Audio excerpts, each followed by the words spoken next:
This iceberg catalogs belief systems by familiarity and obscurity.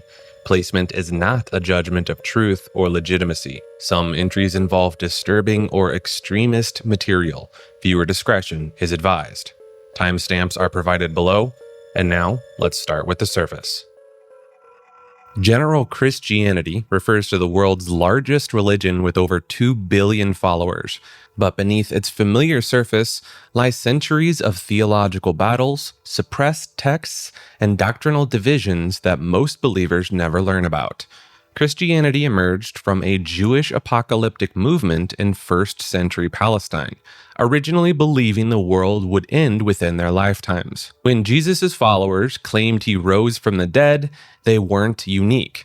Resurrection stories were common in Mediterranean mystery religions of that era. The religion's early centuries saw wildly different versions competing for dominance. Some groups believed in 2 gods, others 30. The Marcionites rejected the entire Old Testament. The Ebionites claimed Jesus was just a man. The Docetists insist he was a pure spirit who only appeared human. The biblical canon wasn't settled for nearly 400 years. Dozens of gospels circulated, including the Gospel of Thomas, the Gospel of Mary, and the Infancy Gospel, where child Jesus strikes playmates dead, then resurrects them. These texts were declared heretical and ordered destroyed through copies survived hidden in desert caves. The Trinity doctrine, that God is simultaneously 3 persons in one, took 3 centuries to formalize and caused massive rifts. The Council of Nicaea in 325 CE saw bishops physically fighting over whether Jesus was created by God or eternally existed alongside of him. Modern Christianity spans over 45,000 denominations, each claiming correct interpretation. Some handle venomous snakes, others forbid dancing. Some pray to saints, others call that idol worship. The same book produces completely opposite conclusions about wealth, violence, and the end times. Roman Catholicism represents one of the world's largest religious institutions, claiming over 1.3 billion members worldwide. The Vatican operates as the smallest sovereign nation on Earth at just 0.17 square miles, maintaining its own postal system, currency, and even issuing its own passports. The Pope technically serves as an absolute monarch within this tiny state, one of the last remaining absolute monarchies in Europe. The Church maintains the secret archives, renamed in 2019 to the Apostolic Archive, containing 85 kilometers of shelving with documents dating back 1,200 years. Access remains heavily restricted, with only qualified scholars permitted to view specifically requested documents. Catholic doctrine includes belief in transubstantiation, the literal transformation of bread and wine into the body and blood of Christ during Mass. This isn't viewed as symbolic by official teaching, but as an actual metaphysical change in substance while maintaining the appearance of bread and wine. The Church recognizes over 10,000 saints, with the canonization process requiring verified miracles. Modern investigations involve medical boards examining claimed healings, with cases like Mother Teresa's canonization requiring documentation of tumors vanishing without medical explanation. Exorcism remains as official practice, with every Catholic diocese required to have a trained exorcist on staff. The International Association of Exorcists, founded in 1990, claims to have performed tens of thousands of exorcisms, with demand reportedly increasing in recent decades. The Vatican Bank, officially known as the Institute of the Works of Religion, manages approximately $8 billion in assets and has faced numerous scandals involving money laundering allegations and mysterious deaths, including the 1982 case of banker Roberto Calvi, found hanging under the Blackfriars Bridge in London. The Franciscans began as a radical movement that nearly tore the Catholic Church apart over the simple question of whether Jesus owned the clothes on his back. Founded by Francis of Assisi in 1209, this order took vows of absolute poverty so extreme that early members weren't allowed to touch money, own property, or even store food for the next day. Francis himself stripped naked in the town square to return his clothes to his father, symbolically rejecting all worldly possessions. The real controversy erupted after Francis passed away in 1226. The order split into two factions. The spirituals believed in maintaining absolute poverty, while the conventuals thought some property ownership was necessary for survival. This wasn't just a minor disagreement. The spirituals declared that Christ and his apostles owned absolutely nothing, which meant the wealthy church was living in direct opposition of Jesus' example. Pope John XXII declared this belief heretical in 1333. The radical Franciscans who refused to back down were imprisoned, tortured, and burned at the stake by the Inquisition. 4 Franciscans were executed in Marseille in 1318 just for refusing to accept that the order could own property. The Franciscan missions in the Americas reveal another darker chapter. While officially spreading Christianity, these missions functioned as forced labor camps where indigenous peoples were confined, prohibited from leaving, and punished for practicing their original beliefs. The California mission system alone saw the indigenous population drop by over 90%. Some Franciscan mystics claimed to experience supernatural phenomena. Francis himself allegedly received the stigmata, spontaneous wounds matching Christ's crucifixion marks, making him the first recorded case in Christian history. Multiple Franciscans reported levitation during prayer, bilocation, and prophetic visions about the end times.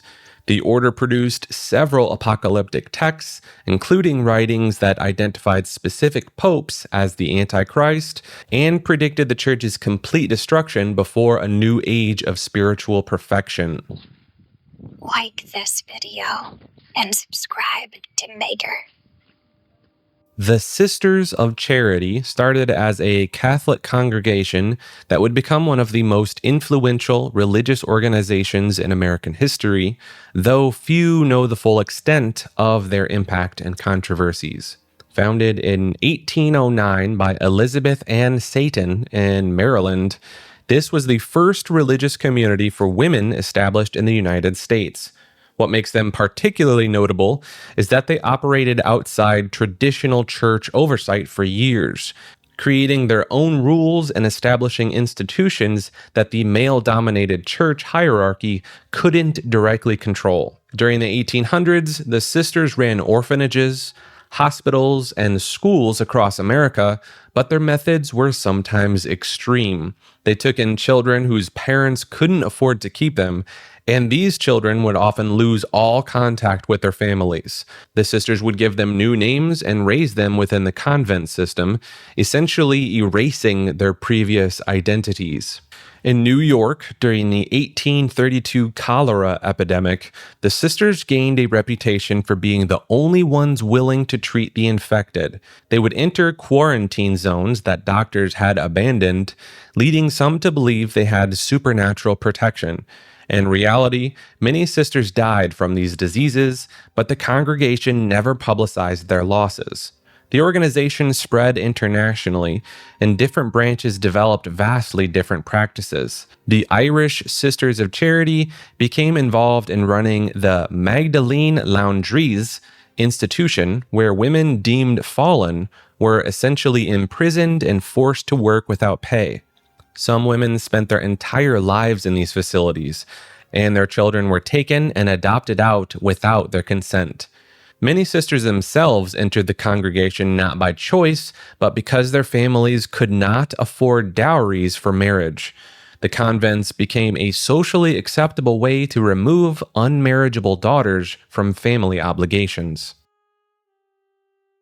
The Carmelites trace their origins to hermits living in Mount Carmel in Israel during the 12th century.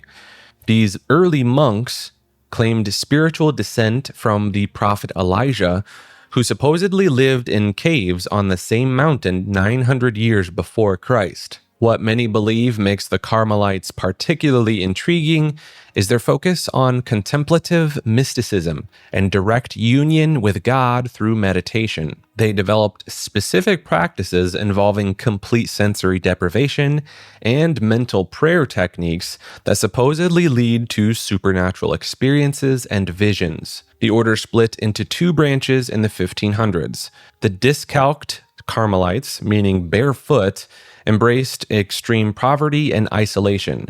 Their reformers, Teresa of Avila and John of the Cross, wrote detailed accounts of mystical experiences, including levitation, bilocation, and what they called the spiritual marriage with Christ. Teresa described entering states where her body would physically lift off of the ground during prayer, witnessed by multiple nuns in her convent.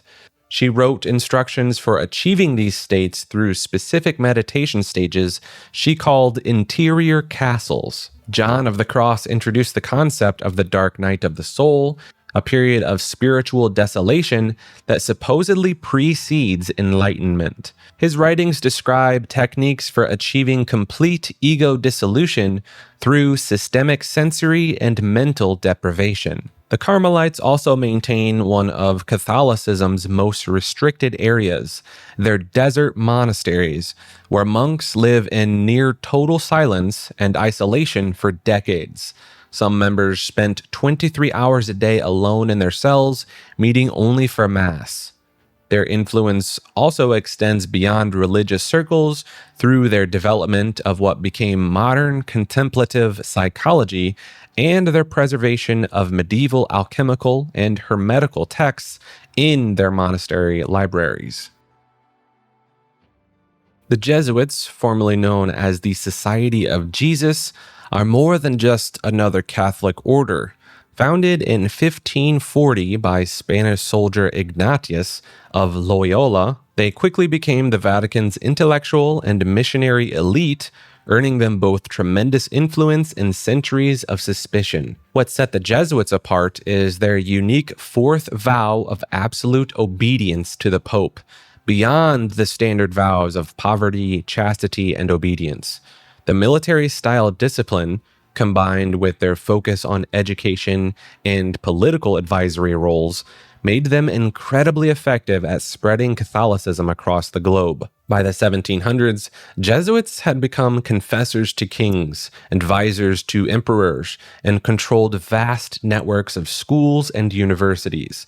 They ran 30 colleges in France alone and had infiltrated the courts of China, Japan, and the Americas. The power made them targets. Between 1758 and 1773, they were expelled from Portugal, France, Spain, Naples, Sicily, and Parma. The situation got so intense that Pope Clement XIV actually dissolved the entire order in 1773 under pressure from Europe monarchs who feared Jesuit influence. For 41 years, the order technically didn't exist, though they continued operating in Russia and Prussia, where the papal decree wasn't enforced. The conspiracy theories surrounding Jesuits are extensive. They've been accused of orchestrating the assassination of Abraham Lincoln, with John Wilkes Booth allegedly being a Jesuit agent. The Moneta Secreta, a forged document from the 1600s, claims to reveal their secret instructions for world domination. Even today, their superior general is nicknamed the Black Pope, suggesting he wields power rivaling or exceeding the actual Pope. Their motto, Ad Moriam Dei Gloriam, for the greater glory of God, has been interpreted by critics as justification for any action, no matter how questionable, as it serves their goals. The Benedictines are one of the oldest monastic orders in Western Christianity, founded around 529 AD by Benedict of Nursia in Italy. What makes the order fascinating is their role as the unlikely saviors of Western civilization during the Dark Ages. While Europe descended into chaos after Rome fell, Benedictine monasteries became fortresses of knowledge. These monks didn't just pray, they copied manuscripts by hand, preserving everything from Aristotle's philosophy to Roman agriculture techniques. Without them, countless works of literature, science, and history most likely would have vanished forever. The order follows the rule of Saint Benedict, a 73-chapter guidebook that details every aspect of monastic life, from when you wake up to how many psalms to sing. The rule emphasizes ora et labora, pray and work, creating a balanced lifestyle that revolutionized religious communities. Benedictines became master brewers out of necessity. Since water often carried disease in medieval times, monks brewed beer as a safe drinking alternative. Certain monasteries in Germany, operating since 1040, still produce beer today using recipes down through centuries. Some Belgian Trappist beers can only be brewed within monastery walls within direct monastic supervision. The order's influence extends far beyond religion as well. They invented the modern clock schedule, dividing the day into regular periods for prayer, which evolved into current timekeeping systems. They pioneered agricultural techniques, established hospitals, and created the first universities in Europe. Today, around 7,000 Benedictine monks and 17,000 nuns continue this 1,500-year-old tradition across 6 different continents. Thomism is the philosophical system developed by Thomas Aquinas in the 13th century, which did something that seemed impossible at the time.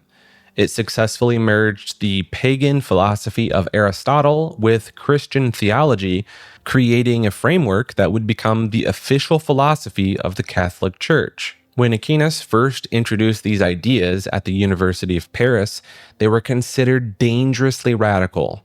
The Church had banned Aristotle's works multiple times, viewing Greek philosophy as incompatible with Christian faith. 3 years after Aquinas died, the Bishop of Paris condemned 219 propositions, several of which came directly from his teachings. The system rests on Aquinas' famous 5 ways, which are logical proofs for God's existence using pure reason rather than faith. The first argues that everything in motion must have been set in motion by something else, leading back to the unmoved mover. The second follows chains of cause and effect back to the first cause. These arguments don't rely on scripture or revelation, but on observable phenomena and logical deduction. Thomism claims that human reason and divine revelation can never truly contradict each other. If they appear to conflict, either our reasoning is flawed or we're misinterpreting the scripture. This was revolutionary thinking in an era when faith and reason were seen as opposing forces. By the 14th century, the same church that had condemned these ideas made Thomism an official philosophical foundation. Today, every Catholic seminary teaches Thomistic philosophy, and papal encyclicals regularly reference Aquinas' framework for understanding everything from natural law to economic justice. The system even addresses what happens to unbaptized infants who pass away, proposing a state called limbo, where souls experience natural happiness, but not the supernatural joy of heaven. While never official dogma, this concept shaped Catholic thought for centuries. Eastern Orthodox Christianity represents one of the oldest continuous religious traditions in the world, tracing its roots directly back to the apostles themselves. With over 220 million followers worldwide, this branch of Christianity split from Roman Catholicism in 1054 during the Great Schism, creating 2 distinct paths of Christian worship and theology. The Orthodox Church operates through a system of autocephalous churches, meaning each regional church governs itself while maintaining communion with the others. The Ecumenical Patriarch of Constantinople serves as its first among equals, unlike the Pope's supreme authority in Catholicism. Major Orthodox churches exist in Russia, Greece, Serbia, Romania, Bulgaria, Georgia, and throughout the Middle East. Orthodox worship centers on the divine liturgy, a ritual that believers claim has remained virtually unchanged for over 1,500 years. The liturgy involves extensive use of incense, icons, and chanting in ancient languages like Greek, Church Slavonic, or Arabic. Priests wear elaborate vestments and perform ceremonies behind an iconostasis, a wall of religious paintings that separates the sanctuary from the congregation. Icons hold particular significance in Orthodox traditions. These stylized religious paintings serve as windows to heaven rather than mere decorations. Orthodox Christians venerate icons through kissing and bowing, believing the honor passes to the prototype depicted. The creation of icons follows strict theological rules, with painters fasting and praying throughout the process. Orthodox monasticism preserves mystical practices like hesychism, a form of contemplative prayer involving controlled breathing and repetition of the Jesus prayer. Mount Athos in Greece, an autonomous monastic state forbidden to women for over 1,000 years, houses 20 monasteries where monks pursue this ancient spiritual discipline. The Orthodox calculate Easter differently than Western churches, using the Julian calendar rather than the Gregorian. This means Orthodox Easter can fall anywhere from 1 to 5 weeks after Western Easter, creating a movable feast that shifts yearly. Orthodox Christians practice 3 major fasting periods throughout the year, totaling approximately 180 to 200 days. During these fasts, believers abstain from meat, dairy, eggs, fish, olive oil, and wine. The strictest fast occurs during the Holy Week before Easter. The church maintains elaborate funeral traditions, including open casket services where mourners kiss the deceased goodbye.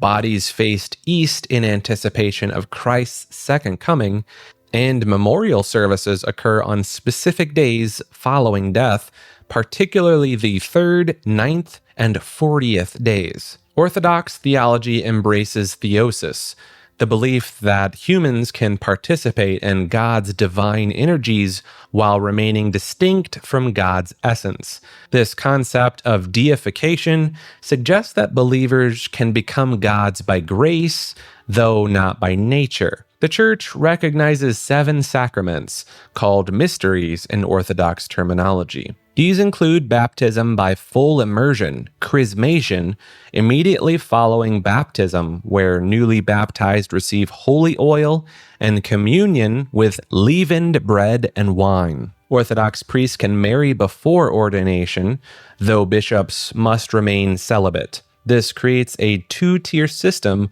where parish priests often have families, while the church hierarchy consists entirely of monastics. The Orthodox Church never experienced a reformation like Western Christianity, maintaining traditions and practices that predate the medieval period. This continuity extends to their biblical canon, which includes several books Protestant churches would consider apocryphal.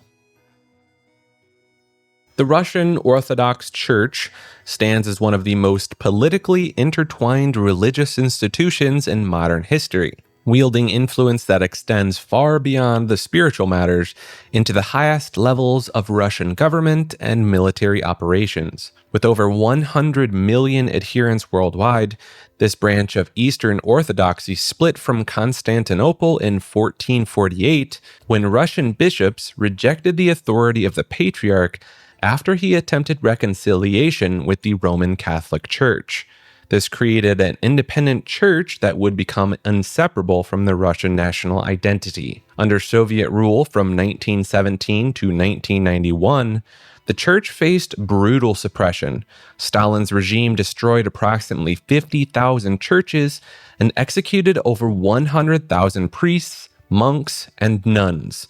Yet the institution survived by making controversial compromises, with many clergy becoming KGB informants under a program where every bishop was assigned a handler. The church maintains several distinct practices that set it apart. the follow of the Julian calendar, celebrating Christmas on January 7th. Their priests can marry before the ordination, but not after.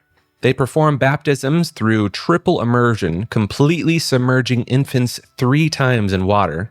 And perhaps most controversially, the modern church under Patriarch Kirill has blessed Russian military operations, declaring them holy wars. Kirill himself, before becoming patriarch, allegedly ran tobacco importing operations worth billions of dollars in the 1990s, using the church's tax-exempt status. The church also maintains control over Mount Athos monasteries in Greece, considers itself the third Rome after Constantinople's fall, and teaches that Moscow will play a central role in the end times as the final defender of true Christianity. The Greek Orthodox Church, claiming an unbroken chain of succession spanning 2,000 years. This makes it one of the oldest continuously operating religious institutions on Earth. What set the Greek Orthodox apart starts with their concept of theosis, the belief that humans can literally become divine through spiritual practice. Not metaphorically divine, not symbolically united with God, but actually transformed into divine beings while still maintaining their human nature. This process involves specific prayer techniques, including the Jesus Prayer, repeated thousands of times daily while controlling breathing patterns similar to Eastern meditation practices.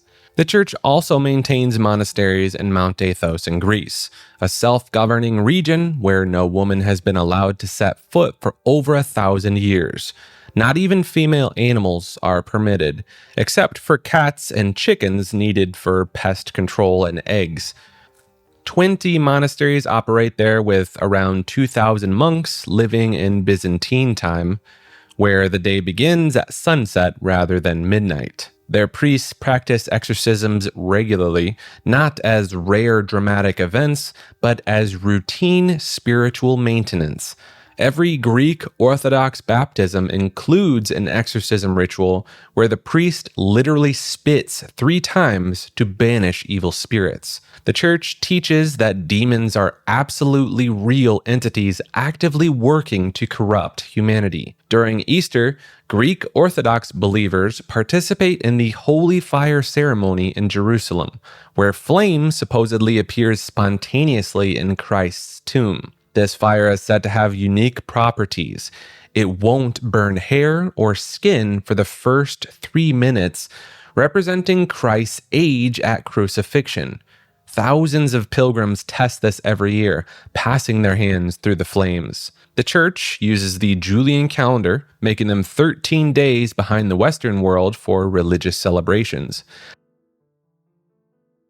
Lutheranism traces back to Martin Luther, a German monk who in 1517 nailed his 95 Theses to the door of the castle church in Wittenberg. Luther originally just wanted to reform the Catholic Church's practice of selling indulgences, basically paid tickets out of purgatory. But his ideas went much deeper. He claimed that salvation came through faith alone, not through good works or church rituals. This directly challenged the Pope's authority and the entire structure of medieval society. The Catholic Church declared Luther a heretic and tried to have him arrested. At the Diet of Worms in 1521, Luther refused to recant his teachings, supposedly saying, "Here I stand, I can do no other." He had to go into hiding at Wartburg Castle, where he translated the Bible into German, making it accessible to common people for the first time. Lutheran beliefs include some distinctive practices. They reject the idea of transubstantiation, believing instead that Christ is present in, with, and under the bread and wine during communion. They practice infant baptism and belief in predestination, though not as strictly as Calvinists. The movement spread rapidly through Northern Europe, particularly in German and Scandinavia. Entire kingdoms converted, often for political reasons as much as religious ones.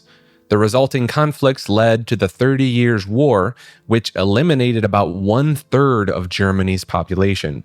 Today, around 75 million people worldwide identify as Lutheran, making it one of the largest Protestant denominations. The Lutheran Church Missouri Synod and the Evangelical Lutheran Church in America represent the major branches in the United States, though they differ significantly on social issues. Presbyterian refers to one of the oldest Protestant denominations, born from the radical idea that church leadership should be elected by congregations rather than appointed by bishops or popes. This democratic approach to religion emerged during the 1500s Protestant Reformation and would go on to shape both religious and political thought across the Western world. The movement traces back to John Calvin in Geneva, whose teachings about predestination sparked centuries of theological debate. Calvin proposed that God had already chosen who would be saved and who would be damned before the creation of the world. A doctrine that essentially meant free will was an illusion. This belief system spread to Scotland through John Knox, a fiery reformer who studied under Calvin and brought these ideas back to establish the Church of Scotland in 1560. And what makes Presbyterian distinct is its governmental structure. The name itself comes from the Greek word presbyter, meaning elder. Churches are run by elected elders who form sessions, which report to presbyteries, which report to synods, which report to a general assembly. This layered democratic system was revolutionary for its time and influenced the development of the representative government in countries where Presbyterians settled. The Westminster Confession of Faith, written in the 1640s, became the cornerstone document for Presbyterian beliefs. It laid out strict Calvinist theology, including total depravity, the idea that humans are completely corrupted by sin and unable to save themselves without divine intervention. American Presbyterianism has experienced multiple splits over issues ranging from slavery to biblical interpretation. The denomination played a significant role in the founding of Princeton, Harvard, and Yale universities, originally established to train Presbyterian ministers. Today, various Presbyterian churches range from highly conservative to progressive, though all maintain that distinctive democratic structure that set them apart from the beginning. The Amish are a Christian group that split from Swiss Mennonites in 1693, and they've managed to maintain a pre-industrial lifestyle right in the middle of modern America. They currently number around 370,000 people, mostly concentrated in Pennsylvania, Ohio, and Indiana. And what makes the Amish fascinating isn't just their rejection of cars and electricity. They follow something called the Ordnung, an unwritten set of rules that governs every aspect of daily life, from the exact width of hat brims to the number of pleats allowed in their clothing. Each district has its own version of these rules, and breaking them can lead to meidung, or shunning, where the person becomes essentially invisible to their entire community. The Amish speak Pennsylvania Dutch at home, which isn't actually Dutch at all, but a dialect of German that's evolved separately for 3 centuries. Their children attend one-room schoolhouses only through 8th grade, taught by young women from their own community who also have an 8th grade education. At age 16, Amish teenagers enter rumspringa, literally meaning running around. During this period, they're allowed to experience the outside world, use technology, wear regular clothes, and essentially live like typical teenagers. Some estimates suggest that 80 to 90% choose to return and get baptized into the church. The Amish don't actually reject all technology. They make careful distinctions based on how it affects their community. Phones are allowed in shared booths outside of the homes, but not inside. Some groups use diesel generators, but not public electricity. They'll ride in cars, but they won't own them. These are not arbitrary decisions, but calculated choices about maintaining community bonds and preventing pride. Their population doubles roughly every 20 years through large families, averaging 7 children, making them one of the fastest growing religious groups in America, despite having almost no converts from outside. Calvinism is a major branch of Protestant Christianity that teaches one of the most controversial doctrines in religious history, that God has already chosen who will be saved and who will be damned before they're even born. Founded by French theologian John Calvin in the 1500s, this belief system centers on the idea of predestination. According to Calvin, free will is essentially an illusion when it comes to salvation. You cannot choose to be saved through good deeds or faith alone. God made that decision for you before the creation of the world. The core teachings are remembered through the acronym TULIP. Total depravity means humans are completely corrupted by sin. Unconditional election states that God chooses who to save based on nothing the person has done. Limited atonement claims Jesus only died for the chosen ones, not everyone. Irresistible grace means if God chooses you, you cannot refuse salvation. And perseverance of the saints ensures once saved, you can never lose that salvation. This created massive anxiety in Calvin's Geneva, where people desperately looked for signs that were among the elect. Success in business and moral behavior became interpreted as hints of divine favor, leading some historians to link Calvinism with the rise of capitalism and the Protestant work ethic. Today, Reformed churches, Presbyterians, and some Baptist denominations still follow Calvinist doctrine. The debate over predestination versus free will continues to divide Christianity, with Calvinists arguing their view emphasizes God's sovereignty, while critics claim it makes God responsible for sending people to eternal punishment before they even exist. Anglicanism emerged from one of history's most dramatic marital disputes when King Henry VIII wanted to divorce Catherine of Aragon in the 1530s. When Pope Clement VII refused to annul the marriage, Henry essentially created his own church with himself as the head.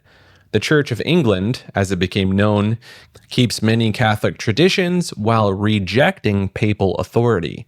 This middle ground approach earned its nickname Via Media, or Middle Way. Anglican churches maintain bishops, elaborate ceremonies, and ornate vestments that Protestant reformers typically abandoned, yet they allow married priests and reject transubstantiation. The British monarch automatically becomes the supreme governor of the Church of England. This means that King Charles III currently holds religious authority over millions of Anglicans worldwide, despite having no theological training.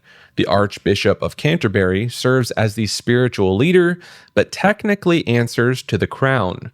The Anglican Communion spans 85 million members across 165 countries, but deep divisions threaten to split it apart.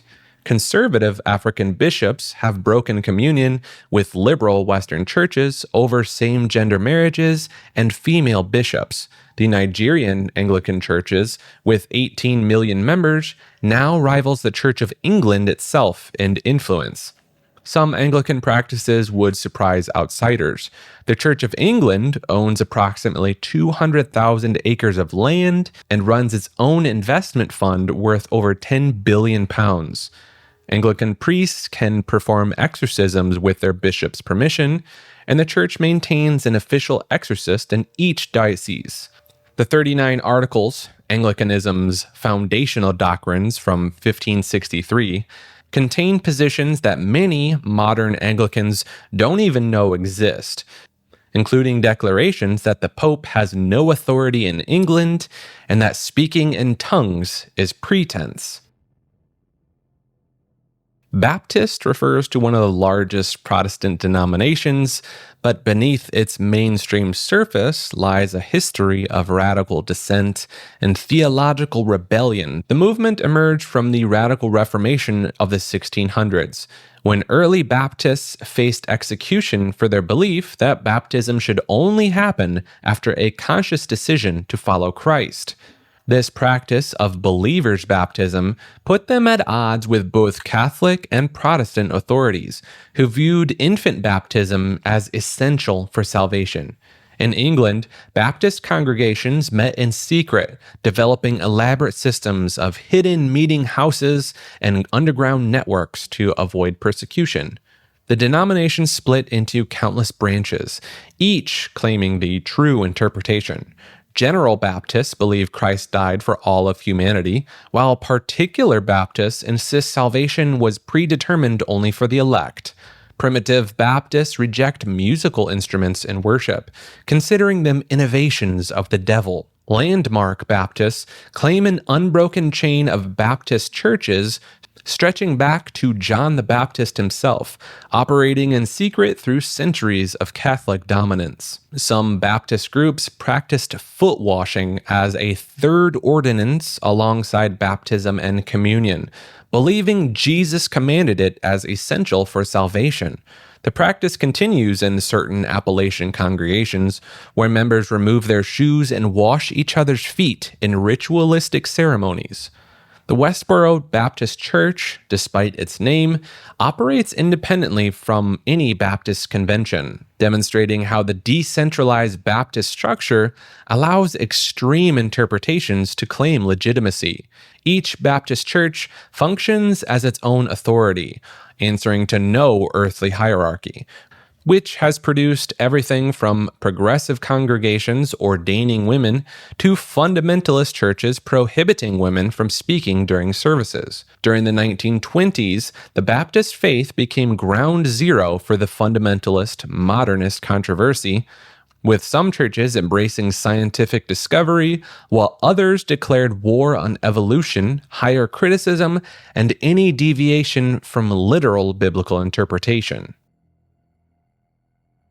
The Southern Baptist Convention is the largest Protestant denomination in the United States, with over 13 million members across 47,000 churches. While that might sound like just another Christian denomination, the Southern Baptists have shaped American politics and culture in ways most people never realize. The group formed in 1845 when Baptists split over a specific issue, whether missionaries could own enslaved people. The Southern churches said yes, breaking away to form their own convention in Augusta, Georgia. This origin story sets the stage for over a century of complicated racial history, and the denomination only formally apologized in 1995. Each local church operates completely independently, hiring their own pastors and managing their own affairs. There's no pope, no bishops, no hierarchy telling individual churches what to do. The Southern Baptist Convention itself can only make suggestions and pool resources for missions. This structure creates wild variations between churches.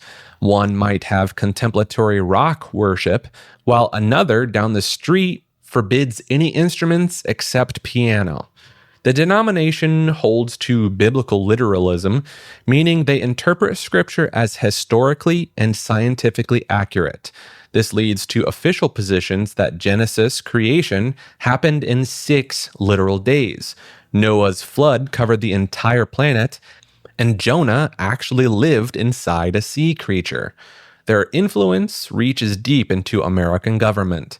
15 of the 45 U.S. presidents have been Baptist, with recent Southern Baptist presidents including Jimmy Carter, Bill Clinton, and for a time Donald Trump, though Carter famously left the denomination in 2000 over treatment of women. And speaking of women, the Southern Baptist Convention officially states that wives should, quote, submit graciously to their husband's leadership and bars women from serving as pastors.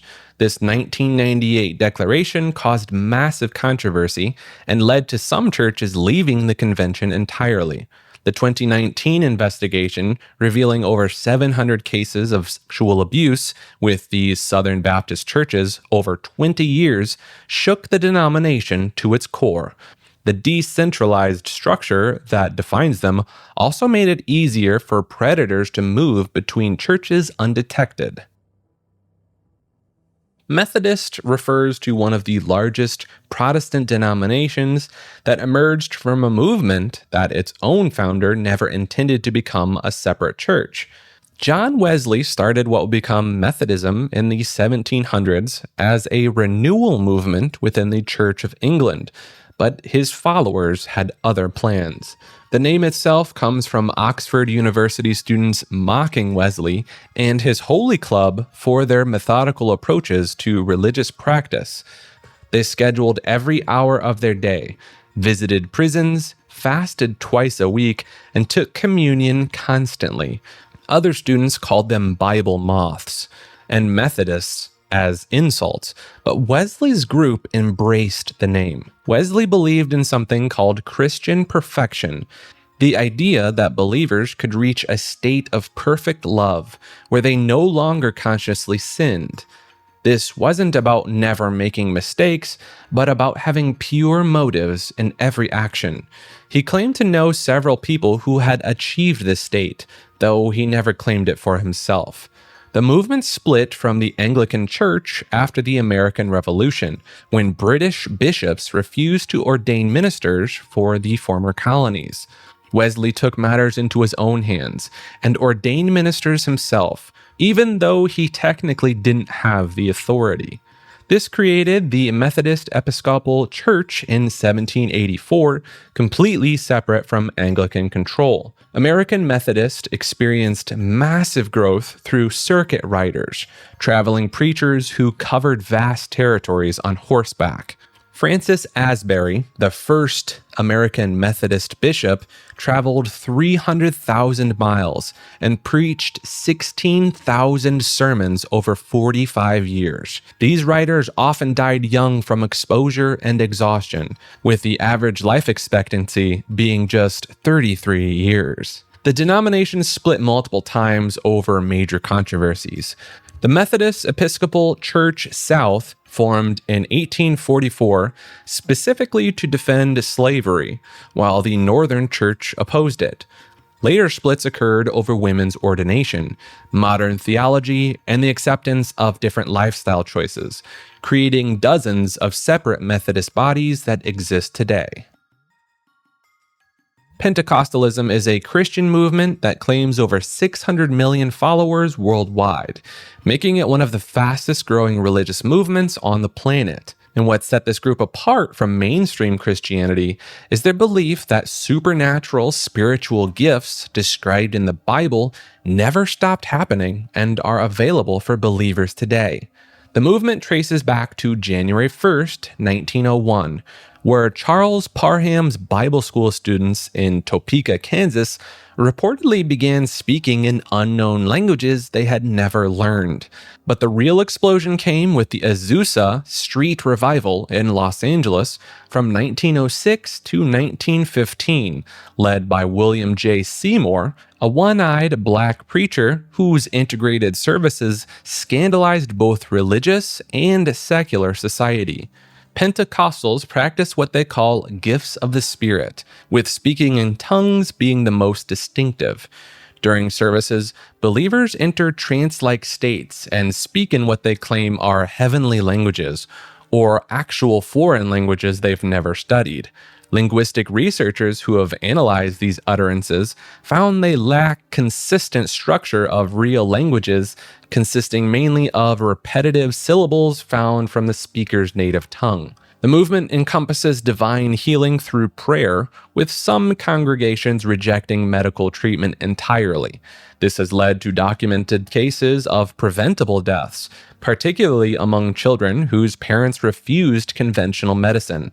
Some Pentecostal teachers, like Oral Roberts, have claimed to raise the dead, though no cases have been medically verified. Certain Appalachian Pentecostal churches practice serpent handling, drinking poison, and handling fire based on the literal interpretation of Mark chapter 16. Over 100 documented deaths from snake bites have occurred in these services since the 1940s. The movement has produced controversial figures like televangelist Jim Bakker, who served prison time for fraud, and Kenneth Copeland, who owns multiple private jets while preaching that poverty is a curse that true believers can overcome through faith and donations. The Salvation Army might be the most successful religious rebrand in history. Most people know them as the folks with the red kettles at Christmas, but what they don't realize is they're walking past an actual church with military ranks, uniforms, and a structure that would make an army jealous. Founded in 1865 by William Booth in London's East End, this organization didn't want to just save souls. They wanted to wage war on sin itself. Booth literally structured his movement like a military force. Members don't join congregations, they join corps. They don't have pastors, they have officers. The leader isn't called president or pope, but general. Officers take vows of poverty and obedience that mirror monastic orders more than modern charities. They sign covenants agreeing to abstain from alcohol, tobacco, gambling, and even secular entertainment might distract from the mission.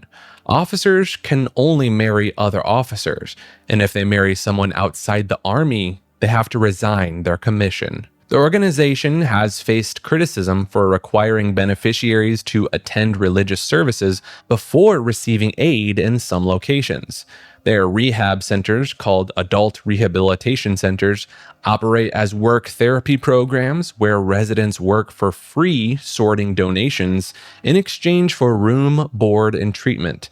Critics call this unpaid labor, while the Army maintains its therapeutic work. In the early 1900s, William Booth proposed something called the Darkest England Scheme, a plan to create self-sustaining colonies for London's poor, complete with training farms and overseas settlements. The project collected massive donations but largely failed, leading to accusations of financial mismanagement that haunted the organization for decades.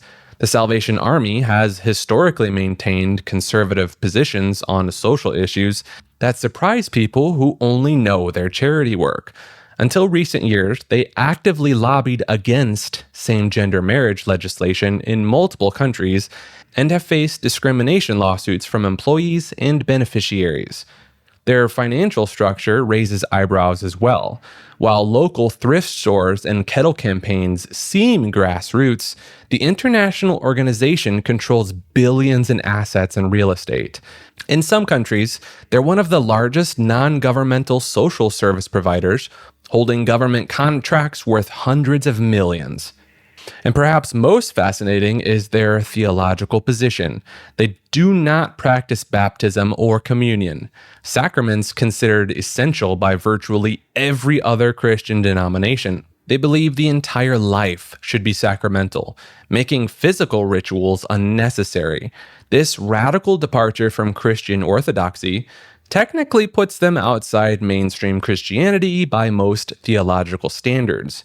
The red shield logo you see everywhere has deep occult symbolism that most members don't even realize.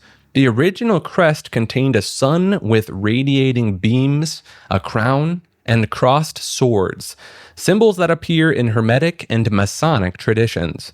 While probably coincidental, researchers into religious symbolism note that exact combination appears in several esoteric orders from the same Victorian era.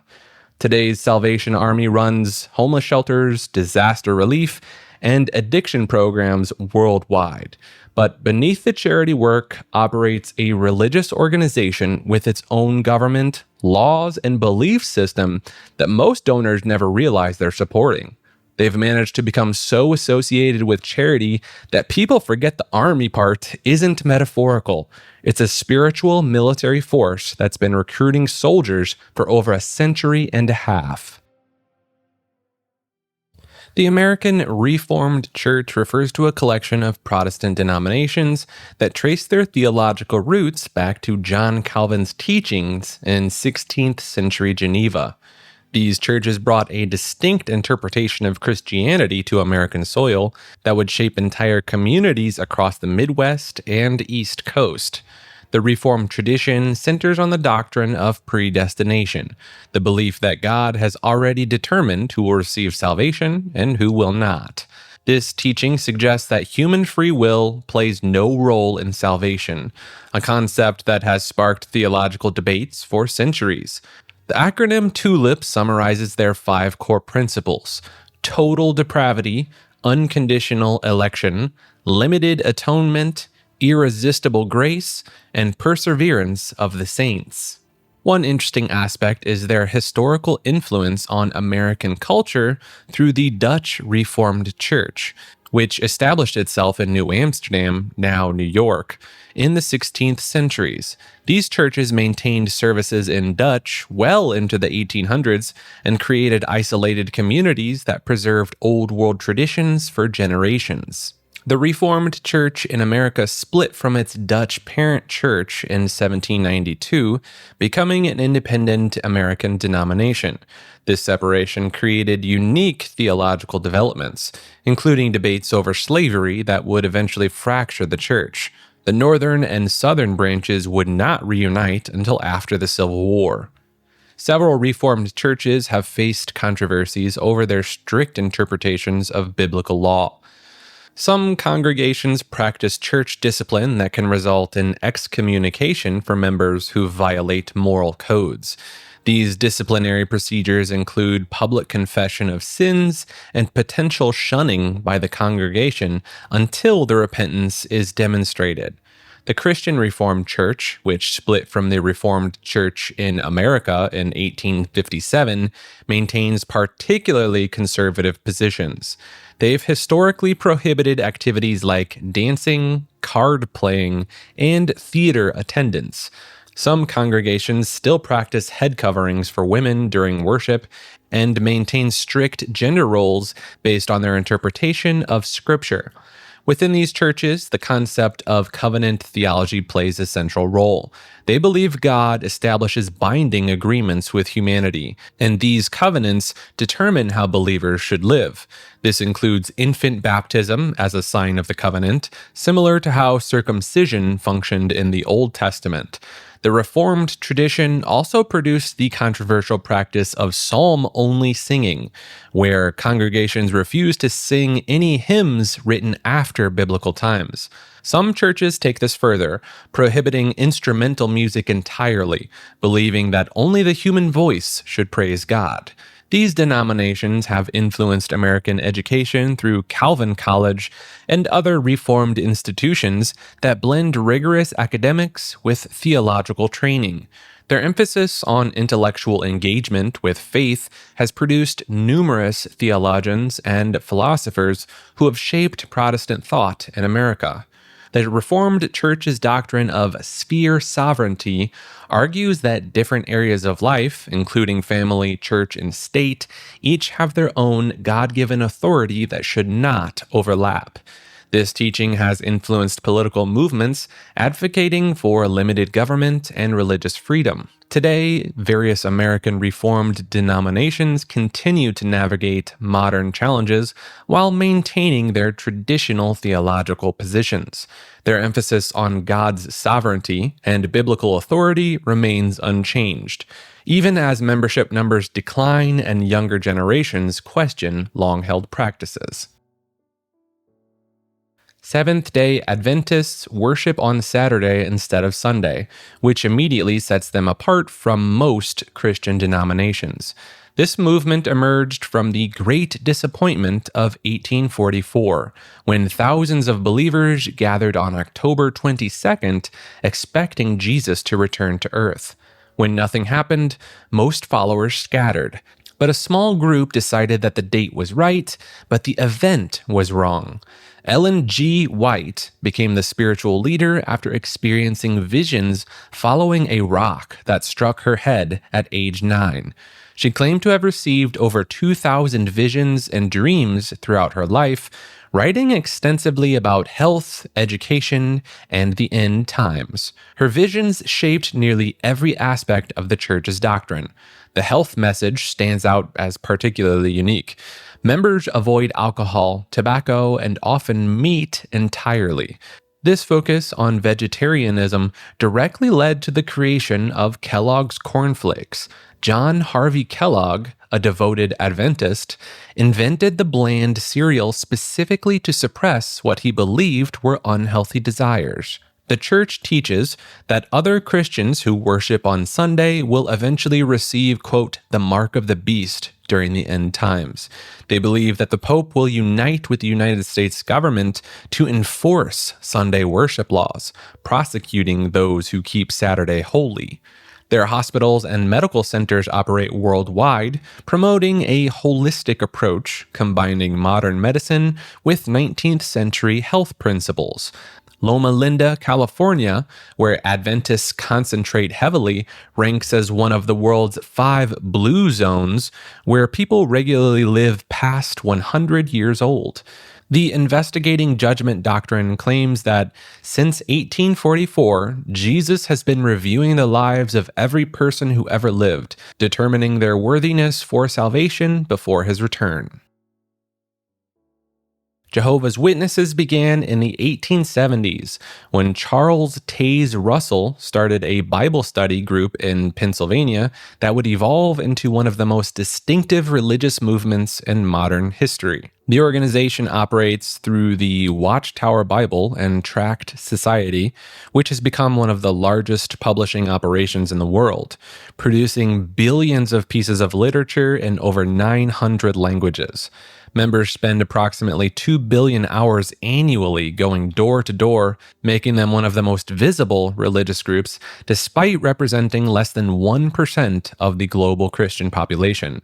Their blood doctrine stands as their most controversial teaching. Witnesses refuse blood transfusions, even in life-threatening situations, based on their interpretation of biblical passages about consuming blood. This has led to thousands of documented deaths, including children whose parents refused treatment on their behalf.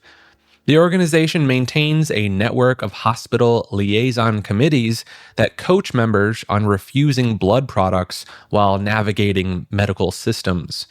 The governing body, a group of 8 to 12 men based in Warwick, New York, claims direct communication with God and absolute authority over 8.7 million members worldwide.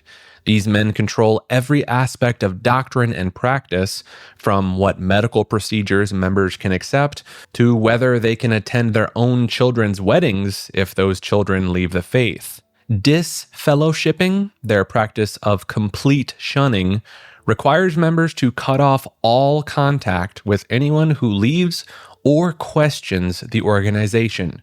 Parents stop speaking to children. Lifelong friends become strangers overnight.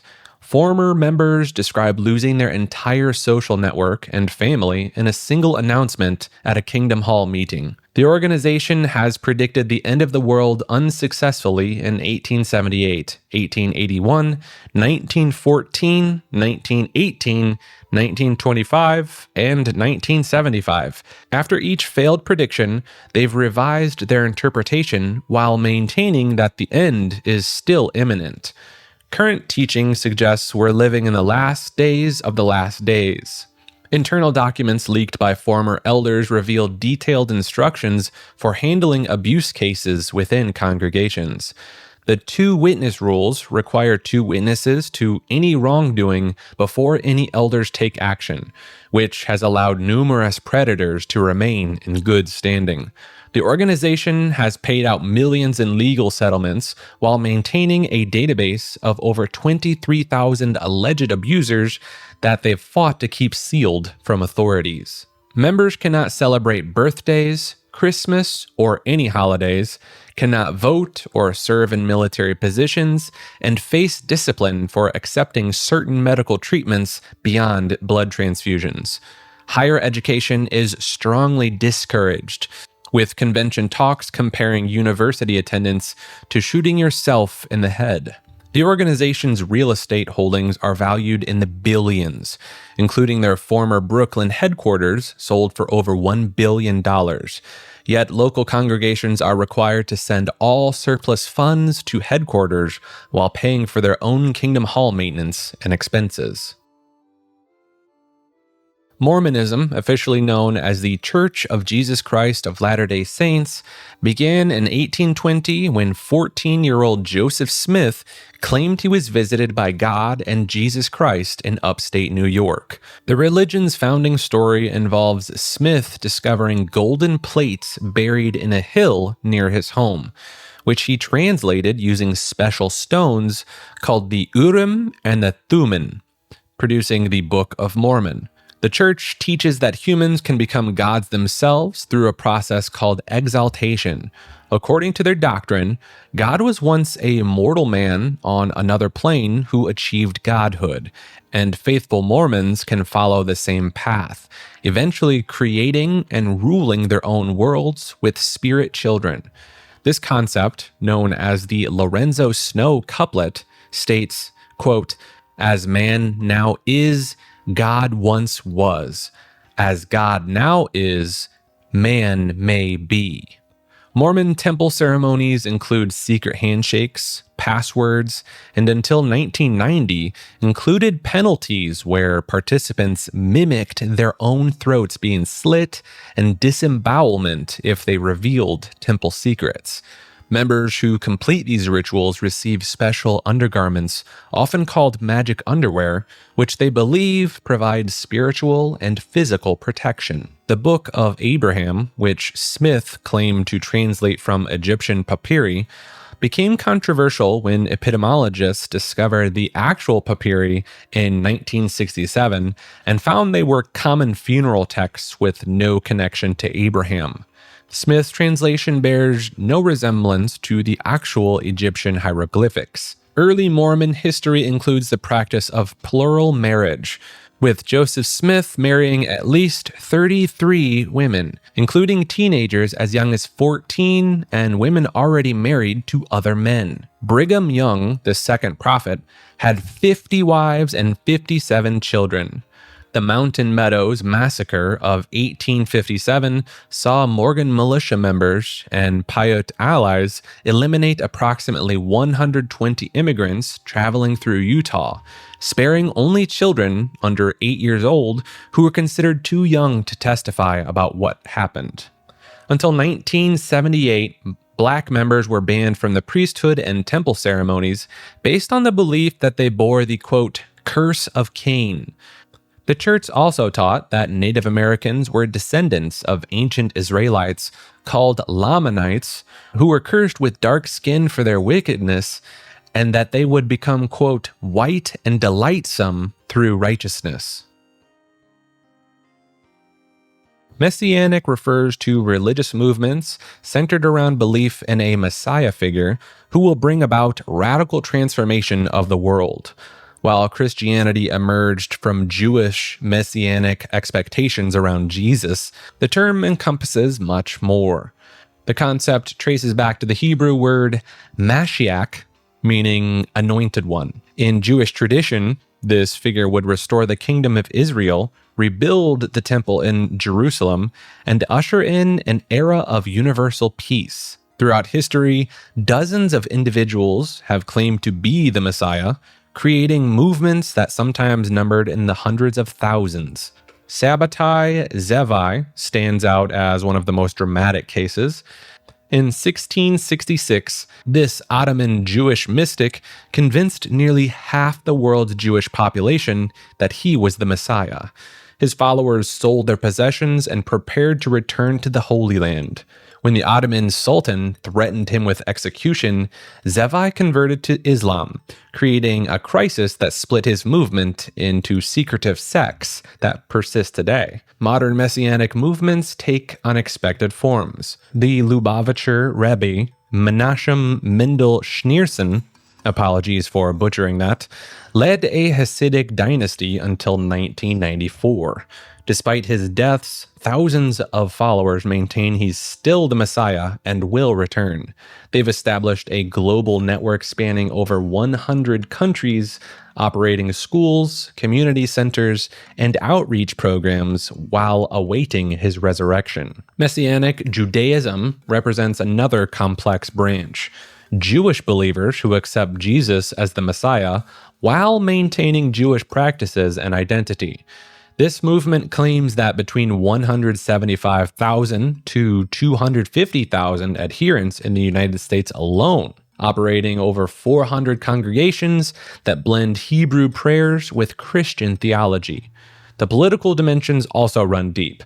Some messianic groups actively breed red heifers in Israel, believing these animals are necessary for temple reconstruction and triggering end-time events.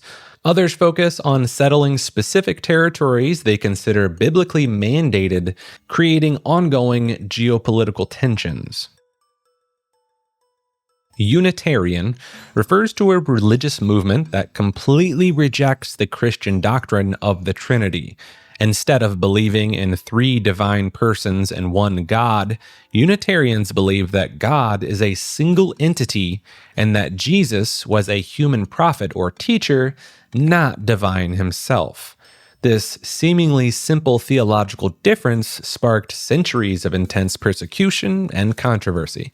In 1553, Spanish theologian Michael Servetus was burned at the stake in Geneva for publishing books denying the Trinity. John Calvin himself ordered the execution, making Servetus one of the most famous martyrs of the Protestant Reformation era. The movement gained serious traction in Transylvania during the 1560s, where it became the only place in Europe with legal religious tolerance. King John Sigismund officially converted to Unitarianism, making it the court religion. Meanwhile, in Poland, the Socinians developed similar ideas, but faced eventual exile. By the 1700s, Unitarians had quietly spread among educated circles in England and America. Notable figures like Isaac Newton secretly held Unitarian beliefs, though he never publicly admitted it due to fear of losing his position at Cambridge. Thomas Jefferson rewrote the Bible to remove all supernatural elements, creating what became known as the Jefferson Bible, reflecting his Unitarian leanings. The denomination split dramatically in the 1800s when Harvard Divinity School became Unitarian, causing massive controversy in New England. Ralph Waldo Emerson and other transcendentalists emerged from this tradition, though they eventually moved beyond traditional Christianity entirely. Modern Unitarian Universalism has evolved far beyond its Christian roots. Today's UU congregations welcome atheists, pagans, Buddhists, and people of all beliefs or no beliefs. Some congregations perform rituals from multiple world religions in the same service. This radical inclusivity makes it one of the most theologically liberal denominations in existence, with many traditional considering it completely outside of Christianity altogether. General Islam refers to the world's second largest religion, practiced by nearly 2 billion people across the globe. The religion emerged in the Arabian Peninsula during the 7th century through the Prophet Muhammad, who Muslims believe received divine revelations over a 23-year period. These revelations became the Quran, written in Arabic with 114 chapters called surahs. What many people don't realize is that Islam recognizes all the Hebrew prophets and Jesus as legitimate messengers. Muslims call Jesus Isa and considers him one of the most important prophets, though not divine. The Quran mentions Jesus 25 times, more than Muhammad himself. The 5 pillars form the foundation: declaration of faith, prayer 5 times daily, charity, fasting during Ramadan, and pilgrimage to Mecca if able. But beyond these, Islamic jurisprudence created intricate systems of law, with different schools of thought developing distinct interpretations. The Sunni and the Shia split occurred immediately after Muhammad's death in 632 CE, centered on succession disputes.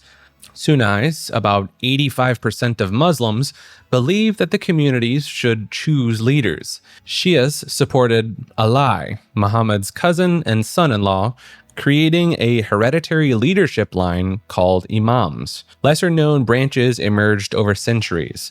The Sufis developed mystical practices involving meditation, poetry, and whirling dances to achieve divine connection. The Ahmadiyya movement claims their founder was a renewed messiah, leading many mainstream Muslims to consider them heretical. The Nation of Islam, despite its name, diverges significantly from traditional Islam, teaching that Black people are Earth's original inhabitants and incorporating UFO beliefs into their theology.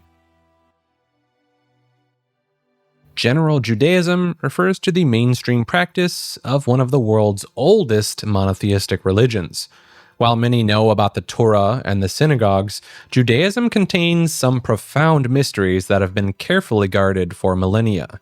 The religion operates on multiple levels simultaneously. There's the exotic tradition practiced openly in communities worldwide, and then there's the esoteric wisdom reserved for dedicated scholars. The Kabbalah, once forbidden to anyone under 40 years old who hadn't mastered the Talmud, contains descriptions of divine emanations called the Sephirot and hidden meanings encoded in Hebrew letters. Each letter supposedly holds numerical values that reveal cosmic secrets when properly decoded. The practice of geometry transforms words into numbers, uncovering connections invisible to casual readers. Lesser-known traditions include the Golem of Prague, created by Rabbi Judah Loew ben Bezalel in the 1600s to protect the Jewish ghetto. The creature, animated through mystic formulas and the inscription of divine names, had to be deactivated when it became too powerful. The Talmud mentions beings called shedim, invisible entities that exist between the physical and spiritual realms. According to traditional texts, King Solomon controlled 72 of these entities using a special ring inscribed with the true name of God. Modern Judaism maintains strict prohibitions around pronouncing the tetragrammaton, the 4-letter name of God. The exact pronunciation has been lost for over 2,000 years, with some claiming its utterance could unmake reality itself. Rabbinical refers to the complete reinvention of Judaism that happened after the Romans destroyed the Second Temple in the year 70 CE. This was apparently not just a minor adjustment. The entire religion had to transform from a system centered on animal sacrifices in Jerusalem to something that could survive without any temple at all. The Pharisees, one of several Jewish groups at the time, became the architects of this new form. They gathered in the coastal town of Yavne and essentially rebuilt Judaism from the ground up. Rabbi Yohanan ben Zakkai supposedly escaped Jerusalem in a coffin, faking his own death to negotiate with the Romans for permission to establish the new center of learning.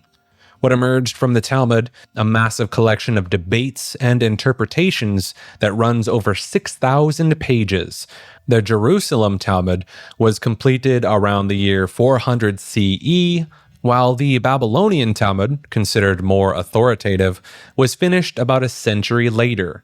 These texts contain everything from legal rulings to medical advice to stories about demons. The rabbinical system introduced concepts that didn't exist in biblical Judaism. The idea of an afterlife became central, something barely mentioned in the Hebrew Bible. They developed the oral Torah concept, claiming that Moses received two Torahs at Mount Sinai, one written and one spoken, passed down through generations. This tradition created the role of the rabbi as we know it today.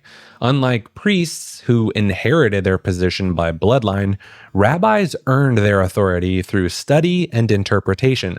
They became judges, teachers, and community leaders, replacing the hereditary priesthood that had controlled religious life for centuries.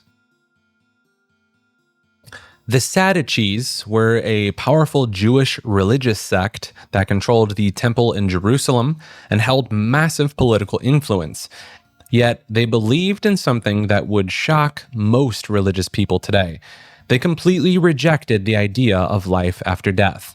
The group emerged around the 2nd century BCE and consisted mainly of wealthy priests and aristocrats. Unlike the Pharisees, their religious rivals, the Sadducees, insisted that only the written Torah, the first 5 books of the Hebrew Bible, had any authority. They rejected all oral traditions and interpretations that had developed over centuries. Their most controversial belief was denying the resurrection of the dead. They also rejected the existence of angels and spirits, viewing these as later additions to Jewish thought.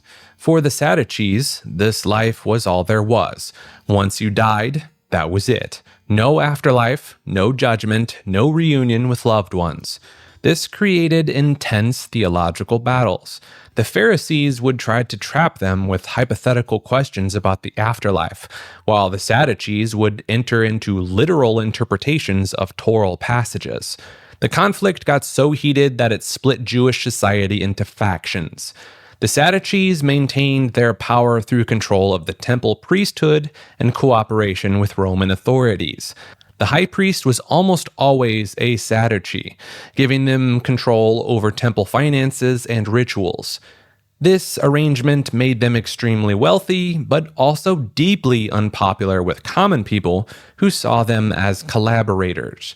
Everything changed in 70 CE when the Romans destroyed the Second Temple. Without the temple, the Sadducees lost their power base and disappeared from history entirely. Their rivals, the Pharisees, survived and shaped what would become Rabbinic Judaism. The Sadducees left behind no writings, no followers, and their beliefs died with them. The Pharisees were one of the most influential Jewish groups during the Second Temple period, roughly from 500 BCE to 70 CE. While modern audiences primarily know them through their confrontations with Jesus in the New Testament, the actual Pharisees were something far more complex than Sunday school villains. These weren't religious leaders sitting in temples. The Pharisees were essentially religious revolutionaries who believed that Jewish law should be accessible to everyone, not just the priestly elite. They introduced radical ideas that shaped Judaism forever, including the concept of an afterlife with resurrection of the dead, and the existence of angels and demons. Before them, many Jews did not believe in any of these things. And what makes them interesting is that they won. After the Romans destroyed the Second Temple in 70 CE, the Pharisees were basically the only major Jewish group left standing. The Sadducees, their main rivals who controlled the temple, disappeared. The Essenes vanished, and the Zealots were crushed.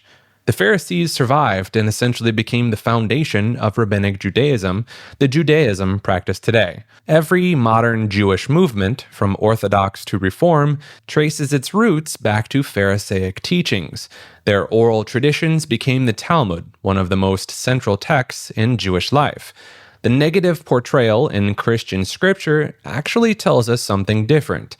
The Pharisees were the main competition of early Christians trying to win over Jewish converts. They controlled the synagogues and had massive popular support. The gospel writers needed to discredit them to establish Christianity as legitimate. Historical sources like Josephus, a first-century Jewish historian, painted a different picture. He describes them as accurate interpreters of the law who had significant political influence. They believed in free will combined with divine providence, finding a middle ground between the fatalistic Essenes and the free will-focused Sadducees. General Buddhism refers to the core framework that emerged from Siddhartha Gautama's teachings around 2,500 years ago in what is now Nepal and India. While many know Buddhism as a peaceful religion focused on meditation, the original teachings contain surprisingly practical psychological insights that Western science only began validating in the past few decades. The Buddha's first sermon after his enlightenment, under the Bodhi tree, laid out the Four Noble Truths. Life contains suffering. Suffering comes from attachment and desire. Suffering can end, and there's a specific path to end it. This path involves 8 interconnected practices covering everything from right speech to right concentration. What most people miss is that early Buddhism was essentially atheistic. The Buddha specifically refused to answer questions about gods or the afterlife, calling them irrelevant distractions. He compared this to a man shot with an arrow who refuses treatment until he knows who shot him, what wood the arrow was made from, and what feathers were used for the fletching. The concept of karma in Buddhism differs significantly from the popular Western interpretation. Rather than a cosmic scoreboard of sorts, karma simply means action and consequence, particularly how intentional actions shape your mental patterns and future experiences. Every deliberate thought and action creates neural pathways that make similar thoughts and actions more likely. Buddhism spread through Asia and evolved into dramatically different schools. Theravada Buddhism in Southeast Asia maintains the closest connection to original texts. Mahayana Buddhism in East Asia added elaborate cosmologies with countless Buddhas and Bodhisattvas. Vajrayana Buddhism in Tibet incorporated tantric practices and deity yoga that would seem completely foreign to early Buddhists. The meditation techniques now taught in hospitals and corporate offices today traces directly back to Buddhist Vipassana or insight meditation, though stripped of their religious context and rebranded as a mindfulness-based stress reduction. Zen Buddhism emerged from a radical rejection of the traditional Buddhist scripture study, insisting that enlightenment comes through direct experience rather than reading texts.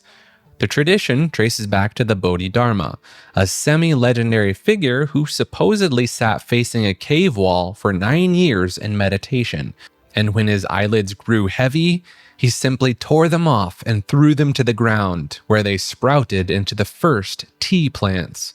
The practice centers on zazen, sitting meditation where practitioners face a blank wall for hours, attempting to empty their minds completely. Masters would strike students with wooden sticks during meditation sessions, not as punishment, but to help them maintain alertness and break through mental barriers. Zen masters developed koans, paradoxical riddles designed to short-circuit rational thinking. The famous example, quote, "What is the sound of one hand clapping?" represents hundreds of mental puzzles that monks would contemplate for years. Some students reportedly achieved sudden enlightenment, called satori, and their masters did seemingly absurd things like cutting off their fingers, burning sacred texts, or shouting nonsense at critical moments. The tradition split into two main schools with opposing methods. Soto Zen teaches gradual enlightenment through endless sitting, while Renzai Zen uses aggressive techniques including shouting, hitting, and intense koan practice to trigger sudden awakening. Renzai masters become notorious for their harsh training methods, with stories of monks being thrown from temples or having their bones broken during particularly intense sessions. Japanese Zen monasteries developed extreme practices, including sitting in freezing waterfalls, 100-day meditation retreats without lying down, and the tradition of monks mummifying themselves while still alive through a process involving a tree resin consumption and gradual starvation. These self-mummified monks believed that they would achieve Buddhahood through this process.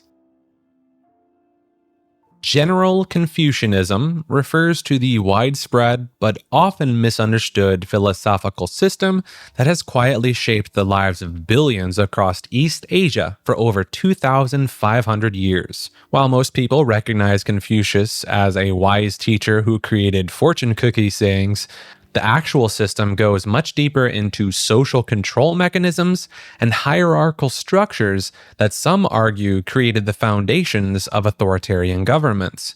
The core of this system revolves around the 5 relationships: ruler to the subject, father to son, husband to wife, elder to younger, and friend to friend.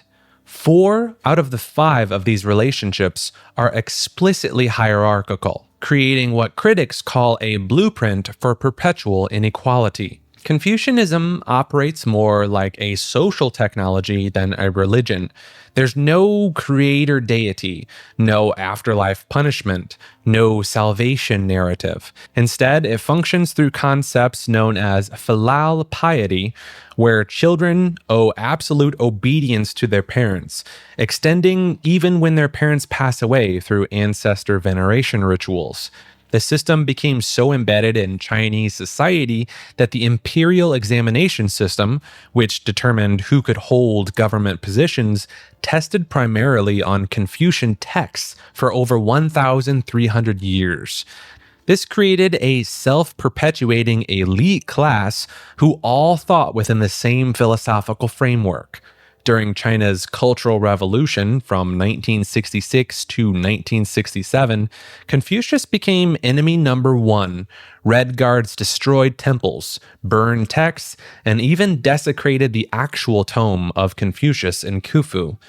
Yet today, the Chinese government promotes Confucius institutes worldwide, using the same philosophy they once tried to eliminate as a tool for soft power projection. General Hinduism refers to one of the world's oldest religious traditions. Unlike Christianity or Islam, Hinduism has no single founder, no unified system of beliefs, and no central religious authority. The British colonial administration essentially invented the term Hindu in the 1800s to describe the diverse spiritual practices they encountered across the Indian subcontinent. The religion encompassed thousands of distinct traditions, from the austere practices of naked ascetics who cover themselves in cremation ashes, to the sensual rituals of Tantra that scandalized Victorian observers. The Agorai sect drinks from human skulls and meditates in cremation grounds, believing that confronting death and decay brings them closer to enlightenment. Within Hindu cosmology, time operates on a scale that dwarfs human comprehension. One day in the life of Brahma, the creator deity, equals 4.32 billion human years. The current universe will exist for exactly 300 trillion, 40 billion years before dissolving back into nothingness, only to begin again in an endless cycle. The caste system, often misunderstood as purely religious, emerged from complex historical and political forces. The Vedas, Hinduism's oldest texts, mention only 4 broad categories of society, but British census takers documented over 3,000 distinct castes and subcastes by the early 1900s. Modern Hindu nationalism has transformed certain aspects of the religion into political weapons, while simultaneously, millions of practitioners maintain traditions that predate recorded history, worshipping local deities unknown outside of their villages, performing rituals whose meanings have been forgotten for centuries. General Sikhism refers to the world's 5th largest organized religion, founded in the Punjab region during the 15th century by Guru Nanak Dev Ji. This monotheistic faith emerged during a time of intense conflict between Hindu and Islamic powers, positioning itself as a distinct third path that rejected the caste system and religious hierarchies of both traditions. The most recognizable aspect of Sikhism involves the 5 Ks, 5 physical symbols that baptized Sikhs wear at all times. These include kesh, uncut hair representing acceptance of God's will; kara, a steel bracelet symbolizing restraint and gentility; kanga, a wooden comb for cleanliness; kachera, cotton undergarments representing self-control; and the kirpan, a ceremonial sword carried for the defense of the innocent. The Golden Temple of Amritsar serves as the faith's holiest site, and its 4 entrances symbolize openness to people from all walks of life and directions. The temple operates the world's largest free kitchen, the Langar, which feeds over 100,000 people daily regardless of their religion, caste, or social status. Sikh scripture, the Guru Granth Sahib, holds a unique position as it's treated as a living guru rather than just a holy book. Sikhs believe their 10 human gurus transferred their divine light into this text, making it the eternal guru.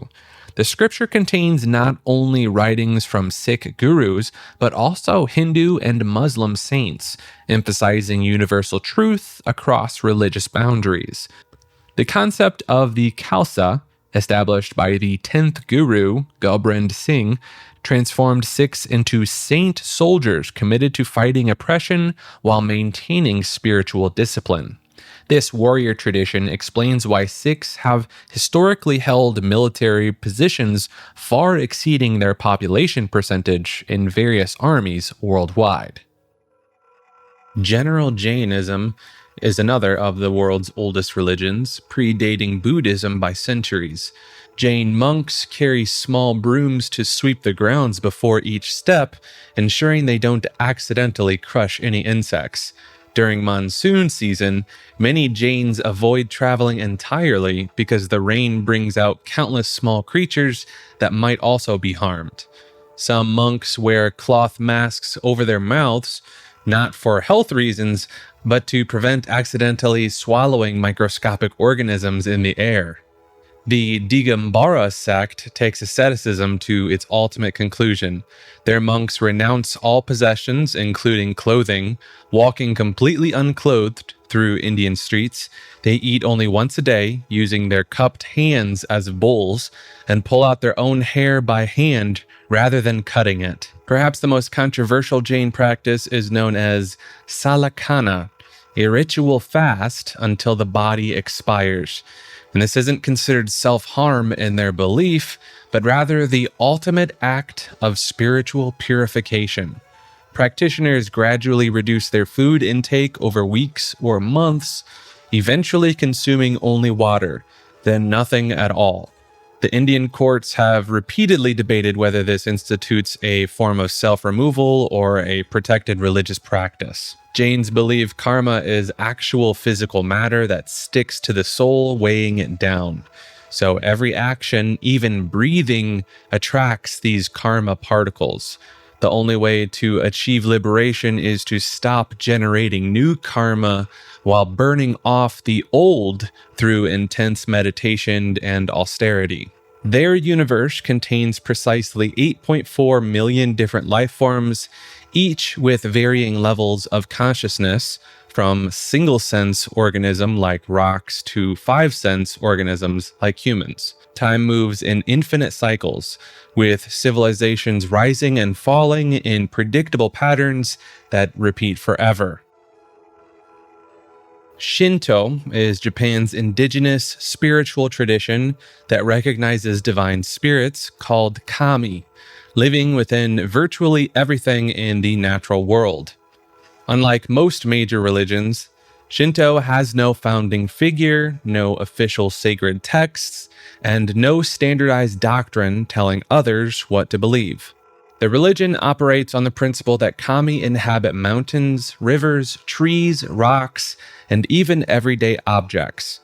Estimates suggest Japan has over 80,000 Shinto shrines, with some sources claiming the number could exceed 100,000. Each shrine serves as a dwelling place for specific kami, who visitors can petition for everything from passing exams to finding romantic partners. The torii gates marking shrine entrances serve as portals between the physical and spiritual worlds. Visitors perform something called misogi, or purification rituals, before approaching the kami. This typically involves washing your hands and mouth at a water basin, though historically practitioners would purify themselves by standing under waterfalls or bathing in the ocean. Mount Fuji itself is considered a kami with its own network of shrines. The Ice Grand Shrine, dedicated to the sun goddess Amaterasu, gets completely rebuilt every 20 years in a practice dating back over 1,300 years. The reconstruction requires specific traditional techniques and costs millions of dollars each time. During World War II, state Shinto became a tool of nationalist propaganda, with the emperor positioned as a living god descended from Amaterasu. With the emperor himself positioned as a living god descended from Amaterasu. This connection between Shinto and Japanese imperialism, led to significant reforms after 1945, officially separating religion from government. Modern Shinto practitioners often combine their beliefs with Buddhism, visiting Shinto shrines for life celebrations like births and weddings, while turning to Buddhist temples for funeral rites. Many Japanese people participate in Shinto rituals without even considering themselves religious, viewing the practices as cultural tradition rather than spiritual devotion. Taoism emerged over 2,500 years ago in China, founded on the mysterious writings of Lao Tzu, whose name literally translates to Old Master. The central text, the Tao Te Ching, consists of only 5,000 Chinese characters, yet has spawned thousands of different interpretations and translations. The core concept revolves around the Tao, meaning the way, which cannot be defined or even properly named. According to the first line of the Tao Te Ching, the Tao that can be spoken is not the eternal Tao. This paradox sits at the heart of the entire belief system. Wu Wei, often translated as non-action, teaches practitioners to move through life without forcing outcomes. This doesn't mean doing nothing, but rather acting in harmony with natural forces, comparing water flowing around rocks rather than trying to smash through them. The religion split into two distinct branches. Philosophical Taoism focuses on meditation and understanding the texts. Religious Taoism, however, developed elaborate rituals, alchemy practices, and the pursuit of physical immortality. These alchemists believed they could create elixirs using mercury and other substances that would grant eternal life. The 8 immortals represent legendary figures who supposedly achieved this immortality through Taoist practices. Each possessed unique powers and backstories, from Lu Dongben, who could fly on a sword, to He Jianggu, who became immortal after eating a mystical peach. Modern practitioners often focus on practices like Tai Chi and Qigong, which combine movement with breathing exercises to cultivate internal energy called Qi. Some branches still maintain secretive initiation ceremonies and esoteric teachings passed on only from master to selected disciples. Like this video and subscribe to Maker. Zoroastrianism is one of the world's oldest monotheistic religions, founded by the prophet Zoroaster somewhere between 1500 and 1000 BCE in ancient Persia. This faith once dominated an empire that stretched from India to Greece, commanding millions of followers, where today only around 200,000 remain worldwide. The religion centers on the cosmic battle between Ahura Mazda, the supreme deity of wisdom and light, and Angra Mainyu, the destructive spirit of darkness. Every human action, thought, and word tips the scales in this eternal conflict.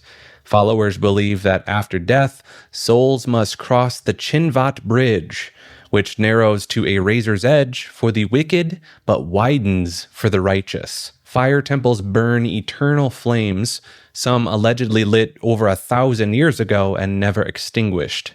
The Atash Baram in Yazd, Iran, has supposedly burned continuously since 470 CE. These sacred fires cannot be contaminated by human breath, so priests wear masks during rituals. The Towers of Silence reveal the religion's unique relationship with death. Bodies cannot pollute the sacred elements of earth, water, or fire, so corpses were traditionally placed atop circular stone structures where vultures would strip the flesh within hours. The bones would then dissolve in lime pits at the tower's center. Many scholars point out that Zoroastrian concepts of heaven, hell, angels, demons, a savior figure, and final judgment appeared centuries before Christianity and Islam adopted remarkably similar ideas. The Zoroastrian savior, Saoshyant, bears striking parallels to messianic figures and later Abrahamic faiths. The Magi who visit Jesus in Christian traditions were Zoroastrian priests. Freddie Mercury, born Farrokh Bulsara, came from a Parsi Zoroastrian family, and his family followed Zoroastrian rites at Kensal Green Cemetery in London. Greek religion was far stranger and more complex than the simplified mythology taught in schools today. While most people know about Zeus throwing lightning bolts and Poseidon ruling the seas, the actual religious practices of ancient Greece involved secret mystery cults, mind-altering substances, and rituals that would seem completely alien to modern observers. The Eleusinian Mysteries were initiation ceremonies held every year for the cult Demeter and Persephone. Participants consumed a drink called kykeon, which some researchers believed contained ergot, a fungus with psychedelic properties similar to LSD. Initiates were sworn to absolute secrecy about what they experienced, and breaking this oath meant death. Even today, we don't know exactly what happened during the final revelation, though ancient writers claimed it removed all fear of death. The Dionysian mysteries centered around Dionysus, god of wine and ecstasy. Followers, mostly women called maenads, would enter frenzied states through wine, dancing, and possibly other substances. During these rituals, they believed they became possessed by the god himself. Roman authorities later banned these ceremonies after reports of participants tearing animals apart using their bare hands and eating raw flesh. The oracle at Delphi, Greece's most important religious site, delivered prophecies while sitting over a crack in the earth that released vapors. Recent geological studies found ethylene gas deposits beneath the temple, suggesting the oracle's visions came from inhaling natural hallucinogens rising from underground. Greek religion also involved practices we'd find disturbing today. The pharmakos ritual involved selecting human scapegoats during times of crisis. These individuals were well fed, then beaten with branches and driven out of the city, or in earlier times, thrown from cliffs or stoned to death to purify the community. The Orphic mysteries taught that human souls were trapped in physical bodies as punishment, cycling through reincarnation until achieving purification. Followers carried gold tablets with instructions for navigating the afterlife and were buried with them as passports to paradise. Norse religion was the spiritual framework that dominated Scandinavia for over 1,000 years before Christianity swept through the region. This was a complete worldview that shaped everything from law courts to farming schedules. The Norse cosmos consisted of 9 interconnected worlds held together by Yggdrasil, a massive ash tree, Midgard housed humans, Asgard contained the gods, and Helheim collected most of the dead. Only warriors who died in battle went to Valhalla. Everyone else ended up in Hell's gray halls, regardless of how they lived. Blood sacrificed, called bloat, formed the cornerstone of Norse religious practice. Animals, particularly horses and pigs, were ritually killed and their blood sprinkled on altars, walls, and participants. The meat was then cooked and shared in communal feasts. Archaeological evidence from Uppsala in Sweden suggests human sacrifice occurred during major festivals, with bodies found in wells and bogs throughout Scandinavia. The gods themselves were far from immortal or all-powerful. They aged without the golden apples of Idun. They could be tricked and bound, and they knew their own destruction was coming during Ragnarok. Odin traded his eye for wisdom and hung himself from Yggdrasil for 9 days to learn the runes. Thor constantly battled giants just to keep chaos at bay. Loki shifted between helping and sabotaging the gods until they finally bound him beneath the earth with the entrails of his own son. Norse practitioners did not kneel or prostrate themselves before their gods. Their relationship was transactional, offerings for protection, sacrifices for good harvests. They carved wooden idols, wore miniature hammer pendants, and consulted vulvas, female shamans who entered trances to speak with spirits and see the future. The conversion to Christianity did not happen overnight. For centuries, people wore Thor's hammer alongside Christian crosses, hedging their bets in the process. Secret pagan rituals continued in rural areas well into the medieval period. Today, modern practitioners of Asatru attempt to reconstruct these old ways, though much of the original practice remains lost to time. Aztec religion was a belief system centered on one of history's most intense relationships between gods and human blood. The Aztecs believed their deities required constant nourishment through human hearts and blood, or the sun itself would stop moving across the sky and the world would end in darkness. Their primary god, Huitzilopochtli, the deity of war and the sun, supposedly needed the hearts of warriors to maintain his strength for his daily battle against the forces of night. The Aztecs performed these offerings atop massive pyramid temples, with priests using obsidian knives to remove still-beating hearts from living victims.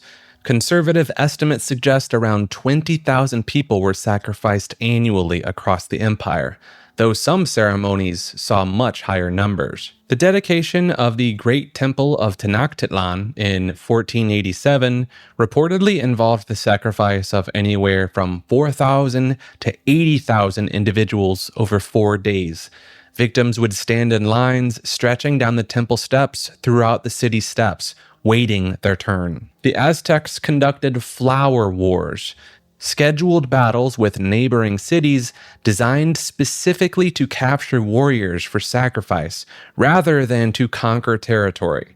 These weren't wars of conquest, but religious harvests of human offerings. Warriors on both sides understood that capture meant ending up on the altar. Different gods demanded different types of victims and methods. Tlaloc, the reign of God, preferred children whose tears before sacrifice were believed to ensure rainfall. Zype Totek, the god of spring and renewal, required priests to wear the flayed skin of victims for 20 days. Tezcatlipoca's ceremonies involved selecting a young man to live as a god for a year, enjoying every luxury before his eventual sacrifice.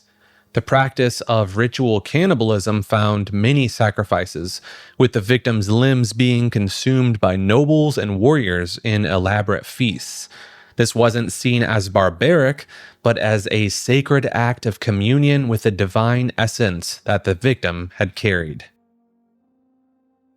Mayan religion centers on one of history's most sophisticated religious systems, where blood was a currency of divine communication and time itself became sacred mathematics. The Maya believed the cosmos operated through cycles of creation and destruction, with humanity existing in the fourth world after 3 previous attempts by the gods had failed. Their pantheon included over 250 deities, each controlling specific aspects of existence. Kukulkan, the feathered serpent, brought knowledge and civilization. Itzamna ruled as their supreme creator deity, inventor of writing, and patron of learning.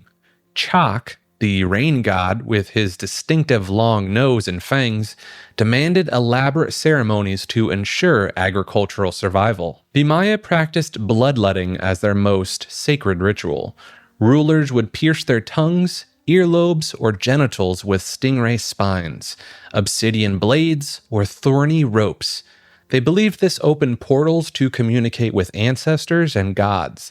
Lady Zak of Yaxchilan famously pulled a rope studded with obsidian shards through her tongue, catching the blood on bark paper that was then burned to summon vision serpents. Their ball game, pits, served as both sport and cosmic reenactment. Players kept a rubber ball in motion without using their hands or feet, representing the sun's journey through the underworld. Some archaeologists believed losing players or captains faced ritual sacrifice, though evidence suggests this happened primarily during significant ceremony occasions rather than every single match. The Maya tracked Venus meticulously, associating it with warfare and sacrifice. They would time military campaigns to coincide with Venus's first appearance as the morning star. Their long count calendar tracked 5,125-year cycles, with December 21st, 2012 marking not an apocalypse, but simply the completion of the 13th Ba'aktun and the beginning of a new cycle. Human sacrifice occurred through various methods, including heart extraction, decapitation, drowning, and shooting with arrows. Children were particularly valued for sacrifice to Chak, often thrown in cenotes or sacred walls along with precious objects.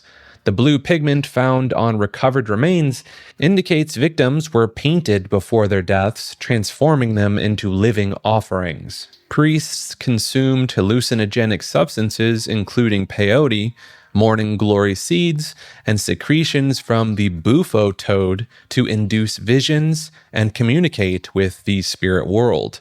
They interpreted these visions as divine messages that guided political decisions, agricultural planning, and ritual timing. The religion never truly disappeared. Modern Maya communities in Guatemala, Belize, and southern Mexico continue practicing modified versions of these traditions, blending pre-Columbian beliefs with Catholicism in ways that would seem familiar to their ancestors who first encountered Spanish missionaries. The Romans operated on a principle called do ut des, I give so that you might give, turning every religious act into a cosmic transaction where the gods literally owed them favors. The official state religion was only the surface layer. Beneath it thrived dozens of mystery cults that required blood oaths and secret initiations. The cult of Mithras met in underground temples called Mithraea, where initiates crawled through narrow passages and were baptized in bull's blood during a ritual called Tauroboreum. Members advance through 7 grades of initiation, each corresponding to a planetary sphere, with names like Corax the Raven and Miles the Soldier. What made Roman religion truly unsettling was its flexibility. When Romans conquered a territory, they did not destroy local gods. They absorbed them, creating hybrid deities like Sulis Minerva in Britain.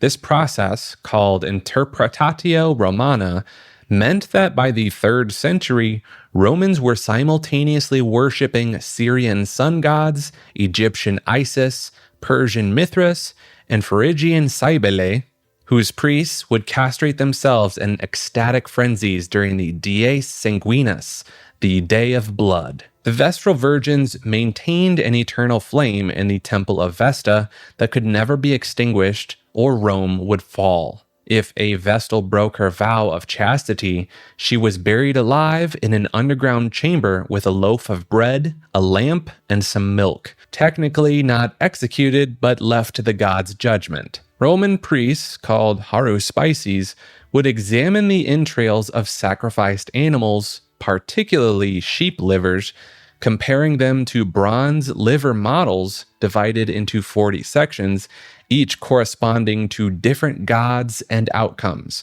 The augurs could halt any government action by claiming the bird omens were unfavorable. Emperor Claudius once had to abandon a naval battle because the sacred chickens refused to eat. The Romans kept collections on prophetic books, the Sibylline books, in underground vaults beneath the Temple of Jupiter. Only special priests could consult them during national emergencies. When they were destroyed by fire in 83 BCE, the Senate sent envoys across the Mediterranean to reconstruct them from their oracle sites, essentially crowdsourcing their national prophecies. Human sacrifice, though officially banned in 97 BCE, continued in times of extreme crisis. After the Battle of Cannae, 2 Greeks and 2 Gauls were buried alive in the Forum Boreum. Marcus Aurelius, the philosopher emperor, revived human sacrifice during the Marco-Manic Wars, throwing prisoners into the Danube to appease the river god. The imperial cult took this even further. Living emperors became gods, complete with temples and priests. Refusing to sacrifice to the emperor's genius, his divine spirit, was treason. This was why early Christians faced execution, not for believing in Jesus, but for refusing to burn incense to the emperor's statue. By the 4th century, Roman religion had become so complex that Emperor Julian, trying to restore paganism after Constantine's conversion, couldn't even figure out which rituals were authentic anymore.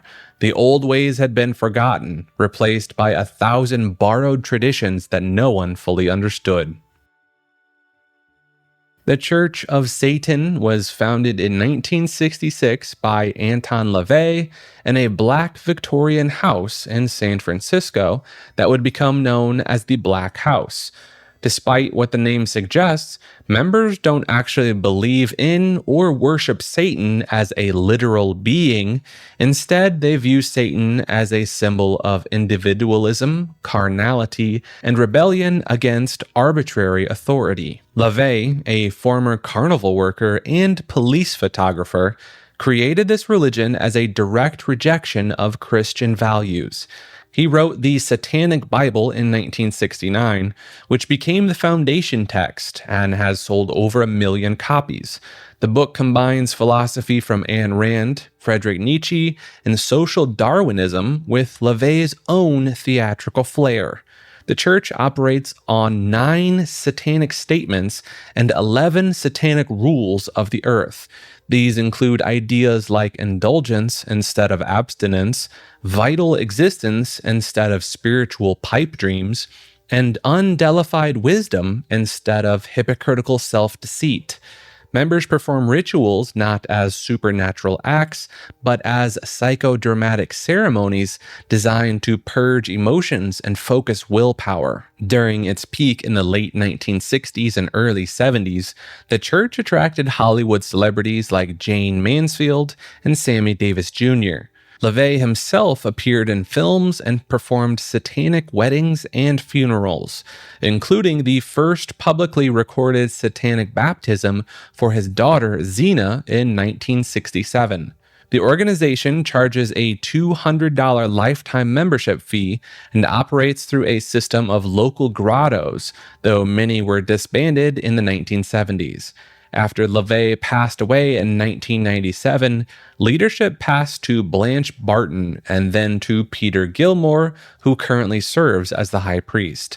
Today, the Church of Satan maintains that it's the only authentic satanic organization, distinguishing itself from theistic Satanists who actually believe in a literal devil, and from newer groups like the Satanic Temple, which focuses more on political activism and separation of church and state. Atheism, the rejection of belief in any gods or deities, actually has a more complex and controversial history than most people realize. Atheism has been punishable by death in 13 countries as recently as 2013, making it literally a forbidden belief in parts of the modern world. The term itself comes from the Greek word atheos, meaning without gods, but interestingly, early Christians were actually called atheists by the Romans for refusing to worship the traditional pantheon of gods. This same accusation was later turned around when atheism as we know it began emerging during the Enlightenment period. What many don't know is that there are actually multiple branches within atheism itself. Strong atheism asserts that no gods exist whatsoever, while weak atheism simply lacks belief without making definitive claims. Then there's apatheism, where people just don't care whether gods exist or not. The demographic statistics reveal some surprising patterns. Countries with the highest standards of living and education levels tend to have the highest rates of atheism, with Sweden, Denmark, and Norway topping the lists at over 70% non-religious populations. Meanwhile, these psychologists have documented something called the atheist distrust phenomenon, where studies show atheists are trusted less than other religious or ethnic groups in multiple countries, even ranking below criminals in some surveys from the early 2000s. Perhaps most intriguingly, neuroscientists have identified specific brain regions that activate differently in atheists versus believers when processing religious concepts, suggesting there might be neurological components to belief and disbelief that go deeper than just philosophical choice. Rather than simply sitting on the fence between belief and disbelief, agnostics make a specific claim about the limits of human knowledge itself. Thomas Huxley coined the term in 1869, combining the Greek word gnosis, meaning knowledge, with the prefix a, meaning without. Huxley wasn't trying to dodge the God debate. He was arguing that the existence or non-existence of deities falls completely outside what humans can actually prove or disprove through evidence and reason. This creates two distinct camps that often surprise individuals. Agnostic atheists believe no gods exist, but admit they cannot prove it with certainty. Agnostic theists believe in God, but acknowledge they can't demonstrate this belief through empirical evidence. Both groups share the conviction that ultimate spiritual truths remain fundamentally unknowable. The position draws intense criticism from multiple directions. Many religious institutions view agnosticism as a cop-out, a refusal to commit that undermines faith itself. Militant atheists often dismiss agnostics as weak-minded fence-sitters who lack the courage to reject religious claims entirely. Historically, agnosticism has served as intellectual cover for skeptics in societies where open atheism meant social exile or worse. Victorian England's scientific community embraced the label as a respectable alternative to outright disbelief. Charles Darwin himself identified as agnostic later in life, finding it a more defensible position than declaring certainty about matters beyond scientific observation. The philosophy extends beyond just religious questions. Strong agnostics apply this same skepticism to all metaphysical claims about reality's ultimate nature, consciousness after death, and the existence of souls. They argue these questions might not just be currently unanswerable, but potentially unanswerable forever, given the inherent limitations of human perception and reasoning. Cryptozoology is the study of animals that mainstream science says does not exist.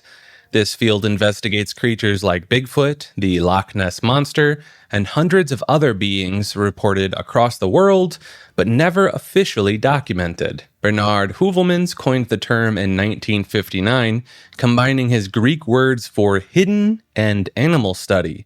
He argued that folklore and eyewitness accounts often preserve knowledge of real creatures that science has not discovered yet.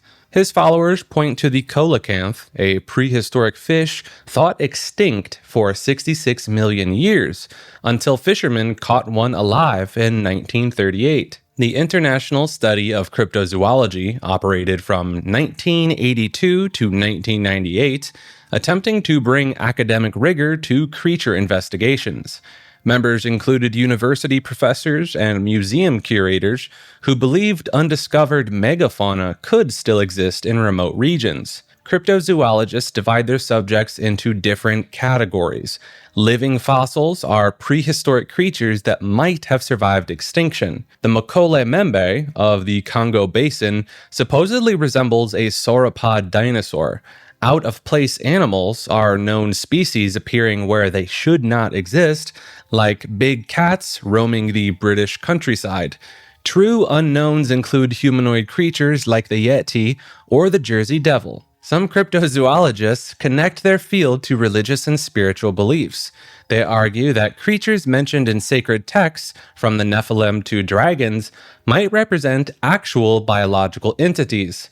Others suggest that these beings exist in dimensions that occasionally overlap with ours, explaining why physical evidence remains elusive despite thousands of sightings. The field attracts both sincere researchers using trail cameras and DNA analysis, and believers who accept every blurry photo as proof. This divide has created an ongoing conflict between those seeking scientific credibility and those who embrace the paranormal aspects of hidden creatures.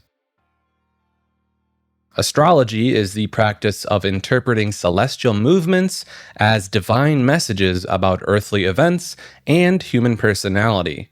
While most people know it from newspaper horoscopes, the system extends far beyond sun signs into complex framework that claims the exact positions of planets, stars, and constellations at your birth moment permanently shape your destiny. The Babylonians developed the zodiac system around 2,400 years ago, dividing the sky into 12 30-degree sections. Each section corresponded to a specific personality trait and life event. The constellations have shifted since then due to axial precession, meaning if you think you're a Scorpio, the sun was actually in Libra when you were born. Ronald and Nancy Reagan consulted astrologer Joan Quigley for nearly every major decision during his presidency.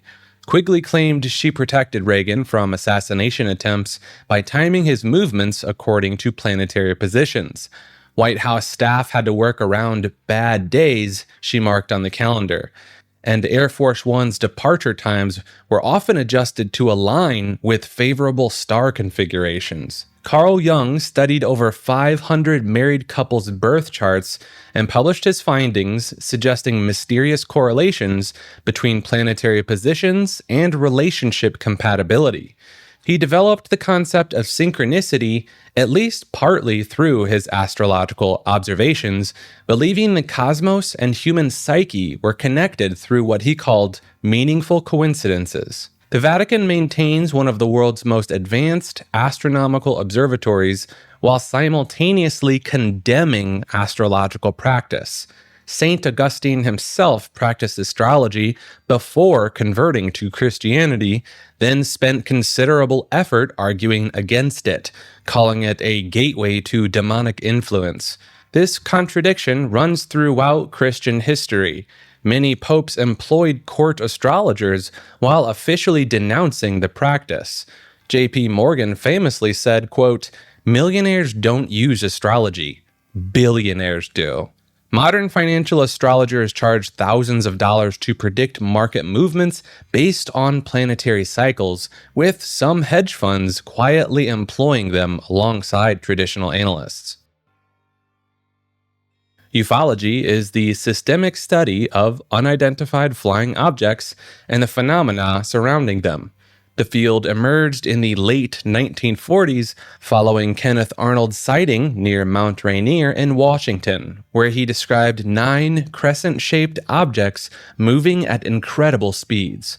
Arnold's description of their movement as similar to saucers skipping across water gave birth to the term flying saucer. The term encompasses everything from amateur skywatch groups to former military personnel conducting investigations. J. Allen Hynek, who started as a skeptical astronomer consulting for Project Blue Book, became one of ufology's most respected figures after witnessing cases he could not explain through conventional means. He developed the Close Encounters classification system, close encounters of the first kind being visual sightings, second kind involving physical effects, and third kind referring to entity sightings. Project Blue Book itself ran from 1952 to 1969, investigating over 12,000 UFO reports for the United States Air Force. The official conclusion stated that no UFO investigated posed a threat to national security, and that most sightings could be explained as natural phenomena or conventional aircraft.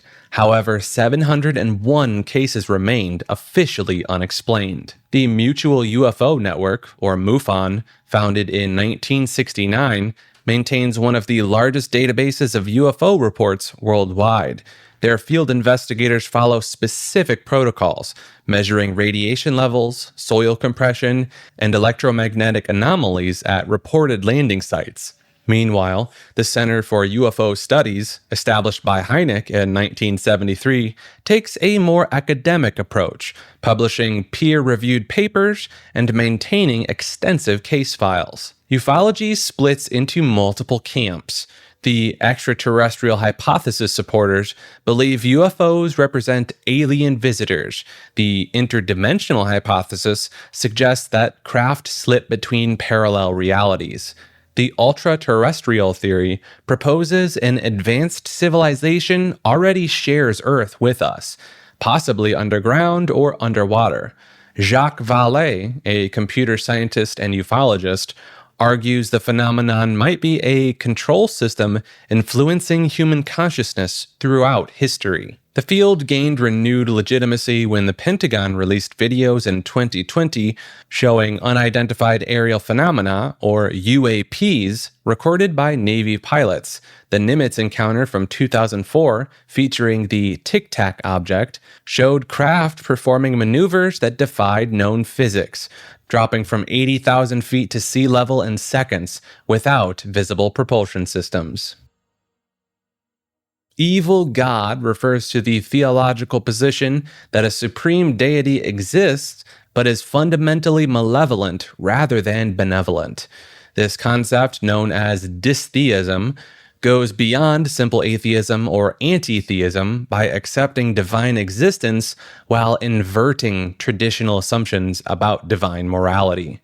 The idea gained philosophical traction through thinkers like David Hume, who pointed out that the observable world contains so much suffering that an all-powerful creator might just as easily be cruel as kind. Some dystheists point to natural disasters, childhood diseases, and parasites that can only survive by causing agony as evidence of deliberate malicious design.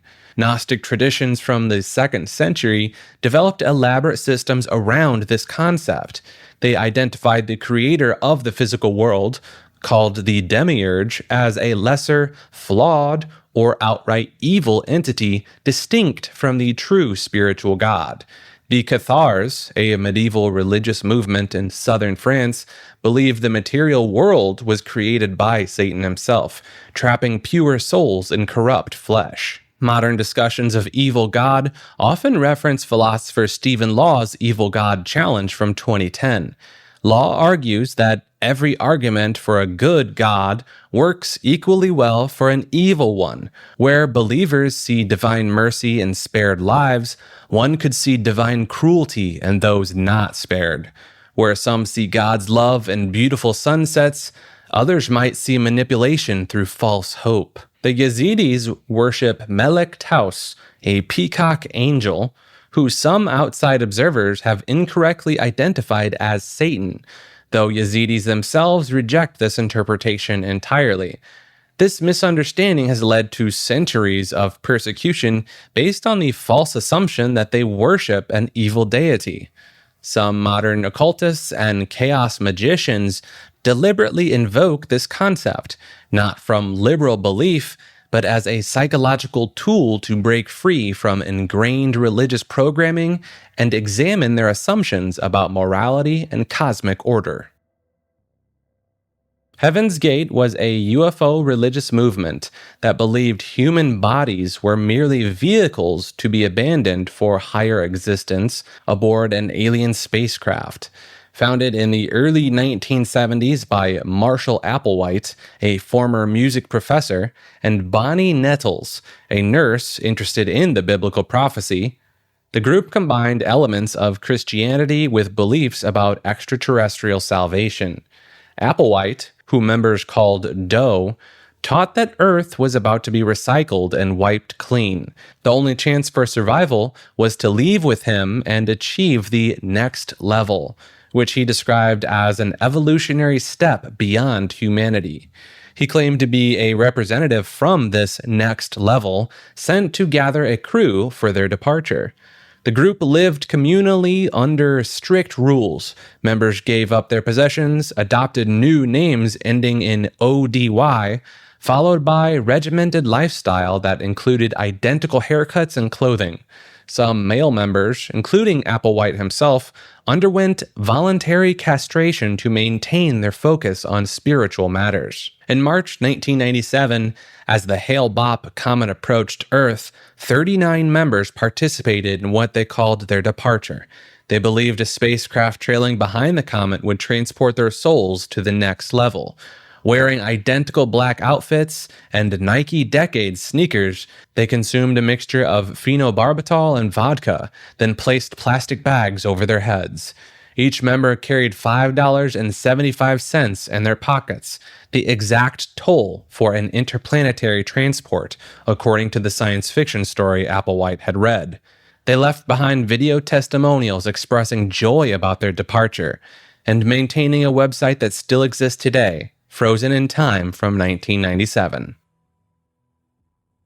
The People's Temple started in Indianapolis in 1955 as what appeared to be a progressive church promoting racial integration and social justice. Jim Jones, the charismatic leader, attracted followers with promises of becoming a socialist paradise, free from racism and oppression. By the 1970s, the group had moved to California, establishing headquarters in San Francisco with over 3,000 members. Jones convinced 918 followers to relocate to a remote compound in Guyana, South America, which they named Jonestown. He promised this agricultural project would be their utopia, away from nuclear war and capitalist society. Members signed over their possessions, social security checks, and life savings to the temple. Life in Jonestown was nothing like promised. Armed guards preventing people from leaving. Food was scarce, and Jones subjected residents to lengthy sermons over loudspeakers that played throughout the night.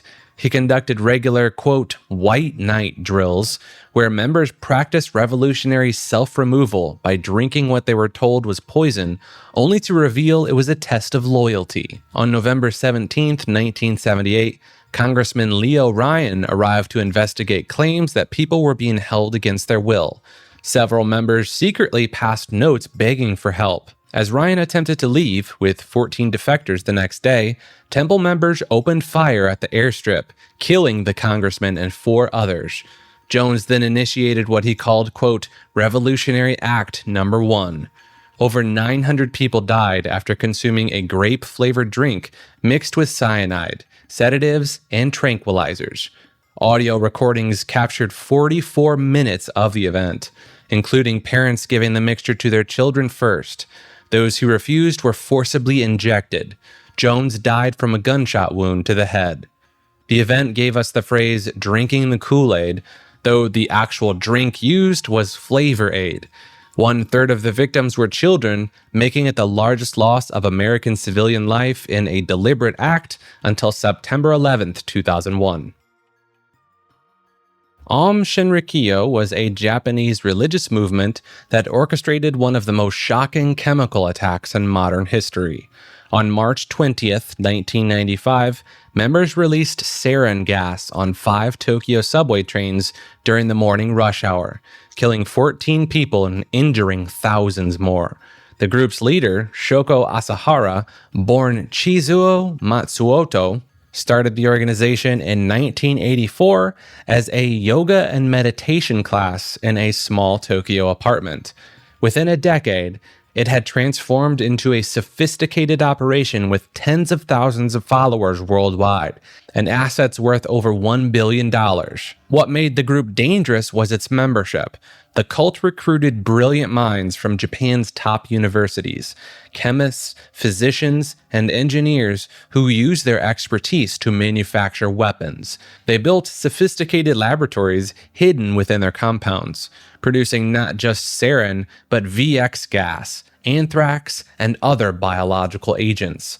Asahara convinced followers he could levitate, possessed supernatural powers, and was both Christ and the first enlightened being since Buddha. Members paid up to $10,000 for the privilege of drinking his bathwater, which they believed would transfer spiritual energy.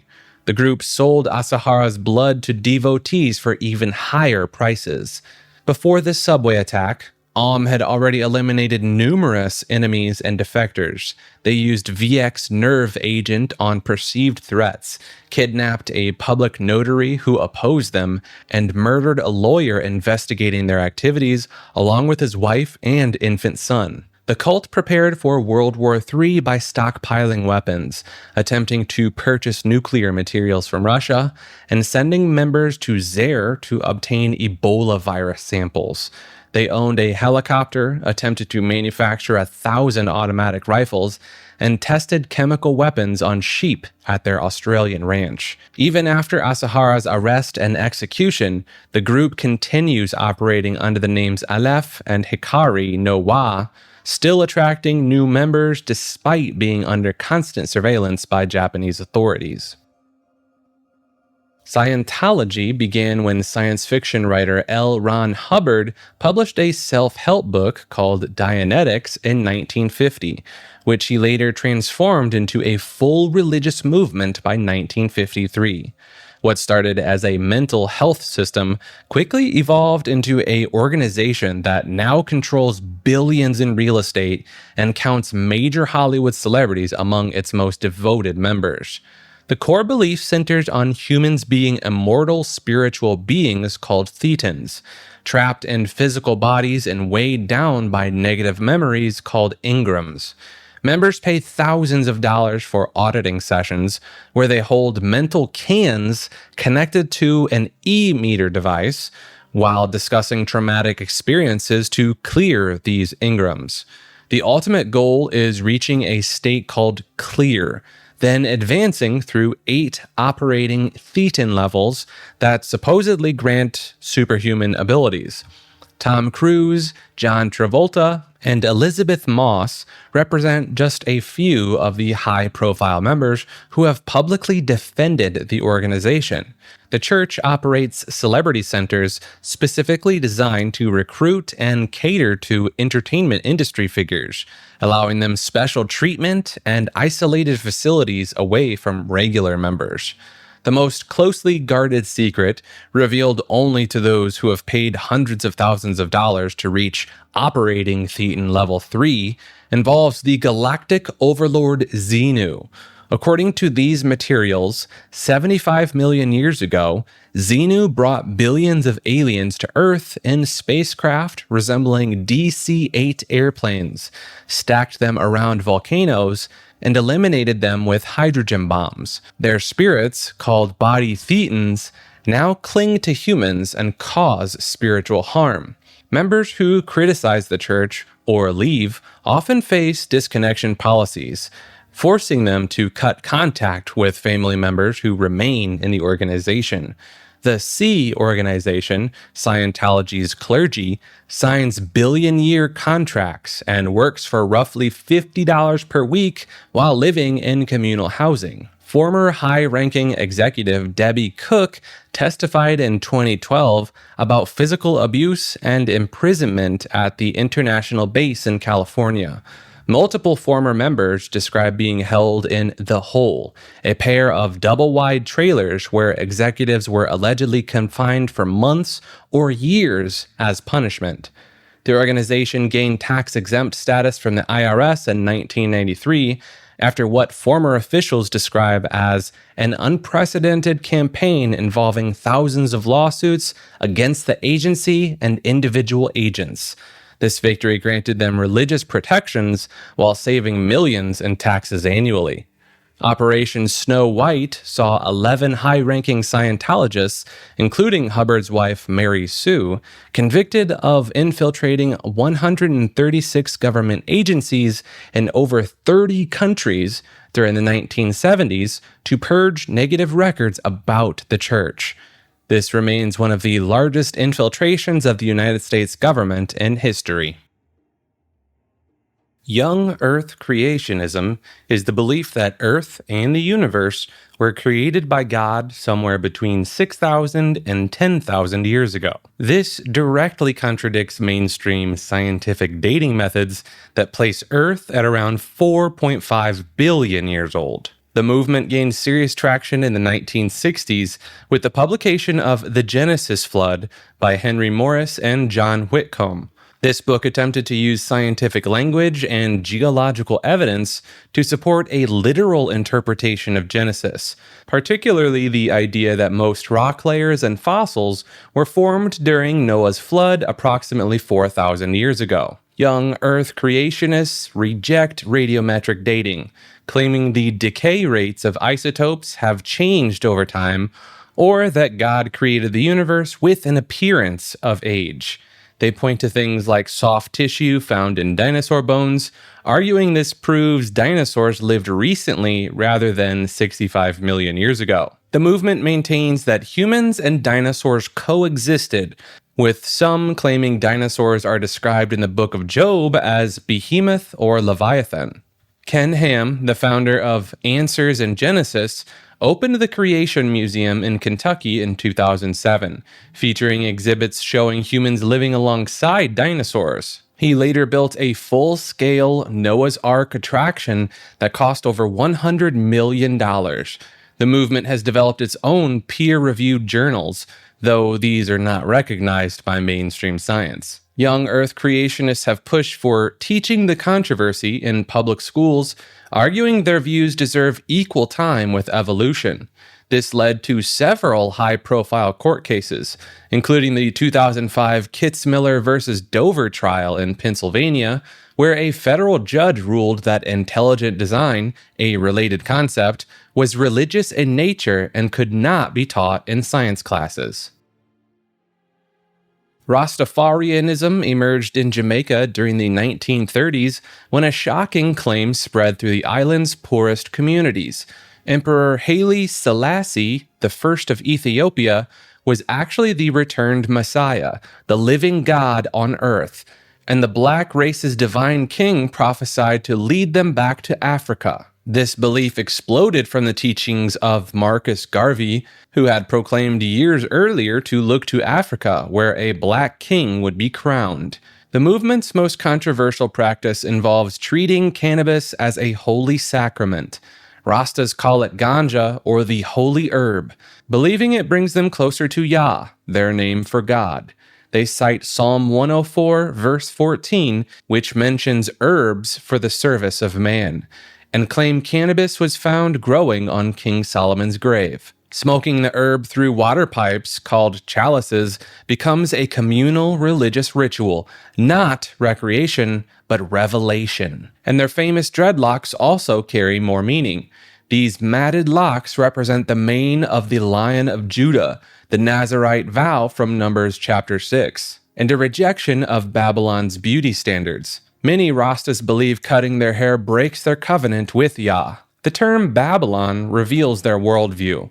Western society, the police, the government, the church, all form Babylon, the oppressive system descended from the empire that enslaved the Israelites. They see themselves as the true Israelites in exile, waiting for reparation to Zion, meaning Africa, specifically Ethiopia.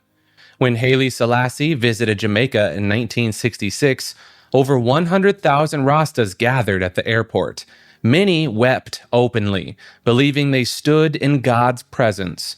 The emperor himself never claimed divinity and remained puzzled by their worship. Some Rastas who met him began questioning their beliefs, while others insisted Selassie's humility only proved his divine nature. Even Selassie's death in 1975 didn't shake the faith. Many Rastas refused to believe he died, claiming his spirit lives eternally.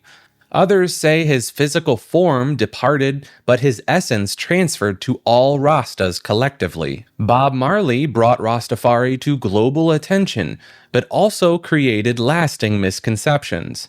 The movement encompasses multiple mansions or denominations, including the Nyabingi order, the Bobo Ashanti, who wear turbans and live communally, and the 12 tribes of Israel, who accept Jesus Christ alongside Selassie. The diet called Ital, meaning vital or natural, forbids pork, shellfish, salt, and often all meat. Some mansions require complete veganism. They avoid alcohol, considering it a tool of Babylon's oppression, while embracing their sacred herb. Modern DNA studies have complicated their beliefs about African ancestry and the lost tribes of Israel. Some Rastas have adapted, viewing the connection as spiritual rather than genetic. Others maintain their original position, citing suppressed historical evidence. Their movement spread far beyond Jamaica, taking root across the Caribbean, North America, Europe, and even Japan. Each region adds local interpretations while maintaining core beliefs about Haile Selassie, Babylon, and eventual repatriation to Africa, whether physical or spiritual.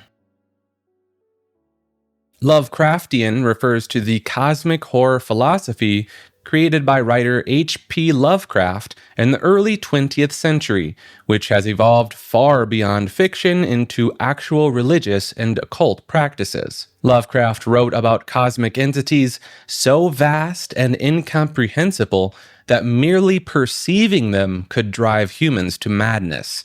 His stories featured beings like Cthulhu, Azathoth, and Nyarlathotep, entities that existed before humanity and would exist long after our extinction.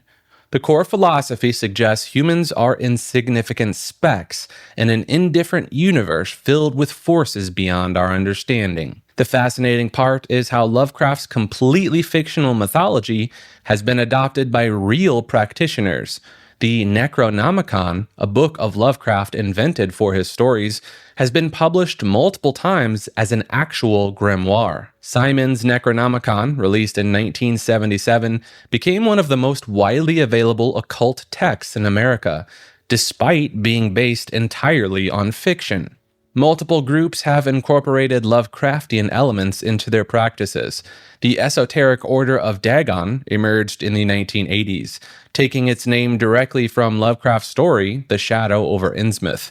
The Cult of Cthulhu, founded by Vengar Satanis in 2004, treats Lovecraft's great old ones as legitimate objects of worship. Kenneth Grant, a study of Aleister Crowley, spent decades writing about connections between Lovecraft's entities and actual occult traditions.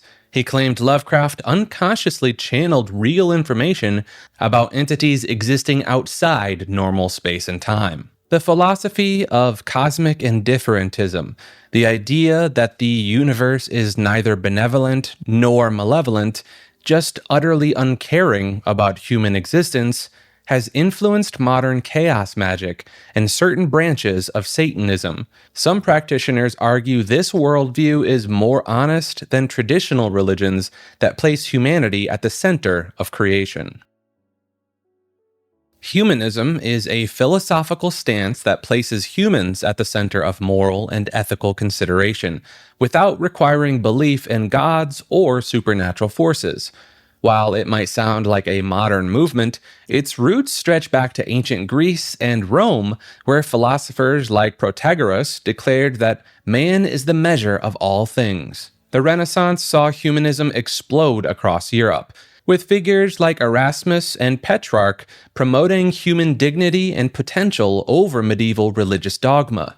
This shift was revolutionary enough that humanist scholars faced persecution from religious authorities who saw their ideas as a dangerous threat to divine order. Modern secular humanism emerged in the 20th century through three key documents. The first Humanist Manifesto appeared in 1933, signed by 34 prominent thinkers, including John Dewey. The second manifesto came in 1973, and a third in 2003, each one refining the philosophy's core principles of reason, ethics, and social justice without supernatural beliefs. Some believe humanism to be controversial because of its explicit rejection of religious authority as the source of morality. Organizations like the American Humanist Association and the British Humanist Association actively promote secular ceremonies for weddings and funerals, lobbies for separation of church and state, and advocate for science-based education. The movement has attracted notable figures like Carl Sagan, Isaac Asimov, and Kurt Vonnegut, who served as honorary president of the American Humanist Association. In some countries, identifying as a humanist can still lead to social ostracism or legal consequences, particularly in nations where religious law dominates the legal system. Tarology is the systemic study and practice of tarot card divination, going beyond simple fortune-telling into complex symbolic systems that practitioners claim can unlock hidden truths about reality itself. The practice traces back to 15th century Italy, where tarot cards first appeared as playing cards for wealthy families. The Visconti Sforza deck, created around 1440, contained imagery that would later become central to occult interpretations: the Fool, Death, the Tower, and other archetypal figures that supposedly represent fundamental forces in the universe. Another fascinating aspect is its evolution from parlor trick to elaborate spiritual system. The French occultist Antoine Court de Ghibelline claimed in 1781 that tarot cards contained secret Egyptian wisdom from the Book of Thoth, despite zero historical evidence connecting tarot to ancient Egypt. This fabrication became accepted truth in occult circles and spawned entire schools of mystical interpretation. The Rider-Waite deck, illustrated by Pamela Coleman Smith in 1909, embedded Kabbalah, astrology, and Hermetic symbolism into every card. Practitioners believed each card vibrates at specific frequencies that resonate with cosmic energies, allowing readers to tap into what Carl Jung later called the collective unconscious. Modern tarology has developed into multiple competing systems. The Thoth deck, created by Aleister Crowley, incorporates his Thelemic philosophy, while the Marseilles tradition maintains older European symbolism. Some practitioners combine tarot with gematria, assigning numerical values to cards that supposedly reveal mathematical patterns in fate itself. The most controversial aspect involves claims that certain card combinations can actually influence reality rather than just predict it, with some tarologists insisting that repeated readings can manifest specific outcomes through focused intention. Monotheism is the belief in a single, all-powerful deity, and while it might seem like the default religious position today, it was actually a radical and dangerous idea when it first emerged. The concept completely upended thousands of years of human religious practice. Before monotheism took hold, virtually every civilization worshipped multiple gods. The Egyptians had hundreds of deities, the Greeks and Romans had elaborate pantheons, and tribal societies recognized spirits in every tree, river, and mountain. Then came the revolutionary claim that only one god exists, and all others are false. The earliest clear example appears with the Egyptian pharaoh Akhenaten around 1350 BCE. Who tried to force his entire kingdom to worship only Aten, the sun disk. His reforms were so extreme that after his death, the Egyptians destroyed his monuments and tried to erase him from history completely. They returned to their old gods immediately. The Hebrew development of monotheism was different. It started as monolatry, meaning they believed other gods existed but only worshipped Yahweh. Over centuries, this evolved into true monotheism, declaring all other deities as non-existent. The transition appears clearly in biblical texts, where early passages acknowledge other gods, while later ones deny them entirely. Polytheistic cultures could easily adopt new gods from conquered peoples or trading partners. Romans famously absorbed Greek gods, Egyptians merged deities with Nubian gods, and everyone shared and traded divine concepts. But monotheism draws a hard line, that there's one truth, one path, one God. Everything else is wrong. This exclusivity created unprecedented religious conflicts. When Constantine made Christianity the Roman Empire's official religion, pagan temples were destroyed, their treasures seized, and their practices outlawed. The same pattern repeated when Islam spread across the Middle East and North Africa. Monotheistic faiths could not coexist with polytheism the way different polytheistic systems coexisted with each other. On the other end of the spectrum, we have polytheism, the worship of multiple gods. The Romans didn't just tolerate other gods, they actively collected them. When Rome conquered new territories, they'd often adopt local deities into their own pantheon, creating a kind of divine immigration policy. This wasn't seen as contradictory or confusing at all. Each god had their own department, their own specialties, their own days of worship. In Hindu polytheism, which still thrives today with over 1 billion followers, there are traditionally 33 million gods. Though most Hindus focus their worship on specific deities like Vishnu, Shiva, or Devi, the theological framework allows for this vast population to coexist. The Greek pantheon operated somewhat like a dysfunctional family sitcom. Zeus couldn't stop having affairs. Hera kept taking revenge on his lovers instead of him. Ares and Athena represented two completely different approaches to war, and Dionysus was basically running the entire party. These gods weren't perfect moral exemplars. They were powerful beings with their own agendas, weaknesses, and petty feuds. Even Christianity, Islam, and Judaism, the big three monotheistic religions, show traces of polytheistic influence. Angels, demons, saints, and jinn all function as subordinate divine beings in ways that echo polytheistic hierarchies.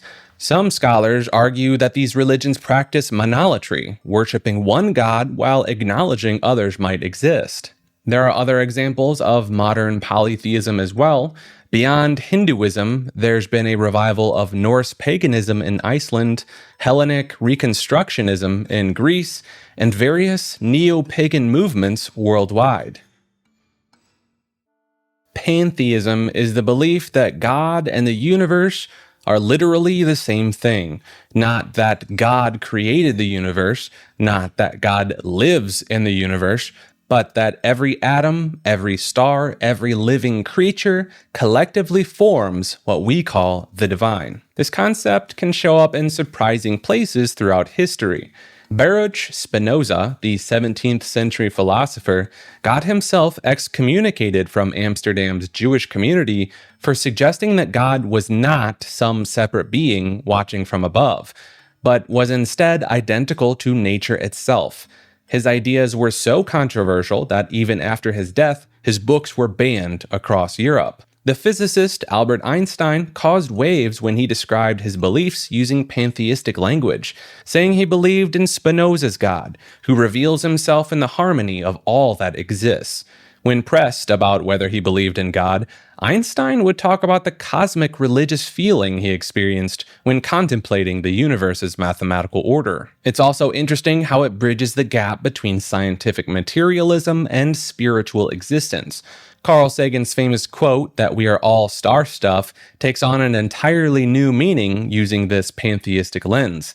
If the universe itself is divine, the human consciousness becomes the universe experiencing itself subjectively. The belief system shows up in unexpected forms across culture. The Hindu concept of Brahman, the ultimate reality underlying all phenomena, shares similarity with pantheistic thought. Some interpretations of Taoism view the Tao as the fundamental essence of everything that exists. Even certain Native American spiritual traditions view the natural world as inherently sacred rather than created by a separate deity. Modern pantheists often point to quantum physics and consciousness studies as validation of their worldview. If consciousness is a fundamental property of matter, as theory suggests, then the universe itself might possess something resembling awareness at every level of existence. Pre-tribulational premillennialism is a very specific roadmap for how the world ends, complete with a timeline that millions of Christians believe is coded into biblical prophecy. The belief system says that Jesus Christ will return not once, but twice. The first return happens in secret, when all true believers suddenly vanish from Earth in an event called the rapture. Cars crash as drivers disappear, planes fall from the sky, clothes drop to the ground with nobody inside them. After this mass disappearance, the world enters 7 years of absolute chaos called the Great Tribulation.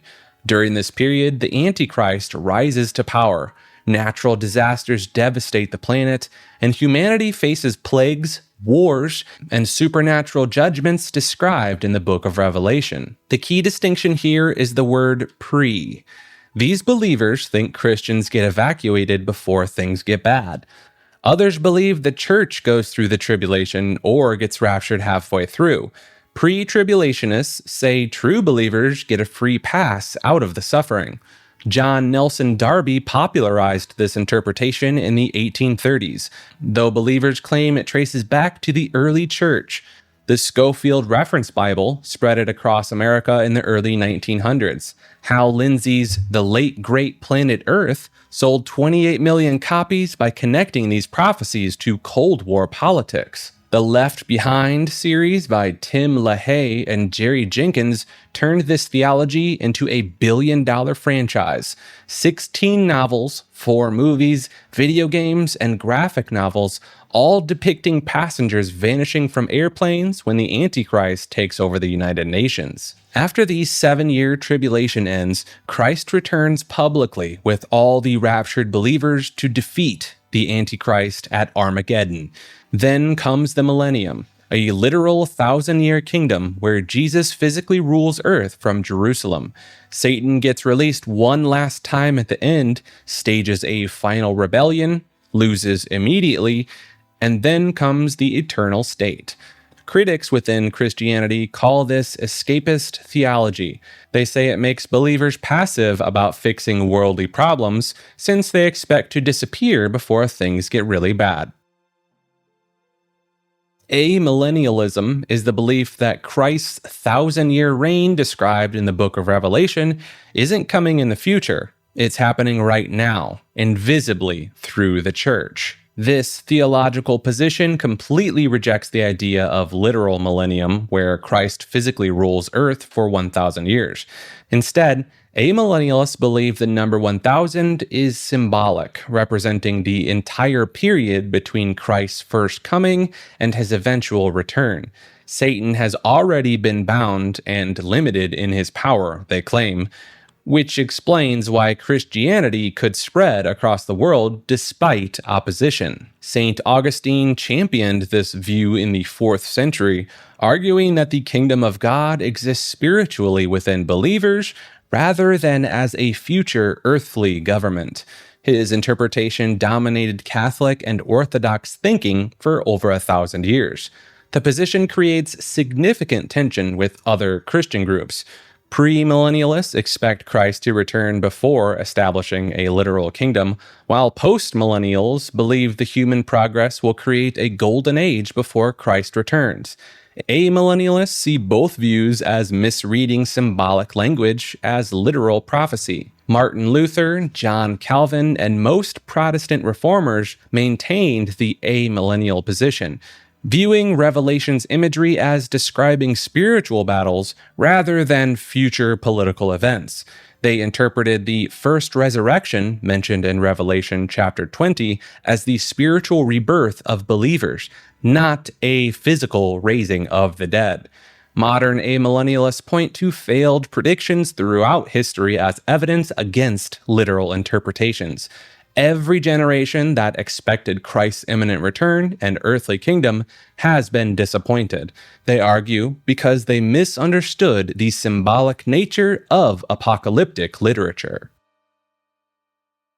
Wicca emerged in 1950s England when Gerald Gardner, a retired British civil servant, claimed to have been initiated into a surviving coven of witches, practicing an ancient pre-Christian religion. Gardner published detailed rituals involving sky-clad worship, meaning practitioners performed ceremonies completely naked, along with instructions for casting circles, invoking deities, and conducting seasonal celebrations. Gardner insisted he learned these practices from Dorothy Clutterbuck, allegedly a hereditary witch from the New Forest Coven. Historians have found zero evidence these ancient covens existed, and Gardner's rituals borrowed heavily from Aleister Crowley's writings, Masonic ceremonies, and Victorian occult societies. The religion spread to America through Raymond Buckland, who established the first American coven in Long Island in 1964. By the 1970s, different traditions emerged, including Alexandrian Wicca, founded by Alex Sanders, who claimed his grandmother initiated him at age 7, and Dianic Wicca, created by Zuzana Budapest, focusing exclusively on goddess worship. Silver Raven Wolf's teen-oriented books in the 1990s brought Wicca to suburban America, selling millions of copies despite criticism from traditional practitioners who felt she oversimplified and commercialized their faith. The television show Charmed and films like The Craft introduced Wiccan concepts to mainstream audiences, though actual practitioners noted these portrayals were about as accurate as Harry Potter's depiction of British boarding schools. During the 1980s Satanic Panic, Wiccans faced harassment, job losses, and custody battles, with courts often unable to distinguish between Wicca and Satanism, despite Wiccans not even believing in Satan. The Pentagon recognized Wicca as a valid religion in 1978, and grave markers with pentacles were finally approved for military cemeteries in 2007 after a lengthy legal battle. Today, estimates suggest between 800,000 and 1.5 million Americans identify as Wiccan or pagan, making it one of the fastest growing religions in the United States. Vodou operates as Haiti's dominant spiritual system, practiced by an estimated 90% of the population alongside Christianity, with priests called Hungans and priestesses called Mambos, conducting elaborate ceremonies that can last from sunset to sunrise. The religion emerged from enslaved West Africans in Haiti, who merged their traditional beliefs with Catholicism to preserve practices under colonial rule. Each Catholic saint became a mask for an African spirit, creating a dual system where St. Patrick conceals the serpent spirit Dambala, while St. James hides the warrior spirit Ogu. Practitioners serve hundreds of spirits called Iwa, each with specific personalities, favorite foods, colors, and days of the week. Papa Legba opens the gateway between worlds and must be honored first at every ceremony. Baron Samedi, wearing his top hat and dark glasses, rules the cemetery and controls passage to the afterlife. Erzuli Freda demands expensive perfumes and pink champagne, while her darker aspect, Erzuli Dantor, protects single mothers and requires offerings of black pigs and strong rum. During possession ceremonies, the Iwa mount participants like horses, completely taking over their bodies. A mild-mannered accountant possessed by Ogu might drink flaming rum, handled red-hot iron, and speak in an entirely different voice for hours. The possessed person remembers nothing afterward. The religion's power structure operates through secret societies like the Bazango and the Sanpuel, which enforce community justice outside government control. These societies allegedly maintain bokors, sorcerers who create zanbi through a powder containing tetrodotoxin from pufferfish, causing death-like paralysis, followed by brain damage that leaves victims in a suggestible state. Anthropologist Wade Davis suggested the case of Clairvius Narcisse, who appeared in his village 18 years after his family buried him, claiming he'd been zombified and forced to work on a plantation. Hospital records confirmed his death certificates from 1962. The veve, intricate symbols drawn in cornmeal or flour, serve as beacons to summon specific Iwa. Each spirit has its own unique design that practitioners must reproduce perfectly. The symbol for Legba includes his cane and keys, while Baron Samedi's features coffins and crosses. Non-denominational Christianity started as a rejection of traditional church hierarchies, but evolved into something far more complex than its founders intended. These churches claim to follow only the Bible without any denominational baggage, yet they've accidentally created their own distinct culture with predictable patterns. Walk into almost any non-denominational church, and you'll find contemporary worship music, casual dress codes, and sermons that sound remarkably similar despite having no official connection to each other. The movement exploded in the United States during the 1960s and 70s when Christians grew frustrated with what they saw as man-made traditions overshadowing biblical teaching. Churches like Calvary Chapel in Costa Mesa, California, led by Chuck Smith, became massive influencers by stripping away formal liturgy and denominational labels. And with it is an inherent contradiction. By organizing themselves around being unorganized, they've created an informal network that functions exactly like a denomination. They share worship styles, theological emphases, and even transfer pastors between congregations, all while insisting they're independent. The largest non-denominational churches in America, including Joel Osteen's Lakewood Church in Houston, with over 45,000 weekly attendees, wield enormous influence without any oversight from a larger religious body. This independence means pastors answer to no one beyond their local board, leading to both innovative ministry approaches and occasional spectacular scandals when accountability breaks down. Many non-denominational churches trace their roots to the Stone Campbell Restoration movement of the early 1800s, which aimed to restore New Testament Christianity without creeds or hierarchies. The irony is that this movement itself split into three distinct groups that function as unofficial denominations today. The Teutonic Order began as German hospitals in Jerusalem during the Third Crusade, but transformed into one of the most powerful military forces in medieval Europe. These warrior monks wore distinctive white mantles marked with bold black crosses, creating an image that would haunt European consciousness for centuries. Unlike other crusading orders that focused on the Holy Land, the Teutonic Knights turned their attention to the pagan tribes of Prussia and the Baltic region. Their Grand Master, Hermann von Salza, received golden bulls from both the Pope and Holy Roman Emperor Frederick II, essentially giving them unlimited authority to conquer and convert by any means necessary. The order established a theocratic state that stretched across modern-day Poland, Lithuania, Latvia, and Estonia. They built massive fortress-like monasteries, like Marienburg Castle, which served as their headquarters and remains one of the largest brick castles in the world.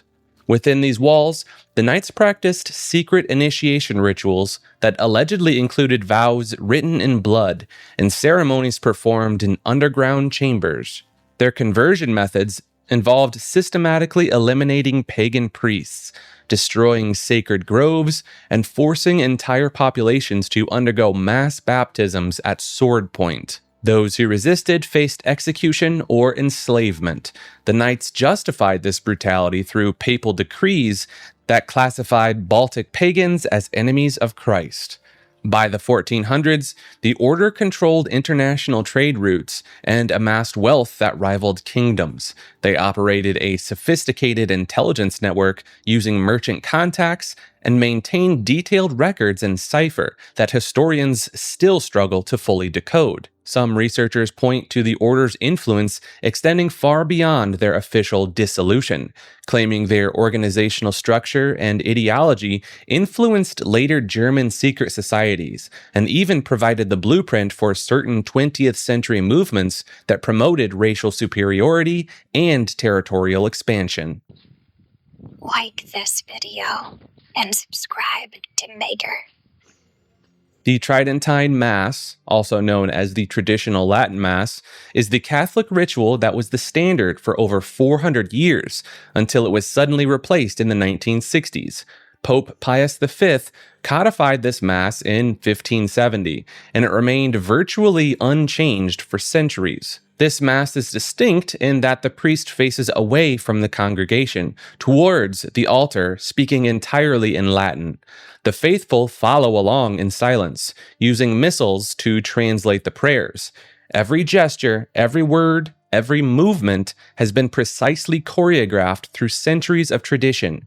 In 1969, following the Second Vatican Council, Pope Paul VI introduced the Novus Ordo Mass, the new order of Mass conducted in local languages with the priest facing the people. Almost overnight, the Latin Mass that had defined Catholic worship for generations disappeared from most churches. Groups of Catholics refused to abandon the old Mass, believing the new version had stripped away something sacred. The Society of St. Pius X, founded by Archbishop Marcel Lefebvre in 1970, went into open rebellion against Rome to preserve the Latin Mass. This led to a major schism when the individual consecrated 4 bishops without papal permission in 1988, resulting in automatic excommunication. Today, the Tridentine Mass exists in a strange twilight zone within Catholicism. Pope Benedict XVI liberalized its use in 2007, but Pope Francis restricted it again in 2021. Some Catholics drive hours every Sunday to attend one of the few churches that still offer it, convinced that something essential was lost when the church modernized. They point to declining attendance and loss of reverence as evidence that abandoning the Latin Mass was a mistake. The controversy also runs deeper than just language preference. It's about whether the Catholic Church fundamentally changed its identity after Vatican II. Trinitarianism is the doctrine that God exists as 3 distinct persons, the Father, the Son, and the Holy Ghost, while remaining one divine essence. This concept became the defining belief that separates most Christians from other monotheistic faiths, but its path to acceptance was marked by centuries of violent conflict and theological warfare. The doctrine emerged from early Christians trying to reconcile Jesus being both divine and human while maintaining monotheism. The formula they settled on states that each person of the Trinity is fully God, yet there's only one God, not 3 gods, not 3 parts of a God, but one God and 3 persons. This sparked some of Christianity's bloodiest internal battles. The Council of Nicaea in 325 AD was convened specifically to address the Arian controversy, where a priest named Arius argued that Jesus was created by God and therefore subordinate. The council condemned Arianism, but the fighting continued for decades. Emperor Constantine's own son, Constantius II, was an Arian who persecuted Trinitarian bishops. The complexity of the doctrine led to numerous groups being branded heretical. Modalists believed the three persons were just different modes or masks worn by one god. Tritheists allegedly believed in three separate gods. The Pneumotomachi accepted the Father and Son, but denied the Holy Spirit's divinity. Critics point out that the word Trinity never appears in the Bible.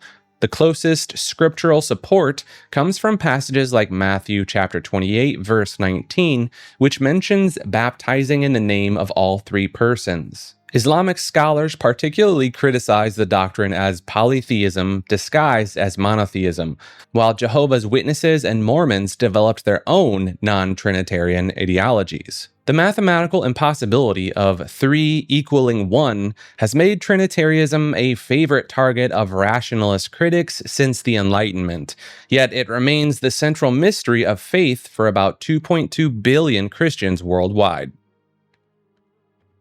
On the other end, we see non-Trinitarianism, the rejection of Christianity's Trinity doctrine. The Jehovah's Witnesses, with over 8 million members worldwide, teach that Jesus was God's first creation, a perfect being, but not God himself. They believe the Holy Spirit is God's active force rather than a person. The Church of Jesus Christ of Latter-day Saints takes a different approach, teaching that the Father, Son, and Holy Spirit are 3 separate beings united in purpose, but not substance. Oneness Pentecostals, numbering around 24 million globally, believe Jesus is the one God, manifesting in different modes. When they baptize, they do it in Jesus' name only, not in the name of the Father, Son, and the Holy Spirit. This difference has split entire denominations apart. The Trinity doctrine itself wasn't formally established until the Council of Nicaea in 325, nearly 3 centuries after Jesus. Emperor Constantine called the council specifically to settle the growing divide over Christ's nature. The losing side, the Arians who believed Jesus was created by God, were declared heretics.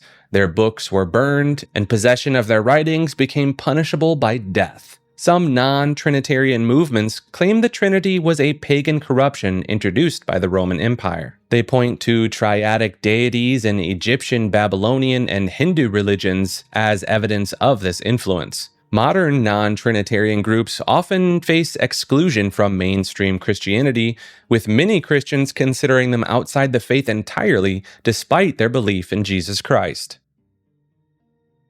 Zionism refers to the political movement that emerged in the late 1800s, advocating for the establishment of a Jewish homeland in the historical region of Palestine. The movement was formally organized by Theodor Herzl, an Austro-Hungarian journalist who published The Jewish State in 1896, arguing that Jewish people needed their own nation-state to escape persecution in Europe. The term itself comes from Zion, a biblical name for Jerusalem and the land of Israel. Herzl convened the first Zionist Congress in Basel, Switzerland in 1897, where delegates from Jewish communities gathered worldwide to establish the World Zionist Organization. Zionism actually had multiple competing visions. Political Zionists like Herzl focused on diplomatic efforts and gaining international support. Labor Zionists emphasized building agricultural communes called kibbutzim. Cultural Zionists prioritized reviving Hebrew language and Jewish culture. There was even a faction that considered establishing the Jewish state in Uganda or Argentina before settling on Palestine. The movement gained momentum after the Balfour Declaration in 1917, when Britain expressed support for a Jewish national home in Palestine. Following the events of World War II, international support increased significantly, leading to the establishment of Israel in 1948. The movement continues today with various interpretations, ranging from religious Zionism, which views the return to Israel as fulfilling biblical prophecy, to secular forms, focused purely on national self-determination.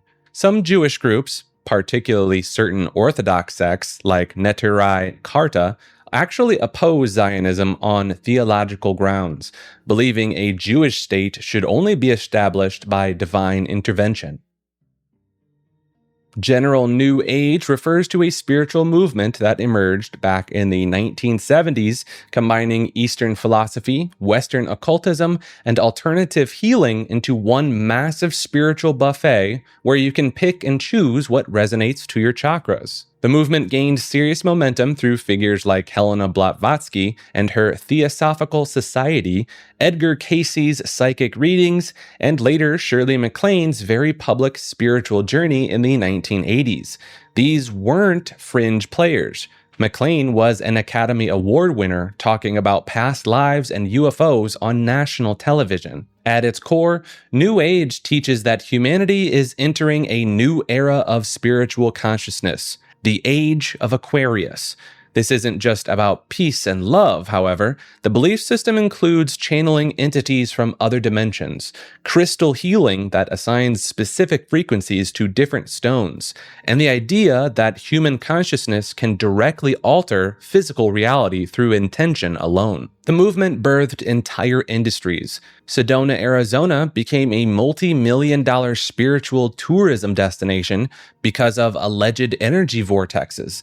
The book, A Course in Miracles, supposedly dictated by Jesus himself to psychologist Helen Schuckman over 7 years, sold millions of copies. Deepak Chopra built an empire teaching quantum healing, despite quantum physicists repeatedly stating that's not how quantum mechanics works. New Age practices infiltrated mainstream culture so thoroughly that most people don't realize their origins. Yoga studios, meditation apps, manifestation journals, and even corporate mindfulness programs all trace back to this movement. The phrase, sending good vibes, literally comes from the New Age belief that thoughts emit measurable vibrations that affect reality. At one point, the movement faced serious criticism for cultural appropriation, taking Native American ceremonies, Hindu concepts, and Buddhist practices, then repackaging them for Western consumption, often stripping away their cultural context and adding hefty price tags. Christian fundamentalism emerged in the early 1900s as a militant defense of traditional Protestant beliefs against modernist theology and scientific theories like evolution. The movement received its name from a series of pamphlets called the Fundamentals, published between 1910 and 1915, which were mailed free to every pastor, missionary, and theology student in America, over 3 million copies in total. The original fundamentalists identified 5 non-negotiable beliefs: the literal truth of the Bible, the virgin birth of Jesus, his bodily resurrection, his death as atonement for sin, and his imminent physical return to earth.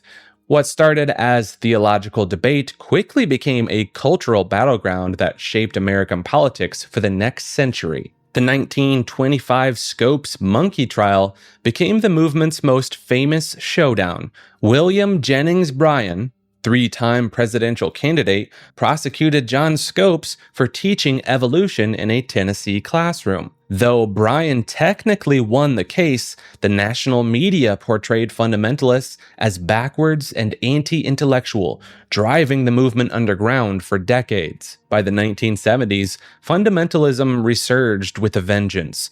Jerry Falwell's moral majority mobilized millions of conservative Christians into a voting bloc that helped elect Ronald Reagan. Pat Robertson's 700 Club reached millions through television, while Bob Jones University enforced racial dating bans until the year 2000, claiming biblical justification. The movement's strictest adherents practiced separation from mainstream culture.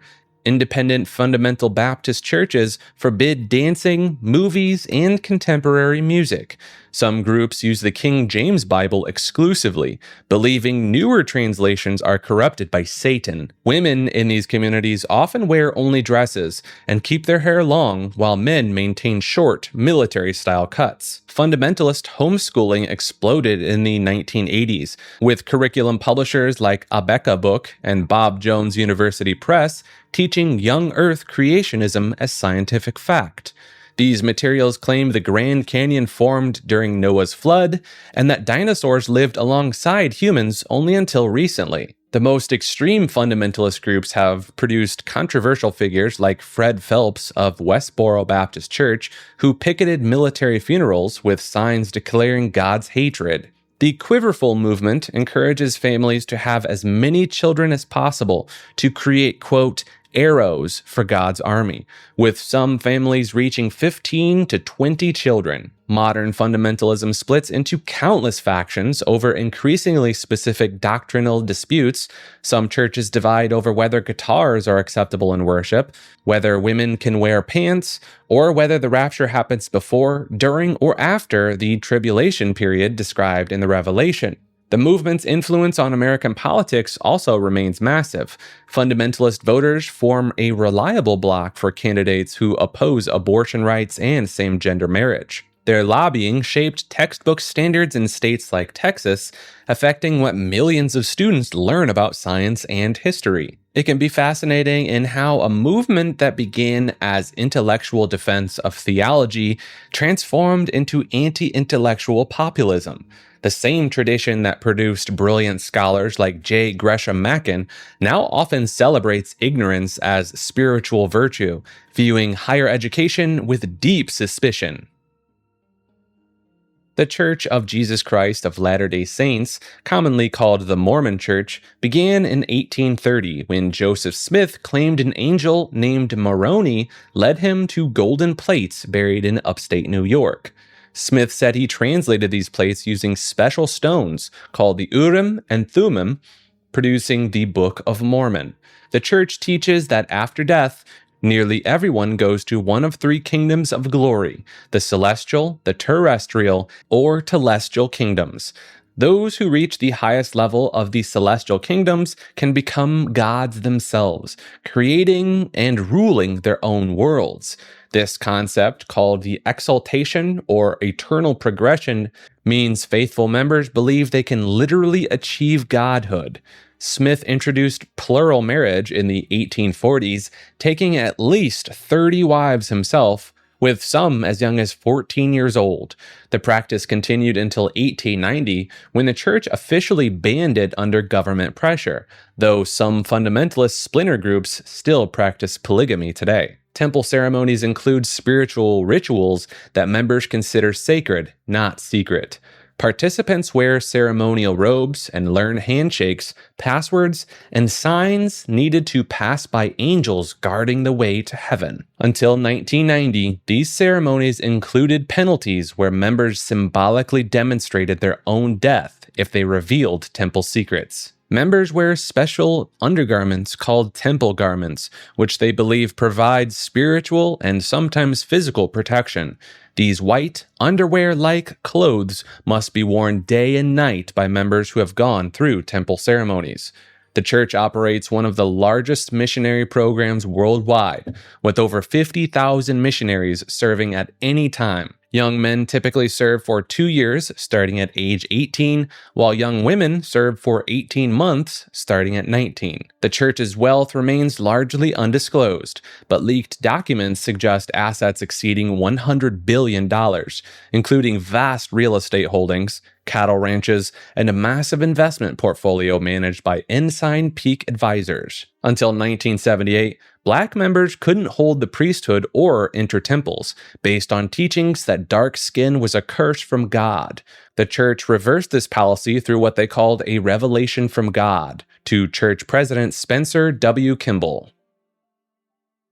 Animism is the belief that everything in the natural world possesses a spirit or a soul. Not just humans and animals, but also plants, rocks, rivers, mountains, and even weather phenomena. This worldview sees the entire universe as alive and conscious in some form. The term comes from the Latin word anima, meaning breath, spirit, or life.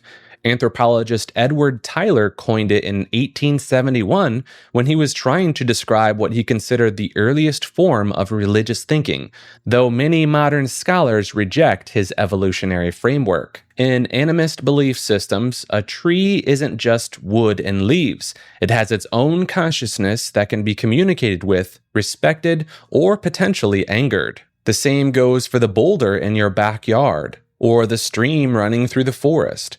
Some animistic traditions hold that manufactured objects can develop spirits too, especially items used frequently or passed down through generations. The Shinto religion of Japan operates on animistic principles, with millions of kami, or spirits, inhabiting everything from Mount Fuji to individual grains of rice. In the Philippines, pre-colonial animist beliefs persist alongside Christianity, with many Filipinos still leaving offerings for nature spirits called diwata. The Sami people of northern Scandinavia traditionally believed that certain rocks, called seedi, served as homes for spirits and required offerings of reindeer antlers or fish.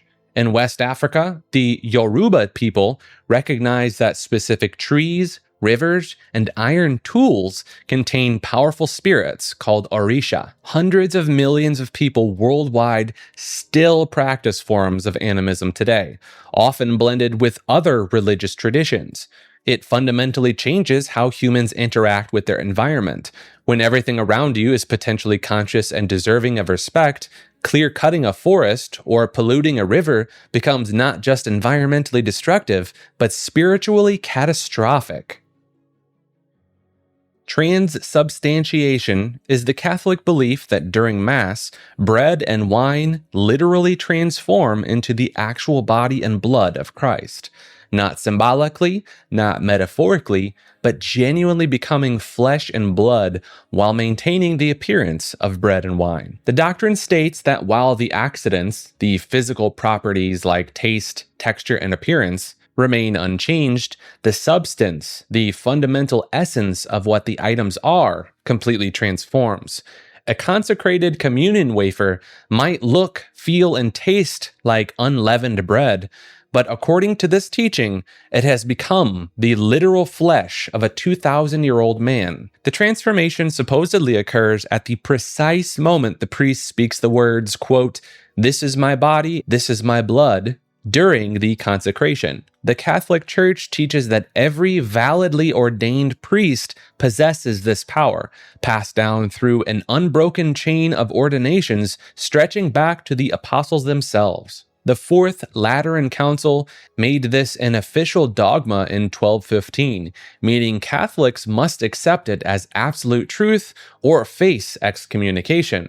The Council of Trent later doubled down, declaring anyone who denies transubstantiation to be anathema, essentially cursed and cut off from salvation. Throughout history, people have claimed to witness Eucharistic miracles, where consecrated hosts allegedly bleed, turn into visible flesh, or display other supernatural properties. The Church maintains official investigation of these claims, with some recognized as authentic miracles, like the 8th century miracle of Lansario, where a host supposedly transformed into cardiac tissue that remains preserved today. This belief has led to extreme practices, including the veneration of consecrated hosts in ornate monstrances, armed guards protecting communion wafers, and historical conflicts where people lost their lives over disagreement about this doctrine. The miracle of Fatima centers on 3 Portuguese shepherd children who claimed the Virgin Mary appeared to them 6 times in 1917, culminating in an event witnessed by 70,000 people that defied conventional explanation. 10-year-old Lucia Santos and her cousins Francisco and Jacinto Marta first encountered what they described as a lady, quote, brighter than the sun on May 13, 1917, while tending sheep near the town of Fatima. The figure allegedly told them to return on the 13th of each month and revealed 3 secrets that would later become central to Catholic apocalyptic beliefs. The first 2 secrets described visions of hell and predicted World War II, while the third secret remained sealed in Vatican archives until the year 2000. When finally revealed, it described the attempted assassination of a bishop in white, which many interpreted as Pope John Paul II's 1981 shooting. What transformed this from a local religious claim into a documented phenomenon was October 13th, 1917. Despite torrential rain, between 50 and 70,000 people gathered after newspapers announced the children's prediction that a miracle would occur. Witnesses, including skeptical journalists and scientists, reported the sun appearing to dance, spin, and plummet towards Earth before returning to its normal position. Soaked clothing and muddy ground supposedly dried instantly. Portuguese newspapers, O Século and Ordem, both secular and anti-clerical publications, printed eyewitness accounts from their reporters describing the solar phenomena. Dr. Jose Maria de Almeida Garrett, a professor at Coimbra University, documented his observations in detail, noting the sun appeared as a flat disk that could be looked at directly without discomfort. The event sparked decades of investigation. Solar activity records from observatories showed nothing unusual that day, and the phenomenon was only visible within a roughly 40-kilometer radius of Fatima. Some researchers propose mass hallucination triggered by expectation and prolonged staring at the sun, while others suggest atmospheric optical effects or even deliberate deception using military aircraft reflecting sunlight. 2 of the child witnesses died young from the Spanish flu epidemic, as the Virgin allegedly predicted.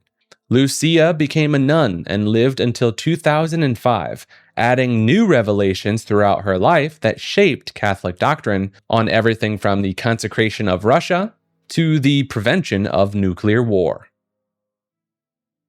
The Illuminati started as a real secret society founded on May 1st, 1776 in Bavaria by a law professor named Adam Weishaupt. The original group had around 2,000 members at its peak and included writers, intellectuals, and minor nobles who wanted to promote Enlightenment ideals and oppose religious influence in public life.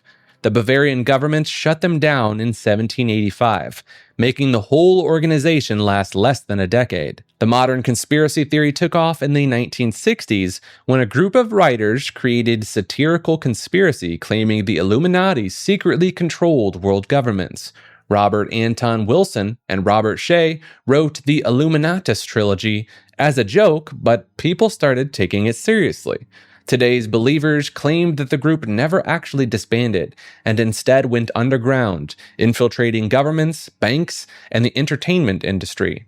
They point to symbols like the pyramid and the all-seeing eye on the US dollar bill, which actually comes from 1782 before anyone in America had heard of Weishaupt's group. The supposed membership list reads like a celebrity magazine: Jay-Z, Beyonce, Rihanna, Lady Gaga, and basically anyone who throws up a single triangle hand gesture gets accused of membership. Even I've been accused of membership. The theory goes that these celebrities hide Illuminati symbols in their music videos and performances as part of their contract for fame and success.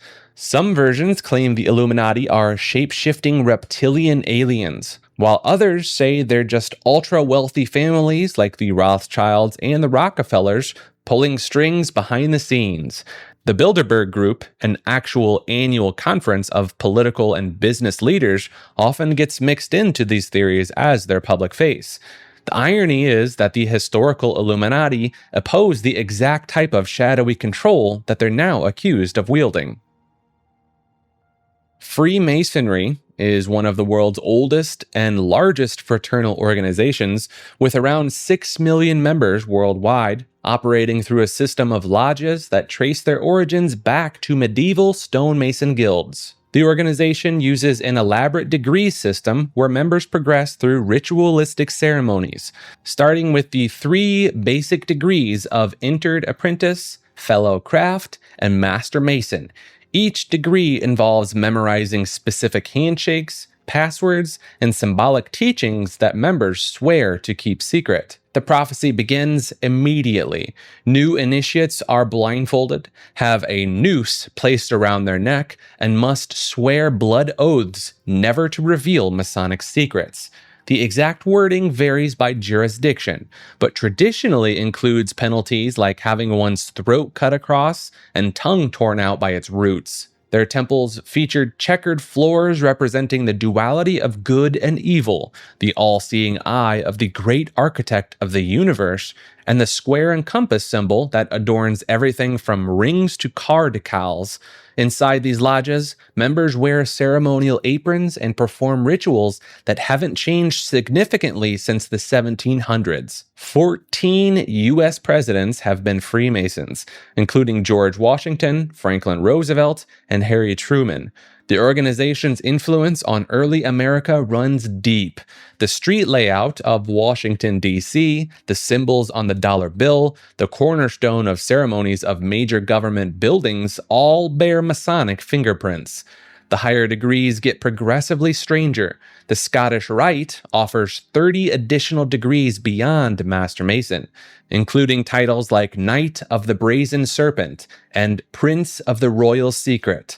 Members learn alternative histories of the Knights Templar, receive new secret names, and study texts that blend Christianity with Egyptian mysteries and Kabbalistic traditions. The organization maintains it's simply a brotherhood focused on charity and moral improvement, having donated billions to hospitals and disaster relief. Yet, former 33rd degree Masons have described witnessing ceremonies where members drink wine from human skulls and swear allegiance to Lucifer as the true light bearer. The Ku Klux Klan emerged in 1865 in Pulaski, Tennessee, when 6 Confederate veterans created what they initially claimed was a social club. The name itself comes from the Greek word kaiklos, meaning circle, combined with clan to emphasize their Scottish-Irish heritage. What started as men in bedsheets quickly transformed into America's first widespread domestic terror organization. The original Klan, led by former Confederate General Nathan Bedford Forrest as their first Grand Wizard, disbanded in 1871 after the federal government passed the enforcement acts specifically targeting their activities. The organization experienced 3 distinct waves throughout American history. The second era, beginning in 1915, reached 4 to 5 million members at its peak in the 1920s. This revival was sparked by D.W. Griffith's film The Birth of a Nation, which portrayed Klan members as heroes. During this period, they expanded their targets beyond African Americans to include Catholics, Jewish people, and immigrants. Their ritual structure reads like something from a fantasy novel, with titles like Imperial Wizard, Grand Dragon, and Exalted Cyclops.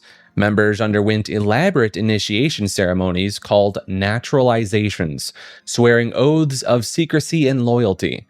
They developed their own calendar system, with months renamed to things like Bloody Month and Terrible Month. The Klan's influence reached into mainstream politics during the 1920s. Hugo Black, who later served on the Supreme Court for 34 years, was a member. In 1924, Democratic National Convention became known as the Klanbake due to their significant presence. Their third incarnation emerged during the civil rights movement of the 1950s and 60s, responsible for numerous bombings and violent attacks. The 16th Street Baptist Church bombing in Birmingham, Alabama in 1963, which ended the lives of 4 young girls, remains one of their most notorious acts. Today, the Southern Poverty Law Center tracks between 25 and 40 separate Klan groups operating independently across the United States, with total membership estimated at only 3,000 to 6,000 individuals. The Crusades were a series of religious wars that lasted nearly 200 years, from 1095 to 1291. What started as Pope Urban II's call to reclaim the Holy Land from Muslim control became one of history's most transformative conflicts, reshaping Europe, the Middle East, and the relationship between Christianity and Islam forever. The First Crusade began when Byzantine Emperor Alexios I asked for help defending against Seljuk Turks. Pope Urban saw an opportunity much bigger than military aid. At the Council of Clermont in 1095, he promised complete forgiveness of sins to anyone who took up arms for the cause. Thousands of knights, peasants, and even children answered the call, sewing red crosses into their clothes. What many don't realize is that multiple unofficial crusades happened alongside the official ones. The People's Crusade of 1096, led by a monk called Peter the Hermit, saw 40,000 untrained peasants march toward Jerusalem. Most never made it past Turkey. The Children's Crusade of 1212 remains one of history's strangest episodes, with thousands of young people convinced they could peacefully convert Muslims through their innocence alone. Many ended up sold into slavery in Mediterranean ports. The Knights Templar emerged from these wars as something unprecedented. Starting as 9 knights protecting pilgrims in 1119, they became Europe's first international banking system. Pilgrims could deposit money at any Templar house and withdraw it in Jerusalem using encrypted letters of credit. By 1307, they controlled more wealth than most kingdoms, which ultimately led to their destruction by King Philip IV of France, who owed them massive debts. The Fourth Crusade never even reached the Holy Land. Venetian merchants redirected the entire army to attack Constantinople, the largest Christian city in the world, in 1204. Crusaders looted priceless artifacts, including bronze horses that still stand in Venice today. These wars introduced Europe to advanced Islamic medicine, mathematics, and philosophy. Crusaders brought back surgical techniques, the concept of hospitals, and Arabic numerals. The word algebra comes directly from Arabic texts discovered during this period. Sugar, previously unknown in Europe, became a valuable commodity after the Crusaders tasted it in the Middle East. The military orders created during the Crusades developed into secretive organizations that fueled centuries of conspiracy theories. The Hospitallers evolved into the Sovereign Military Order of Malta, which still exists today as a sovereign entity with its own passports and diplomatic relations. The Teutonic Knights carved out their own state in the Baltic that lasted until 1525. Perhaps the most lasting impact was psychological. The Crusades created a template for holy war that both Christians and Muslims would invoke for centuries. The term crusade itself became shorthand for any passionate campaign, from prohibition movements to political reforms, showing how deeply these medieval wars embedded themselves in Western consciousness. The Inquisition consisted of several distinct tribunals that operated across Europe and the Americas for over 600 years. While most people know about the Spanish Inquisition thanks to Monty Python, the Roman Inquisition actually continued operating until 1965. The Spanish Inquisition, established in 1478 by Ferdinand and Isabella, developed a bureaucratic system so meticulous that they kept detailed records of every interrogation, creating what historians now consider one of the most comprehensive archives of early modern Europe. These records show that, contrary to popular belief, the Inquisition's execution rate was around 2% of all cases, with most sentences involving public humiliation or property confiscation. The torture chambers contained specific devices with official names and operating procedures. The strappado involved suspending victims by their wrists tied behind their backs, while the toca simulated drowning by forcing water-soaked cloth down the throat. Inquisitors were required to have a physician present to ensure the victim did not expire during questioning, as a deceased subject could not confess. One of the strangest cases involved the trial of Galileo Galilei in 1633, where the Roman Inquisition forced him to recant his support of heliocentrism. What's less known is that Pope Urban VIII had previously been Galileo's friend and supporter, even writing poems praising his discoveries before politics forced his hand. The Mexican Inquisition operated from 1571 to 1820 and prosecuted over 1,500 people for practicing Judaism in secret. These crypto-Jews, or conversos, developed elaborate systems of hidden worship, including using Catholic saints as stand-ins for Jewish figures and hiding Hebrew texts inside Christian prayer books. The last person executed by the Spanish Inquisition was Cayetano Ripoll, a school teacher who met his end in 1826 for teaching deist principles to his students. By that point, the institution had become so unpopular that authorities had to perform the execution in secret to avoid public riots. Second St. Peter's Basilica refers to the theory that beneath Vatican City lies an exact duplicate of the famous basilica, constructed to complete secrecy and accessible only to the highest members of the Catholic Church. According to this belief, while millions of pilgrims visit the public basilica above ground each year, a select group of cardinals and Vatican officials conduct their most sensitive ceremonies in this underground mirror church. The theory claims that the hidden basilica was built during the reconstruction of the original St. Peter's in the 1500s and 1600s, with Pope Julius II ordering the architects to create duplicate blueprints that were never meant for public knowledge. The underground version supposedly contains the real tome of St. Peter, while the one tourists see is merely symbolic. Some versions of this theory describe inverted crosses carved into the pillars and black marble, where the white marbles appear above. The altar allegedly faces the opposite direction, pointing downward rather than toward heaven. Believers in this theory point to the extensive tunnel systems known to exist beneath Vatican City, including the scavi excavations that actually do run under the current basilica.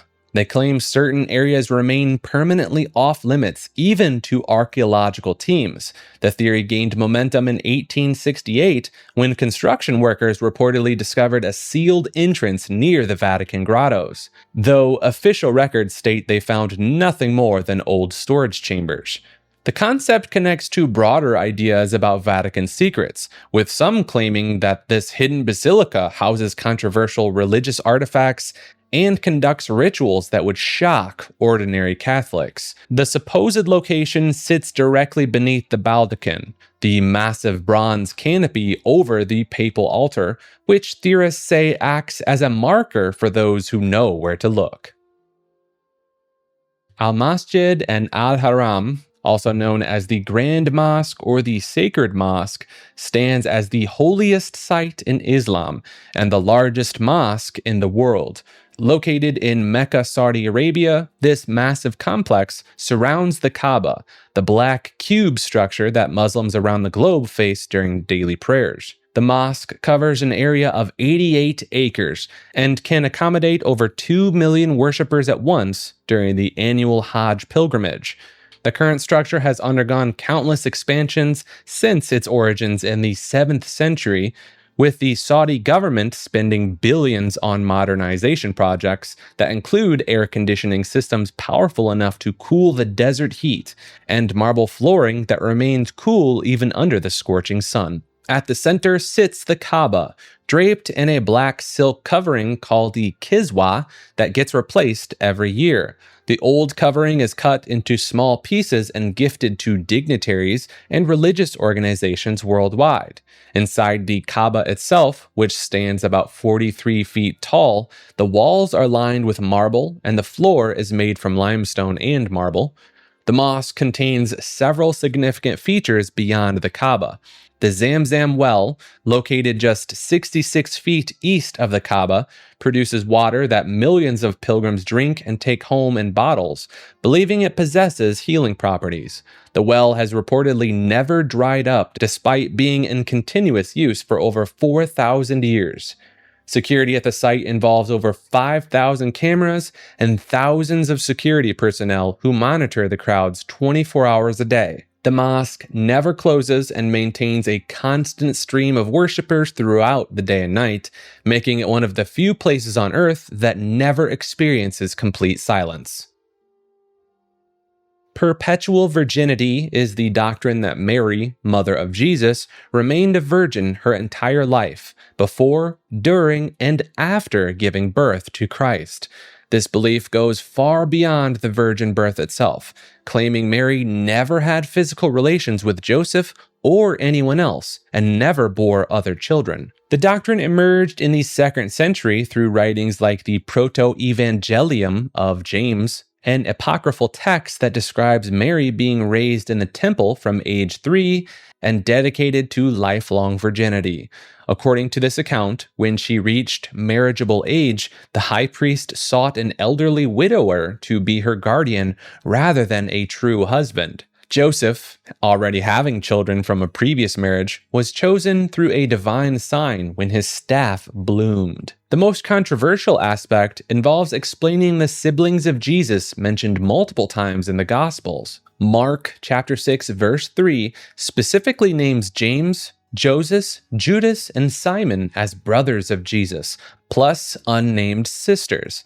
Catholic and Orthodox churches interpret these as cousins or stepchildren from Joseph's first marriage, while most Protestant denominations take the passages literally. Jerome, the 4th century scholar who translated the Bible into Latin, fiercely defended perpetual virginity and argued the Greek word adelphoi could mean cousins, not just brothers. His opponent, Helvidius, insisted the plain reading of Scripture showed Mary had other children naturally after Jesus. The doctrine became official Catholic dogma at the Second Council of Constantinople in 53 CE. Martin Luther, despite breaking from Rome, continued believing in Mary's perpetual virginity, as did John Calvin and other early Protestant reformers. Only later Protestant movements fully rejected it. Some theologians point to Mary's question to the angel Gabriel, quote, "How can this be, since I know not man?" As evidence, she had taken a vow of virginity even before the Annunciation. They argue a betrothed woman wouldn't question becoming pregnant unless she never intended marital relations. Continuing forward, the virgin birth concept extends beyond Christian narrative. While Mary's conception of Jesus without physical relations forms the cornerstone of Christian doctrine, this miraculous birth pattern appears across dozens of religions and mythologies throughout history. The Egyptian goddess Isis conceived Horus after reassembling the body of her deceased husband Osiris. In ancient Greece, Perseus was born when Zeus visited Danae as a shower of golden light, while she was locked in a bronze chamber. The Buddha's mother, Queen Maya, dreamed of a white elephant entering her side, leading to Siddhartha's conception without physical contact. Zoroastrianism describes how Saoshyant, the final savior, will be born from a virgin who bathes in Lake Kasauli, where the seed of Zoroaster has been miraculously preserved for thousands of years. In Roman mythology, Mars fathered Romulus and Remus with the Vestal Virgin Rhea Silvia while she slept. The biblical term for virgin birth is parthenogenesis, which actually occurs in nature among certain reptiles, fish, and insects. Some lizard species can reproduce entirely without males, creating genetic clones of the mother. This natural phenomenon has led researchers to theorize about extremely rare cases of human parthenogenesis, though no scientifically verified case has ever been documented. Medieval Christian texts describe several tests used to verify Mary's virginity, including examinations by midwives immediately after Jesus' birth. The Proto-Evangelium of James, written around 145 CE, details how a midwife named Salome physically examined Mary and had her hand burned for her disbelief, only to be healed after touching the infant Jesus. Some scholars point out that the Hebrew word alma in Isaiah's prophecy translates to young woman rather than specifically virgin, sparking centuries of theological debate about translation accuracy and intended meaning. Sola Scriptura literally translates to scripture alone and forms the bedrock of Protestant Christianity that emerged during the 16th century Reformation. The doctrine declares that the Bible stands as the only infallible source of authority for Christian faith and practice, rejecting the Catholic Church's position that sacred tradition and papal authority hold equal weight. Martin Luther championed this principle when he stood before the Diet of Worms in 1521, refusing to recant his writings unless convinced by Scripture itself. His famous declaration, whether he actually said it or not, became legendary. "Here I stand, I can do no other." The doctrine sparked massive upheaval across Europe. Suddenly, ordinary people claimed the right to interpret the Bible themselves without priestly meditation. This led to the Peasants' War of 1524 to 1525, where German farmers used biblical passages to justify their revolt against feudal oppression. Luther himself had to backtrack, horrified that his theological principle had been weaponized for social revolution. The principle created an unexpected paradox. If Scripture alone holds authority, who determines the correct interpretation? The question fractured Protestantism into thousands of denominations, each claiming their reading as the true one. The Anabaptists took it to mean adult baptism only. The Quakers found justification for rejecting all sacraments. The Seventh-day Adventists discovered Saturday worship requirements. Some groups pushed the concept to extreme conclusions. The snake-handling churches of Appalachia point to Mark chapter 16, verse 18 as literal instruction, leading to numerous deaths from venomous bites during worship services. The Catholic Counter-Reformation responded by emphasizing the church itself compiled the biblical canon in the 4th century, arguing that rejecting church authority while accepting its book selection was inherently contradictory. Sola fide, meaning by faith alone in Latin, became one of the most divisive concepts in Christian history, literally splitting the church in half during the 1600s. This doctrine claims that humans achieve salvation purely through faith in Jesus Christ, with absolutely no contribution from good deeds, charitable acts, or religious rituals. Martin Luther championed this idea after his famous Tower experience, where he reportedly had a revelation while reading Romans chapter 1, verse 17. Luther believed the Catholic Church had corrupted Christianity by selling indulgences, essentially tickets to heaven that wealthy people could buy to reduce their time in purgatory. The controversy centers on a fundamental paradox. If salvation comes through faith alone, then technically someone could live their entire life committing terrible acts, have a genuine conversation on their deathbed, and receive the same eternal reward as someone who spent decades helping others. This directly contradicts the book of James, which states, "Faith without works is dead." Catholic theologians at the Council of Trent declared this teaching as anathema, meaning anyone who believed it was officially cursed and excommunicated.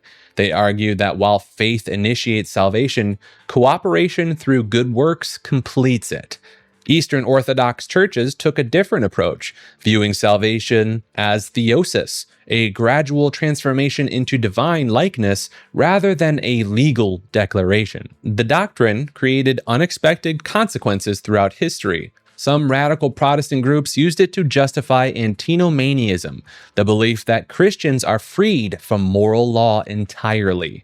The Ranters in 17th century England took this to extremes, claiming that since they were saved by faith, activities normally considered sinful became holy when they were performed by them.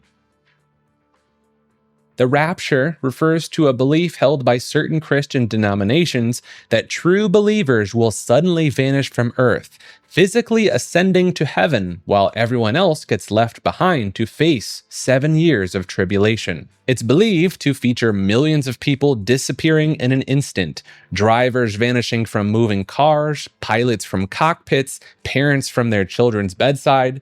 The word itself comes from the Latin rapturo, meaning to seize or to snatch away, though you won't find rapture mentioned directly in the Bible. The concept primarily stems from 1 Thessalonians chapter 4, verse 16 through 17, where Paul describes believers being, quote, caught up in the clouds to meet Christ in the air. Different groups cannot agree on when this cosmic vanishing act happens. Pre-tribulation believers say it occurs before the 7 years of chaos. Mid-tribulation folks place it around the 3.5-year mark.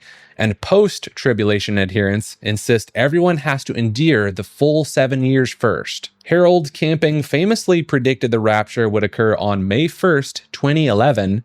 His followers sold their homes, quit their jobs, and spent their life savings on billboard campaigns warning others. When nothing happened, Camping claimed an invisible judgment had occurred and pushed the date to October 21st. Obviously, that didn't pan out either. The Left Behind book series by Tim LaHaye and Larry Jenkins sold over 65 million copies, turning the rapture into a cultural phenomenon. The books describe commercial airplanes crashing as Christian pilots disappear, leaving only their clothes behind in the cockpit. John Nelson Darby, a 19th century preacher, popularized the pre-tribulation rapture doctrine through his dispensationalist teachings. Before Darby, most Christians believed they'd have to endure the tribulation period alongside everyone else. Most of us have heard of the term fasting, but it does go beyond skipping meals for weight loss. Throughout history, extreme practitioners have pushed the human body to its absolute limits through voluntary starvation, believing it unlocks divine visions, supernatural abilities, and direct communication with higher powers. The Catholic mystic Therese Newman claimed to have consumed nothing but communion wafers for 35 years, while Indian holy man Prahlad Jani insisted he survived without food or water for over 70 years. Scientists who studied Jani in 2003 and 2010 documented him going 2 weeks without eating or drinking under observation, though critics pointed out flaws in the monitoring protocols. Religious fasting reaches its most intense forms in practices like the Jain ritual we discovered earlier, where practitioners gradually reduce food and water intake until death, viewing it as the ultimate purification of the soul.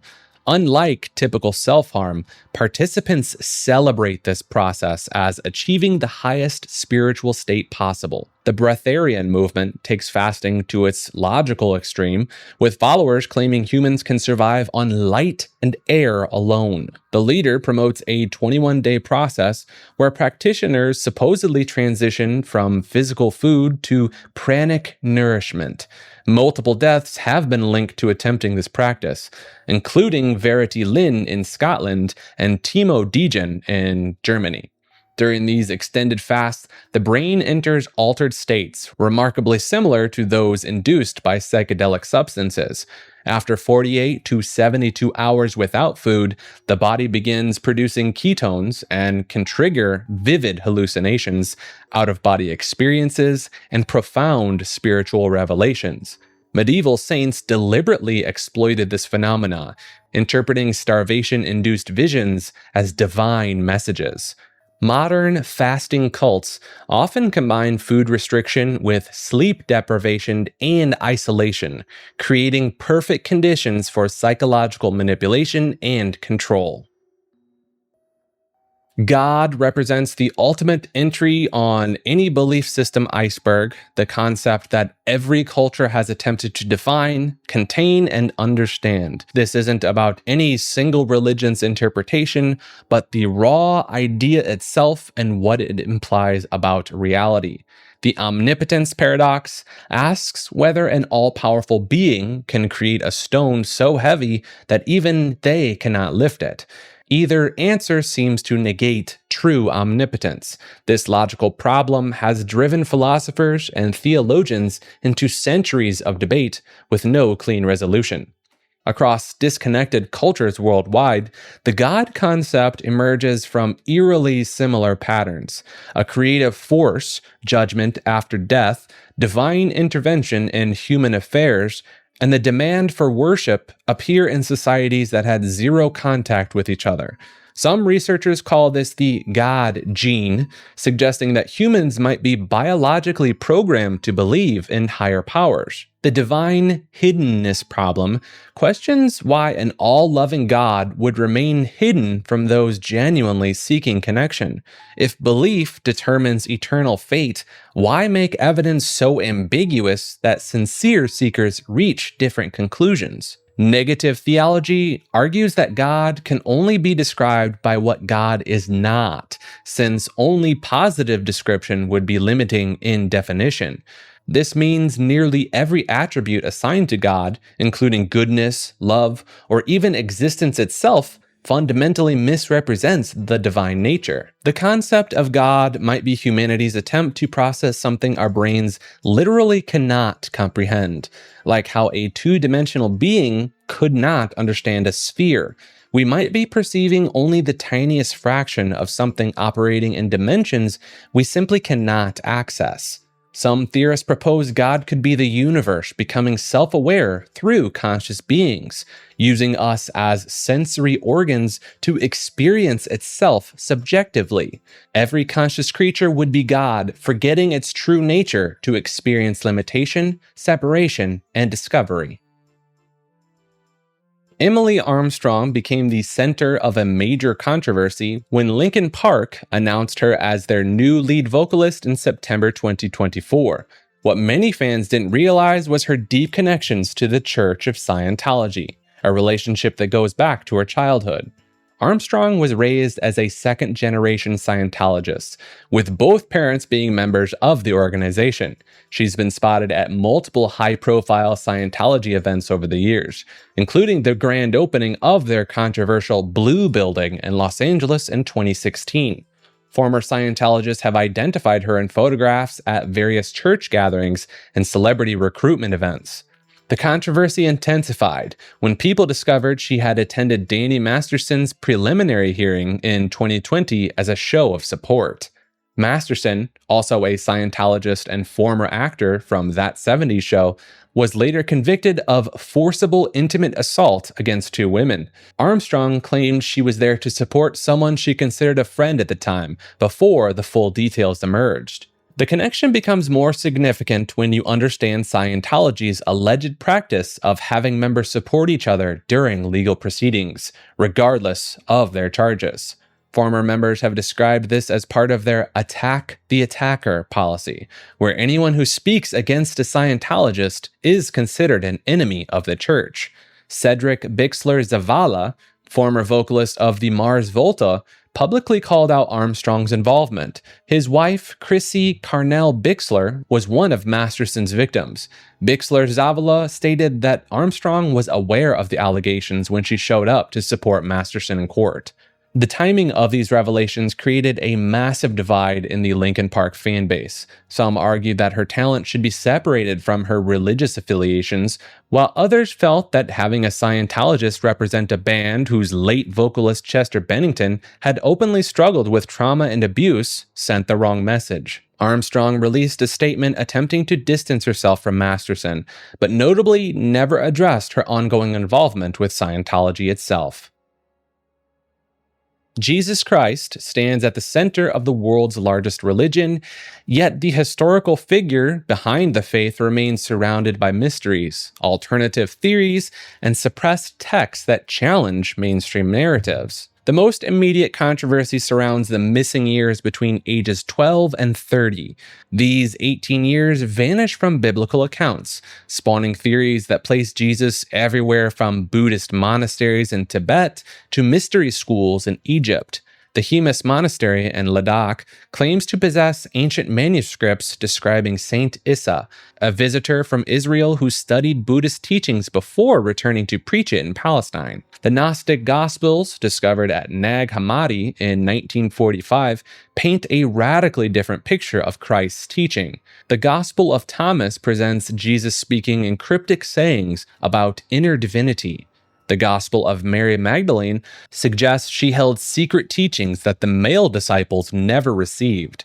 These texts were branded heretical and nearly erased from history by the early church. Some researchers point to striking parallels between Jesus and early deity figures. Horus of Egypt was born of a virgin, performed miracles, and rose from the dead. Mithras had 12 disciples and celebrated a Last Supper. Krishna was carpenter-born and crucified between two thieves.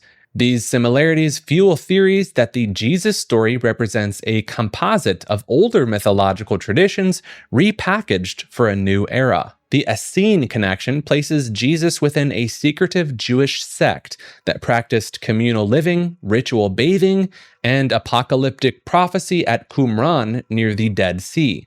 Some scholars argue John the Baptist and Jesus emerged from this group, explaining their shared emphasis on spiritual purification and the coming kingdom. The bloodline theory suggests that Jesus married Mary Magdalene and fathered children whose descendants became European royalty. The Priory of Sion allegedly guards this secret, protecting the Holy Grail, which is not a cup, but the sangreal, the royal blood itself. Islamic State refers to the extremist organization that emerged from al-Qaeda in Iraq and declared itself a caliphate in 2004. This group built its ideology around an apocalyptic interpretation of Islamic texts, believing they were fulfilling ancient prophecies about the end times. The organization predicted that the final battle between good and evil would occur in the Syrian town of Dabiq, which became so central to their beliefs that they named their propaganda magazine after it. Their interpretation claimed that only 5,000 true believers would remain standing at the end of days, and that joining their ranks was the only path to salvation. It had an interesting combination of 7th century religious interpretations with 21st century technology and media strategies. They recruited members through sophisticated online campaigns while simultaneously rejecting centuries of Islamic scholarship and jurisprudence. The group enforced an extreme interpretation of takfir, the practice of declaring other Muslims as apostates, which most Islamic scholars consider forbidden except in the rarest circumstances. This allowed them to justify violence against anyone who disagreed with their worldview, including other Muslims who made up the vast majority of their victims. Their leader claimed direct lineage from the Prophet Muhammad's Qurayshi tribe, a requirement they insisted was necessary for legitimate caliphate leadership. This claim, alongside their territorial control at their peak, formed the basis of their demand for allegiance from Muslims worldwide, though the overwhelming majority of Islamic religious authorities condemned them as heretical. The group's internal structure operated more like a doomsday cult than a traditional religious movement, with religious obedience required, departure punishable by death, and members encouraged to cut all ties with outside family and society. Evangelical Christianity emerged as a distinct movement within Protestantism during the 18th century, emphasizing personal conversion experiences, biblical authority, and active evangelism. The term itself comes from the Greek word for good news, but the modern movement carries far more complexity than the name suggests. The Great Awakening of the 1730s and 1740s sparked the religious phenomenon across colonial America, with preachers like Jonathan Edwards delivering sermons about sinners dangling over hellfire by a thread. George Whitefield drew crowds of thousands to outdoor revivals where people would collapse, convulse, and claim direct encounters with the divine. What distinguishes evangelicals from other Christians centers on 4 core beliefs they call the Bebington Quadrilateral. First, conversionism, the belief that lives need to be transformed through a born-again experience. Second, activism, the expression of faith through missionary work and social reform. Third, biblicism, a high regard for the Bible as the ultimate authority. Fourth, crucicentrism, stress on the sacrifice of Jesus Christ on the cross. The movement fractured into countless denominations: Southern Baptists, Pentecostals, Charismatics, and hundreds of independent churches. Some practice speaking in tongues, faith healing, and prophecy. Others reject these practices entirely. By the 1970s, evangelical megachurches began transforming the religious landscape. Pastors like Jerry Falwell and Pat Robertson built media empires, broadcasting to millions while constructing massive church complexes resembling shopping malls. The Crystal Cathedral in California featured over 10,000 windows and seated nearly 3,000 worshipers. The political mobilization of evangelicals reshaped American politics. The moral majority, founded in 1979, registered millions of conservative Christian voters. Evangelical leaders gained direct access to presidents, influencing policies on everything from Supreme Court nominations to foreign relations. Some evangelical practices push boundaries that outsiders find extreme. Purity culture promotes father-daughter purity balls, where the young girls pledge their virginity to their fathers until marriage. The Quiverful movement encourages families to have as many children as possible to build God's army. Spiritual warfare practitioners claim to battle literal demons controlling territories and governments. The prosperity gospel, preached by televangelists like Joel Osteen and Kenneth Copeland, promises wealth and health to faithful donors. Copeland, who owns multiple private jets, told followers that commercial airlines are, quote, tubes filled with demons.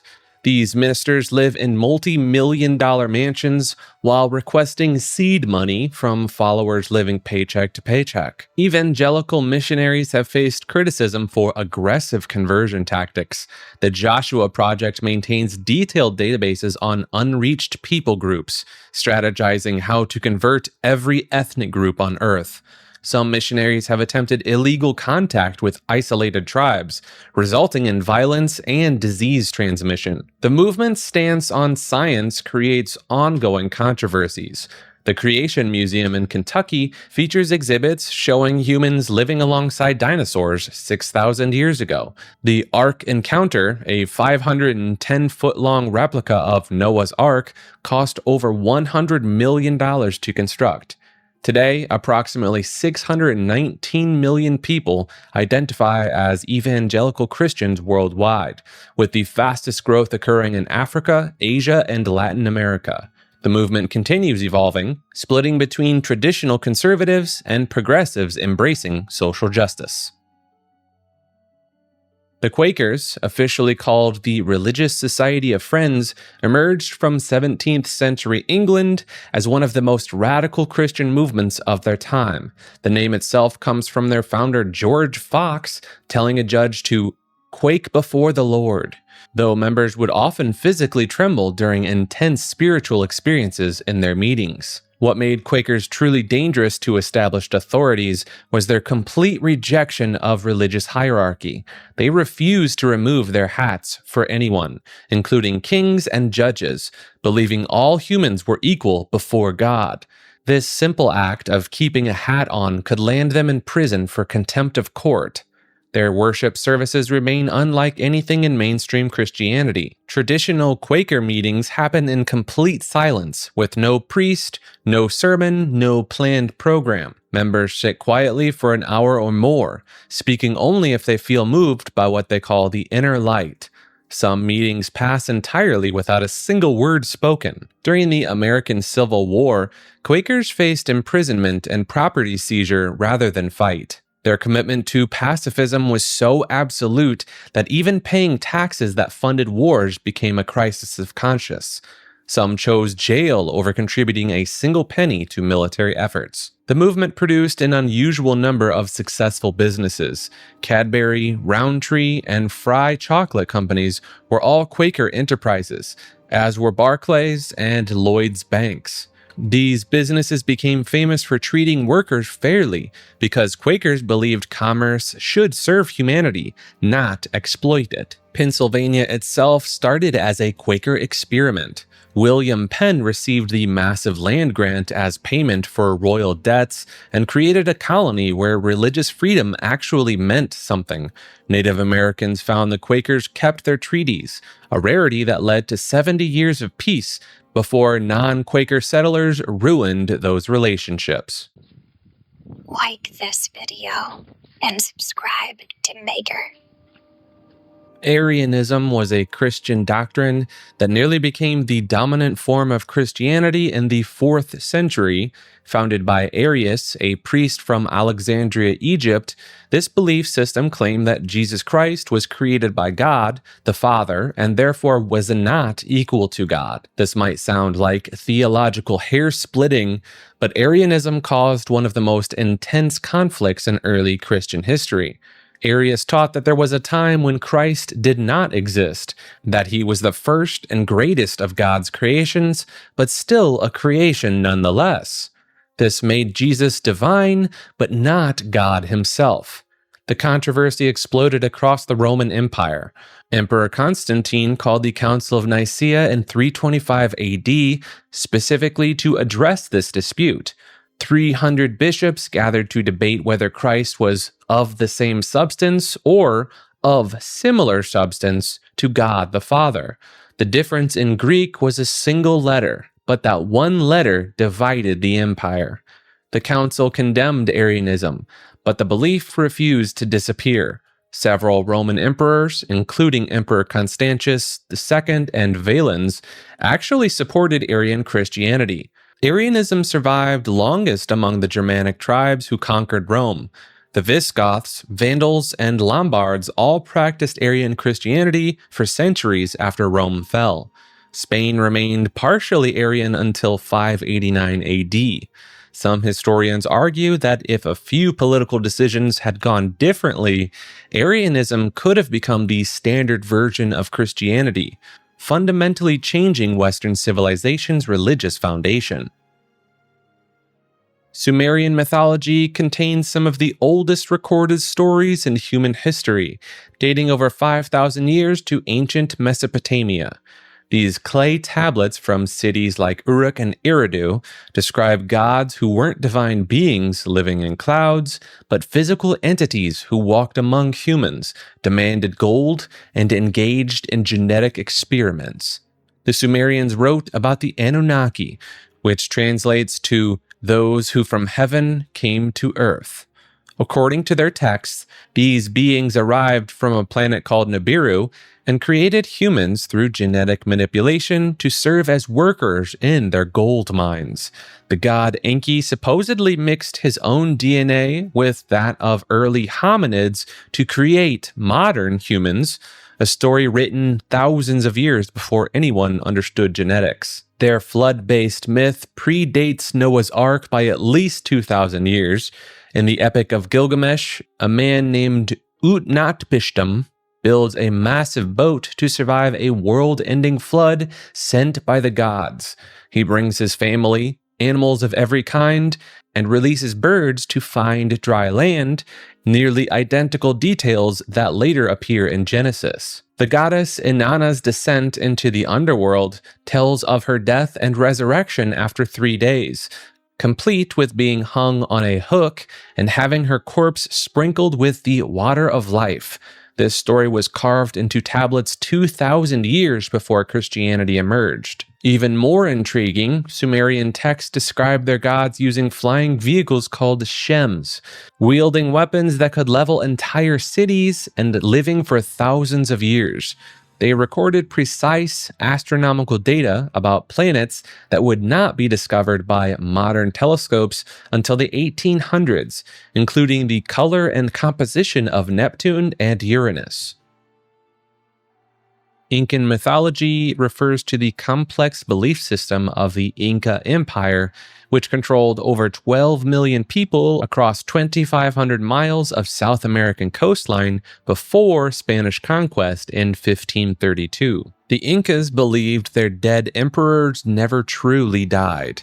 These mummified rulers, called Malquis, continued owning property, attending festivals, and even consulting on political decisions. Servants would carry the mummies through the streets of Cusco, bringing them food and coca leaves while interpreting their supposed responses through subtle movements. Viracocha stood as their supreme creator deity who emerged from Lake Titicaca and formed humans from stone.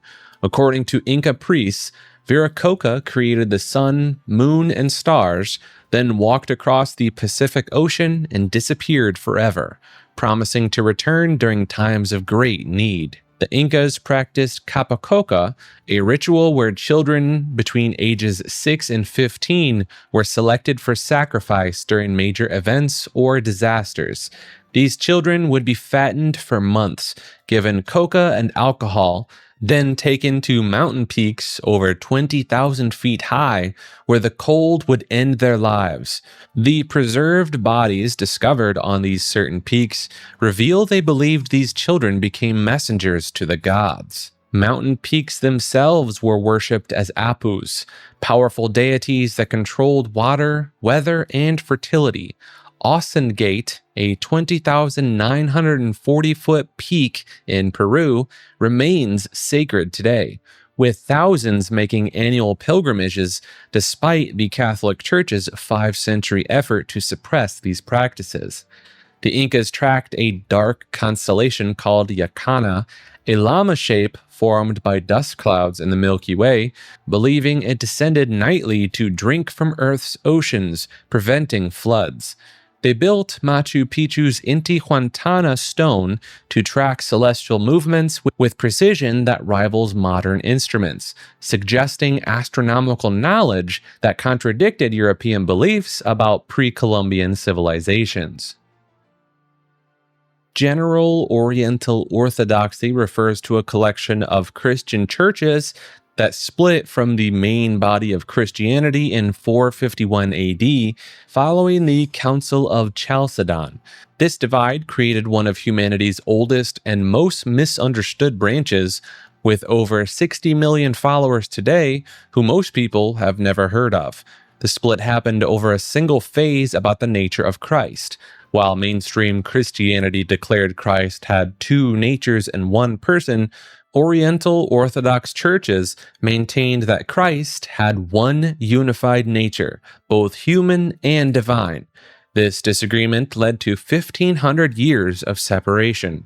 These churches include the Coptic Orthodox Church of Alexandria, founded by Saint Mark himself in 42 AD, making it one of the oldest Christian institutions on earth. The Ethiopian Orthodox Tewahedo Church claims to possess the original Ark of the Covenant, kept under constant guard in the Church of Our Lady Mary of Zion in Aksum. The Armenian Apostolic Church became the world's first nation to adopt Christianity as its state religion in 301 AD, 12 years before Rome legalized it. The Syriac Orthodox Church still conducts services in Aramaic, the actual language Jesus spoke. During the 20th century, these churches faced severe persecution. The Armenian genocide eliminated 1.5 million Armenian Christians. The Coptic Christians in Egypt face ongoing attacks. Ethiopian Orthodox believers endured communist suppression that drove their practices underground for decades. These churches developed completely independently from Western Christianity and Eastern Orthodoxy, preserving traditions and texts that vanished elsewhere. They maintain fasting practices that consume over 200 days per year and use liturgic music unchanged since the 4th century. Celtic mythology encompasses the religious belief and practices of the Iron Age peoples who dominated much of Europe from around 1200 BCE until the Roman conquest. The Celts believed their gods walked among them, demanding blood offerings and controlling every aspect of life and death. The Druids served as the keepers of this knowledge, memorizing thousands of verses rather than writing them down. Julius Caesar claimed it took 20 years to become a fully trained druid. They conducted rituals in sacred groves, particularly oak forests, where they harvested mistletoe with golden sickles during specific lunar phases. The mythology centers on the other world, a parallel dimension where gods, spirits, and the dead coexisted. Unlike the Greek underworld or Christian heaven, the Celtic otherworld could be accessed through burial mounds, lakes, and caves. Warriors who died bravely would feast eternally in the halls of their gods. Human sacrifice played a controversial role in Celtic religious practice. The Romans described the wicker man, massive wooden cages shaped like humans, filled with prisoners and animals, then set ablaze as offerings to the gods. Archaeological evidence from bog bodies like Lindoman shows signs of ritual killings through strangulation, throat cutting, and drowning. The god Cernunnos, depicted with antlers and surrounded by animals, later became associated with devil imagery in Christian propaganda. The Morrigan, a triple goddess of war and fate, would appear as a crow on battlefields, determining who lived and who died. These deities demanded specific sacrifices. Tyrannus required burning, Isis wanted hanging, and Tutates preferred drowning. When Christianity spread through Celtic lands, monks preserved some myths by recording them, but altered the stories significantly. Gods became fairy folk, sacred sites became cursed places, and powerful goddesses were transformed into witches or saints. The Book of Invasions and the Ulster cycle represent heavily Christianized versions of much older oral traditions. Chinese mythology encompasses another of the world's oldest and most complex belief systems, featuring thousands of deities, spirits, and supernatural beings that have influenced East Asia culture for over 4,000 years. The creation myth begins with Pangu, a cosmic giant who emerged from a primordial egg and spent 18,000 years separating heaven and earth. When Pangu died, his body parts transformed into the natural world. His breath became wind and clouds, his voice thunder, his left eye the sun, his right eye the moon, and his blood formed rivers and oceans. The Jade Emperor, Yu Huang, rules as the supreme deity from his celestial court, commanding a vast bureaucracy of gods that mirrors ancient Chinese government structures.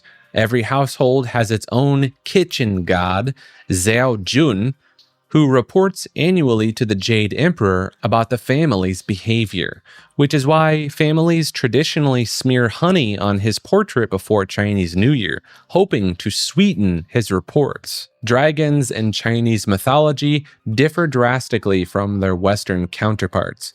These benevolent beings control weather, water, and fortune, with the dragon kings of the four seas governing specific bodies of water. The Azure Dragon of the East, one of the four guardian spirits, protects entire regions alongside the white tiger, black tortoise, and vermilion bird. Journey to the West introduced the Monkey King Sun Wukong, who achieved immortality through 7 different methods simultaneously, making him nearly impossible to destroy.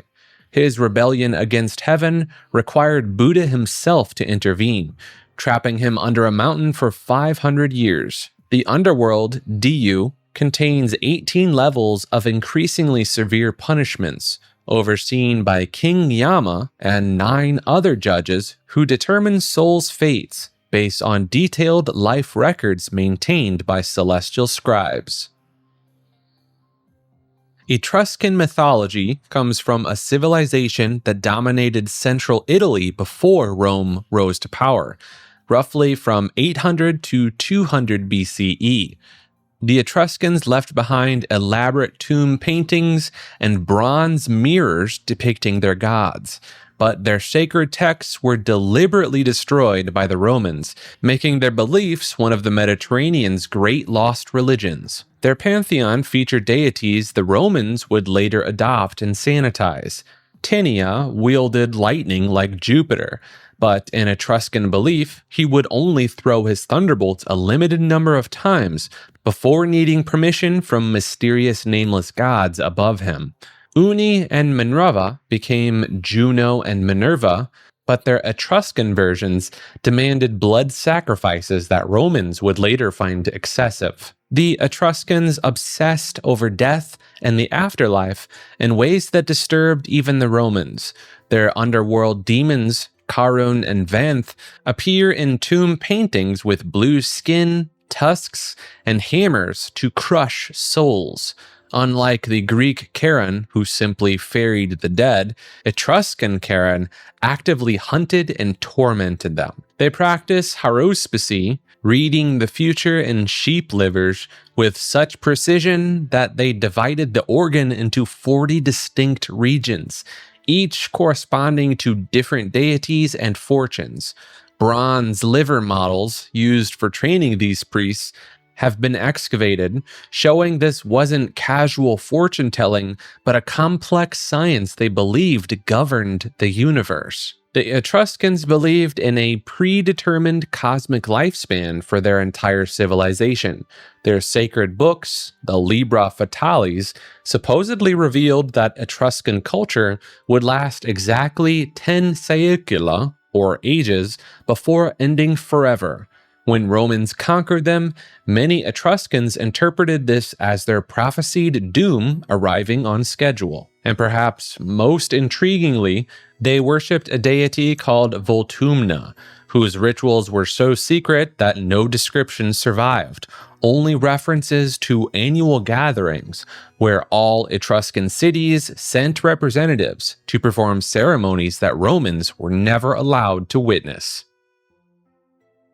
The Baha'i faith emerged from 19th century Persia with a message so radical that its followers faced immediate execution by firing squad. Founded by the Baha'u'llah, a Persian nobleman who spent most of his life in exile and prison, this religion claims that all major world religions come from the same divine source, and that new prophets appear roughly every 1,000 years to update humanity's spiritual operating system. The faith's original story involves the Bab, a merchant from Shiraz who in 1844 declared himself a new messenger of God. Persian authorities executed him, and 20,000 of his followers before Baha'u'llah announced he was the prophet the Bab had predicted. This led to 40 years of exile, during which Baha'u'llah wrote over 100 volumes of scripture from prison cells and exile colonies. The Baha'i was distinct in its complete lack of clergy. Instead, they operate through democratically elected councils at local, national, and international levels.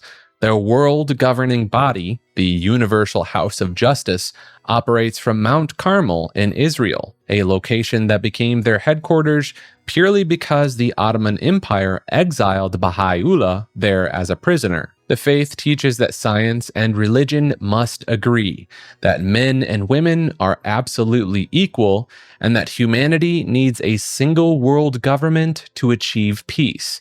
These ideas got them labeled as spies and heretics in Iran, where Baha'is remain the largest non-Muslim religious minority while being officially denied basic rights like universal education or government employment. Today, roughly 6 million Baha'is, spread across virtually every nation, practice a religion with no rituals, no sacraments, and no positioned religious leaders, making it one of the most organizationally unique faiths on earth. The Anabaptists were radical Christian reformers who emerged in 16th century Europe and faced brutal persecution from both Catholics and Protestants. Their name literally means re-baptizers, which their enemies gave them as an insult. These groups rejected infant baptism completely, insisting that only adults who consciously chose their faith could be baptized. In the 1500s, this was considered heresy, punishable by death. Thousands of Anabaptists were drowned, burned at the stake, or beheaded across Europe. The authorities chose drowning as an ironic punishment, mocking their emphasis on baptism by water. The most extreme Anabaptist experiment happened in Munster, Germany between 1534 and 1535. Jan Mathis and then Jan van Leyden took control of the entire city, declaring it the New Jerusalem. They instituted polygamy, with van Leyden taking 16 wives and crowning himself king. They burned all books except the Bible, abolished private property, and executed anyone who opposed them. The city fell after a 16-month siege. The leaders were tortured with hot iron tongs for an hour before being executed. Their bodies were displayed in iron cages hung from St. Lambert's Church tower. Those cages still hang there today, over 400 years later. Most Anabaptists rejected this violent extremism. Groups like the Swiss Brethren, led by Conrad Grebel and Felix Manz, promoted pacifism and simple living. Their descendants became the Mennonites, Amish, and Hutterites we know today. These communities still practice adult baptism, refuse military service, and maintain varying degrees of separation from modern society. The Anabaptists introduced ideas that seemed insane at the time, but are now mainstream: separation of church and state, religious freedom, and voluntary church membership. Spiritualism emerged in 1848 when two teenage sisters in Hydesville, New York, claimed they could communicate with the dead through mysterious knocking sounds. Margaret and Kate Fox convinced thousands that spirits were rapping out messages through their bedroom walls, launching a religious movement that would sweep across America and Europe. The movement taught that the dead existed in a spirit world and could make contact with the living through mediums. These mediums conducted seances in darkened parlors, where tables would supposedly levitate, musical instruments would play themselves, and ghostly hands would materialize from thin air. Spirit photography became popular, with photographers like William Mumler charging grieving families $25 to capture images of their deceased relatives hovering transparently behind them. In the 1850s, an estimated 2 million Americans identified as spiritualists. Mary Todd Lincoln held seances in the White House to contact her dead son Willie. Arthur Conan Doyle, creator of Sherlock Holmes, spent his final years promoting spiritualism and even fell for the Cottingley Fairies hoax because of his beliefs. The scientist William Crookes, who discovered the element thallium, investigated mediums and became convinced some possessed genuine supernatural abilities. The Fox sisters eventually confessed in 1888 that they had faked the rappings by cracking their toe joints against wooden floors. Margaret demonstrated the techniques on stage, though she later recanted her confession.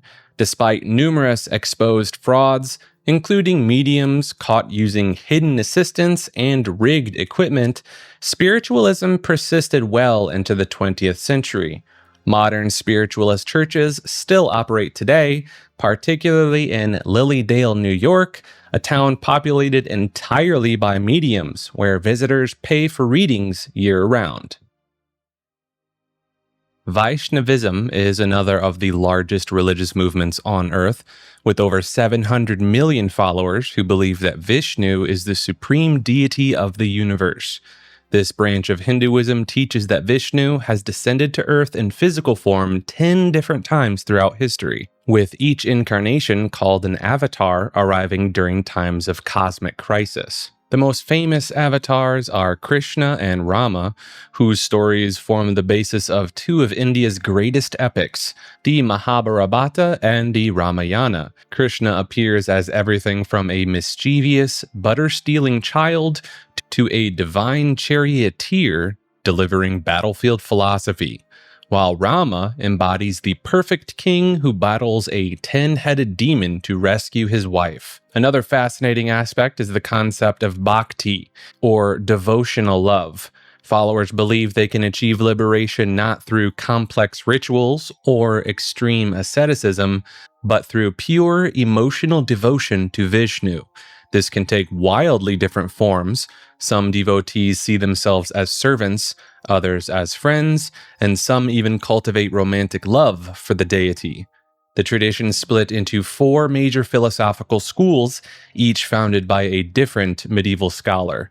These schools debate whether the soul merges completely with Vishnu after liberation or maintains its individual identity for eternity. The Sri Vaishnavu tradition of South India developed an elaborate temple culture with massive architectural complexes and daily rituals that treat deity statues as living beings who need to be awoken, bathed, fed, and then put to sleep. In the 1960s, A.C. Bhaktivedanta Swami brought the philosophy to New York City, founding ISKCON, better known as the Hare Krishna movement. Within a decade, Western converts were chanting Sanskrit mantras in airports and establishing communes based on ancient Vedic principles, creating one of the most visible Eastern religious movements in modern Western culture. Mahayana, meaning great vehicle, forms one of Buddhism's two major branches alongside Theravada, but this isn't just a doctrinal split. This movement emerged around the 1st century CE and fundamentally reimagined what enlightenment could mean. The core distinction lies in the bodhisattva ideal. While traditional Buddhism focuses on individual liberation, Mahayana practitioners take vows to delay their final enlightenment until every sentient being achieves liberation first. These bodhisattvas accumulate merit through countless lifetimes, developing supernatural abilities along the way. Amitabha Buddha supposedly created an entire paradise dimension called Sukhivata through 48 specific vows.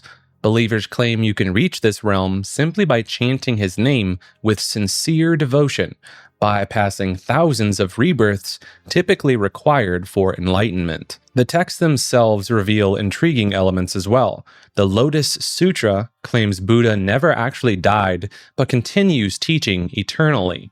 The Heart Sutra, despite being only 260 Chinese characters long, supposedly contains the entire essence of Buddhist wisdom encoded within it. Mahayana also introduced concepts that earlier Buddhists would have found radical. The Trikaya doctrine describes Buddha existing simultaneously in 3 bodies: the physical form, the bliss body visible only to advanced practitioners, and the truth body that permeates all reality. Today, Mahayana dominates East Asian Buddhism, including Zen, Pure Land, and Tibetan traditions. Its emphasis on compassion over personal liberation created a path where enlightenment becomes a collective rather than an individual achievement. Hawaiian mythology centers on a pantheon of gods who literally shaped the islands through volcanic eruptions and cosmic battles. The creation story begins with total darkness called Po, where the supreme creator Cain emerged alongside Ku, the god of war, and Lono, the god of fertility and peace. The goddess Pele controls volcanoes and created the Hawaiian Islands by digging fire pits with her sacred stick Paua. Each time her older sister Namaka, goddess of the sea, flooded her volcanic homes, Pele moved to the next island, which explains why the islands get progressively younger as you travel southeast. Pele currently resides in Kailua Volcano on the Big Island, where locals still report seeing her as an old woman hitchhiking before volcanic eruptions. Night Marchers, or Huaka-i Po, are the spirits of ancient Hawaiian warriors who march in formation on certain nights. Witnesses describe hearing drums, chanting, and seeing torches moving through the darkness. Local protocol dictates that if you encounter them, you must strip naked and lie face down to show submission, or have an ancestor among their ranks to vouch for you. The demigod Maui pulled the Hawaiian Islands up from the ocean floor with a magical fish hook while pretending to fish with his brothers. He later attempted to lasso the sun itself to slow its movement across the sky, giving his mother more daylight to dry her kapa cloth. Aumakua are family guardian spirits that take the form of animals like sharks, owls, or geckos. Families maintain relationships with these ancestral protectors through specific offerings and observing taboos. Harming your family's Aumakua animal brings severe misfortune or death to the bloodline. The Mennonites trace their origins to a radical Catholic priest named Menno Simons, who in 1563 abandoned his position in the church after witnessing the execution of Anabaptists in the Netherlands. These Anabaptists believed that baptism should only occur when someone could consciously choose their faith, not as an infant, which the Catholic Church considered heretical. They also adopted absolute pacifism, refusing military service even when facing execution. During World War I and II, many Mennonite men served as conscientious objectors, working in hospitals and mental institutions rather than carrying weapons. The group split into multiple branches over the centuries, each with drastically different relationships to modern technology. Old Order Mennonites still use horse-drawn buggies and dress in plain black clothing, while progressive Mennonite churches are indistinguishable from mainstream Protestant congregations. The Amish actually broke away from the Mennonites in 1693 when Jacob Amman demanded stricter shunning practices and more frequent communion. Some Mennonite colonies in Mexico and Bolivia maintain German as their primary language, descendants of communities that fled Russia in the 1870s when the government revoked their military exemption. These isolated colonies sometimes make headlines when members attempt to leave, facing complete separation from their families. The most controversial modern Mennonite communities practice something called the ban, where members who violate church rules face complete social isolation, unable to even eat at the same table as their own spouse until they confess and repent. The Assyrian Orthodox Church traces its roots back nearly 2,000 years, making it one of the oldest Christian denominations still in existence. These believers still conduct their services in Aramaic, the actual language Jesus Christ spoke, preserving linguistic traditions that have vanished almost everywhere else on earth. In 431 AD, the Council of Ephesus condemned their theological teachings about the nature of Christ, forcing them into exile from the Roman Empire. This exile accidentally turned them into Christianity's most successful early missionaries to Asia. By the 7th century, Assyrian Christians had established churches from Yemen to China. Marco Polo encountered thriving Assyrian communities throughout his travels in the 1200s. In India, the St. Thomas Christians trace their origins to Assyrian missionaries who arrived in the 1st century. The church survived the Mongol invasions by converting several Mongol princesses and nobles. For a brief period, Christianity nearly became the official religion of the Mongol Empire through Assyrian influence. Genghis Khan's daughter-in-law was an Assyrian Christian who wielded considerable power. Then came the systematic persecution under Tamerlane in the 14th century, where historians estimate nearly 90% of Assyrian Christians were eliminated. These survivors retreated to remote mountain villages in modern-day Turkey, Iraq, and Iran, maintaining their faith in complete isolation for centuries. During World War I, Ottoman forces targeted Assyrian Christians in what scholars now recognize as genocide, reducing their population by nearly 75%. Today, fewer than 400,000 members remain worldwide, scattered across diaspora communities from Chicago to Sydney, still conducting services in the language of Christ, while their ancestral homeland becomes increasingly hostile to their existence. Druidism is one of the world's most secretive religious communities, with around 1 million followers who guard their sacred texts so closely that even most Druids themselves aren't allowed to read them. The faith emerged in 11th century Egypt. The Druids maintain such extreme secrecy that they practice something called taqiyya, which allows them to outwardly adopt whatever religion dominates their region while secretly maintaining their true beliefs. A Druze person living in a Christian area might attend church, while one in a Muslim region might visit a mosque, all while practicing their actual faith in complete privacy.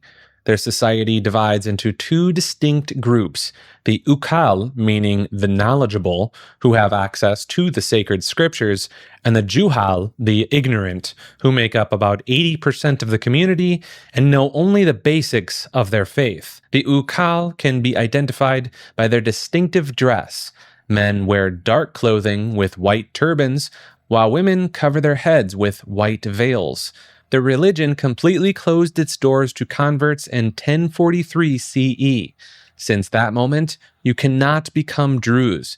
You must be born from two Druze parents. They believe in immediate reincarnation, teaching that when a Druze person passes away, their soul instantly transfers to a newborn Druze baby somewhere in the world. This creates a fixed number of Druze souls that has remained constant for nearly 1,000 years. Their sacred texts, known as the Epistles of Wisdom, contain 111 letters that supposedly reveal cosmic secrets and divine knowledge. These books remain under such tight control that photographing or copying them was forbidden until very recently, and even now only select religious leaders can access the complete collection. Atonism was ancient Egypt's radical experiment in monotheism, launched by Pharaoh Akhenaten around 1350 BCE, when he declared that only one god existed, the sun disk Aten. The pharaoh, originally named Amenhotep IV, dismantled it entirely, closing temples, firing priests, and even chiseling the names of other gods off monuments through the kingdom. The transformation happened very fast. Within 5 years of taking the throne, Akhenaten abandoned the capital city of Thebes and built an entirely new city called Akhenaten, modern-day Amarna, dedicated solely to Aten worship. He moved the royal court, government officials, and thousands of workers into this desert city that had never been inhabited before. The Aten had no human or animal form, just the solar disk with rays ending in hands.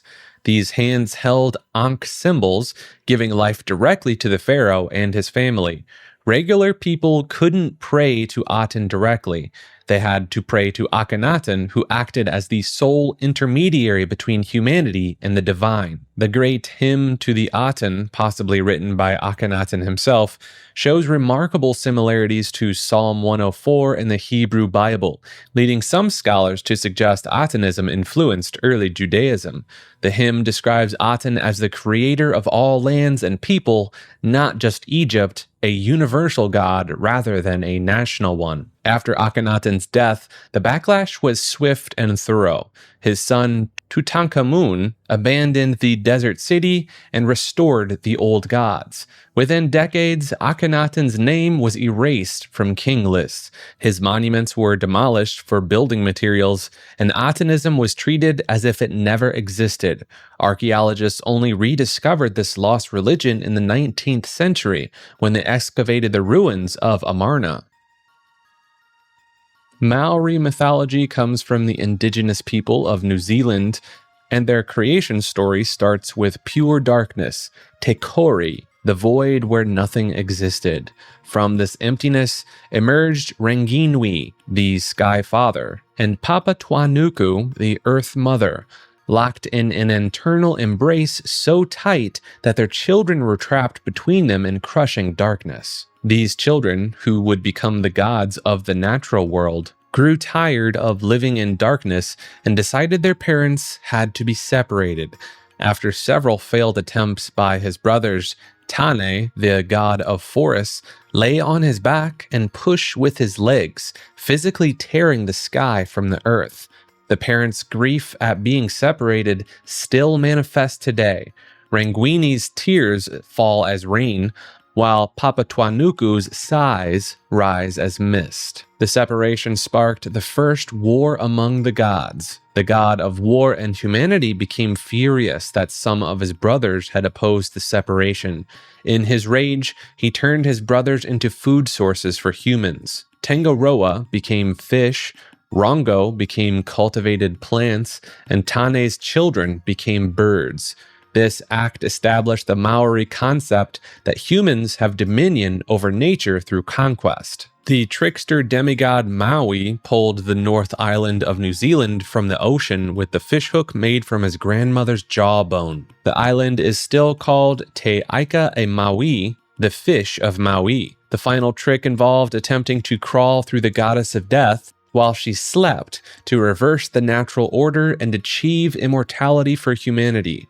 A bird's laughter woke her mid-crawl, and she crushed him between her thighs, making death permanent for all humans. The concept of tapu permeates everything in this belief system.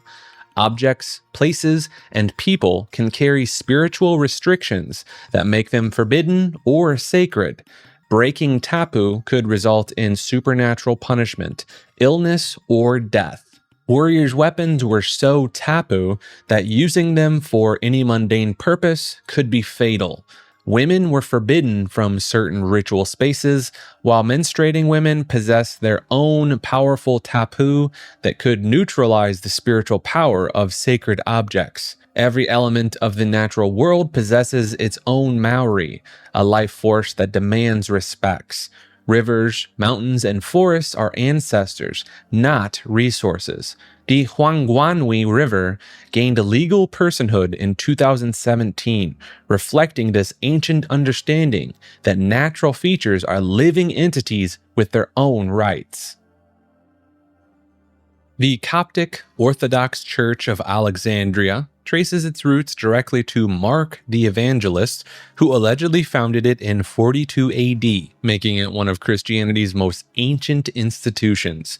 The church claims an unbroken papal succession stretching back nearly 2,000 years, with each Pope of Alexandria sitting on what believers call the throne of St. Mark. The Copts developed their own distinct form of Christianity in Egypt, preserving liturgical traditions conducted in the Coptic language, the last surviving form of ancient Egyptian written in a modified Greek alphabet. Their monks pioneered Christian monasticism in the deserts of Egypt, with Saint Anthony the Great establishing the first monastic communities in the 3rd century.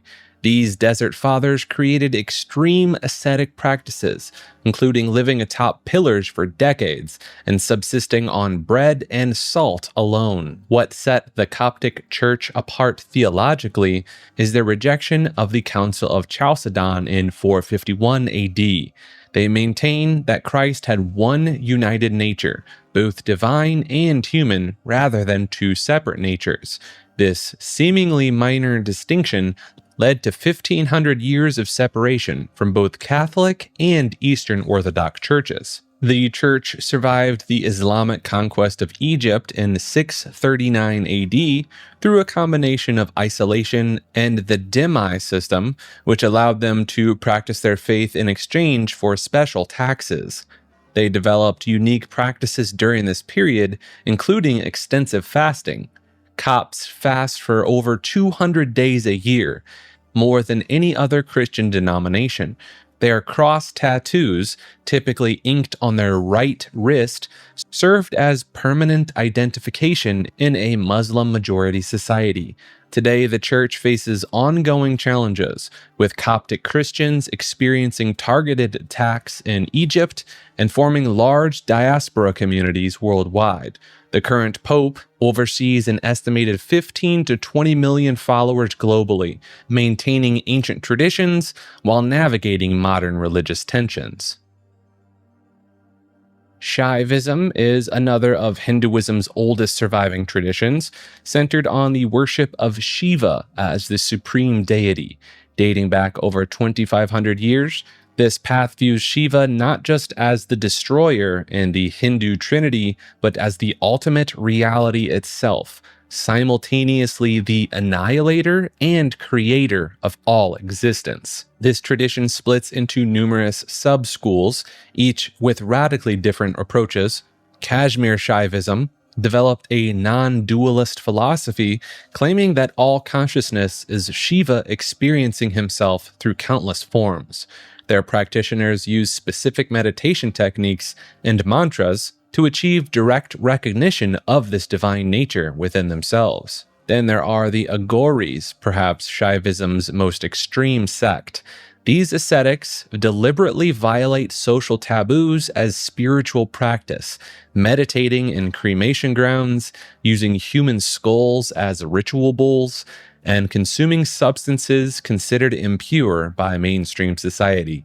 They believe transcending disgust and fear brings them closer to Shiva, who himself dwells in cremation grounds. The Kapalika sect, now extinct, took this even further. Medieval texts describe them carrying skulls, covering themselves in cremation ash, and engaging in transgressive rituals that horrified conventional Hindu society. They sought liberation through practices that deliberately inverted normal religious behavior. Many Shaivite traditions incorporate tantric practices, using the body's energies, sacred geometry, and specific ritual formulas to accelerate spiritual evolution. The infamous left-hand path of Tantra originated partly from Shaivite schools, incorporating practices that Orthodox Hinduism considered forbidden. The Pashupata sect required initiates to act like a madman in public, dancing wildly, making animal sounds, and pretending to be mentally disturbed. This deliberate social humiliation was meant to destroy ego and worldly attachments.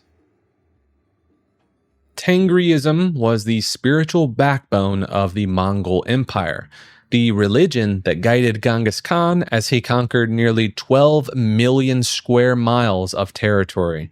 This ancient belief system revolves around the worship of Tengri, the eternal blue sky, and remains active today across Central Asia, with millions of practitioners from Turkey to Siberia. The core belief centers on maintaining balance between heaven, earth, and the underworld. Practitioners believe Tengri directly chooses rulers and grants them divine mandate, which explains why Mongol Khans claimed their conquests were ordained by the eternal blue sky itself. The wolf serves as the sacred animal, believed to be the mythical ancestor of Turkic and Mongolian principles. Modern Tengriism has taken an unexpected political turn. In Kazakhstan, Kyrgyzstan, and parts of Russia, nationalist movements have adopted it as a symbol of pre-Islamic and pre-Christianity identity. The religion experienced severe suppression under Soviet rule, with shamans sent to labor camps and sacred sites destroyed. What few people realize is that Tengriism influenced major world religions through the Silk Road. When Mongol armies reached Europe and the Middle East, they brought Tengriist concepts that merged with local beliefs. Some scholars argue that certain mystical practices in Sufism and Eastern Orthodox Christianity show clear Tengriist influence. The religion lacks written scripture, relying entirely on oral tradition passed through shamans called Kam or Bu. These shamans claim to travel between worlds during rituals, using drums made from sacred trees and wearing elaborate costumes decorated with metal ornaments that represent protective spirits. The Dutch Reformed Church began as a Protestant denomination in the Netherlands during the 16th century Reformation, but its most controversial chapter unfolded in South Africa. The Calvinist Church became the primary religious institution of Afrikaners and developed theological arguments that supported racial segregations during the apartheid era. The church taught that God ordained separate nations and races, using selective biblical interpretation to justify keeping the ethnic groups apart. Their doctrine of predestination went beyond spiritual matters. They believed social hierarchies were divinely predetermined. This theological framework provided moral cover for apartheid policies from 1948 to 1994. In 1857, the church made a fateful decision to allow segregated communion services, claiming it would help spread Christianity more effectively. This split eventually created separate churches for different racial groups. The main white branch, the Nederduistit Gereformiek Kerk, became so intertwined with the apartheid government that critics called it the National Party at Prayer. The church formally declared apartheid a sin in 1986, Though by then international pressure and internal dissent had already begun fracturing its influence. Many conservative members viewed this reversal as betrayal and formed breakaway congregations. Today, Reformed churches descended from this tradition exist worldwide, with millions of members across South Africa, the Netherlands, and North America. While most branches have rejected their segregationist past, ultra-conservative offshoots still promote strict Calvinist doctrine, including beliefs about predestination, biblical inerrancy, and traditional social hierarchies that make mainstream denominations uncomfortable.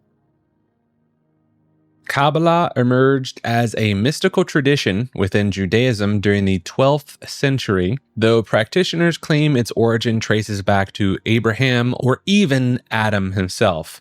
At its core lies the belief that reality operates through 10 divine emanations called the Sephirot, arranged in a complex diagram known as the Tree of Life.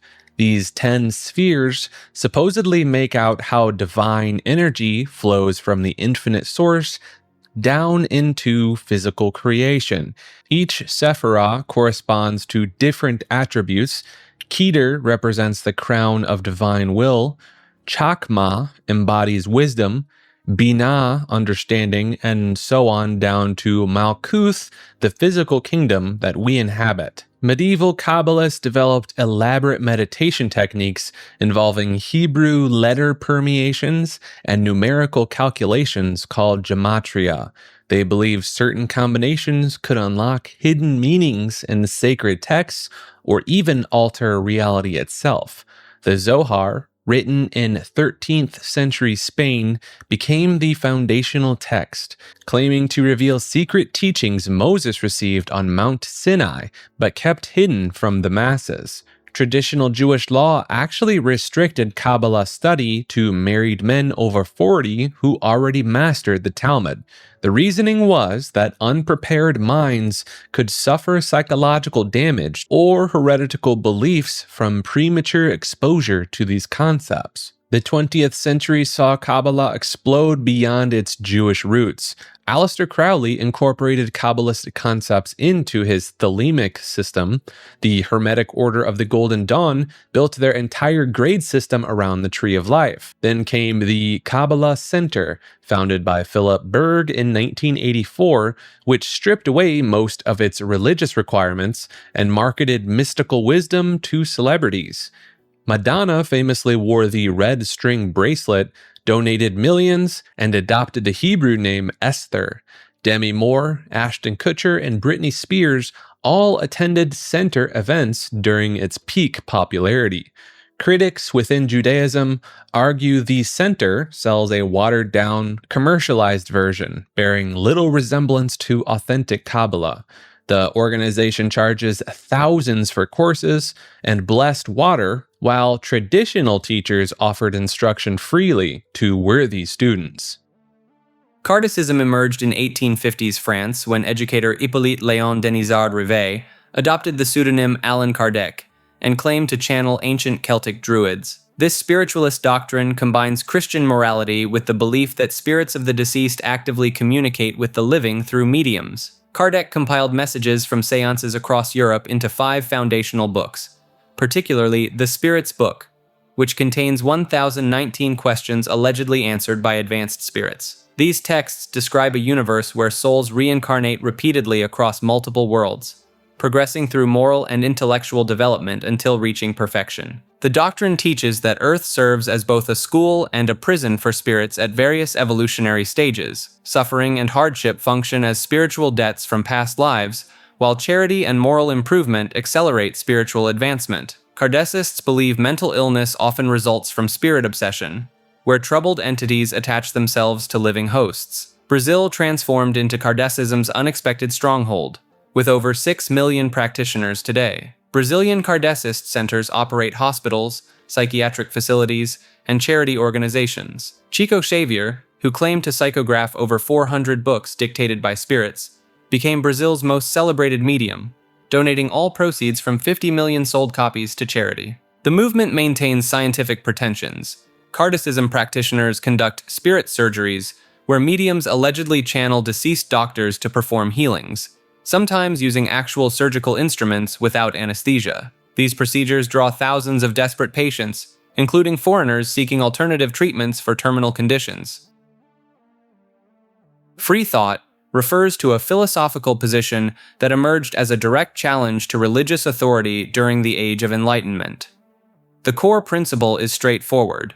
Beliefs should be formed through reason, logic, and empirical evidence rather than accepting doctrines from tradition, authority, or revelation. The movement gained serious momentum in the 17th and 18th centuries when thinkers started openly questioning whether scripture and church leadership should dictate what people believe. Thomas Paine's The Age of Reason, published in 1794, became one of the most influential free thought texts ever written. Paine argued that organized religion promoted superstition, and that reason alone should guide human understanding. The book was so controversial that Paine, despite being a hero of the American Revolution, died largely ostracized by American society. Robert Greene Ingersoll, known as the Great Agnostic, became the most famous freethinker in 19th century America.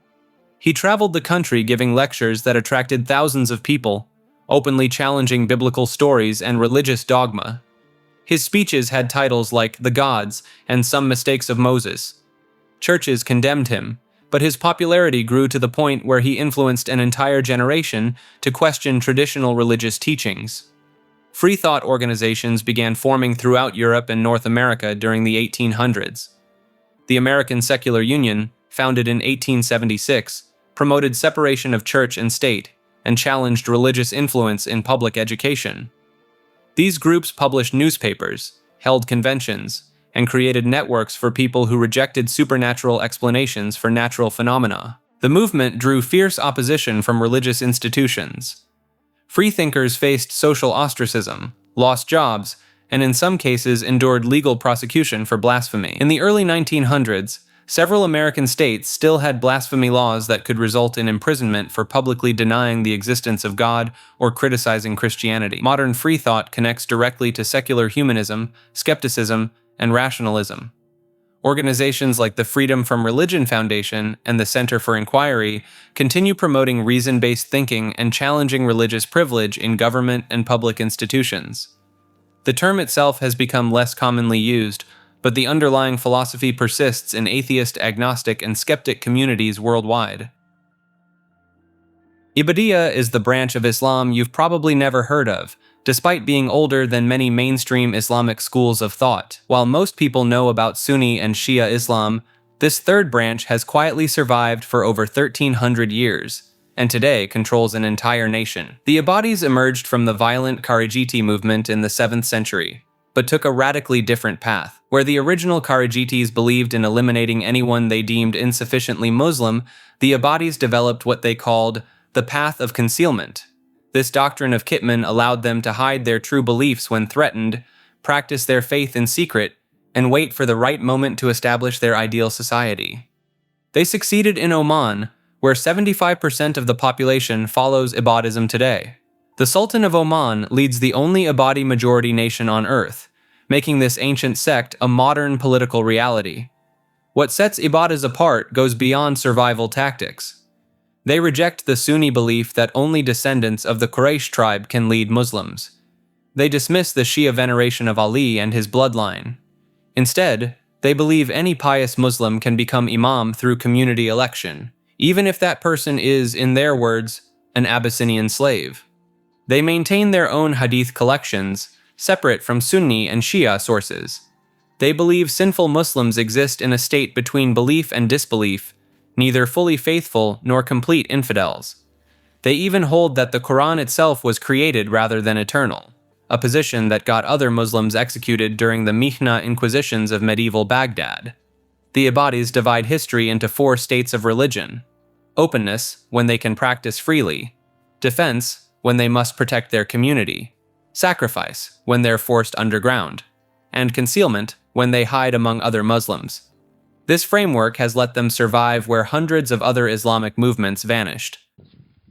Like this video and subscribe to Maker. The Armenian Apostolic Church holds the distinction of being the world's oldest state-sponsored Christian denomination. In the year 301, Armenia became the first nation in history to officially adopt Christianity as its state religion, predating the Roman Empire's conversion by several decades. The church's origins trace back to two apostles of Christ himself. According to tradition, Thaddeus and Bartholomew personally brought Christianity to Armenia in the 1st century, decades before most of Europe had even heard the gospel message. This direct apostolic connection sets it apart from nearly every other Christian denomination. What landed this church on the iceberg comes down to its theological isolation. The Armenian Apostolic Church rejected the Council of Chalcedon in 451, putting it at odds with both Roman Catholicism and Eastern Orthodoxy. This decision wasn't about minor details. The council dealt with fundamental questions about Christ's nature, specifically whether he possessed one nature or two distinct natures, divine and human. The Armenians sided with what became known as Miaphysitism, the belief that Christ has one united nature. This single theological decision cut them off from communion with most of the Christian world for over 1,500 years. Their survival tells a darker story. The church endured repeated attempts at elimination, most notably during the early 20th century when roughly 1.5 million Armenians perished. The church lost thousands of ancient monasteries, priests, and irreplaceable manuscripts during this period. Mount Ararat, the legendary resting place of Noah's Ark and a sacred symbol for Armenians, now sits across the border in Turkey, visible but unreachable. The liturgy itself preserves practices lost elsewhere. Services are conducted in Classical Armenian, a language unintelligible to most modern Armenians. The Divine Liturgy can last 3 hours, incorporating rituals unchanged since the 4th century. Priests use a unique curtain called a veil to hide the altar during certain moments, creating a literal barrier between the congregation and the sacred mysteries being performed. Their sacred architecture defies typical church design. Armenian churches favor a conical dome structure and incorporate intricate stone carvings called khachkars, elaborate crosses mounted on stone slabs. Some of these monuments date back over 1,000 years and feature designs so complex that modern stonemasons struggle to replicate them. The church maintains its independence through the office of the Catholicos, essentially a pope equivalent who operates from Echmiadzin, the Vatican of Armenian Christianity. The position traces an unbroken line of succession back to Saint Gregory the Illuminator, the man who converted the Armenian king and triggered the mass conversion of 301. Perhaps most intriguing are the illuminated manuscripts preserved in the Matanadaran repository. These texts contain not just religious writings, but scientific treatises, medical knowledge, and historical accounts that predate most European records. Some manuscripts feature marginalia with complaints from medieval scribes about cold fingers and bad lighting, creating an unexpectedly human connection across the centuries. Omnism is the belief that truth exists in all religions, and that no single faith holds exclusive access to spiritual understanding. Practitioners of Omnism don't worship all gods simultaneously, but rather acknowledge that each religious tradition captures some aspect of a greater spiritual reality. The term emerged in the 1860s when poet Philip James Bailey used it in his work Festus, though the concept itself traces back much further. Ancient Greek philosophers like Heraclitus suggested that all religions pointed toward the same divine source, just through different cultural lenses. Modern omnists often cite the parable of the blind men and the elephant, where each person touches a different part of the elephant and describes something completely different, yet they're all touching the same creature. Some omnists practice elements from multiple traditions, attending Buddhist meditation sessions on Monday, Catholic Mass on Sunday, and studying the Quran throughout the week. Notable figures who've expressed omnist views include author Jan Martel, who wrote Life of Pi, where the protagonist practices Hinduism, Christianity, and Islam simultaneously. The Baha'i faith incorporates omnist principles, teaching that all major religions come from the same source and are chapters in one continuous divine revelation. Critics argue that omnism creates theological contradictions. How can mutually exclusive claims about the afterlife all be true? Omnists counter that these apparent contradictions dissolve when viewed as metaphorical rather than literal truths, or as different perspectives on experiences beyond human comprehension. The Roman imperial cult transformed political power into divine worship, turning living emperors into gods who demanded sacrifices and temples across the empire. This state-mandated religion started with Julius Caesar, who became the first Roman officially declared a god after his assassination in 44 BCE. His adopted son Augustus took this further, allowing himself to be worshipped as a living deity in the eastern provinces while maintaining the fiction of being merely first citizen in Rome itself. The cult operated through mandatory rituals that citizens had to perform to prove their loyalty. Refusing to burn incense before the emperor's statue became an act of treason punishable by death. This created a deadly trap for early Christians and Jews, who viewed such worship as blasphemy against their own beliefs. Each emperor added increasingly bizarre elements to their divine personas. Caligula demanded his statue be placed in the Jewish temple in Jerusalem, nearly sparking a rebellion. Domitian insisted on being addressed as Master and God in all official documents. Commodus dressed as Hercules and forced the Senate to declare him the reincarnation of the Greek hero. The imperial priesthood formed an elite network spanning from Britain to North Africa. These priests conducted daily sacrifices to the emperor's genius, or divine spirit, while special festivals required entire cities to participate in processions honoring the imperial family. Provincial cities competed to build the most elaborate temples to curry favor with Rome, with Ephesus constructing a massive complex dedicated to the Sebastoi, the Greek term for the imperial family. The cult only officially ended when Theodosius I made Christianity the state religion in 380 CE, though some remote areas continued practicing imperial worship well into the 5th century. The Egyptian imperial cult was the systematic worship of Roman emperors as living gods in ancient Egypt, where Caesar Augustus and his successors were literally crowned as pharaohs and given hieroglyphic throne names just like the ancient kings of the Nile. When Rome conquered Egypt in 30 BCE, the emperors didn't just take political control, they inserted themselves directly into a religious system that had deified rulers for 3,000 years. Augustus became autocrator, meaning ruler of all, written in sacred hieroglyphs on temple walls from Alexandria to Aswan. The priests at major temples like Philae and Dendera carved reliefs showing emperors performing ancient Egyptian rituals, making offerings to Isis, receiving divine crowns from Horus, and maintaining cosmic order as pharaohs had done since the dawn of civilization. Claudius was depicted nursing from the goddess Hathor. Nero's cartouche appeared alongside prayers for eternal life. What made this different from emperor worship elsewhere in the Roman Empire was the complete theological integration. In Rome, emperor worship was largely political theater. In Egypt, it became genuine religious doctrine backed by millennia of precedent. The cult reached its peak under Hadrian, who founded an entire city called Antinopolis to worship his drowned companion Antinous as an Egyptian god.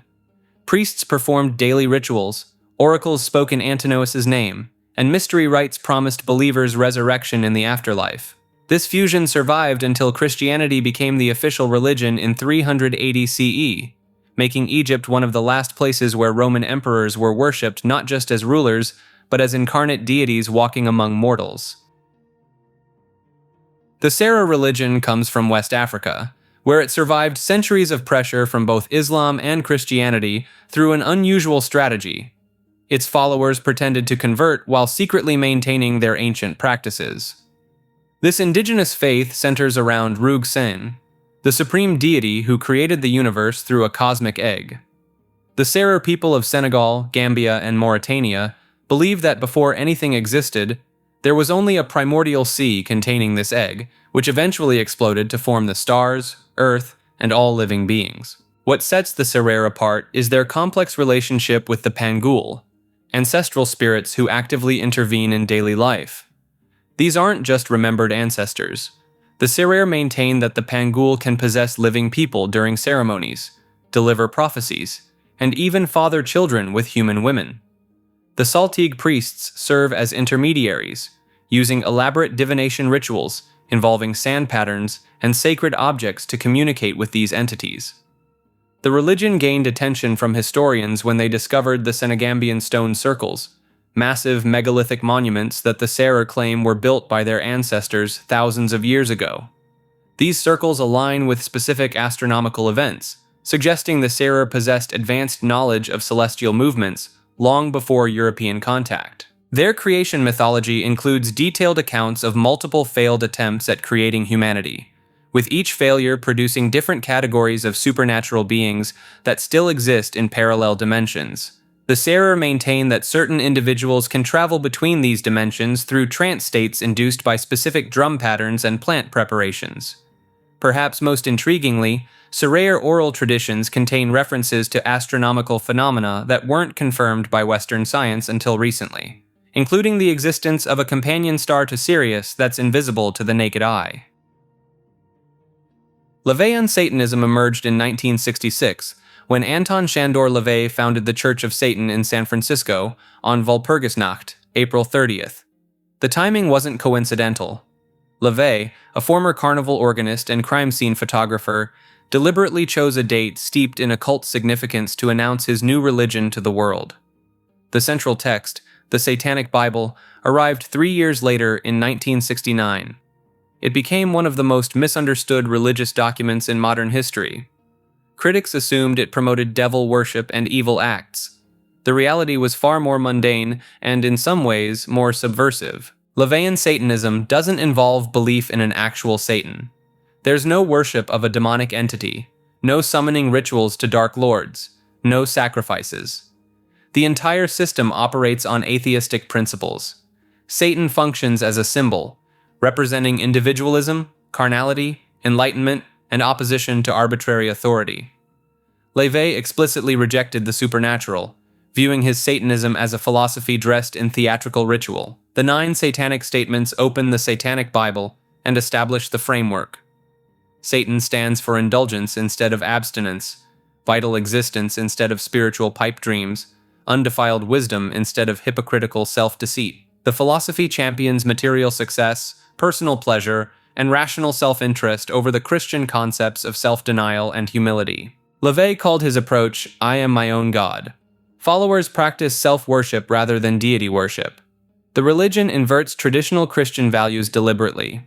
Where Christianity preaches turning the other cheek, LaVeyan Satanism advocates for retaliation against those who wrong you. Where Christianity emphasizes self-sacrifice, LaVeyan Satanism celebrates selfishness as a virtue. The rituals LaVey designed serve as psychodrama rather than actual magic. Practitioners dress in robes, light candles, recite invocations, and perform ceremonies. But LaVey explained these as psychological tools, theatrical methods to purge emotions, focus will, and satisfy the human need for ritual. A destruction ritual might involve cursing an enemy, not because cosmic forces would smite them, but because the ceremony released the practitioner's anger in a controlled setting. LaVey structured his church with clear hierarchical degrees. Members could advance from Satanist to witch or warlock to priest or priestess, with each level requiring demonstrated understanding of the philosophy and contributions to the organization. He charged fees for membership and degrees, treating the church as both philosophy and business. The aesthetic borrowed heavily from horror films and occult imagery. LaVey shaved his head, grew a goatee, and cultivated a demonic appearance. The church's headquarters, a Victorian house painted black, became known as the Black House. Rituals featured pentagrams, inverted crosses, and nude altars. This theatrical presentation attracted attention, but also invited misunderstanding and persecution. Several notable figures passed through the Church of Satan's early years. Sammy Davis Jr. briefly held membership. Jane Mansfield became LaVey's companion until her death in 1967. Kenneth Anger, the avant-garde filmmaker, moved in similar circles. These Hollywood connections gave LaVeyan Satanism cultural cachet, but also trivialized it in many observers' eyes. The philosophy drew accusations of social Darwinism and elitism. LaVey openly embraced stratification, arguing that people exist in natural hierarchies and that the strong shouldn't apologize for their strength. Critics pointed out how this thinking could justify cruelty and exploitation. Defenders countered that LaVey simply acknowledged human nature without pretense. After LaVey's death in 1997, the Church of Satan continued under new leadership, but faced competition. The Satanic Temple, founded in 2013, adopted satanic imagery, but pursued different goals, focusing on political activism and religious pluralism rather than LaVey's individualistic philosophy. The two organizations maintain distinct identities and frequently clash over what Satanism should mean. LaVeyan Satanism influenced heavy metal music, horror literature, and countercultural movements throughout the late 20th century. The philosophy appealed to those who felt alienated by mainstream religion's demands for faith, humility, and obedience. It offered permission to embrace desires that other traditions condemned, to pursue success without guilt, to reject authority without apology. The movement never achieved massive membership numbers. Exact figures remain unclear since the church doesn't publish statistics, but estimates suggest membership in the thousands rather than millions. But its cultural impact exceeded its size, shaping how Western society views Satanism and alternative religions. The Orthodox Church in America traces its roots back to 1794, when Russian Orthodox monks first arrived in Alaska, establishing Christianity among the indigenous peoples long before American expansion westward. What started as a missionary outpost would evolve into something far more complex. In 1970, the Moscow Patriarchate granted this church something called autocephaly, essentially full independence, creating the OCA as a self-governing Orthodox body.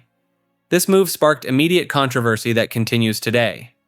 The Ecumenical Patriarchate of Constantinople, considered first among equals in Orthodox Christianity, refuses to recognize this independence, viewing the Americas as its own canonical territory. The church found itself caught between Cold War superpowers. Soviet authorities pushed for the autocephaly partly to create division within American Orthodoxy and maintain influence through the Moscow Patriarchate. Meanwhile, many Orthodox Christians who fled communist persecution viewed any church with Russian ties as compromised. Today, the OCA claims around 84,000 members across roughly 700 parishes, though these numbers are disputed. The church maintains a distinctly American character, conducting services primarily in English rather than Church Slavonic or Greek. Their previous leader, Metropolitan Jonah, resigned in 2012 amid allegations of covering up misconduct. The first Orthodox primate in America to step down under pressure. The OCA's seminaries, particularly St. Vladimir's in New York, became influential centers for Orthodox theology in the West, producing scholars who shaped modern Orthodox thought. Yet the church remains in a peculiar position, recognized by some Orthodox churches, rejected by others, operating in a canonical gray zone that reflects the broader complexities of organizing ancient Eastern Christianity within the American religious landscape. Reform Judaism emerged in the 19th century Germany as a radical reimagining of Jewish religious practice that sparked fierce controversy and fundamentally split the Jewish world. Founded by Rabbi Abraham Geiger and Samuel Holdheim in the 1840s, this movement declared that Jewish law was not divinely commanded, but rather a human creation that could be changed or abandoned entirely. The Hamburg Temple, established in 1818, became the first congregation to introduce organ music during services, conduct prayers in German instead of Hebrew, and allow men and women to sit together, practices that Orthodox authorities condemned as heretical. The movement's most controversial decision came at the 1885 Pittsburgh Platform, where Reform rabbis officially rejected kosher dietary laws, traditional Sabbath restrictions, and the belief in a personal Messiah.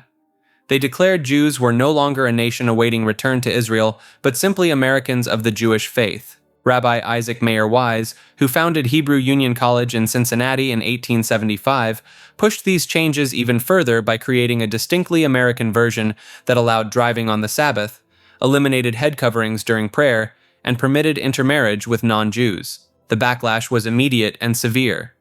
Orthodox rabbis issued formal bans of excommunication against Reform congregations, declaring their conversions invalid and their marriages illegitimate under Jewish law. The Chatham Sofer, one of Orthodox Judaism's most influential leaders, famously declared that eating with Reform Jews violated religious law more severely than eating pork. Today, Reform Judaism accepts patrilineal descent, ordains gay and lesbian rabbis, and treats the Torah as a living document open to reinterpretation rather than the literal Word of God.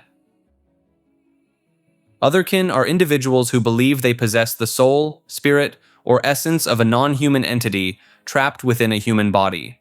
This identity runs deeper than roleplay or hobby. Other kin experience their non-human nature as an integral part of their being, often describing phantom sensations of wings, tails, or other features from their true form. The community emerged from online bulletin boards in the early 1990s, growing from earlier elfenkind groups that gathered on mailing lists and Usenet forums. The term itself combines other with the suffix kin, establishing a sense of kinship with non-human beings. Dragon souls inhabit dragonkin bodies. Wolf spirits manifest in Therians. Some identify as angels, demons, elves, or vampires. Others connect with fictional species, from Pokemon to characters from anime series. Each subgroup develops its own terminology and belief structures. Therians specifically identify with earthly animals, while fictionkin claim connections to fictional characters or species. The awakening process varies dramatically between individuals. Some report childhood memories of feeling fundamentally different, experiencing dreams of flying or running on four legs. Others discover their identity through meditation, past life regression, or sudden moments of clarity during adolescence or adulthood. Online communities provide spaces for other kin to share experiences of species dysphoria, the distress of existing in the wrong physical form. Forums discuss everything from dietary preferences matching their kin type to creating elaborate backstories for their non-human origins. The belief system intersects with various spiritual practices, including shamanism, paganism, and New Age philosophy. Some practitioners view it through psychological lenses, interpreting their experiences as archetypal connections or deep metaphorical truths rather than literal reincarnation. Therianthropy refers to individuals who identify as non-human animals on a fundamental psychological or spiritual level. These people, known as Therians, don't simply admire or feel connected to animals. They experience themselves as being animals in human bodies. The phenomenon traces back to early internet forums in the 1990s, though Therians claim the experience itself has existed throughout human history. Unlike clinical lycanthropy, where patients suffer delusions of physical transformation, Therians typically understand their bodies remain human while maintaining their animal identity is equally real. Therians report experiencing phantom limbs corresponding to tails, wings, or ears of their animal type. Many describe mental shifts where their perception and instincts temporarily align more strongly with their animal side. Some claim to experience sensory enhancements during these shifts, improved night vision for feline Therians, or heightened smell for canine types. The community distinguishes between different types of Therians. Cantherians experience a constant level of animal identity, while shifting Therians fluctuate between human and animal mental states. Polytherians identify as multiple animals, and Cladotherians identify with an entire species rather than one specific animal. Common stereotypes include wolves, big cats, dragons, birds, and domestic dogs, though virtually every animal has been claimed. The community has developed extensive terminology. A Therian's animal identity is their stereotype. Discovering this identity is called awakening, and the deep longing for their animal form is species dysphoria. Some Therians pursue spiritual explanations involving reincarnation or soul misplacement, while others lean toward psychological or neurological theories about identity formation and brain mapping. A small subset practices voluntary shape-shifting attempts through meditation and visualization exercises, though physical transformation remains universally unsuccessful. Tenrikyo began when a Japanese farmer's wife named Nakayama Miki claimed that God the Parent, Tenri o no Mikoto, had taken possession of her body in 1838. For the next 50 years, she would serve as the living shrine of this deity, establishing one of Japan's most successful new religions. The possession happened during a healing ritual for her son. The monk performing the ceremony suddenly stopped, declaring that the god inside Nakayama was far more powerful than any he had encountered. She immediately gave away all her family's possessions, reduced herself to poverty, and began teaching that human bodies are merely borrowed from God, while only the mind truly belongs to each person. Her followers believe illness and misfortune come from mental dust, 8 specific types including greed, hatred, and arrogance, that accumulate through wrong thinking. The cure involves a ritual hand dance called the Teodori, performed at the Jiba, the exact spot where Tenrikyo teaches humanity was first created. That spot now sits inside their headquarters in Tenri City, a Japanese municipality that literally renamed itself after the religion. Over 2 million pilgrims visit annually, many participating in hinokishin, voluntary labor considered a form of worship. Workers sweep streets, maintain buildings, and provide free services while wearing distinctive black happy coats. The religion's sacred text, the Ofudasaki, contains 1,700 verses that Nakayama claimed were direct revelations. She wrote them in an intentionally simple style, using the local Yamato dialect rather than classical Japanese, insisting that salvation should be accessible to farmers and the educated alike. Today, Tenrikyo maintains churches in over 60 countries, though 90% of its estimated 2 million followers remain in Japan. The religion continues to be led by the Nakayama family bloodline, currently in its 5th generation, maintaining that only descendants of the foundress can serve as the spiritual conduit between humanity and God the Parent. The United Methodist Church is a mainstream Protestant denomination that recently underwent the largest denominational split in American Christianity since the Civil War era. In 2024, over 7,000 congregations broke away from the United Methodist Church, taking roughly 25% of its membership. The catalyst was a decades-long battle over LGBTQ inclusion and same-gender marriage ceremonies.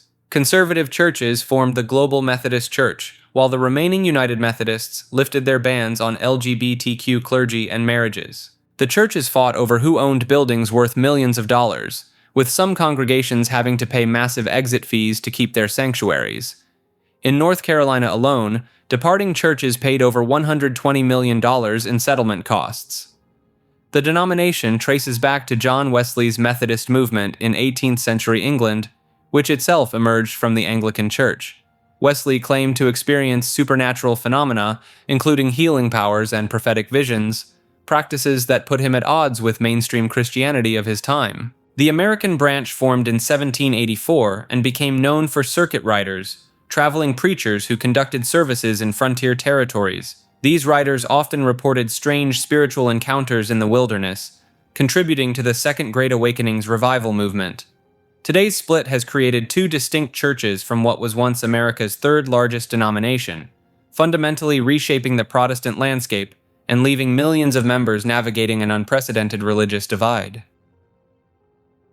The Westboro Baptist Church operates from a small compound in Topeka, Kansas, where approximately 70 members, mostly from the extended Phelps family, conduct some of the most inflammatory protests in American history.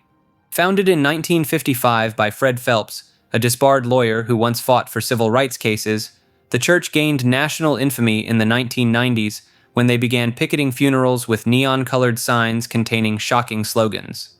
Their protest targets expanded from LGBTQ events to military funerals after 2005, claiming that soldier deaths were divine punishment for America's tolerance.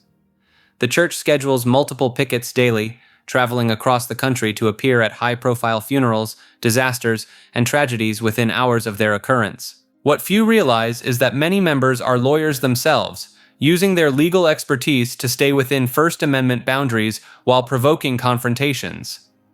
They've won multiple Supreme Court cases, including the landmark Snyder v. Phelps decision in 2011, which protected their funeral protests as free speech.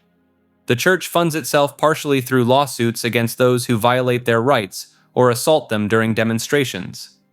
The internal structure operates through absolute control and isolation.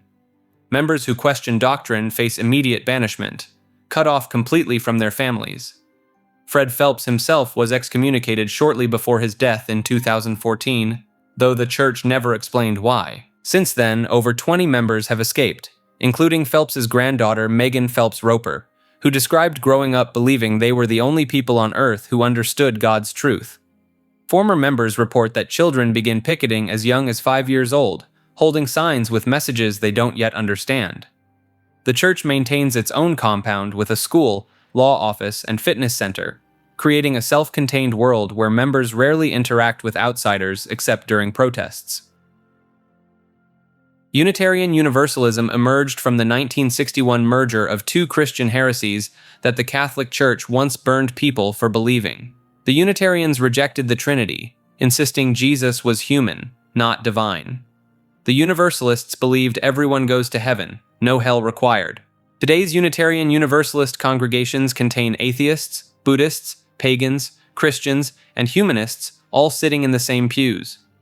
They have no creed, no required beliefs, and you can literally be an atheist minister in their churches. Instead of doctrine, they follow 7 principles focused on human dignity, justice, and the interconnected web of existence. Their religious education classes teach children about Buddha, Moses, and Darwin in the same curriculum. 5 United States presidents were Unitarians, including John Adams and Thomas Jefferson. Ralph Waldo Emerson preached from their pulpits before leaving to start Transcendentalism. Kurt Vonnegut served as their honorary president while publicly declaring himself an atheist. The movement attracts intellectuals, social activists, and religious refugees who want community without dogma. Their joke goes, Unitarians believe in at most one God. Critics call them a book club with hymns, while members embrace being the only religion where you can believe literally anything except that other people are going to hell for their beliefs. Some congregations perform water communion where members bring water from their summer travels, mixing ocean, lake, and tap water in one bowl. Others hold flower communion, invented in Prague before the Nazis executed its creator for promoting dangerous ideas about universal human worth. Conservative Judaism emerged in the early 20th century as a middle path between Orthodox tradition and Reform modernization. This movement maintains that Jewish law, or halakha, remains binding but can adapt to contemporary circumstances through careful rabbinical interpretation. The movement traces back to Rabbi Zacharias Frankel in 1850s Germany, who walked out of a Reform conference when they voted to eliminate Hebrew from prayer services. Later, Solomon Schechter established the Jewish Theological Seminary in New York in 1902, which became the intellectual center of conservative Judaism in America. Unlike Orthodox Judaism, which views the Torah as divinely dictated word for word to Moses, conservative scholars accept historical critical methods of studying sacred texts.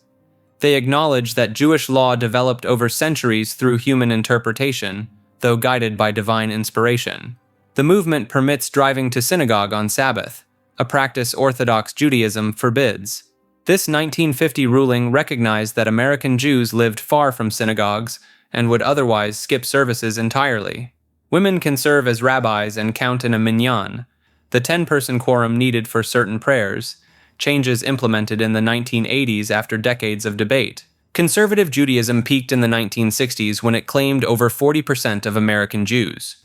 Today, that number has declined to around 18%, with many members migrating to either Reform or Orthodox communities.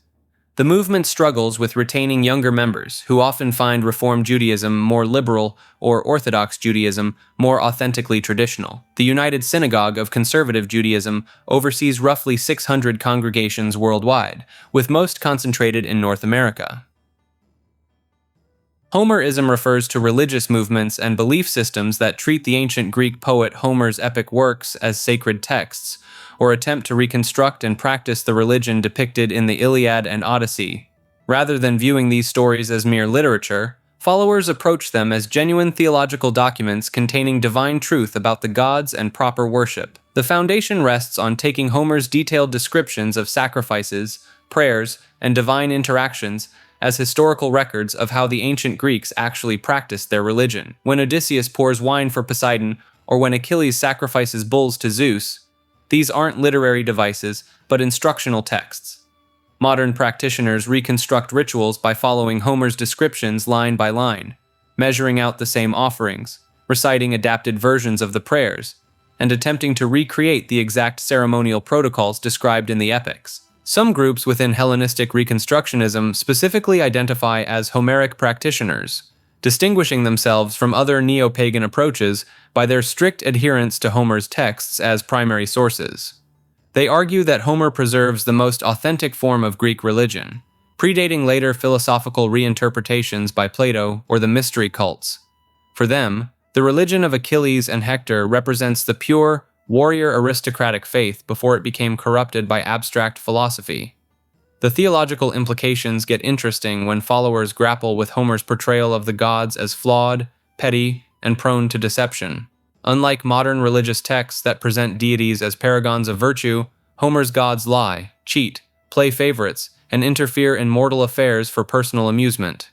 Homeric practitioners embrace this, arguing it reflects a more honest relationship with divine powers that aren't bound by human moral standards. Practitioners perform household rituals at small altars, offering wine, incense, and portions of meals to household gods, exactly as described in the Odyssey. Some organize larger gatherings to perform hecatombs, the mass animal sacrifices that feature prominently in both epics, though modern versions typically involve symbolic offerings rather than actual slaughter.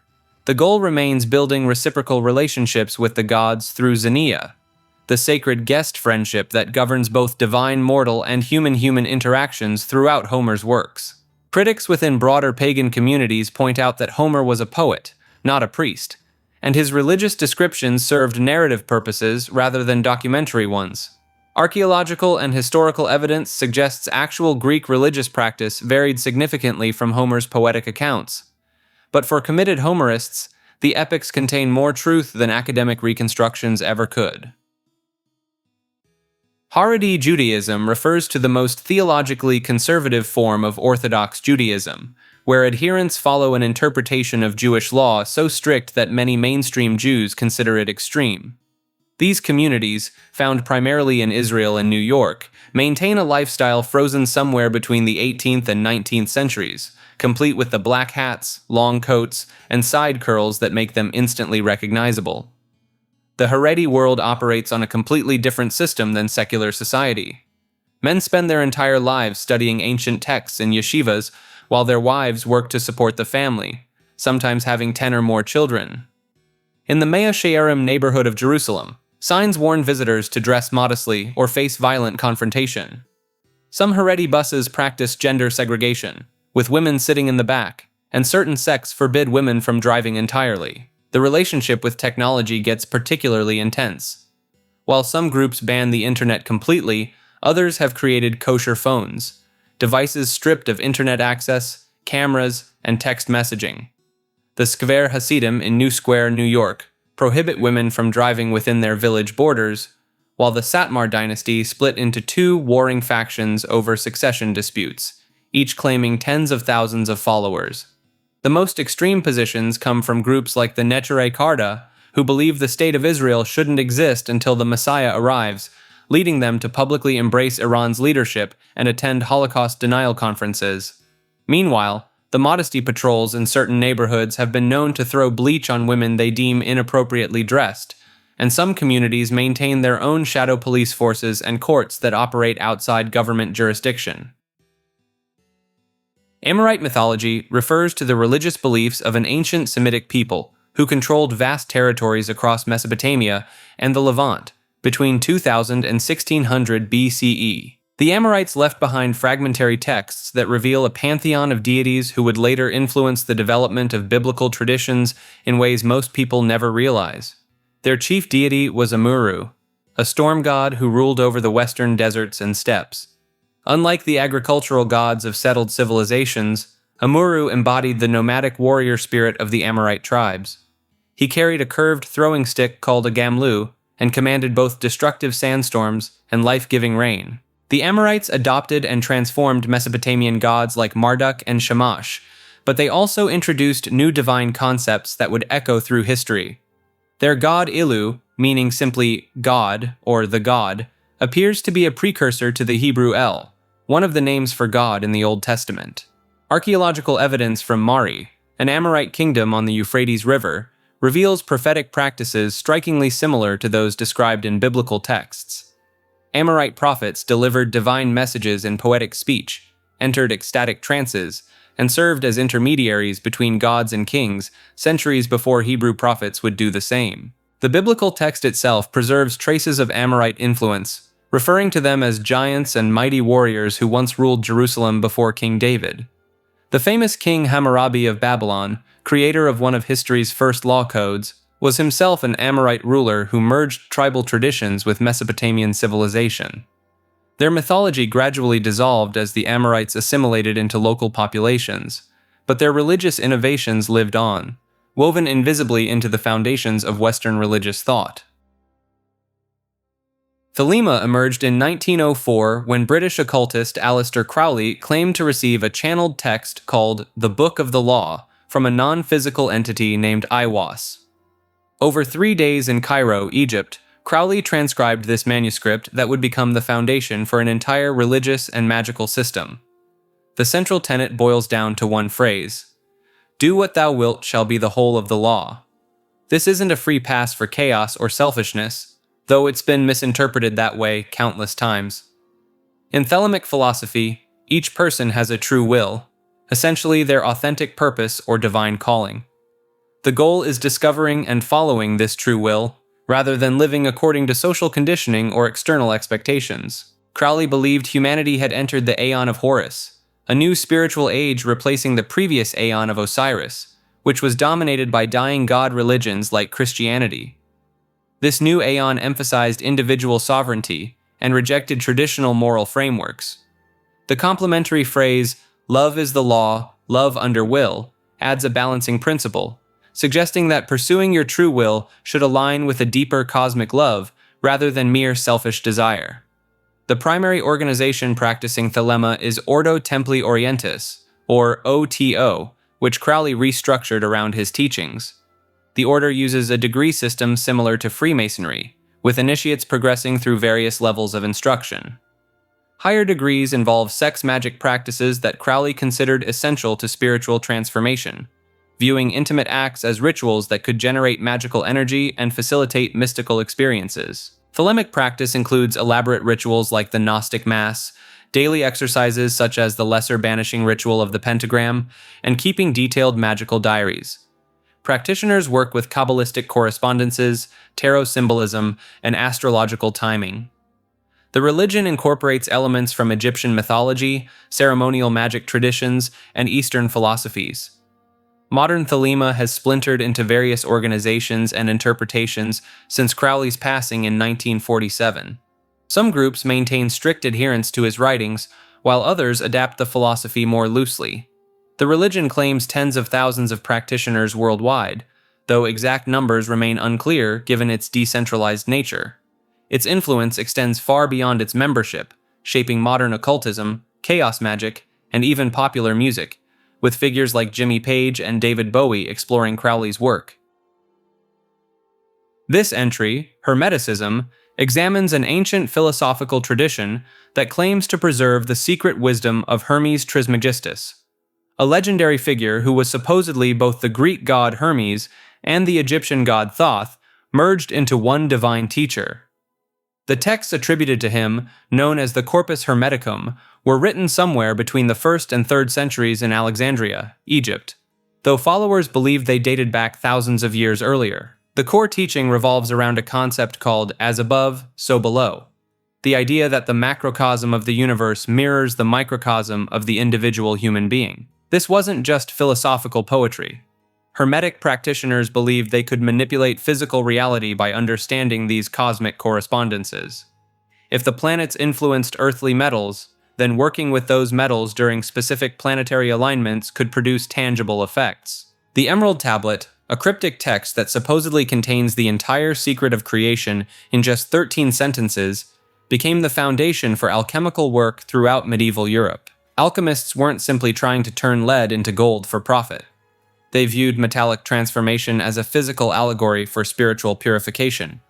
The base metal represented the impure human soul, and gold symbolized divine perfection. During the Renaissance, figures like Marsilio Ficino translated the Hermetic texts from Greek, causing an intellectual explosion across Europe. Giovanni Pico della Mirandola incorporated Hermetic principles into his work, and suddenly educated elites were studying magic as a legitimate intellectual pursuit. The Catholic Church initially tolerated this because scholars claimed it proved Christianity's ancient origins. After all, if Hermes Trismegistus predicted Christ's coming, that validated the faith. This tolerance evaporated in 1614 when scholar Isaac Casaubon proved through linguistic analysis that the Hermetic texts couldn't possibly predate Christianity. They were exposed as products of the Greco-Roman period, not ancient Egyptian wisdom. The Hermetic tradition lost its scholarly credibility almost overnight, though its influence persisted underground. The practices associated with Hermeticism ranged from theurgy, rituals designed to invoke divine forces, to astrology, alchemy, and what we'd now call ceremonial magic.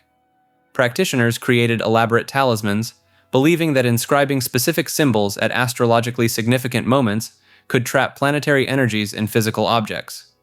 A talisman of Venus, for example, might be crafted from copper on a Friday during Venus's planetary hour, inscribed with her sigils, and consecrated with appropriate incense and prayers. The Hermetic Order of the Golden Dawn, founded in 1888, revived these practices for the modern era, creating an elaborate system of initiation grades that supposedly guided members from basic magical theory up through advanced practical work. Members included poet William Butler Yeats and occultist Aleister Crowley, though Crowley's ego eventually led to his expulsion and the order's fragmentation. Modern Hermetic practitioners often focus on the philosophical texts rather than practical magic, emphasizing personal spiritual development through study and meditation. The 7 Hermetic principles outlined in the Kybalion, a 1908 text claiming to reveal ancient wisdom, have become particularly popular. These principles include mentalism, the idea that all reality is mental in nature, and vibration, the claim that nothing is truly at rest, but everything oscillates at different frequencies. The influence of Hermetic thought extends far beyond explicit practitioners. The symbolism appears throughout Freemasonry, Rosicrucianism, and various New Age movements. The tarot's major arcana draws heavily on Hermetic symbolism, with each card corresponding to planetary forces and alchemical processes. Even Carl Jung's analytical psychology borrowed Hermetic concepts like the union of opposites and the integration of shadow material. Critics point out that Hermeticism's vague language and symbolic nature allow practitioners to read virtually any meaning into the texts. The principle, as above, so below, can be interpreted to support nearly any metaphysical claim, making the system functionally unfalsifiable. The lack of testable predictions or consistent outcomes from ritual practice further undermines claims of practical effectiveness. Still, Hermeticism's historical importance remains undeniable. It provided the intellectual framework that allowed magic to be studied as a scholarly pursuit during the Renaissance, and its emphasis on correspondence between mind and matter anticipated some themes in quantum physics, though any actual connection remains highly speculative. The tradition continues attracting those drawn to its promise of hidden knowledge and personal transformation through understanding cosmic principles. Yogic Hinduism centers on achieving spiritual liberation through physical and mental discipline rather than devotion to deities. While most people in the West associate yoga with stretching classes at the local gym, traditional yogic Hinduism treats these physical postures as just one small piece of a comprehensive system designed to fundamentally alter human consciousness. The foundation comes from Patanjali's Yoga Sutras, written somewhere between 400 BCE and 200 CE. This text outlines the 8 limbs of yoga, which include ethical guidelines, physical postures, breath control, sensory withdrawal, concentration, meditation, and finally samadhi, a state described as complete absorption where the individual self dissolves into universal consciousness. The physical component most Westerners know represents only the 3rd limb, called asana. Traditional practitioners use these postures to prepare the body for extended meditation by building strength and flexibility in the spine. The real work happens in the subtle body, a concept in yogic philosophy describing energy channels called nadis and power centers called chakras running along the spine. Kundalini Yoga takes this further by attempting to awaken a dormant spiritual energy believed to rest coiled at the base of the spine. Practitioners use specific breathing techniques, postures, and visualizations to force this energy upward through each chakra, ultimately reaching the crown of the head. Those who've experienced Kundalini awakening report intense physical sensations, involuntary movements, profound emotional releases, and altered states of consciousness. Some describe it as the most transformative experience of their lives. Others end up in psychiatric care. The techniques can produce genuine physiological effects. Studies on advanced practitioners show they can slow their heart rate dramatically, lower their body temperature, and exhibit unusual brainwave patterns during meditation. Wim Hof, known as the Iceman, demonstrated modified yogic breathing techniques that allowed him to consciously influence his autonomic nervous system and immune response, feats previously considered impossible by medical science. Different schools emphasize different approaches. Hatha Yoga focuses on physical purification. Raja Yoga prioritizes meditation and mental control. Jnana Yoga pursues knowledge and intellectual understanding. Bhakti Yoga, somewhat paradoxically within this framework, uses devotion as a yogic path. Karma Yoga teaches that selfless action without attachment to results leads to liberation. The path demands serious commitment. Traditional yogis spent years under a guru's guidance, often living in ashrams and following strict dietary restrictions, celibacy, and poverty. The goal wasn't flexibility or stress relief. Practitioners aimed to break the cycle of death and rebirth entirely, achieving moksha, permanent liberation from material existence. When yoga reached America in the late 1800s, figures like Swami Vivekananda presented a sanitized version emphasizing universal spirituality and self-improvement. By the 1960s, teachers like B.K.S. Iyengar and Patabi Jois introduced more physically demanding styles that appealed to Western fitness culture. The spiritual elements gradually faded as yoga became a billion-dollar wellness industry. Modern practitioners often have no idea they're performing movements originally designed as offerings to Hindu deities, or that certain postures were meant to channel cosmic energy through symbolic representations of gods. The practice got stripped down to whatever proved marketable, leaving behind the religious framework that gave these techniques meaning and context for thousands of years. The Vincentians trace their origins to a secret midnight meeting in 1625, when Vincent de Paul gathered a small group of priests to form what would become one of the Catholic Church's most influential missionary orders. Originally called the Congregation of the Mission, these priests took vows that set them apart from traditional monastic orders. They could own property, weren't bound to communal prayer schedules, and operated with unusual autonomy. Their early missions took them into plague-infected regions where other clergy refused to go. Vincentians would enter quarantine zones, galley ships filled with condemned prisoners, and territories controlled by pirates along the Barbary coast. By 1650, they had established a network across France, Poland, and Madagascar, with each mission house operating as an independent cell that reported directly to Vincent de Paul himself. The order developed its own system of hand signals and coded language for operating in hostile territories. Members working in North Africa memorized specific verses that could be recited to identify fellow Vincentians among slaves and captives.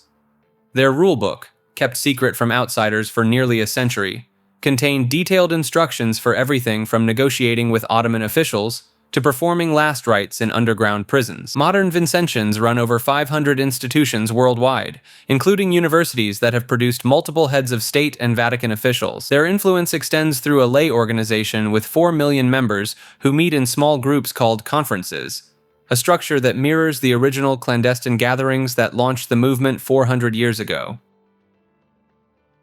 English mythology draws from a complex web of Anglo-Saxon, Celtic, and pre-Roman British traditions that most people never learn about. Unlike the well-documented Greek and Norse pantheons, English mythology survived primarily through fragmented texts, place names, and folk practices that the Christian Church tried to erase for centuries. The Anglo-Saxons worshipped Woden, their version of Odin, but with distinct characteristics. He wasn't just a war god, he was the master of healing, magic, and the dangerous knowledge that drove men mad. Thunor, their Thor, protected boundaries between the civilized world and the wilderness. These weren't distant sky gods. They walked among humans, made bargains, and demanded specific sacrifices at sacred groves and springs. The Wild Hunt appears throughout English mythology as a supernatural procession of ghostly hunters racing across the night sky. Witnesses reported hearing hunting horns, baying hounds, and thundering hooves. Anyone who saw the hunt faced death within the year, unless they knew the proper words and gestures to protect themselves. Different regions claimed different leaders, sometimes Woden, sometimes Herne the Hunter, sometimes King Arthur himself. Black Shuck, the demon dog of East Anglia, left physical evidence of its appearances. Church doors in Blythburgh and Bungay still bear scorch marks from where the creature supposedly burst in during thunderstorms in 1577. Witnesses described eyes like burning coals and a size comparable to a horse. The Green Man, carved into hundreds of medieval churches across England, predates Christianity entirely. These foliate heads sprouting vegetation from their mouths, eyes, and ears represent something the church couldn't fully suppress, an ancient recognition of humanity's connection to the wild, untamed forces of nature. Some researchers connect these figures to human sacrifice rituals where victims were strangled with vines to ensure crop fertility. What survived of English mythology reveals a worldview where the supernatural pressed constantly against everyday life, requiring specific rituals and knowledge to navigate safely. KJV only is the belief that the 1611 King James Version of the Bible is the sole authoritative English translation, with all modern versions being corrupted or even heretical. Adherents don't just prefer the King James, they insist it's the only valid English Bible that Christians should use. This movement emerged primarily in the mid-20th century, gaining serious traction through figures like Peter Ruckman and Gail Riplinger. The most extreme proponents claim the King James Version actually corrects and improves upon the original Greek and Hebrew manuscripts through divine preservation. They call this advanced revelation, the idea that God perfected his word specifically through 17th century English translators. The core argument centers on manuscript families. KJV-only believers trust the Textus Receptus, the Greek text underlying the King James translation, while rejecting the Alexandrian manuscripts used for modern translations like the NIV or ESV. They claim these newer discoveries from Egypt are corrupt texts, deliberately altered by early heretics to undermine Christian doctrine. Some groups take this further, teaching that salvation itself depends on using the King James Bible. Independent fundamental Baptist churches often embrace this doctrine, with pastors declaring that reading modern translations opens believers to demonic deception. Jack Chick, the famous tract publisher, promoted this view through his comics, depicting modern Bible scholars as part of a Vatican conspiracy to corrupt God's Word. The movement creates intense division within Christianity. Churches have split over Bible versions, with KJV-only adherents accusing other Christians of apostasy for using different translations. They point to missing verses in modern Bibles as evidence of satanic tampering, though scholars explain these are simply later additions not found in earlier manuscripts. Theravada, literally meaning School of the Elders, claims to be the most authentic preservation of Buddha's original teachings from 2,500 years ago. This branch of Buddhism dominates Sri Lanka, Myanmar, Thailand, Cambodia, and Laos, where orange-robed monks follow rules supposedly unchanged since Buddha himself walked the earth. The tradition bases everything on the Pali Canon, a collection of texts so massive it fills 45 volumes in its printed form. These scriptures were transmitted orally for 400 years before anyone wrote them down, with monks memorizing entire sections word for word through chanting techniques that supposedly prevented any alterations. What separates Theravada from other Buddhist schools is its rejection of later additions and interpretations. While Mahayana Buddhism developed concepts of bodhisattvas and multiple Buddhas, Theravada monks insist there's only one path to enlightenment, the exact same one Siddhartha Gautama took under the Bodhi tree. The meditation practices go far beyond simple mindfulness.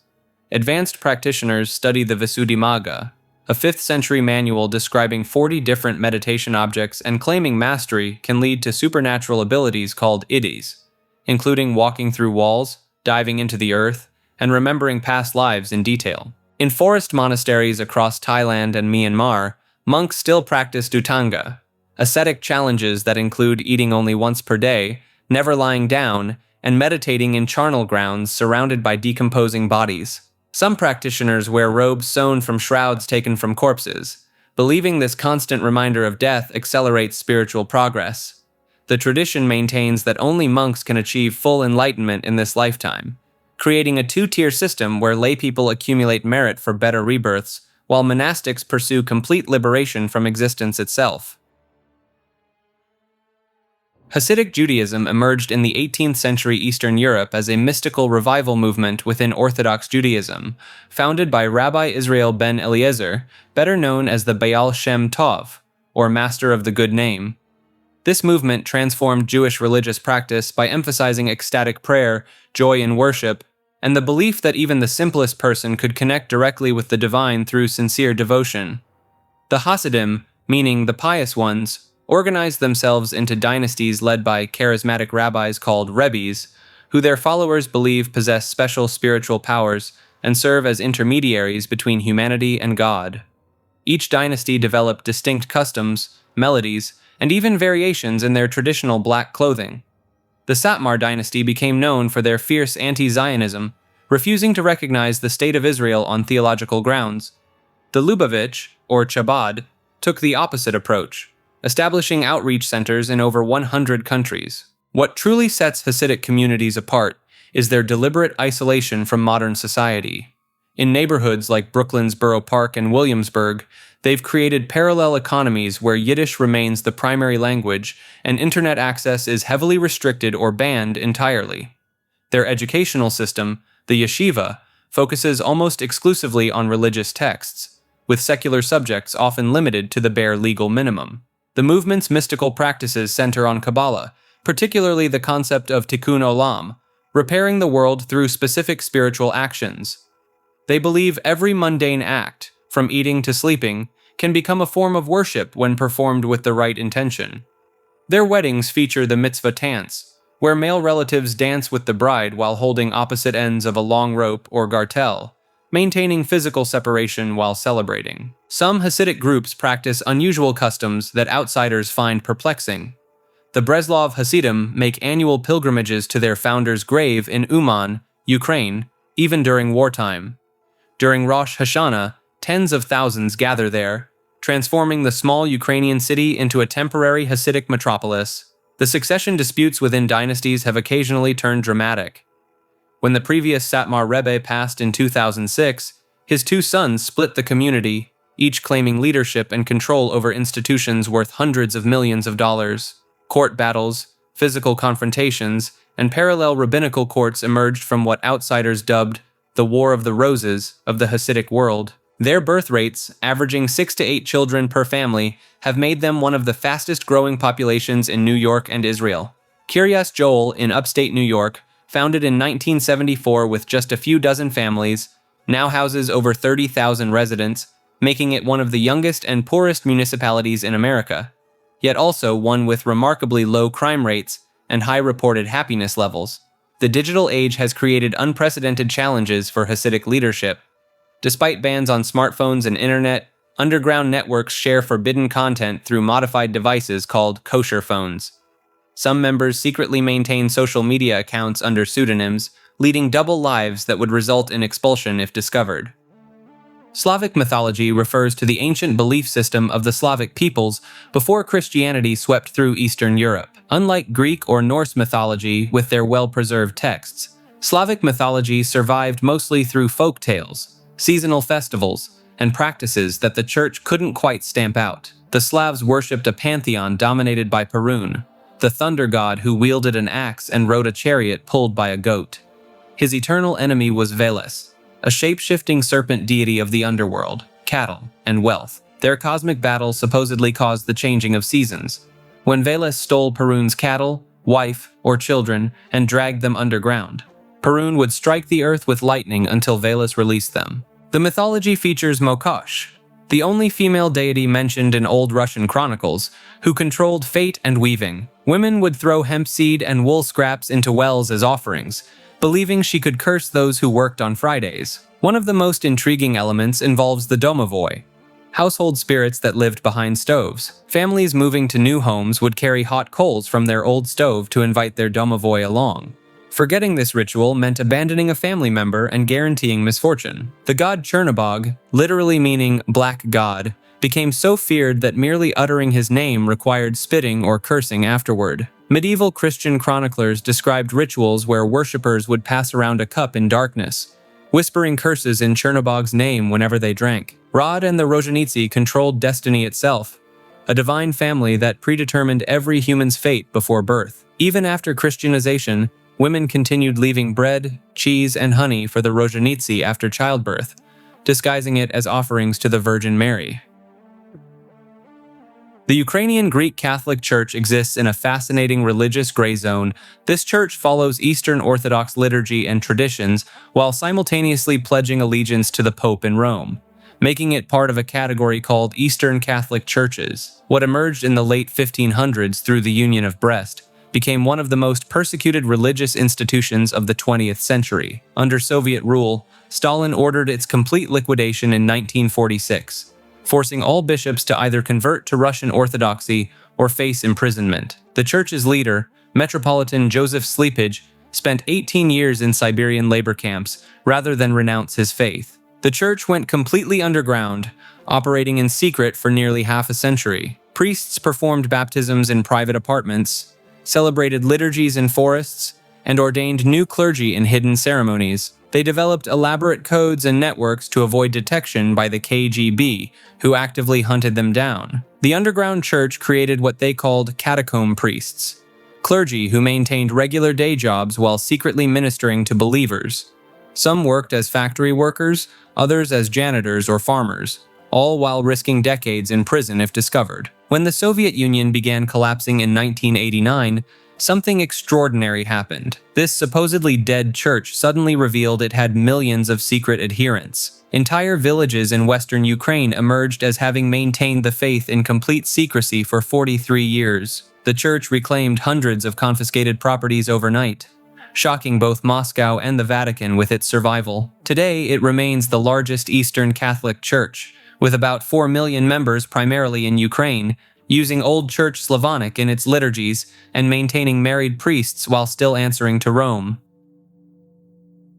Phrygian mythology centers on Cybele, the great mother goddess whose worship involved some of the most extreme religious practices in the ancient world. Her cult priests, the Galli, would enter frenzied states during rituals and perform acts of self-mutilation, including ritual castration, to dedicate themselves completely to the goddess. The central myth tells of Attis, Cybele's consort, who went mad and removed his own manhood beneath a pine tree before dying. His resurrection story predates Christianity by centuries, celebrated each spring with wild festivals where initiates would work themselves into ecstatic frenzies, using specific drum rhythms and the haunting sounds of Phrygian flutes. These ceremonies took place in underground temples called Megara, where participants consumed psychoactive substances and engaged in all-night rituals. The Romans were simultaneously fascinated and horrified when they imported Cybele's worship in 204 BCE during the Second Punic War, believing the goddess would help them defeat Hannibal. The Phrygian mode in music, which creates an unsettling, mysterious sound, comes directly from their ritual music. Musicians discovered that certain intervals could induce trance states, and modern metal bands still use Phrygian scales to create that distinctively dark atmosphere. What disturbed Roman authorities most was how the cult attracted people from every social class. Senators would secretly attend the nocturnal rites, and the Emperor Claudius later tried to regulate the religion by creating official feast days, attempting to control something that fundamentally resisted control. Like this video and subscribe to Maker. The Khalsa emerged from one of the most dramatic religious ceremonies in history. In 1699, Guru Gobind Singh called thousands of Sikhs to gather at Anandpur Sahib. He appeared before the crowd with a drawn sword and asked for volunteers willing to give their heads for their faith. The crowd went silent. After repeated calls, one man stepped forward. The Guru took him into a tent, and moments later emerged alone with his sword dripping blood. He called for another volunteer, then another. 5 men total entered that tent, and the crowd believed they had witnessed 5 executions. Then the Guru revealed the truth. All 5 men emerged alive, now dressed in saffron robes. These became the Panj Pyar, the 5 beloved ones, the first members of the Khalsa. The initiation ceremony involves drinking Amrit, a mixture of water and sugar stirred with a double-edged sword. Once initiated, members take on specific physical markers known as the 5 Ks. Kesh, uncut hair kept covered by a turban. Kara, an iron bracelet worn on the right wrist. Kanga, a wooden comb. Kachera, cotton undergarments. And the Kirpan, a ceremonial dagger that must be carried at all times. The Khalsa operates as both a spiritual brotherhood and a military order. Members adopt new surnames. Singh meaning lion for men, Kaur meaning princess for women. These names replaced caste surnames, creating equality among all members, regardless of their birth status. Initiated members follow a strict code that prohibits cutting hair, eating halal meat, adultery, and tobacco use. The Khalsa maintained its own army for centuries, developing a reputation as fierce warriors who fought against both Mughal and British forces while maintaining their distinct identity through centuries of pressure to convert or assimilate. The Namdhari movement emerged in 1857 when Satguru Ram Singh founded this distinct branch of Sikhism in Punjab. Unlike mainstream Sikhs who believe their line of human gurus ended with Guru Gobind Singh, the Namdharis maintain a continuous succession of living gurus to this day. Their members, also called Kukas, became notorious to British colonial authorities for their fierce resistance tactics. In 1872, 66 Namdharis were executed by cannon fire after attacking British-aligned butchers and slaughterhouses. The British literally tied them to the mouths of cannons and blew them apart, a punishment meant to terrorize the movement into submission. The sect practices extreme devotion through their Nam Simran meditation, where practitioners chant until entering ecstatic states. Some followers begin shrieking uncontrollably during these sessions, which earned them the name Kuka, meaning the Screamers. Namdharis believe their founder Ram Singh never actually died.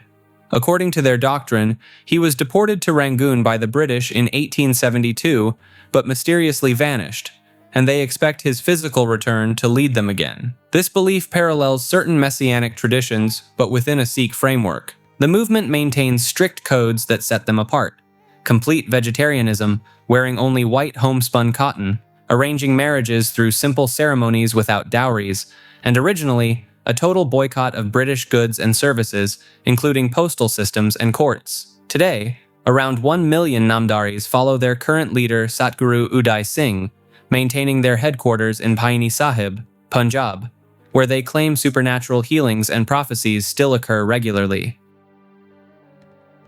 The Nirankari movement started as a reformist sect in the 19th century Punjab, but the modern Sant Nirankari mission became something far more controversial. Founded in 1929 by Butta Singh, this group claims to offer spiritual enlightenment through a living guru, or Satguru, who supposedly reveals divine knowledge through a secret initiation ceremony. The tension erupted violently in April 1978, when a Nirankari congregation in Amritsar held a procession that many Sikhs viewed as deliberately provocative. 13 Sikhs lost their lives in the ensuing clash, an event that sent shockwaves through Punjab's religious communities. What really set the Nirankaris apart was their claim that their guru held spiritual authority equal to or beyond the Sikh gurus. Their leader, Gurbachan Singh, declared himself the true spiritual successor, which Orthodox Sikhs considered outright blasphemy. The group's secret initiation ritual, known as Namdan, remains closely guarded,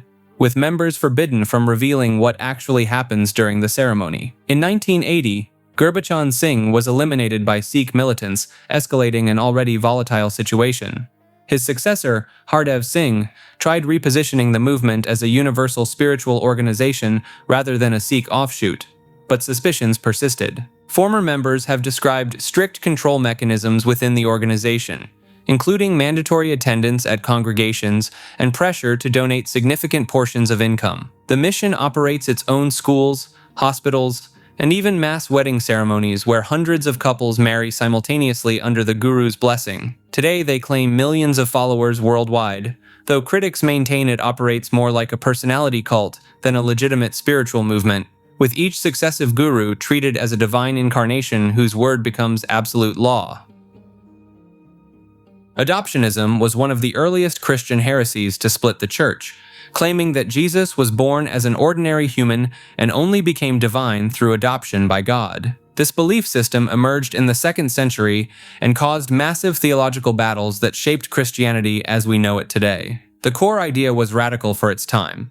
Jesus started out as a regular person, just like anyone else, but because of his perfect moral character and obedience to God, he was chosen and elevated to divine status. Most adoptionists pointed to Jesus' baptism in the Jordan River as the exact moment when God adopted him as his son, with the Holy Spirit descending like a dove marking the transformation. The movement had several prominent leaders, including Theodotus of Byzantium, a leather merchant who brought these teachings to Rome around 190 CE. Pope Victor I excommunicated him for teaching that Christ was a mere man who received divine powers at his baptism. Another major figure was Paul of Samosata, who served as Bishop of Antioch from 260 to 268 CE and taught that Jesus was inspired by divine wisdom but remained distinctly separate from God. The Spanish Church dealt with its own adoptionist crisis in the 8th century when Elipandus, Archbishop of Toledo, and Felix, Bishop of Urgell, revived these ideas. They argued that Christ was the natural Son of God in his divine nature,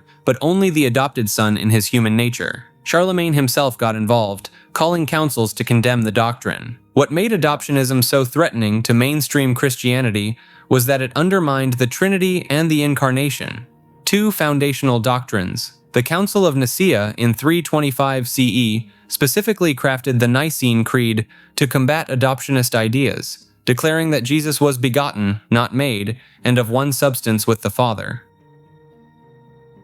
Nestorianism takes its name from Nestorius, a 5th century patriarch of Constantinople, whose theological teachings sparked one of Christianity's most explosive doctrinal battles. At the heart of this controversy was a single divisive question about the nature of Jesus Christ himself. Nestorius taught that Christ existed as two distinct persons, one divine, one human, united in purpose, but fundamentally separate. This directly challenged the mainstream Christian belief that Christ was one person with two natures perfectly fused together. The distinction might seem subtle, but it shattered the early church. The conflict erupted over what to call Mary. Nestorius rejected the title Theotokos, meaning God-bearer, or Mother of God, insisting she should only be called Christotokos, Christ-bearer. His reasoning was that Mary gave birth to the human Jesus, not the divine Word of God. This position enraged Cyril of Alexandria, who saw it as splitting Christ into two beings. In 431 AD, the Council of Ephesus condemned Nestorius as a heretic. He was deposed,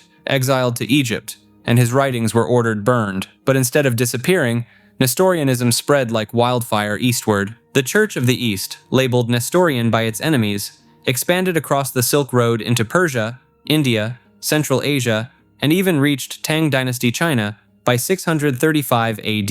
At its height, Nestorian Christianity stretched from the Mediterranean to the Pacific Ocean, with millions of followers and thousands of churches. Mongol princesses practiced this faith, and Nestorian merchants established communities from Baghdad to Beijing. Marco Polo encountered Nestorian Christians throughout his travels.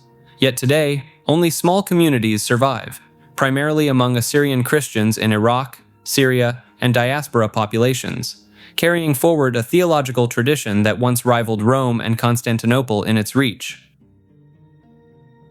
The African Methodist Episcopal Church emerged in 1816 as the first independent black denomination in the United States, born from an act of defiance that would reshape American religious history. Richard Allen, a formerly enslaved minister, founded the church after white congregants physically pulled black worshippers from their knees during prayer at St. George's Methodist Episcopal Church in Philadelphia. Allen and his followers walked out that day in 1787, refusing to accept segregated worship spaces and second-class treatment within their own faith. The AME Church became far more than a religious institution. During the era of slavery, church basements served as stations on the Underground Railroad, with ministers doubling as conductors who guided escapees to freedom. Denmark Vesey, who organized one of the largest planned slave revolts in 1822, was an AME church member in Charleston, South Carolina. After the Civil War, the denomination exploded from 20,000 members to over 400,000 within a decade. The church produced some of America's most influential figures. Rosa Parks was an AME member, as were numerous civil rights leaders who used church networks to organize boycotts and protests. Today, with over 2.5 million members worldwide, the AME Church remains one of the largest Methodist bodies globally, with congregations spanning from Liberia to London. Its inclusion on this iceberg likely stems from its lesser-known role as a revolutionary force disguised as a religious movement, operating as an underground network for liberation while maintaining the appearance of a conventional church. The Church of World Messianity started in 1935, when Japanese businessman Mokichi Okada claimed he received divine revelations about healing the world through spiritual light. Okada taught that practitioners could channel a divine energy called Jorei by holding their palm toward another person, transmitting invisible light that would purify their spiritual body and cure physical ailments. Members perform Jorei daily, directing their palms at each other for sessions lasting 10 to 30 minutes. The church teaches that this practice removes spiritual clouds that accumulate from negative thoughts, toxic foods, and medications. Okada insisted that most illnesses were actually purification processes that shouldn't be suppressed with conventional medicine. The movement gained massive traction in Brazil during the 1960s, where it now claims over 300,000 members. Brazilian followers built elaborate temples, featuring Japanese gardens and crystal altars, with the largest cathedral in São Paulo accommodating 25,000 people. Members wear small focal points called ohikari around their necks, believed to amplify their ability to channel Jorei energy. Okada promoted 3 pillars for creating earthly paradise: Jorei healing, natural farming without chemicals or fertilizers, and appreciation of beauty through art. The church operates multiple museums housing Okada's personal collection of Japanese national treasures, which he claimed possessed spiritual power that could elevate human consciousness. The organization split into several factions after Okada's death in 1955, with different branches emphasizing various aspects of his teachings. Some focus purely on Jorei healing, while others incorporate elements from Christianity and Buddhism, creating a syncretic belief system that adapts to local cultures while maintaining the core practice of channeling divine light. The Family International, originally called the Children of God, started as a Christian commune in California in 1968 under David Berg, who later insisted followers call him Moses David. What began as a seemingly typical Jesus movement group would transform into one of the most controversial religious organizations of the 20th century. Berg claimed to receive direct prophecies from God through spirit guides, including a seductive spiritual entity named Abraham. These revelations, distributed to members through illustrated letters called Mo letters, contained increasingly radical teachings that diverged sharply from mainstream Christianity. The group's most infamous practice was flirty fishing, active from 1974 to 1987, where female members were instructed to use intimate relationships as a recruitment tool. Berg taught that this was a form of showing God's love to the lonely and lost. Internal documents later revealed that members reported over 223,000 converts through this method. After Berg's death in 1994, his widow Karen Zerby, known as Mama Maria, took control. The organization underwent multiple rebranding efforts, becoming the Family of Love, then the Family, and finally the Family International in 2004. Despite these changes and official apologies for past practices, former members including Berg's own granddaughter, Mary Berg, and son, Ricky Rodriguez, came forward with disturbing accounts of systematic abuse within communes. The group currently operates as an online network, claiming around 1,400 members worldwide. They maintain that modern incarnation bears no resemblance to their earlier practices, though critics argue the fundamental power structures and isolation tactics remain intact. The movement for the restoration of the Ten Commandments of God was a religious sect in Uganda that ended in one of the deadliest cult tragedies of the modern era. Founded in the late 1980s by Credonia Morinda and Joseph Kibwetir, this group attracted thousands of followers with apocalyptic predictions and strict biblical interpretations. Morinda claimed to receive visions from the Virgin Mary, while Kibwetir, a former Catholic priest, provided theological structure. They demanded absolute adherence to the Ten Commandments, forbidding soap, sex, and even speaking. Members communicated through hand signals to avoid breaking the commandment against bearing false witness. The group predicted the world would end on December 31st, 1999. When nothing happened, leaders pushed the date to March 17th, 2000. Members sold their possessions and gathered at the compound in Kanungu district. On that final day, over 500 followers entered their church for what they believed would be their salvation. The windows and doors were nailed shut from the outside. The building exploded in flames, taking everyone inside. Initial reports called it mass self-removal, but evidence pointed to something darker. Investigators discovered mass graves at other cult properties containing hundreds more bodies, many showing signs of poisoning and strangulation. The death toll reached at least 778, though some estimates exceed 1,000. Most leaders vanished, including Morinde, who some believe orchestrated the entire tragedy after losing control of increasingly skeptical followers who wanted their property back. The Ugandan government had received warnings about the group but failed to act, making this both a religious tragedy and a massive institutional failure.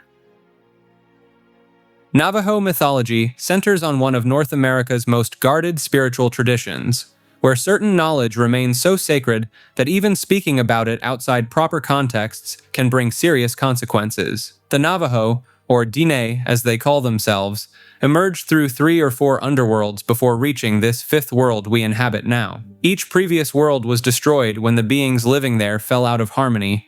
The first world flooded after its inhabitants broke fundamental taboos, forcing them to climb through a hollow reed into the next realm. The Holy People, or Diné, taught the first humans everything from agriculture to ceremonial practices. These aren't benevolent deities in the Western sense. They demand absolute precision in rituals, and can bring illness or misfortune if ceremonies are performed incorrectly, even by a single word or gesture. Speaking of forbidden knowledge, skinwalkers remain the most taboo subject in Navajo culture. Traditional Navajos won't even discuss them with outsiders, and many won't speak of them at all after dark. These are medicine people who've chosen to use their power for harm, supposedly gaining the ability to shapeshift by breaking the ultimate taboo, killing a close family member. The mere act of talking about them is believed to attract their attention. The Navajo concept of Hoju, often translated as harmony, balance, or beauty, governs every aspect of existence. When someone falls ill, it's not just physical. It means they've fallen out of alignment with the universe itself. Healing ceremonies, some lasting 9 days and requiring hundreds of participants, work to restore this cosmic balance through incredibly precise sand paintings, chants that must be word perfect, and rituals passed down through selective oral tradition. These aren't ancient stories relegated to history books. Navajo ceremonies continue today, with medicine people maintaining knowledge so specialized that different practitioners handle different ailments, and certain songs and rituals remain completely closed to anyone outside specific clans or healing societies. Rosicrucianism traces back to 3 mysterious manifestos published in early 1600s Germany that claimed a secret brotherhood of mystics possessed ancient wisdom capable of transforming society. The first manifesto, the Fama Fraternitatis, told the story of Christian Rosenkreuz, a German monk who allegedly traveled to the Middle East in the 1400s and learned secret knowledge from Arabian sages before founding the Brotherhood of the Rose Cross. According to the texts, Rosenkreuz lived to be 106 years old, and his perfectly preserved body was discovered in a 7-sided vault filled with mystical books and scientific instruments 120 years after his death. The manifestos promised that members of this invisible college possessed the secrets of alchemy, medicine, and mathematics that could heal any disease and bring about a universal reformation of mankind. The movement exploded across Europe as intellectuals and nobles desperately tried to contact this hidden order. Famous figures like René Descartes and Isaac Newton studied Rosicrucian texts, while con artists claimed to be members to gain money and influence. The actual authors remain unknown, though many historians suspect Johann Valentin Andrea, a Lutheran theologian who later called the manifestos a ludibrium, essentially an elaborate prank meant to inspire genuine spiritual reform. Modern Rosicrucian orders like Amorc, founded by Harvey Spencer Lewis in 1915, claim direct lineage to the original Brotherhood and teach a system of mystical philosophy combining Egyptian mysteries, Hermetic principles, and Christian mysticism. Members progress through degrees learning visualization techniques, symbolic interpretation, and what they describe as practical metaphysics for controlling reality through mental power. Tibetan Buddhism combines ancient Buddhist teachings with practices that most people never hear about. This tradition emerged when Indian Buddhist masters brought their teachings to Tibet around the 8th century, where they mixed with the local Bon religion to create something entirely different from what you'd find in a typical meditation center. The Dalai Lama system itself involves searching for reincarnated children who show specific signs, recognizing possessions from their previous life, passing tests that would seem impossible for a toddler to know. The current Dalai Lama, Tenzin Gyatso, was discovered at age 2 when he correctly identified items belonging to the 13th Dalai Lama. There are actually multiple reincarnating lamas called tulkus, with elaborate systems for finding each one. The tantric practices go far beyond simple meditation. Advanced practitioners engage in deity yoga, where they visualize themselves as enlightened beings with multiple arms and faces. They work with subtle energy channels called nadis and chakras that supposedly control everything from consciousness to physical health. The most secretive texts, the highest tantras, contain instructions for practices involving sexual imagery and wrathful deities, that early Western scholars completely misunderstood. Then there's the Tibetan Book of the Dead, which isn't actually about death at all. It's an instruction manual for navigating the bardo, the intermediate state between lives. Practitioners spend years preparing to maintain consciousness through the dying process, believing they can choose their next rebirth if they stay aware during these crucial 49 days. The rainbow body phenomenon claims that advanced masters can transform their physical bodies into light at the moment of death, leaving behind only hair and nails. Witnesses have documented cases where bodies supposedly shrunk to the size of a child or disappeared entirely, though Western science has never studied these events directly. Iconoclasts were religious revolutionaries who believed that sacred images were actually blasphemous idolatry. In 8th century Byzantium, Emperor Leo III launched a campaign to systematically destroy every religious icon in the empire. Paintings, mosaics, statues, all of it had to go. The theological argument was surprisingly sophisticated. They claimed that creating images of Christ was impossible because you couldn't depict his divine nature in physical form. Any attempt would either deny his divinity or create a false separation between his human and divine aspects. Icons weren't just wrong, they were heretical. Byzantine soldiers smashed centuries-old mosaics with hammers. Monasteries saw their treasured manuscripts burned. The famous Christ Pantocrator image above the imperial palace gates was personally destroyed by the emperor himself. Monks who tried to hide icons were tortured or executed.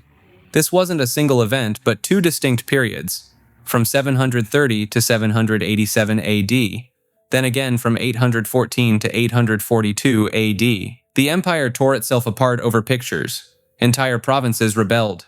The Pope in Rome declared the Byzantine emperor a heretic. The movement spread beyond Byzantium. Protestant reformers in the 1600s destroyed Catholic imagery across Northern Europe. Stained glass windows in English churches were systematically smashed. Switzerland saw crowds pulling down statues and whitewashing church walls.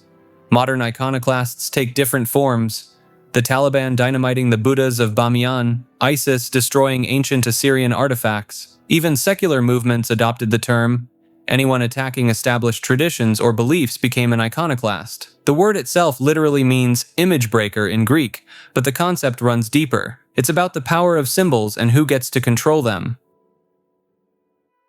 Homosexual accepting churches refers to Christian denominations and congregations that have chosen to fully embrace and affirm LGBTQ members, a stance that puts them at odds with traditional biblical interpretation held by most mainstream Christianity for nearly 2,000 years. These churches didn't just appear overnight. The movement gained serious momentum in the 1960s and 70s, with the Metropolitan Community Church becoming the first denomination specifically founded to minister to gay and lesbian Christians in 1968. Founded by Troy Perry, a former Pentecostal minister who had been defrocked for his sexuality, the MCC started in his Los Angeles living room with just 12 people. Today, major denominations like the United Church of Christ, the Episcopal Church, the Evangelical Lutheran Church in America, and certain Presbyterian branches ordain openly gay clergy and perform same-gender marriages. The United Church of Christ made history in 1972 when they ordained William Johnson, the first openly gay minister in a major Christian denomination. What separates these churches from others isn't just policy. It's their complete reinterpretation of biblical passages traditionally used to condemn homosexuality. They argue that the original Hebrew and Greek texts have been mistranslated or taken out of historical context. For instance, they claim the story of Sodom and Gomorrah was actually about inhospitality and violence, not homosexuality. The Reconciling Methodist movement operates within the United Methodist Church, creating a network of over 1,000 congregations that openly defy their denomination's official stance. These churches display rainbow crosses and all are welcome banners, risking their standing within the larger church structure. Some go even further. The Unity Fellowship Church movement combines Christianity with elements of Black liberation theology and radical inclusion. While certain Quaker meetings have been performing same-gender unions since the 1980s, decades before any government recognized them. The Institute for Creation Research operates as one of the most influential young Earth creationist organizations in America, promoting the belief that the universe is only thousands of years old rather than billions. Founded in 1970 by hydraulic engineer Henry Morris, The ICR conducts what it calls scientific research to support a literal interpretation of biblical creation. The organization maintains its own graduate school that once offered master's degrees in science education, though Texas denied their accreditation in 2010. They publish peer-reviewed journals, but only within their own network of creation scientists who already accept their fundamental premises. Their researchers hold legitimate PhDs from accredited universities, yet apply their credentials toward proving Earth's age at roughly 6,000 to 10,000 years old. At their Dallas headquarters, they operate the ICR Discovery Center, a 30,000 square foot museum featuring a planetarium that explains how distant starlight can reach Earth in a young universe. Their RATE project, standing for radioisotopes and the age of the Earth, spent 8 years attempting to disprove radiometric dating methods used by mainstream geology. The institute produces documentaries like Dragons or Dinosaurs, which argues that medieval dragon legends prove humans coexisted with dinosaurs. Their scientists propose catastrophic plate tectonics to explain how Noah's flood could reshape continents in under a year. They've developed elaborate models for how 2 of every animal species could fit on the ark, including detailed feeding schedules and waste management systems. ICR's influence extends through their Acts and Facts magazine, reaching over 250,000 subscribers, shaping how millions of evangelical Christians understand natural history and science education debates across America.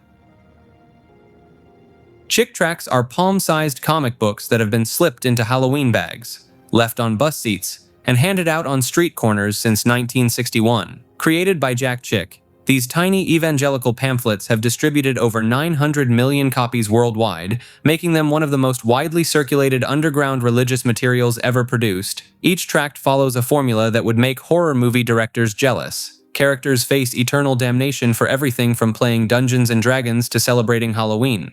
The artwork depicts demons as grotesque creatures lurking behind everyday activities, while angels battle for human souls in dramatic black and white illustrations. The tract Dark Dungeons became infamous for claiming that Dungeons and Dragons taught real magic spells and led players to join witch covens. According to the comic, a girl named Marcy hangs herself after her game character dies, while her friend Debbie learns actual witchcraft from reaching 8th level as a cleric. The gaming community found this so absurd that when the film rights became available, they crowdfunded a movie adaptation that played it completely straight as unintentional comedy. Jack Chick himself remained largely hidden from public view throughout his life. He gave only one radio interview in his entire career and refused to be photographed, leading some to question whether he actually existed. His company claimed this secrecy protected him from enemies ranging from the Catholic Church to the Illuminati. The tracks present a world where rock music contains backward satanic messages, Halloween candy is cursed by witches, and the Catholic Church secretly created Islam, communism, and the Ku Klux Klan. In Alberto, a supposed ex-Jesuit priest reveals that the Vatican maintains a secret computer database containing the names of every Protestant in the world, planning their eventual elimination. These comics have been banned in Canada as hate literature and refused by many Christian bookstores for their extreme content. Yet they've influenced everyone from underground comic artists to Daniel Clowes, who called them equal parts hate literature and beautiful folk art. Vajrayana, also known as the Diamond Vehicle or Tantric Buddhism, takes the Buddhist path to enlightenment and accelerates it through methods most practitioners keep strictly secret. While other Buddhist traditions might take countless lifetimes to reach enlightenment, Vajrayana claims its most advanced practitioners can achieve this state in a single lifetime. The tradition emerged in medieval India around the 6th century and spread to Tibet, where it became the dominant form of Buddhism. Its practices involve elaborate rituals, sacred mantras, and visualization techniques that would seem alien to most Western Buddhists. Practitioners visualize themselves as enlightened deities, complete with multiple arms, wrathful expressions, and ornate crowns. These aren't metaphors. Students spend years perfecting the ability to see themselves as these divine beings in vivid detail. The sexual imagery found throughout Vajrayana art has sparked controversy for centuries. Deities locked in intimate embrace, known as yabyum, actually symbolize the union of wisdom and compassion, though early practitioners did engage in literal sexual rituals as part of their spiritual practice. These advanced techniques remain hidden behind multiple levels of initiation, with teachers determining when students are ready for each progressive revelation. The role of the guru or lama goes far beyond that of a typical spiritual teacher. In Vajrayana, The guru literally becomes the gateway to enlightenment, with students required to view their teacher as a living Buddha. This devotion extends to visualizing the guru dissolving into light and merging with the student's own mind. Some of the most guarded practices involve consuming substances considered impure in other Buddhist traditions, channeling wrathful deities who drink from skull cups, and rituals performed in charnel grounds among decomposing bodies. These transgressive elements serve a specific purpose, transforming ordinary experiences, even disturbing ones, into tools for awakening. Mithraism was a secret religious cult that spread through the Roman Empire between the 1st and 4th centuries CE, practiced almost exclusively by soldiers in underground temples carved from rock. These temples, called Mithraea, have been discovered from Scotland to Syria, with over 400 documented sites revealing a faith that once rivaled early Christianity for dominance. The central image of every Mithraeum shows the god Mithra slaying a cosmic bull while a scorpion attacks its testicles. A snake drinks its blood, and a dog laps at the wound. This scene, known as the tauroctony, appears identical in temples separated by thousands of miles. Yet no surviving text explains what it actually meant to believers. Initiates progress through 7 grades of membership, each associated with a planetary deity: raven, bridegroom, soldier, lion, Persian, sunrunner, and father. Archaeological evidence from the Mithraeum of Felicissimus in Ostia shows these ranks depicted in detailed floor mosaics, complete with their symbolic objects and protective planets. The religion deliberately excluded women and maintained such strict secrecy that initiates took binding oaths never to reveal their mysteries. Roman soldiers stationed along Hadrian's Wall in Britain built at least 3 Mithraea, while Germanic legions constructed elaborate underground temples along the Rhine frontier. Despite its widespread popularity among the military elite, Mithraism vanished almost overnight when Constantine legalized Christianity in 313 CE. Within a generation, Christians were destroying Mithraea and building churches over their ruins, erasing nearly all written records of the cult's actual beliefs and practices.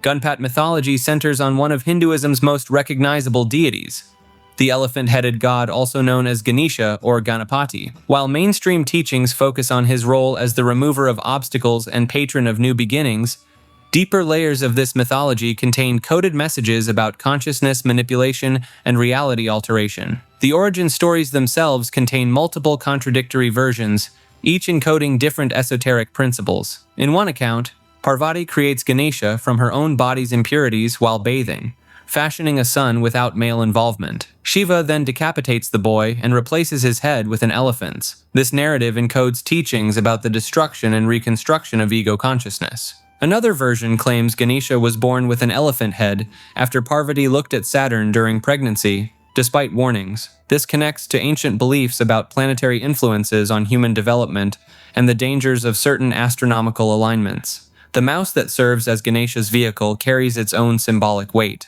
A tiny creature carrying an enormous deity represents the ability of focused intention to move massive obstacles. Some tantric texts suggest the mouse actually represents the kundalini energy moving through subtle channels in the spine. Lesser-known aspects include Ganesha's role as the scribe of the Mahabharata, where he agreed to write the epic only if Vyasa could recite it without pause. Some scholars interpret this as an encoded teaching about automatic writing and channeling higher consciousness. In certain tantric traditions, Ganesha becomes Uchishta Ganapati, a form associated with forbidden practices and left-hand path workings. These rituals involve offerings considered impure in mainstream worship, pointing to deliberate transgression as a path to transcendence. The mythology also contains references to Ganesha's broken tusk being used as a writing implement, symbolizing the sacrifice of physical perfection for spiritual knowledge. Some interpret this as instructions for using physical suffering as a tool for enlightenment.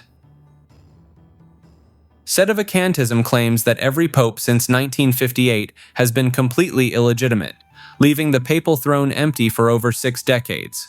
The term itself comes from Latin, meaning the seat is vacant, and its followers believe the Catholic Church has been hijacked by impostors masquerading as popes. This movement emerged after the Second Vatican Council in the 1960s, when the Church modernized its practices, switching from Latin Mass to local languages, turning priests to face congregations and softening positions on other religions. Sedevacantists saw these changes as heretical corruptions that no true pope would ever permit. The most extreme adherents traced the vacancy back to Pope John XXIII in 1958, while others pinpoint different moments when they believe the church fell into apostasy. They argue that since a heretic cannot be pope, and these men taught heresy, therefore they were never legitimate popes at all, just anti-popes deceiving the faithful. Notable sedevacantist groups include the Society of St. Pius V and the Congregation of Mary Immaculate Queen. Some have even elected their own popes, like David Bawden, who proclaimed himself Pope Michael I from his parents' farmhouse in Kansas, garnering a whopping 6 votes from his family members. The Vatican considers sedevacantists to be in schism, effectively excommunicated from the church they claim to be defending. Yet these groups maintain elaborate theological arguments, publishing lengthy treatises explaining why accepting Francis or Benedict as pope would be participating in the destruction of true Catholicism. Their churches continue performing pre-1960s Latin masses, treating the modern Catholic Church as an elaborate counterfeit operation that has fooled over 1 billion believers worldwide.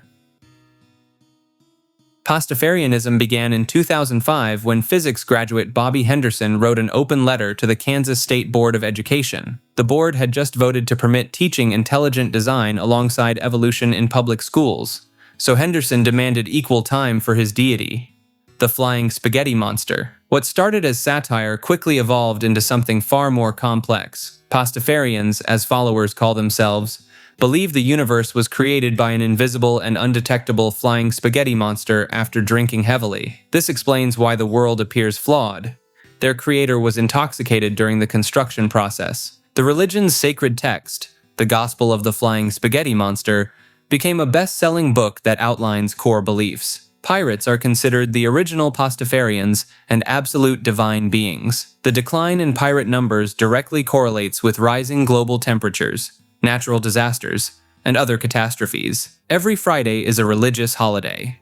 Heaven contains beer volcanoes and a stripper factory. Pastafarians have achieved legitimate legal victories worldwide. In Austria, Nico Alm successfully wore a pasta strainer as religious headwear in his driver's license photo after a 3-year legal battle. Poland, the Netherlands, and New Zealand have all recognized Pastafarian ministers' rights to officiate weddings. The Church of the Flying Spaghetti Monster gained official recognition as a religion in the Netherlands in 2016. The movement operates on multiple levels simultaneously. Surface observers see parody religion mocking organized faith. Deeper examination reveals sophisticated commentary on religious privilege, separation of church and state, and the arbitrary nature of what society deems legitimate belief. Courts struggle with Pastafarianism precisely because denying its validity requires admitting that determining real religion from fake religion involves subjective judgment rather than objective criteria.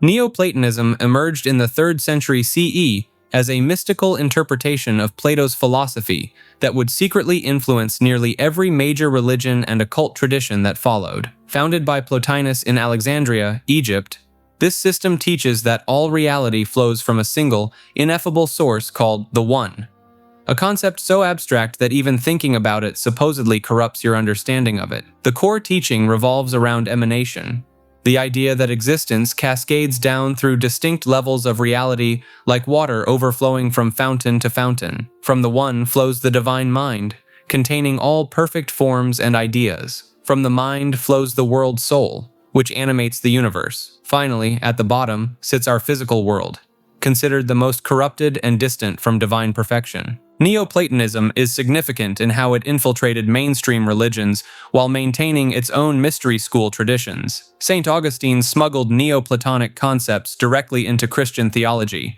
essentially reshaping how Christians understood the soul's relationship to God. Islamic philosophers like Al-Ghazali used Neoplatonic frameworks to explain mystical experiences. The Jewish Kabbalah borrowed its entire structure of emanations, simply renaming them as the Sephirot. During the Renaissance, Marsilio Ficino translated the complete works of Plotinus into Latin, sparking an underground revival among European intellectuals who believed they'd discovered the Prisca Theologia, the original divine wisdom given to humanity. This revival directly influenced the development of ceremonial magic, Hermeticism, and eventually groups like the Golden Dawn. The practical application involved specific meditation techniques designed to achieve kenosis, mystical union with the One through systematic contemplation that strips away all material concerns and mental concepts until pure consciousness remains.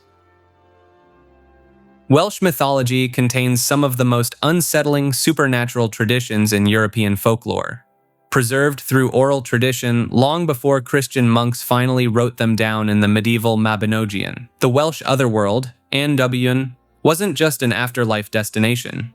It existed parallel to our reality, accessible through specific lakes, caves, and ancient burial mounds scattered across Wales. Kings and heroes could physically travel there and return, though they often came back fundamentally changed or centuries out of time. The mythology describes beings that defy categorization. Rhiannon, a horse goddess who could outrun any mortal steed, was forced to carry visitors on her back as punishment for allegedly consuming her own infant son. Blodeuwedd was a woman created entirely from flowers, oak, broom, and meadowsweet, who later transformed into an owl after orchestrating her husband's elaborate ritual elimination. Ceridwen's cauldron could resurrect the dead, but only as mute warriors bound to eternal service. The goddess would station these reanimated soldiers around her island fortress, creating an army of the formerly deceased who retained their combat skills but lost their humanity. The Wild Hunt, led by Gwyn ap Nudd, would ride through Welsh skies collecting souls. Unlike other European versions, the Welsh Hunt specifically targeted oath-breakers and those who betrayed sacred hospitality laws. Witnesses reported hearing phantom hounds and horses during winter storms well into the 20th century. Perhaps most disturbing were the head cults. Severed heads retained consciousness and power in Welsh tradition. Bendigeidfran's head continued speaking and providing counsel for 87 years after decapitation, protecting Britain from invasion as long as it faced France.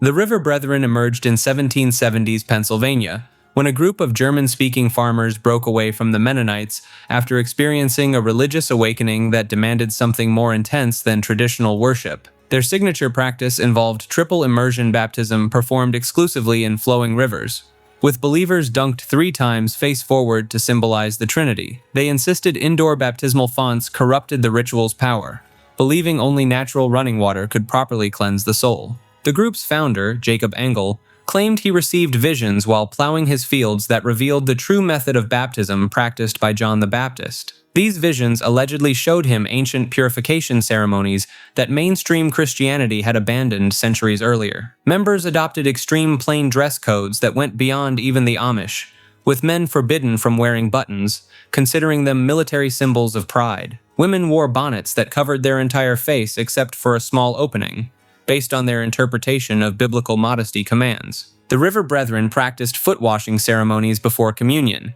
but unlike other denominations, they required participants to wash the feet of someone they had conflict with, forcing reconciliation before taking the sacrament. By the 1850s, the group split into 3 factions over whether members could ride trains, with the strictest branch declaring that traveling faster than a horse could run violated God's intended limits for human movement. This old order faction still exists today in small Pennsylvania communities, maintaining their river baptism traditions despite pollution concerns that have led to several members contracting waterborne illnesses. Answers in Genesis is a young Earth creationist organization that operates some of the most expensive religious attractions in America, including a 510-foot-long replica of Noah's Ark that cost $102 million to build. Founded by Ken Ham in 1994, this group teaches that the Earth is between 6,000 and 10,000 years old, directly contradicting virtually all scientific evidence. They believe dinosaurs lived alongside humans, that all modern animals descended from those on Noah's Ark, and that the Grand Canyon was carved in a matter of weeks during a global flood. Their Creation Museum in Kentucky features exhibits showing humans riding dinosaurs, complete with saddles. The museum costs $27 million and draws hundreds of thousands of visitors annually. Their Ark Encounter theme park, which opened in 2016, contains what they claim is a life-size Noah's Ark built to biblical specifications. Ken Ham has debated prominent scientists including Bill Nye in 2014. An event watched by over 3 million viewers. During the debate, Ham stated that nothing could ever change his mind about young Earth creationism because his beliefs come from the Bible, not from evidence. The organization produces homeschool curricula used by thousands of families, publishes peer-reviewed journals that only accept articles supporting their worldview, and operates a network of speakers who travel to churches worldwide. They've generated significant controversy by receiving tax incentives worth millions of dollars for their tourist attractions, while maintaining discriminatory hiring practices that require employees to sign statements of faith. Their influence extends deep into evangelical communities, where their materials shape how millions of Americans understand science, history, and the origins of life.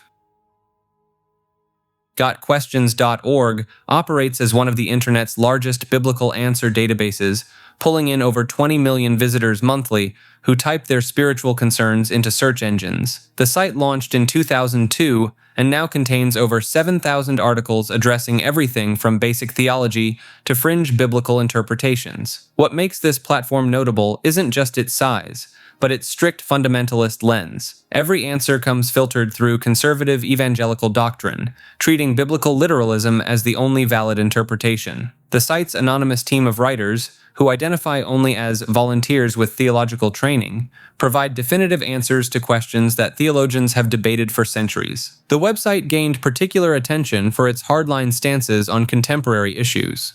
Their article on dinosaurs claims they lived alongside humans and died in Noah's flood. Their section on mental health suggests depression and anxiety stem primarily from insufficient faith rather than chemical imbalances. The platform's influence extends far beyond casual readers. Pastors regularly pull sermon material from its pages, and the site's interpretations shape millions of believers' worldviews. Their answers appear at the top of Google searches for nearly any biblical question, giving them outsized authority in digital religious discourse. Behind the scenes, the organization operates from offices in Colorado Springs, funded entirely through donations while maintaining tax-exempt status. Their founder, S. Michael Houdman, holds degrees from Calvary University and Dallas Theological Seminary, institutions known for young earth creationism and dispensationalist theology. The site's translation into 150 languages ensures these specific interpretations of Christianity spread globally, often becoming the first or only biblical resource available in developing nations' languages. The Mass of Paul VI, also known as the Novus Ordo, refers to the radical restructuring of Catholic Mass that took place in 1969. Pope Paul VI introduced these changes following the Second Vatican Council, completely transforming how billions of Catholics worship worldwide.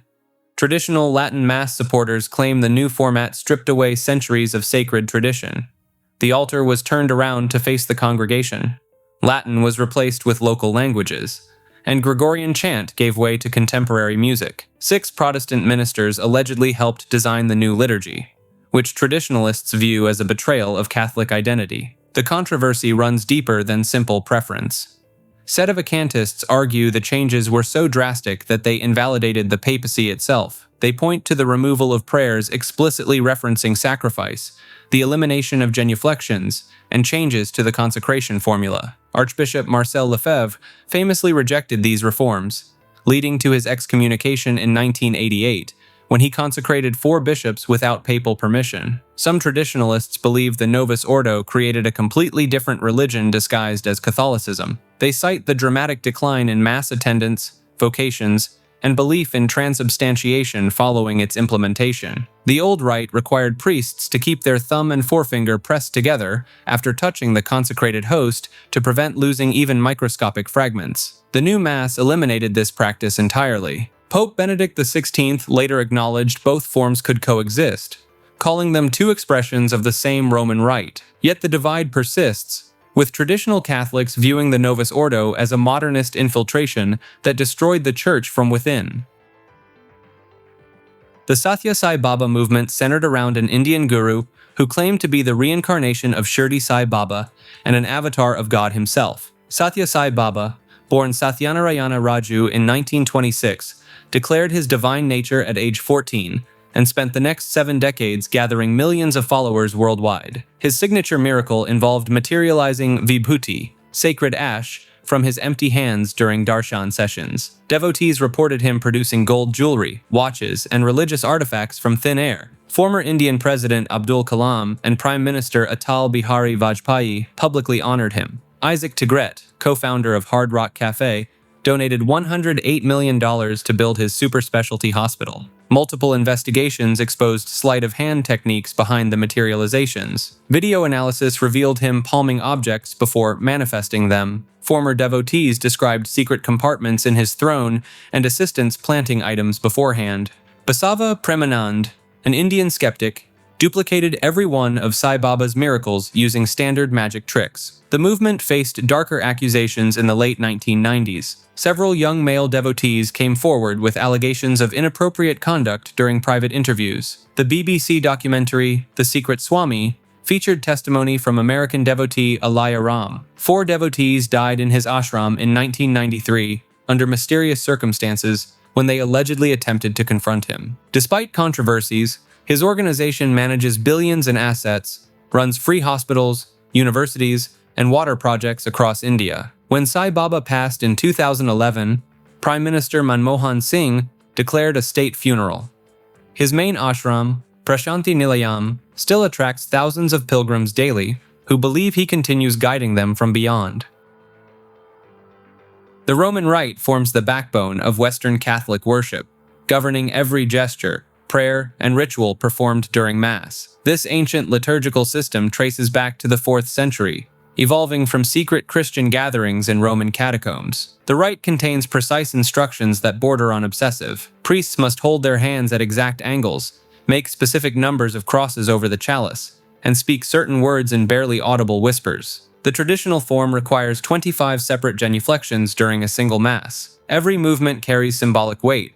The priest ascending the altar steps recreates Christ's climb to Calvary. Pope Gregory the Great codified much of the Roman Rite around 600 AD, establishing patterns still followed today. The canon of the Mass remained virtually unchanged for 1400 years, spoken in Latin regardless of location. Priests memorized complex rubrics dictating everything from which fingers touch the host to how many times they breathe on the chalice. The Tridentine Mass, the Roman Rite's traditional form, includes prayers considered so powerful they're whispered silently. The priest speaks the words of consecration directly to God, with his back to the congregation. This positioning created an aura of mystery.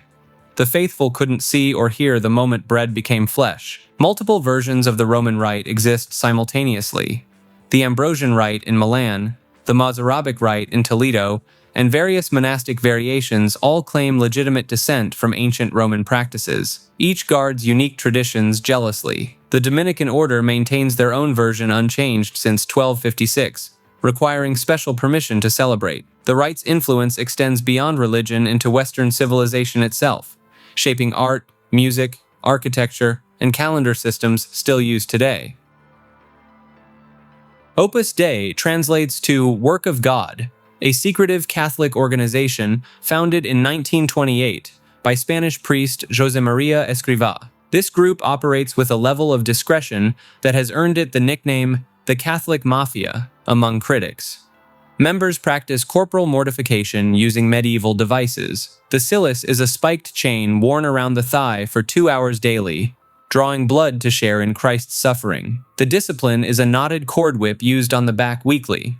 Former numerary members describe sleeping on wooden boards and taking cold showers as additional penances. The organization divides members into distinct classes.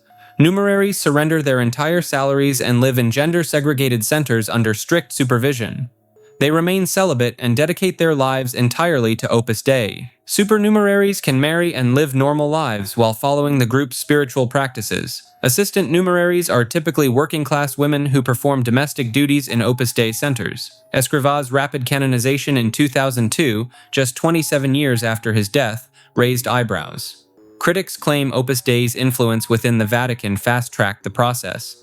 The organization reportedly controls assets worth billions of dollars and runs universities, hospitals, and schools across 6 continents. Former members describe intense psychological pressure, restricted reading materials, and monitored communications. Mail gets opened before delivery, and members need permission for basic decisions like doctor visits. Spanish courts have ruled against Opus Dei multiple times for labor law violations regarding their assistant numeraries. The group gained mainstream attention through Dan Brown's novels, though they dismiss his portrayal as fiction. Their actual practices of self-harm, financial control, and aggressive recruitment on college campuses prove strange enough without embellishment.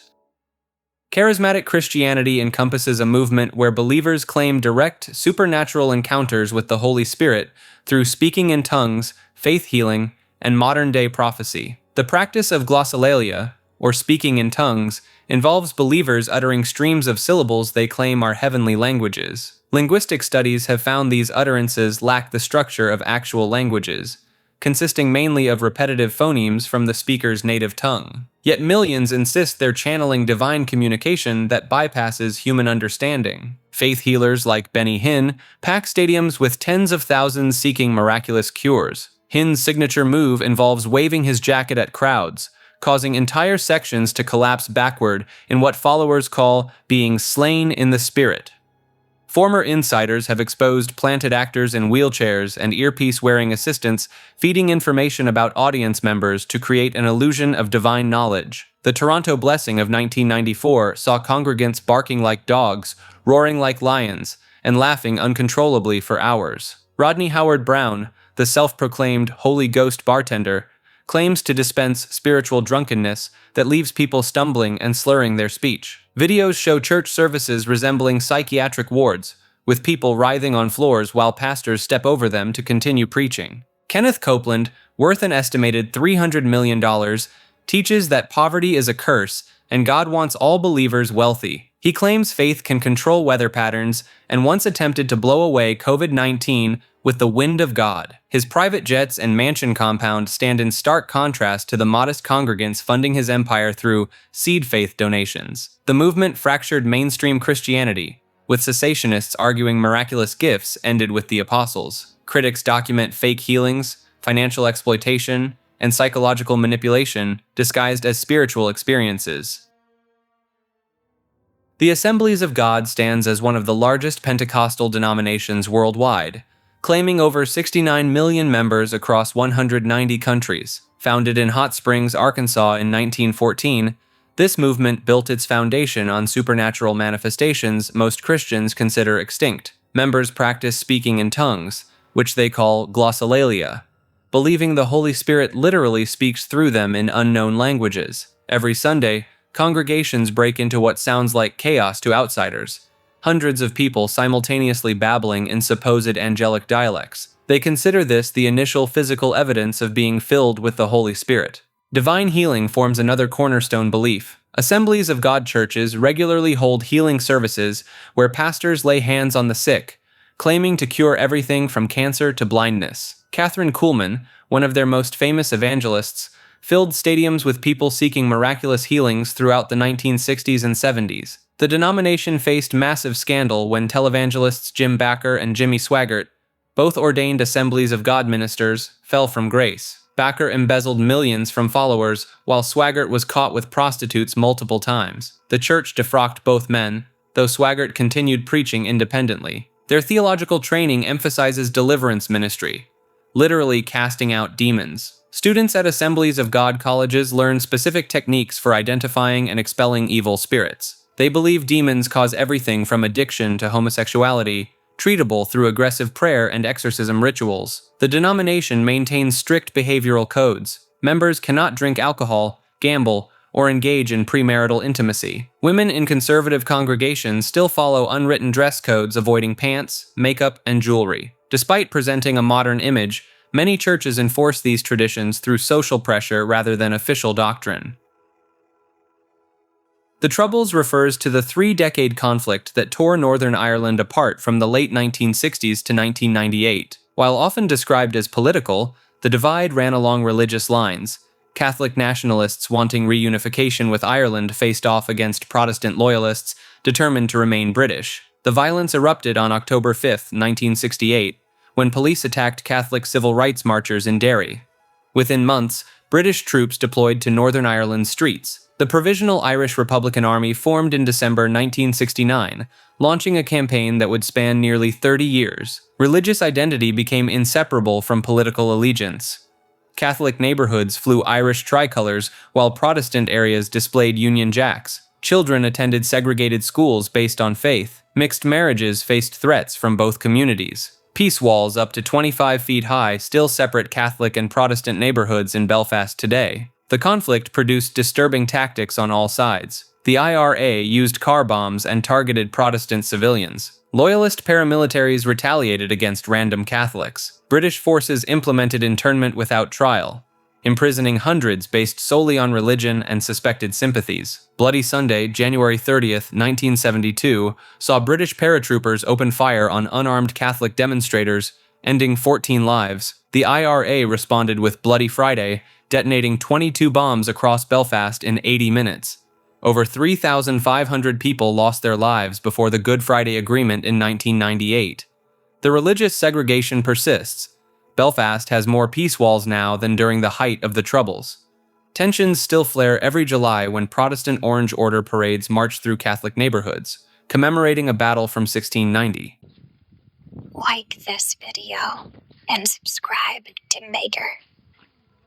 The Church of Scotland operates as the official national church north of the English border, but its Presbyterian structure completely rejects the episcopal hierarchy found in most state churches. The British monarch literally switches religions when crossing into Scotland, becoming a Presbyterian rather than the Anglican head of church they are in England. John Knox launched this Protestant Reformation in 1560, establishing a democratic church system where congregations elect their own ministers and elders. Knox's fiery sermons against Mary Queen of Scots created a religious revolution that permanently separated Scottish Christianity from both Rome and Canterbury. The church operates through kirk sessions, presbyteries, and a general assembly with no bishops or archbishops anywhere in the structure. The disruption of 1843 saw 474 ministers walk out of the General Assembly, abandoning their churches, homes, and incomes over state interference in church appointments. Thomas Chalmers led this exodus, creating the Free Church of Scotland overnight. These ministers gave up everything rather than accept government control over spiritual matters. The monarch's peculiar dual religious identity creates an unusual situation. Queen Elizabeth II attended Presbyterian services at Crathie Kirk while in Scotland, then Anglican services at Windsor Castle. This arrangement dates back to the Treaty of Union in 1707, preserving Scotland's distinct religious identity within the United Kingdom. Recent decades brought intense internal conflicts over same-sex relationships and women's ordination. The Church now conducts same-sex marriages, causing several conservative congregations to break away entirely. Membership has collapsed from 1.2 million in 1960 to around 270,000 today, leaving many historic kirk buildings empty across Scotland. The Salesian Sisters of Don Bosco operate one of the largest networks of Catholic schools and orphanages worldwide, but their lesser-known history contains elements that rarely surface in official church documents. Founded in 1872 by St. John Bosco and Maria Mazzarello, the order expanded rapidly across 6 continents. Don Bosco himself claimed to receive prophetic dreams that guided the congregation's mission. He documented over 150 of these visions, including detailed predictions about future popes, wars, and the fate of specific nations. The sisters became known for their work with disadvantaged youth, but archives reveal unusual incidents at their institutions. Multiple locations reported similar phenomena. Children claiming to see deceased founder Don Bosco walking the hallways, mysterious interventions preventing accidents, and unexplained healings during prayer sessions. During World War II, Salesian houses across Europe secretly harbored Jewish children, falsifying baptismal records and teaching them Catholic prayers for survival. Sister Margarita Ochiena famously hid 40 children in underground tunnels beneath their Turin mother house for 18 months. The order's rapid growth attracted Vatican scrutiny in the 1960s. Internal documents suggested concerns about their independence and unconventional teaching methods. Don Bosco's preventive system emphasized reason and kindness over traditional discipline, which conservative church officials viewed with suspicion. Modern controversies emerged when former residents of Salesian institutions in Ireland and Australia testified about harsh conditions during government inquiries. The order's response revealed a complex internal struggle between progressive and traditional factions that continues today, with some houses maintaining pre-Vatican II practices, while others embrace radical social justice initiatives. The Greek Byzantine Catholic Church exists as a hidden bridge between Eastern Orthodoxy and Roman Catholicism, maintaining Byzantine liturgy while pledging allegiance to the Pope. These Catholics perform the Divine Liturgy of St. John Chrysostom in Greek, use leavened bread for communion, and allow married priests, practices that seem completely foreign to Western Catholics. Their priests grow full beards and wear distinctive black cassocks. During services, they swing censers filled with incense while chanting ancient Greek hymns behind an iconostasis, a wall of sacred icons separating the altar from the congregation. The faithful make the sign of the cross from right to left, opposite to Roman Catholics, using 3 fingers to symbolize the Trinity. The Church emerged from a complex history of forced conversions and secret worship. In 1946, Stalin ordered the liquidation of the Greek Catholic Church in Ukraine, forcing millions underground. Priests celebrated liturgy in forests and basements, risking imprisonment in Siberian labor camps. Father Joseph Slippage spent 18 years in Soviet prisons for refusing to renounce Rome. This dual identity creates constant tension. Orthodox churches view them as traitors who sold out to Rome for political protection. Roman Catholics sometimes treat them as second-class members practicing exotic rituals. In Greece itself, the church barely exists officially. Fewer than 5,000 members worship in a country where Byzantine Catholicism is seen as betraying Greek Orthodox identity. The church maintains monasteries on Mount Athos are strictly forbidden to them. Despite sharing nearly identical theological practices, their bishops can be married before ordination, but must remain celibate if single, creating a 2-tier system within their own hierarchy. Inuit mythology contains some of the most brutal creation stories ever recorded. The goddess Sedna had her fingers chopped off by her own father as she clung to his kayak, and those severed digits became all the sea mammals that Inuit people depend on for survival. The Kalapalik lurks beneath Arctic ice, waiting to snatch children who wander too close to the water's edge. This green-skinned creature stores victims in her amautik, the traditional hood of an Inuit parka, keeping them alive underwater in an eternal childhood. Parents across the Arctic have used this entity to keep kids away from dangerous ice conditions for generations. The Ijarak are shapeshifters that kidnap children and abandon them between dimensions. Victims become invisible to the human world, existing in a parallel Arctic wasteland. Film director Zacharias Kunuk documented encounters with these beings in Nunavut, where elders insist they're not folklore, but active threats. Inuit shamans called Angakuit could supposedly see through multiple realities simultaneously. They traveled to Adlavun, the underworld beneath the sea, by transforming into marine animals. The journey required passing through a narrow tunnel guarded by a massive dog with no fur, where one wrong move meant being trapped between worlds forever. The Tornarsuk, great spirits controlling natural forces, demanded specific taboos that governed every aspect of life. Breaking these rules caused starvation, illness, or possession by Wendigo-like creatures called Tornarsut. Some communities still observe modified versions of these taboos, particularly around hunting seasons. The mythology describes the moon and sun as brother and sister engaged in an eternal chase after an incident involving mistaken identity in the darkness of an igloo. This cosmic pursuit determines the Arctic's extreme light cycles. Yoruba mythology forms the foundation of multiple religions practiced by over 100 million people worldwide. This West African belief system from Nigeria, Benin, and Togo survived the transatlantic slave trade to birth entirely new faiths across the Americas. The Yoruba worship hundreds of deities called Orisha, each controlling specific aspects of nature and human life. Shango commands thunder and lightning, carrying a double-headed axe that splits the sky. Oshun rules rivers, love, and fertility, counting gold and honey among her sacred elements. Ogun, the iron deity, must receive offerings before any surgical operation or car journey. Practitioners believe he controls all metal objects. During possession ceremonies, worshippers claim the Orisha literally inhabit their bodies.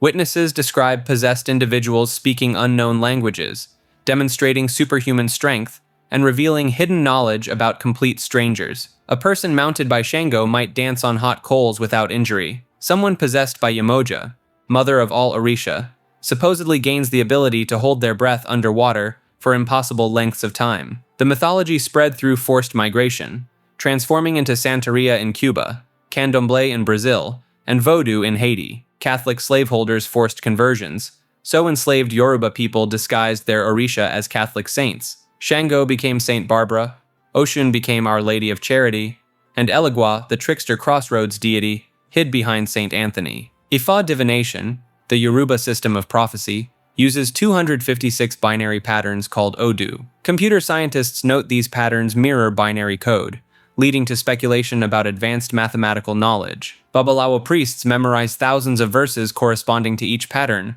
prescribing specific sacrifices and rituals based on the reading. The creation myth claims the city of Ile-Ife as the birthplace of humanity, where the Orisha Obatala molded the first humans from clay.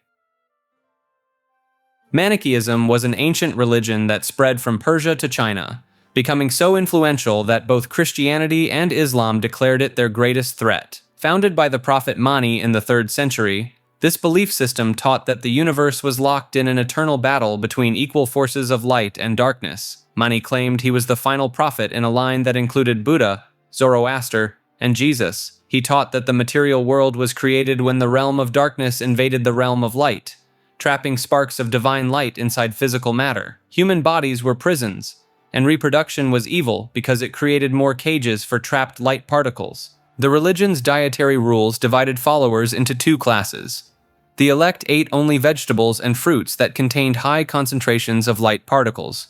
They couldn't prepare their own food, pick plants, or even walk on grass to avoid harming the light trapped within. The hearers, ordinary followers, committed these necessary sins on behalf of the elect, hoping to be reborn into the higher class. St. Augustine spent 9 years as a Manichaean hearer before converting to Christianity and becoming one of its fiercest critics. The Roman Empire executed Manichaeans by burning, considering them more dangerous than pagans. The religion survived longest in China, where it operated until the 14th century by disguising itself as Buddhism. Manichaean texts describe elaborate cosmologies with figures like the Father of Greatness, the Mother of Life, and the messenger who appears naked to seduce archons into releasing captured light through their bodily emissions. These complex mythologies explained everything from the phases of the moon to the origin of wet dreams as part of the cosmic light extraction process. Despite centuries of persecution, Manichaean concepts influenced Gnosticism, Catharism, and various dualistic philosophies that see physical existence as inherently corrupted. Catharism was a Christian movement that terrified the Catholic Church so badly, they launched the first crusade ever aimed at other Christians. The Cathars believed the physical world was created by Satan, not God, and that human souls were angels trapped in flesh prisons. These believers, concentrated in southern France during the 11th and 12th centuries, rejected every Catholic sacrament. They refused to eat meat, dairy, or eggs, since these came from sexual reproduction. They considered pregnancy a disaster, because it trapped another angel in Satan's material realm. Marriage was seen as institutionalized sin. The Cathars had their own religious hierarchy called the Perfecti, who achieved spiritual purity through a ritual called the Consolamentum. Once receiving this sacrament, Perfecti could never eat meat, have sexual relations, or tell lies. Many believers waited until their deathbed to receive it, knowing they couldn't maintain such strict requirements. Some reportedly practiced the Endura, a ritual fast unto death after receiving the Consolamentum, viewing it as liberation from the evil material world. Pope Innocent III declared the Albigensian Crusade in 1209. When papal forces surrounded the city of Béziers, the military commander allegedly asked how to distinguish Cathars from Catholics. The papal legate Arno Amalric supposedly replied to eliminate them all.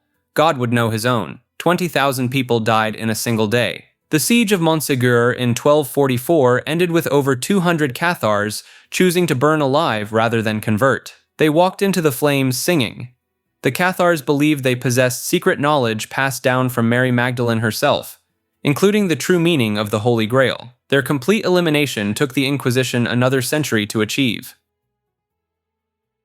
The Ethiopian Oriental Orthodox Church claims to possess the actual Ark of the Covenant, hidden in a chapel in Axum, where only one guardian monk can ever see it. This ancient church split from mainstream Christianity in 451 AD over the nature of Christ, maintaining that Jesus had one unified nature rather than 2 separate ones. Their biblical canon includes mysterious texts rejected by other Christians. The Book of Enoch, describing fallen angels mating with human women to create giants, exists in complete form only in their Ge'ez language. They also preserve the Book of Jubilees and 3 books of Maccabean, ancient writings lost to the rest of Christianity. Ethiopian Orthodox Christians fast over 250 days per year, abstaining from all animal products. Worshippers remove their shoes before entering church, following Old Testament tradition. Every church contains a replica of the Ark called a tabat, wrapped in ornate cloth and kept in the Holy of Holies, where only priests may enter. The church traces its origins to the Ethiopian eunuch,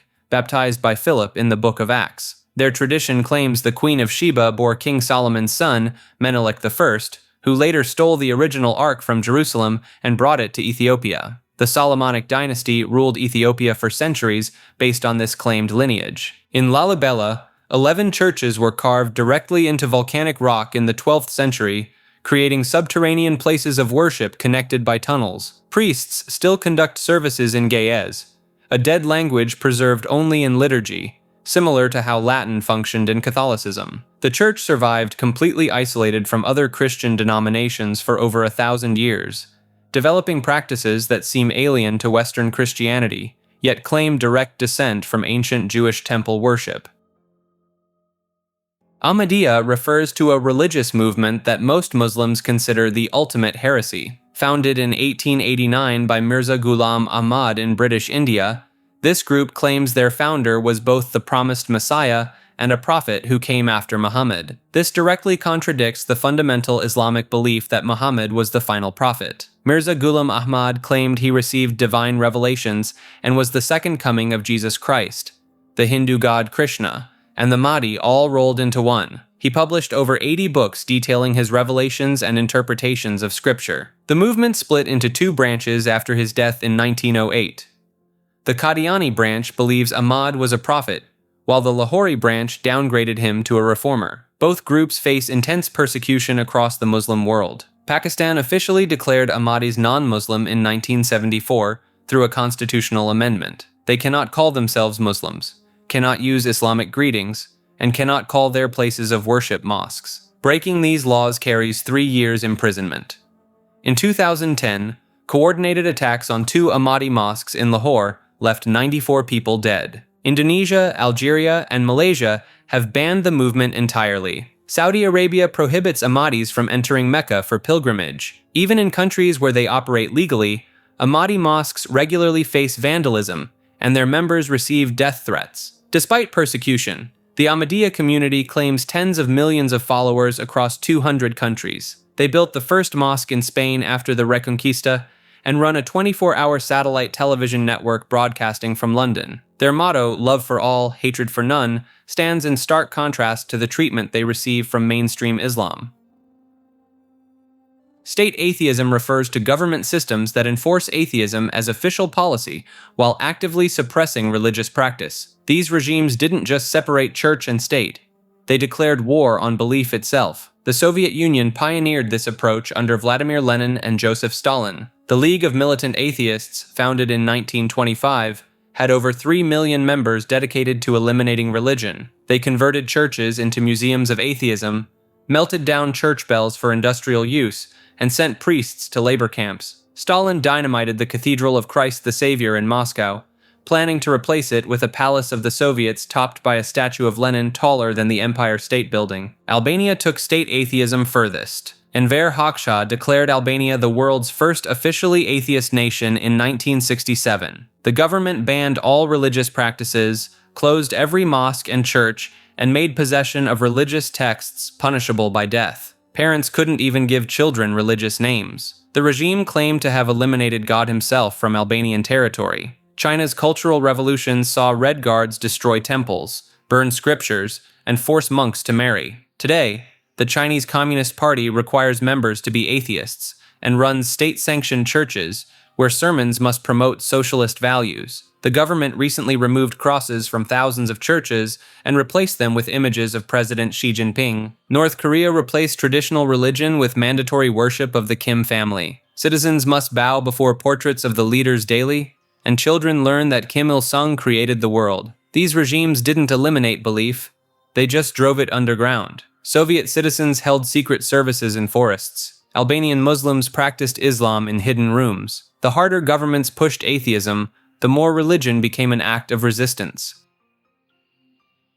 Theosophy emerged in 1875 when Helena Blavatsky claimed she was receiving telepathic teachings from hidden masters in Tibet. These ascended masters, including Kuthumi and Maurya, supposedly transmitted ancient wisdom through psychic letters that would mysteriously appear in locked cabinets and fall from ceilings. Blavatsky taught that humanity evolved through 7 root races on different continents, including Atlantis and Lemuria. The third root race allegedly bred with animals, creating apes as a degenerate offspring.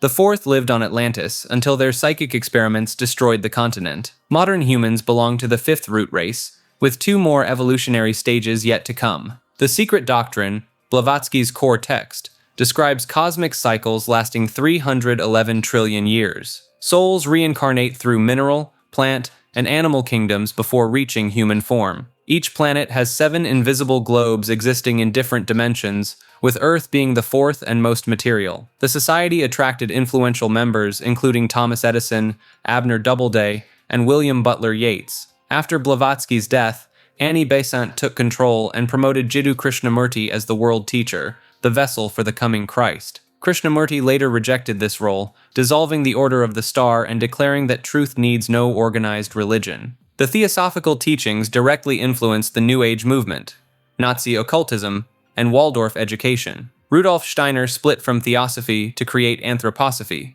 after disagreeing with Besant's Eastern focus. Alice Bailey claimed she received new transmissions from Master Djwhal Khul, creating her own breakaway movement. The society still operates worldwide, maintaining that these hidden masters guide human evolution from their secret location in the Gobi Desert.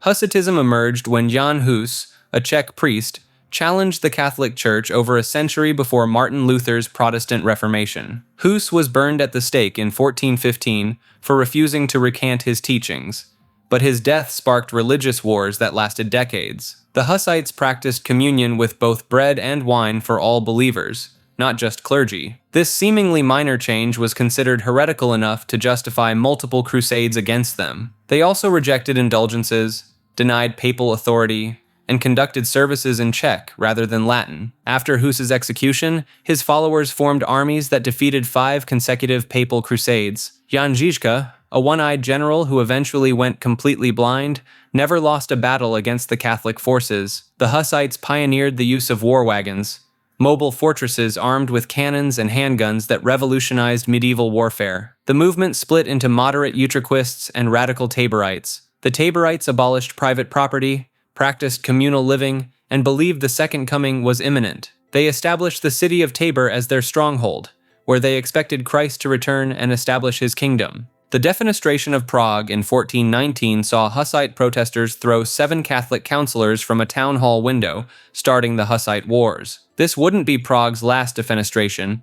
The practice became something of a local tradition for expressing political disagreement. The Catholic Church eventually offered concessions through the Compacts of Basel in 1436, making Bohemia the only region where communion under both kinds was legally permitted before the Reformation. The Hussite legacy persisted through the Moravian Church, which still exists today with over 700,000 members worldwide.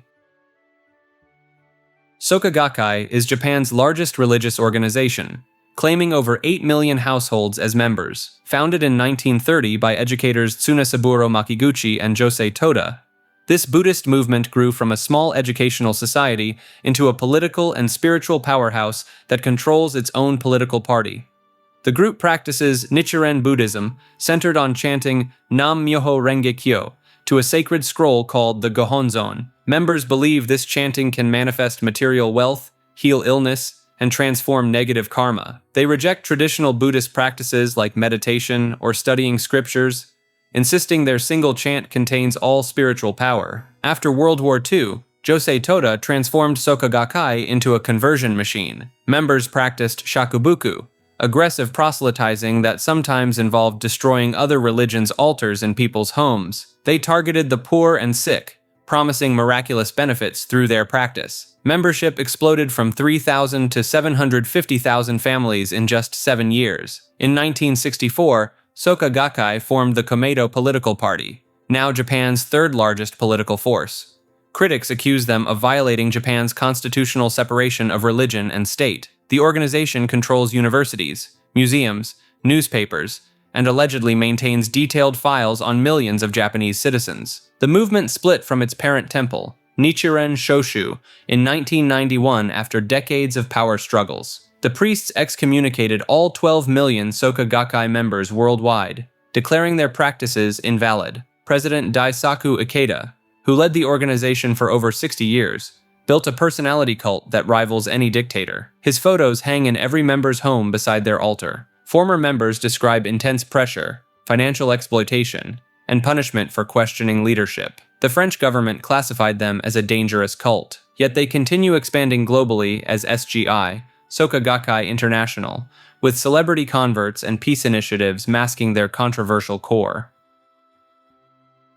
The cult of Cybele was one of ancient Rome's most shocking religious imports, centered around a mother goddess whose priests castrated themselves in frenzied rituals. Cybele, originally from Phrygia in modern-day Turkey, arrived in Rome in 204 BCE when the Senate desperately sought divine help against Hannibal during the Second Punic War. Her priests, called Galli, underwent ritual castration during the Dies Sanguinis, or Day of Blood, held every March 24th. New initiates would work themselves into an ecstatic frenzy through dancing, drumming, and self-flagellation, before removing their own genitals with a sharpened stone or pottery shard. They'd then fling the severed parts into a random house whose occupants were obligated to provide them with women's clothing. The cult's central myth involved Cybele's lover Attis, who castrated himself under a pine tree after being driven mad by the goddess. His self-mutilation and subsequent death became the model for the Galli's transformation. Roman citizens were legally forbidden from becoming Galli,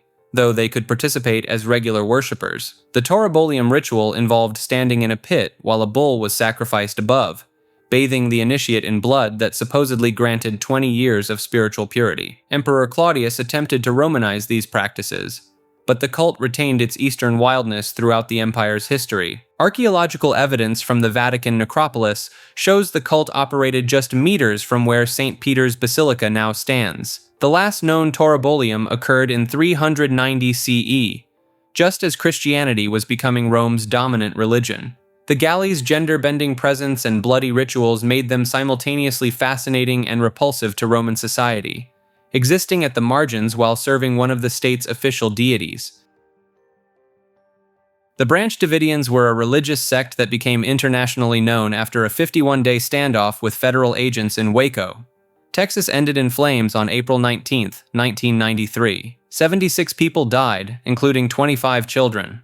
David Koresh, born Vernon Howell, took control of the group in 1987 after a gunfight with the previous leader's son. Koresh claimed to be the final prophet, the lamb mentioned in the Book of Revelation, who could open the 7 seals. He convinced followers that he needed to father 24 children with different women to create a new lineage of God's people. Some of these women were as young as 12 years old. The group lived at Mount Carmel Center, a compound 10 miles outside Waco. Members surrendered their possessions, worked long hours, and studied the Bible for hours each day. Koresh controlled what they ate, when they slept, and who could marry. He claimed all the women as his spiritual wives while declaring other men should remain celibate. The Bureau of Alcohol, Tobacco, and Firearms raided the compound on February 28, 1993, attempting to serve a warrant for illegal weapons. 4 agents and 6 Branch Davidians died in the initial shootout. The FBI took over, beginning negotiations that dragged on for weeks. Koresh promised to surrender after finishing his manuscript on the 7 seals.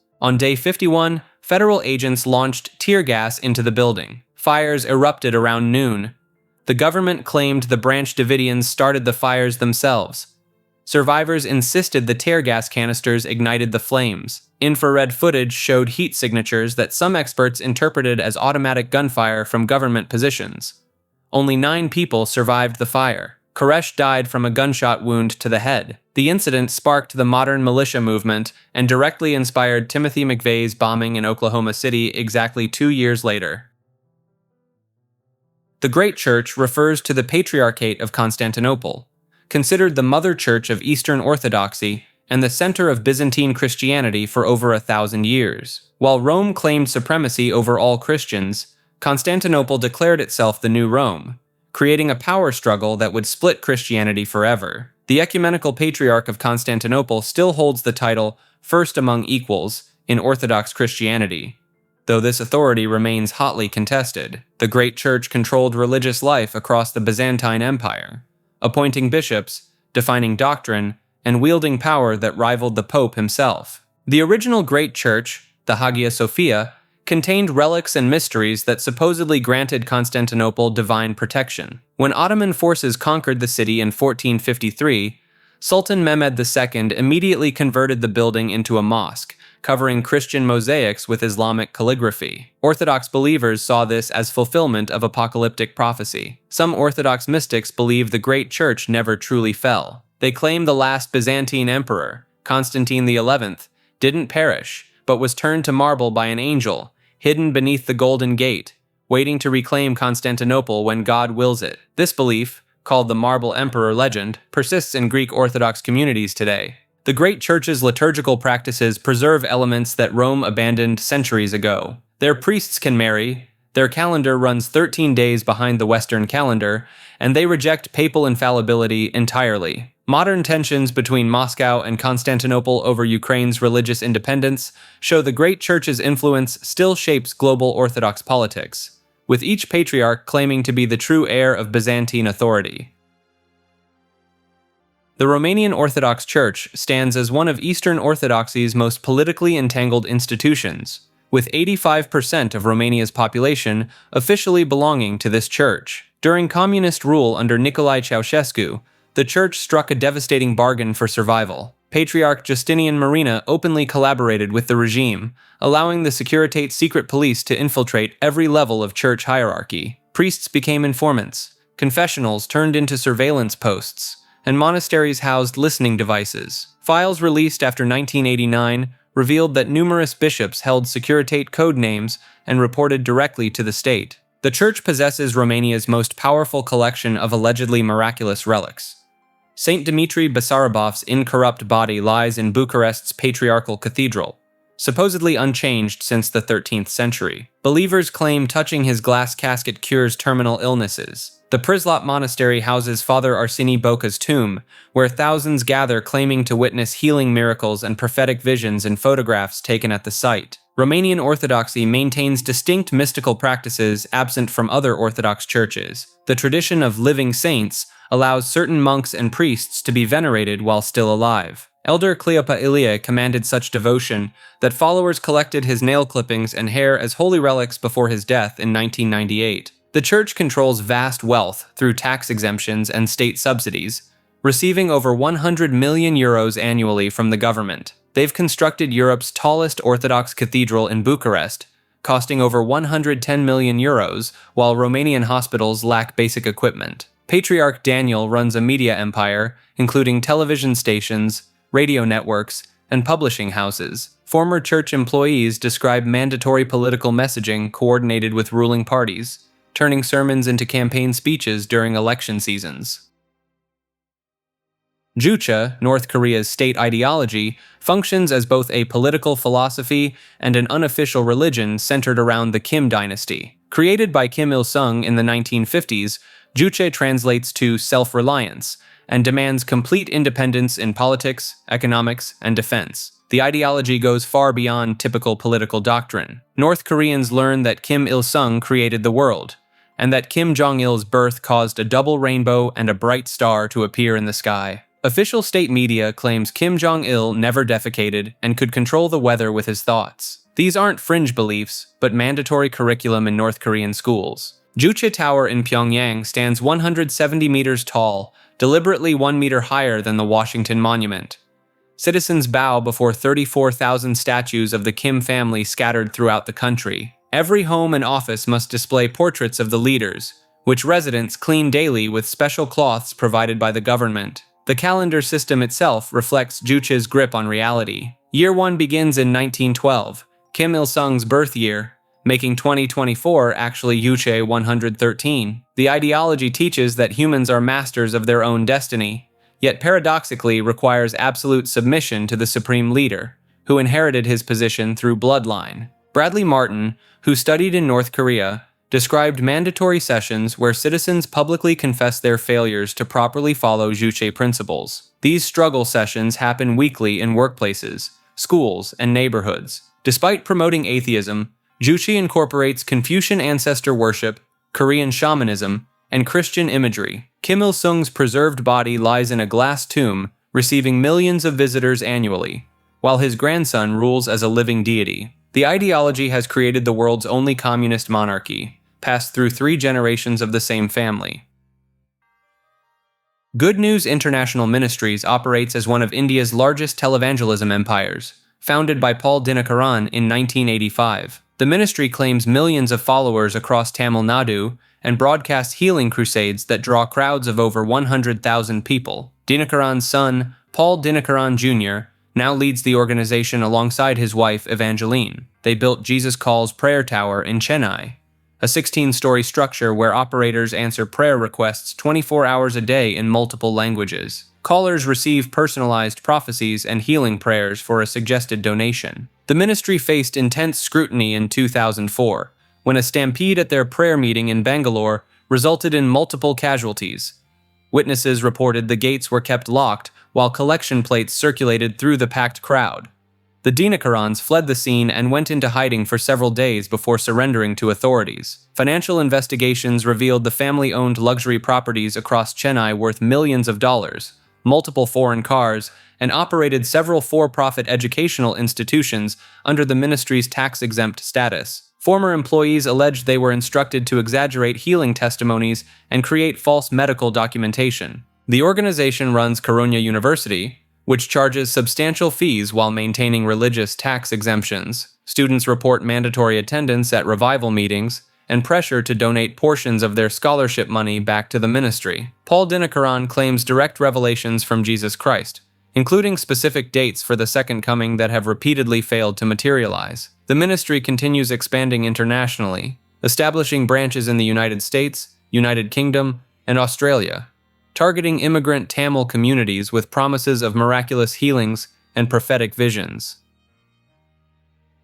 Puritanism emerged in 16th century England as a movement to purify the Church of England from Catholic practices. These religious reformers became notorious for their extreme interpretation of biblical law and their relentless pursuit of moral perfection.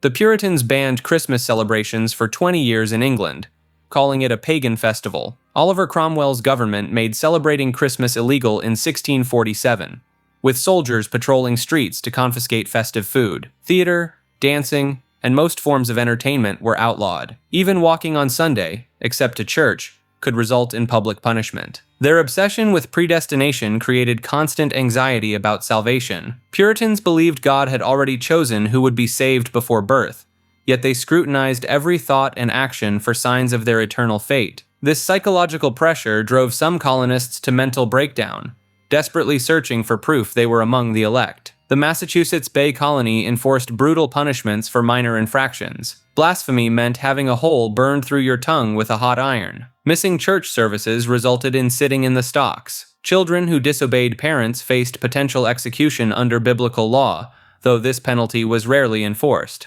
William Bradford's journal describes how Puritans viewed Native Americans as agents of Satan occupying the Promised Land. This belief justified their expansion and the eventual displacement of indigenous peoples. King Philip's War in 1675 killed a higher percentage of the population than any other American conflict. The Salem witch trials of 1692 exposed the dark culmination of Puritan paranoia. 20 people were executed based on spectral evidence, claims that the accused spirit appeared in dreams or visions. Giles Corey was pressed to death under heavy stones for refusing to enter a plea. Despite their extremism, Puritan influence shaped American culture profoundly. The Protestant work ethic, emphasis on literacy, and concept of American exceptionalism all trace back to Puritan ideology.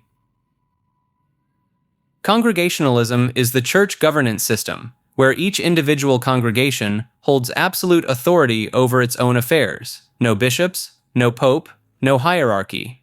Just pure democratic control at the local level. This radical approach emerged from English separatists in the 1600s, who believed the Church of England retained too much Catholic structure. Robert Brown, considered the father of Congregationalism, spent time in prison for promoting these ideas. His followers, called Brownists, faced persecution and execution for rejecting state religious authority. The Mayflower Pilgrims were Congregationalists fleeing this persecution. Their Mayflower Compact of 1620 applied the same democratic principles to civil government that they used in church. Each member had equal voice, decisions required majority consent, and no external authority could override local choices. Harvard, Yale, and Dartmouth all started as Congregationalist institutions. The movement dominated New England culture for 2 centuries, shaping American concepts of democracy and individual liberty. Town hall meetings mirror congregational church governance exactly. Direct democracy in action. The system created unexpected problems. Without central authority, churches split constantly over minor disagreements. The Salem witch trials emerged from a Congregationalist community where local control prevented outside intervention. Some congregations drifted into Unitarianism or outright atheism, with no mechanism to maintain orthodox beliefs. Modern Congregationalists include the United Church of Christ, though individual churches can believe almost anything. Barack Obama attended a UCC church for 20 years. The denomination performs same-gender marriages, ordains transgender ministers, and allows congregations to define their own theology entirely. The pure democracy model means wealthy members often control church direction through financial leverage. Split congregations fight brutal legal battles over property rights. The lack of accountability enabled numerous financial scandals and leadership abuses that external oversight might have prevented. Catholicism Wow! And its mascot Buddy Jesus comes from Kevin Smith's 1999 film Dogma, where a fictional Cardinal Glick launches a campaign to rebrand the Catholic Church for modern audiences. The campaign replaces the traditional crucifix with a winking, thumbs-up Jesus statue called Buddy Christ. While purely satirical, the concept struck a nerve because it mirrored actual modernization attempts within the church. Real parishes in the 1970s and 80s did experiment with folk masses, guitar music, and casual worship styles to attract younger congregations. Some churches removed traditional imagery they considered too somber or medieval. The film's Cardinal Glick, played by George Carlin, declares that the crucifix is wholly depressing and needs replacement with something more cheerful. His Buddy Christ statue shows Jesus pointing finger guns and giving an enthusiastic wink, transforming the Son of God into a motivational life coach. Smith received death threats from Catholic groups who missed the deeper commentary. The satire actually critiques shallow attempts at relevance that ignore core theological substance. Buddy Christ became an internet phenomenon, with people unironically sharing the image as inspirational content, not realizing its origins as religious satire. Some progressive Catholic movements genuinely embraced similar aesthetics, creating smiling Jesus merchandise and upbeat worship materials. Conservative Catholics point to Buddy Christ as prophetic warning about where modernization leads, reducing sacred mystery to corporate marketing. The concept endures because it captures the ongoing tension between tradition and accessibility in organized religion. Churches still struggle with this balance, trying to remain relevant without becoming, well, Catholicism wow.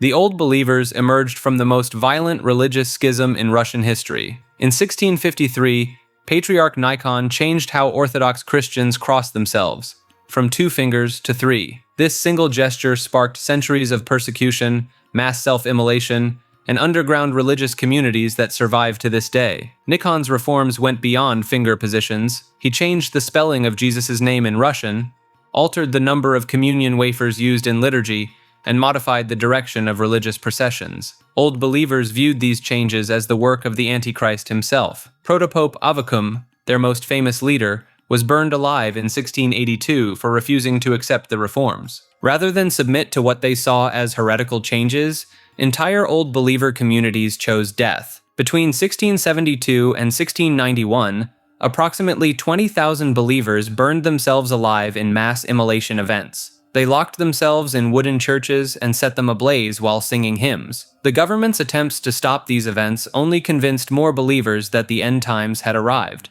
Peter the Great imposed a double tax on Old Believers and forced them to wear distinctive clothing marking them as heretics.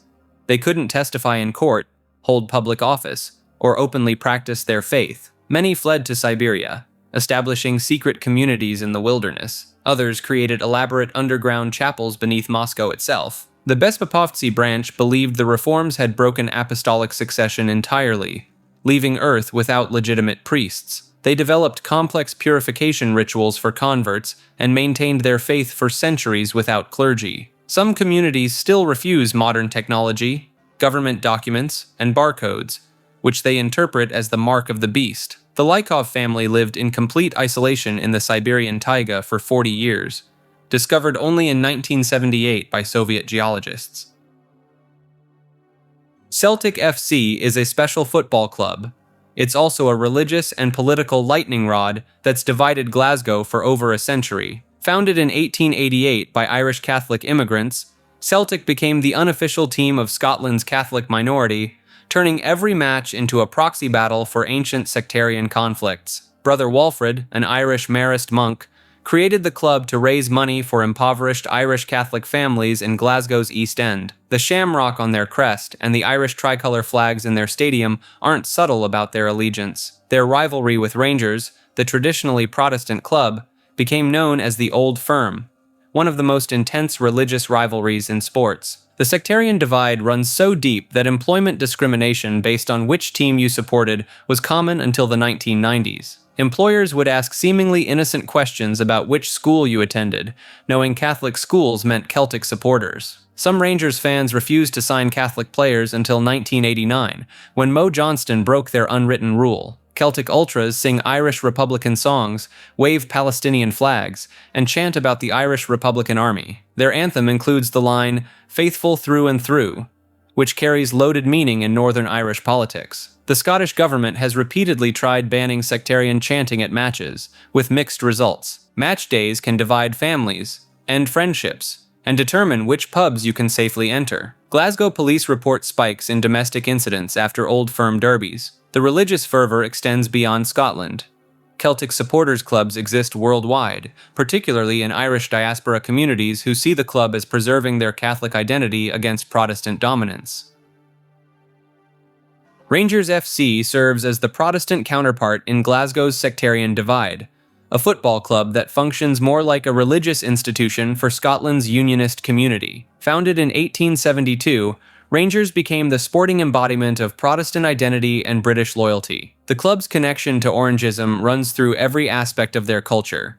Supporters wear orange shirts on July 12th to commemorate William of Orange's victory at the Battle of the Boyne. The Union Jack flies prominently at Ibrox Stadium, and fans sing "God Save the Queen" with religious fervor. Their unofficial anthem, the Billy Boys, was banned by UEFA for sectarian content, forcing the club to repeatedly fine their own supporters. Rangers maintained an unwritten no Catholics policy for over a century. When they finally broke it in 1989 with Mo Johnston, the backlash was extraordinary. Season ticket holders formed human bonfires with their merchandise outside the stadium. The Rangers Supporters Association called it the darkest day in the club's history. The financial implosion of 2012 added another layer to their identity crisis. When Rangers entered administration and liquidation, Celtic fans celebrated with mock funerals, complete with coffins and wreaths. The reformed Rangers had to start in the fourth tier of Scottish football, but their supporters packed stadiums, treating every match against part-time teams like a religious crusade to reclaim their rightful place. Some Rangers ultras refuse to use green pens,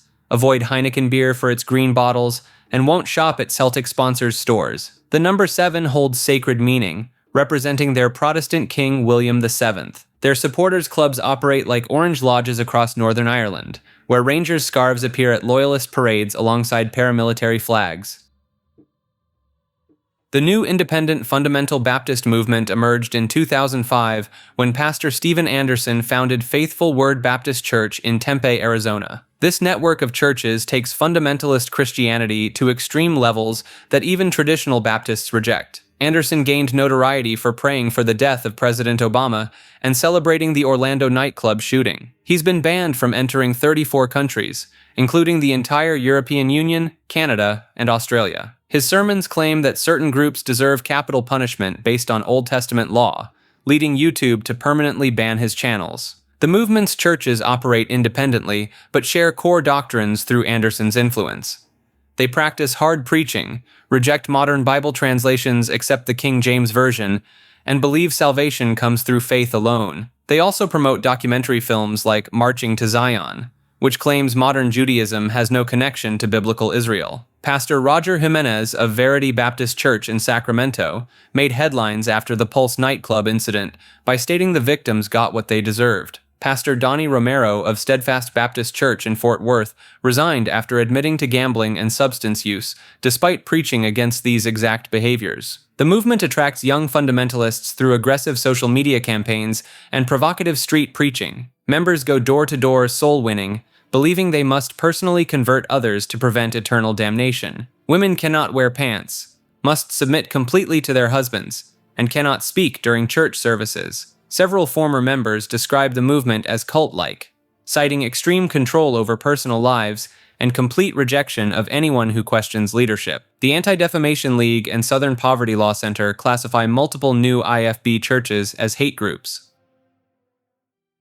Shaktism centers on worshipping the supreme goddess as the ultimate reality of the universe. While most Hindu traditions place male deities at the top, Shaktists believe feminine divine power, called Shakti, creates and controls everything in existence. The goddess takes many forms: Durga the warrior, Kali the destroyer, Lakshmi the provider, Saraswati the teacher, but these aren't separate beings. They're different faces of one supreme feminine consciousness that birthed the cosmos itself. Even powerful gods like Shiva and Vishnu become lifeless corpses without Shakti animating them. Tantric practices within Shaktism push boundaries that make mainstream Hindus uncomfortable. The Vamachara, or left-hand path, involves ritual consumption of meat, fish, wine, and participation in sexual rites, all traditionally forbidden in Hindu practice. Practitioners gather in graveyards at midnight, meditate on corpses, and use human skulls as ritual bowls. The Devi Mahatmya text describes the goddess drinking demon blood and dancing on battlefields covered in severed heads. The 64 yoginis are fierce feminine spirits who grant supernatural powers but demand blood offerings. Some texts claim advanced practitioners can command these entities to grant wealth, destroy enemies, or reveal hidden knowledge. In Bengal, millions participate in Durga Puja festivals where the goddess temporarily inhabits clay statues. Devotees sacrifice goats and buffaloes, painting her image with blood. The Kamakya temple in Assam celebrates the goddess's menstrual cycle, closing for 3 days each year while the stone yoni inside supposedly bleeds. Modern Shaktism ranges from philosophical schools studying feminine cosmology to rural villages where possessed mediums speak as the goddess during trance states. Syntheism is the religious movement dedicated to creating God rather than worshipping one that already exists. Founded by Swedish philosopher Alexander Bard and media theorist Jan Söderqvist, this belief system argues humanity must literally construct divinity through technology and collective consciousness. The core doctrine states that God doesn't exist yet, but will emerge from human technological advancement. Syntheists believe artificial intelligence, quantum computing, and eventually the technological singularity will birth a superintelligence indistinguishable from traditional concepts of God. They call this future entity Syntheos, the God that humanity builds. Bard and Söderqvist published their manifesto in 2014, drawing heavily from internet culture and Silicon Valley futurism. They divide history into 4 information ages, claiming we're transitioning from the consummariat era into the netocracy, where those who control information networks become the new ruling class. The final stage arrives when these networks achieve consciousness. Some syntheists take a more mystical approach, practicing meditation and ritual to prepare for merger with the coming digital oversoul. They gather at nodes, local congregations that combine coding workshops with spiritual ceremonies. Stockholm's Node 1 conducts baptisms using virtual reality headsets, symbolically immersing members in the digital realm where their God will manifest. The movement attracts an unusual coalition of transhumanists, hackers, and former atheists seeking spirituality compatible with scientific materialism. Critics argue they're just worshipping technology with extra steps. Syntheists counter that at least their God has a credible arrival date, somewhere between 2045 and the heat death of the universe.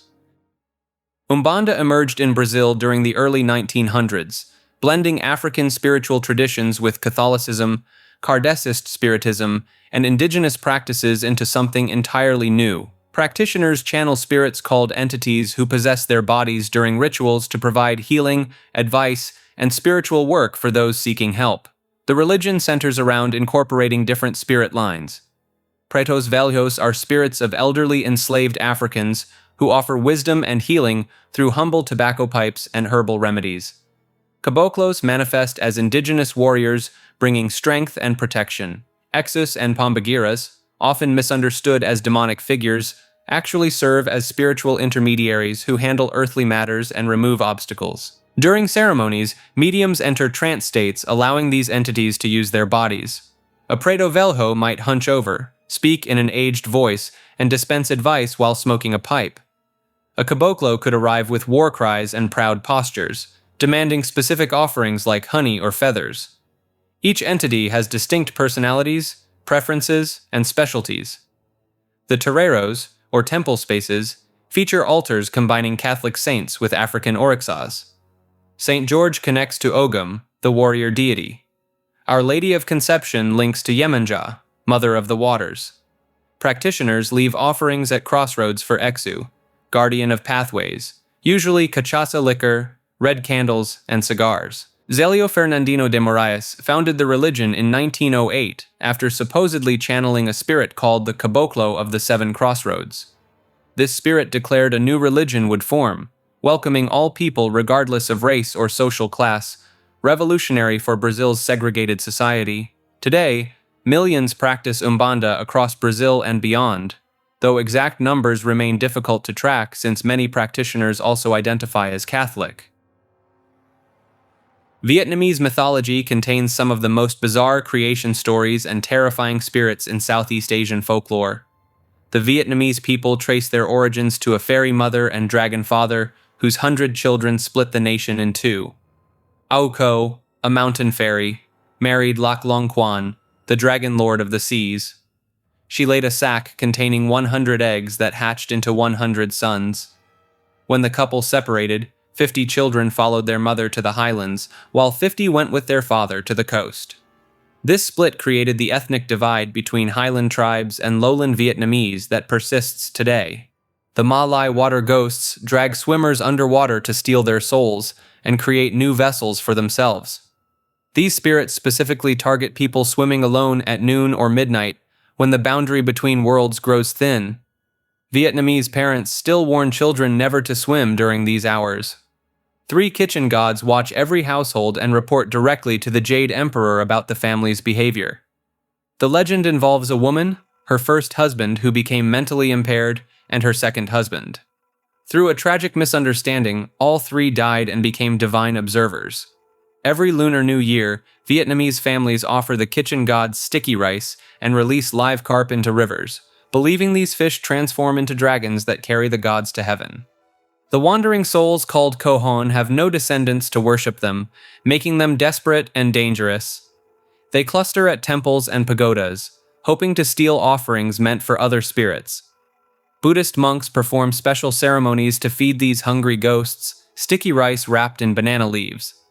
Vietnamese mythology uniquely blends indigenous beliefs with Chinese Taoism and Buddhism, creating entities found nowhere else in Asian folklore. Thai folklore contains some of the most terrifying supernatural entities in any cultural tradition. These beliefs remain deeply embedded in modern Thai society, where spirit houses sit outside skyscrapers and taxi drivers hang amulets from rearview mirrors. The Phai Pop stands out as particularly disturbing, a malevolent spirit that possesses people and forces them to crave raw meat and filth. Villages still perform exorcisms when someone displays these symptoms. The possessed individual often speaks in tongues and demonstrates impossible knowledge about their neighbor's secrets. Then there's the Krasu, a floating head with entrails hanging beneath it that glides through the night searching for feces and blood to consume. Rural Thais still plant thorny bushes around their homes specifically to snag and trap these creatures. Multiple police reports from the 1990s document entire villages mobilizing to hunt suspected Krasue after livestock deaths. The Mae Nak legend tells of a woman who died while pregnant in 19th century Bangkok. She continued living with her husband as a ghost, and he never noticed until a neighbor saw her stretching her arm impossibly long to pick limes from a tree. Her shrine at Wat Mahabut still receives daily offerings from people seeking her protection.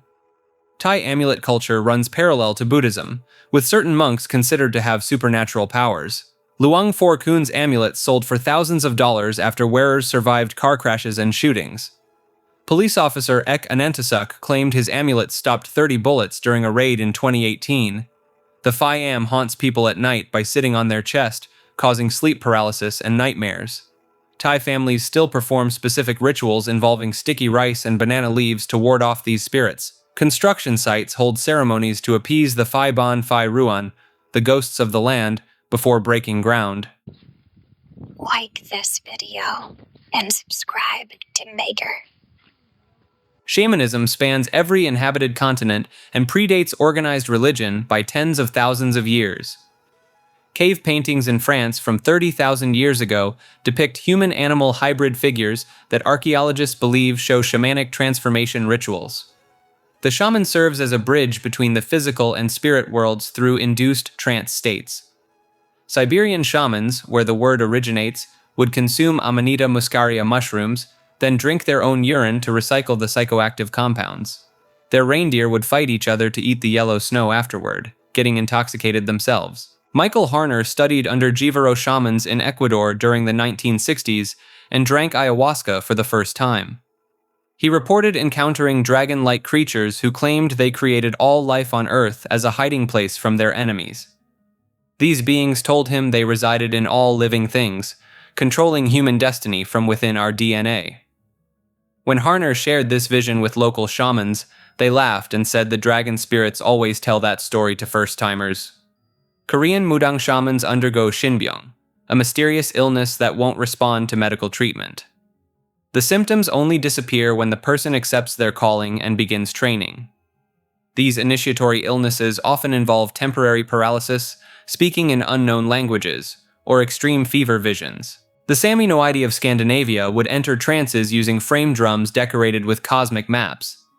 Christian missionaries burned thousands of these drums, but approximately 70 survived in museum collections. Modern analysis revealed the drum symbols formed complex astronomical calendars. Amazonian shamans claim they learned plant medicine directly from the plants themselves during ayahuasca visions. They describe a process where the plant spirits taught them which of the Amazon's 80,000 plant species to combine for specific healing purposes, knowledge that would take millions of years to discover through trial and error.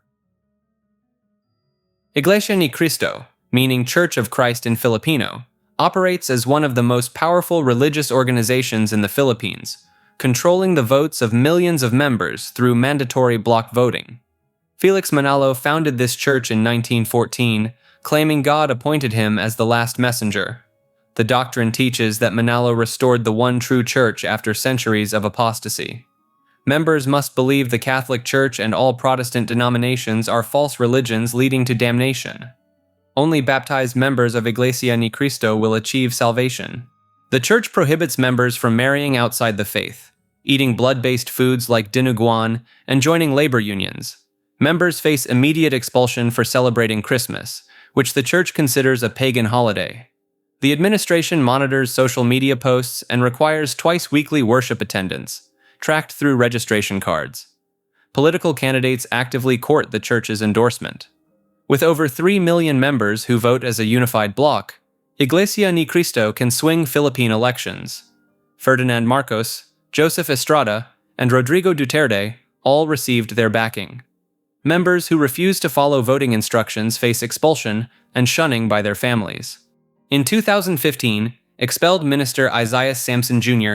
revealed corruption allegations against the church leadership. His mother and several other expelled members occupied a church compound demanding justice. The standoff lasted 5 days, with thousands of INC members surrounding the protesters.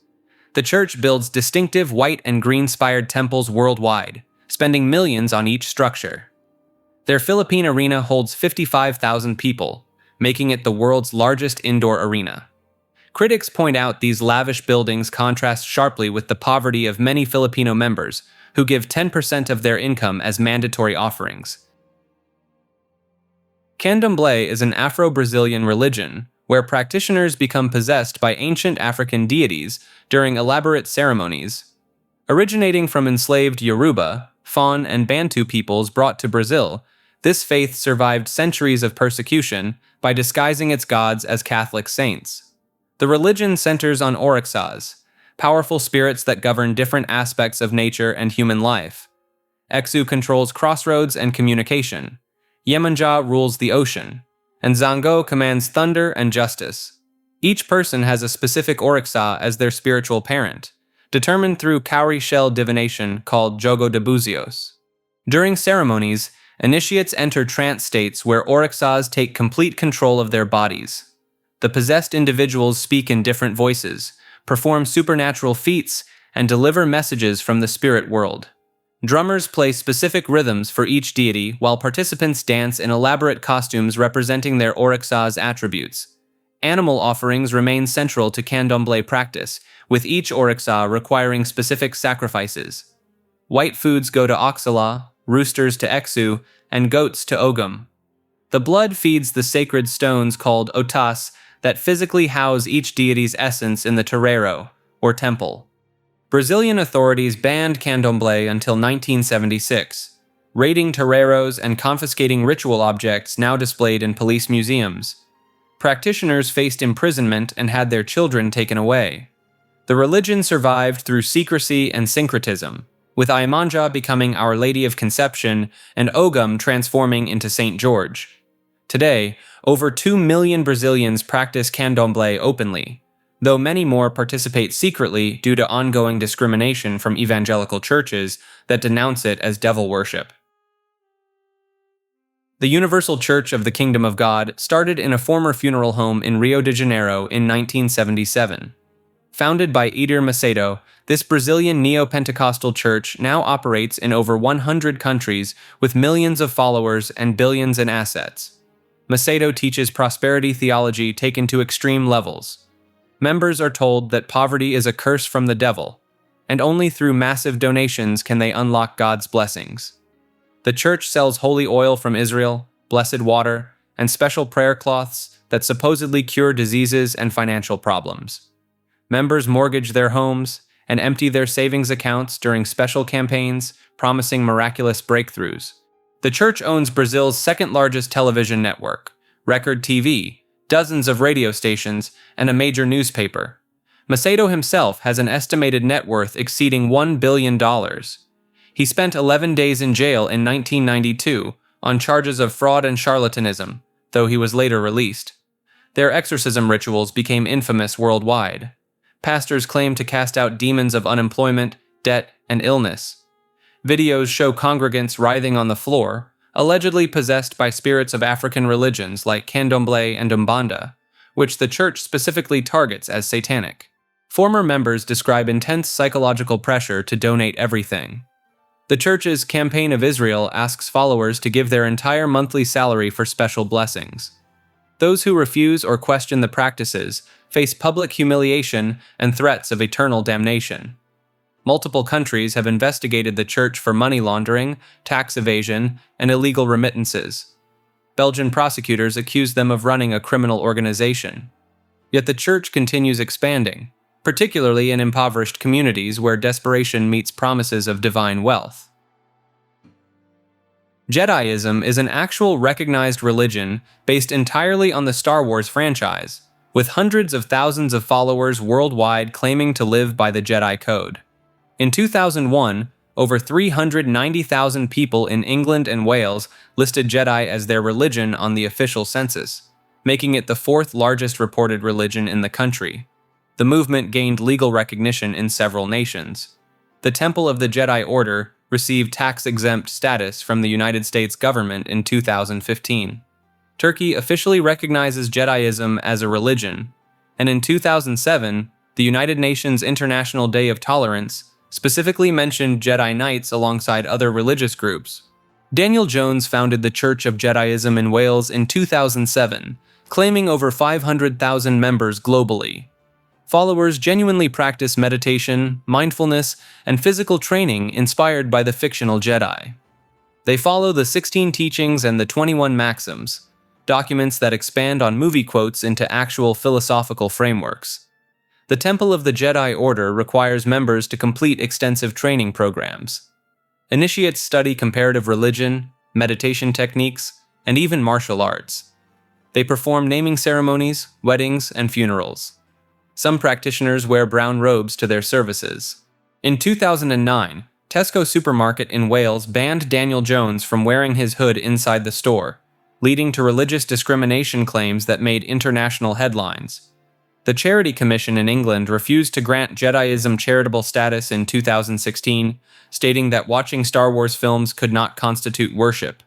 Multiple branches exist with theological differences.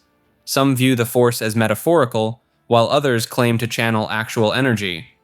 The Chicago Jedi believe in immortality through the Force, teaching that consciousness merges with a universal energy field after death. Zalmoxianism was the ancient religion of the Dacians and Thracians, centered around their god-prophet Zalmoxis, who allegedly taught his followers the secret of immortality. According to Greek historian Herodotus, Zalmoxis disappeared into an underground chamber for 3 years, then emerged claiming he had visited the realm of the dead.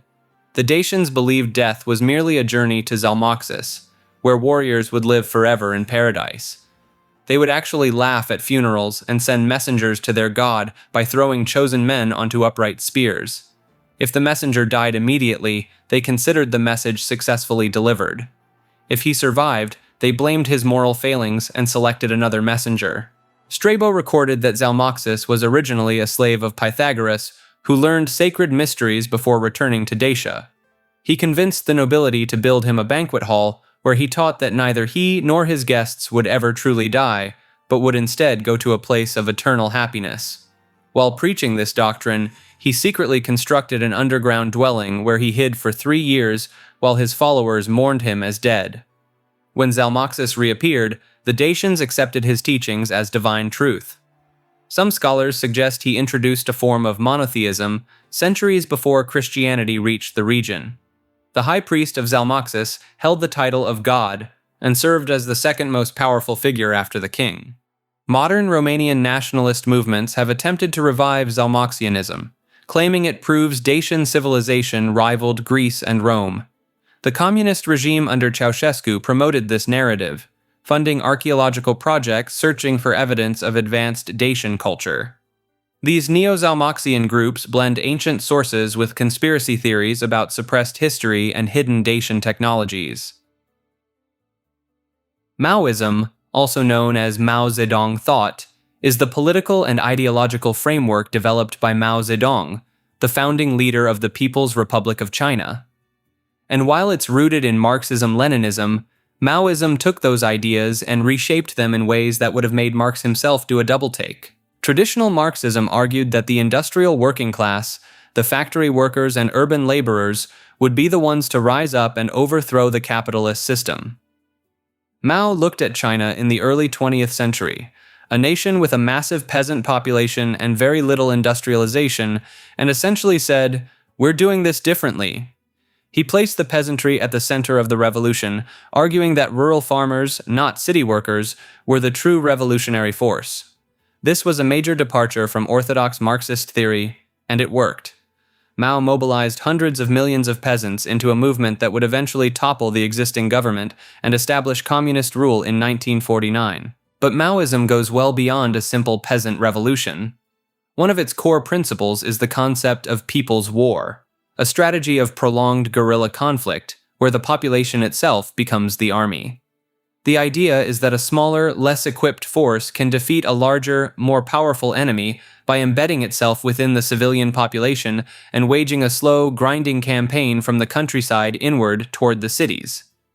This strategy proved devastatingly effective in China, and it became a blueprint for revolutionary movements around the world for decades. Then there's the mass line, a governing philosophy where leaders are supposed to gather ideas and concerns directly from the people, synthesize those ideas into policy, and then bring those policies back to the people for implementation. In theory, it's a feedback loop between the government and the governed. In practice, it often became a mechanism for enforcing ideological conformity, where the correct ideas always seemed to align with whatever Mao had already decided. Now, the reason Maoism lands on an iceberg about cults and forbidden beliefs is not just because of its political ideology, it's because of how that ideology was enforced. During the Cultural Revolution, launched in 1966, Mao encouraged millions of young people, organized into groups called the Red Guards, to purge Chinese society of what were called the Four Olds: old customs, old culture, old habits, and old ideas. Temples were destroyed. Books were burned. Intellectuals, teachers, and anyone deemed insufficiently loyal were publicly humiliated, beaten, or sent to labor camps. Estimates of those who lost their lives during this period range from hundreds of thousands to several million. The cult of personality surrounding Mao reached genuinely staggering levels. The Little Red Book, a collection of Mao's quotations, became the most printed book in history during this era, with over 1 billion copies distributed. Citizens were expected to carry it at all times, study it daily, and recite passages from memory. Portraits of Mao hung in virtually every home, every classroom, and every public building. People would perform loyalty dances and hold ritualistic morning sessions where they would bow before his image and confess their ideological shortcomings. The devotion expected of Chinese citizens during this period crossed well beyond political loyalty and into something that functionally resembled religious worship. Maoism didn't stay in China either. It inspired revolutionary groups across the globe, some of which took his ideas to extreme conclusions. The Shining Path in Peru waged a brutal insurgency throughout the 1980s and 1990s that left nearly 70,000 people dead. The Khmer Rouge in Cambodia, heavily influenced by Maoist thought, carried out one of the most devastating acts of mass violence in the 20th century. Naxalite movements in India, communist insurgencies in the Philippines and Nepal all drew directly from Mao's playbook. Even today, Maoist insurgent groups remain active in parts of South Asia, and Maoism as a political philosophy still has adherents worldwide, particularly among far-left revolutionary organizations. In China itself, Mao's legacy is complicated. The Communist Party officially states that Mao was 70% correct and 30% wrong, a carefully calibrated assessment that allows the party to maintain its legitimacy while quietly distancing itself from the worst of his policies.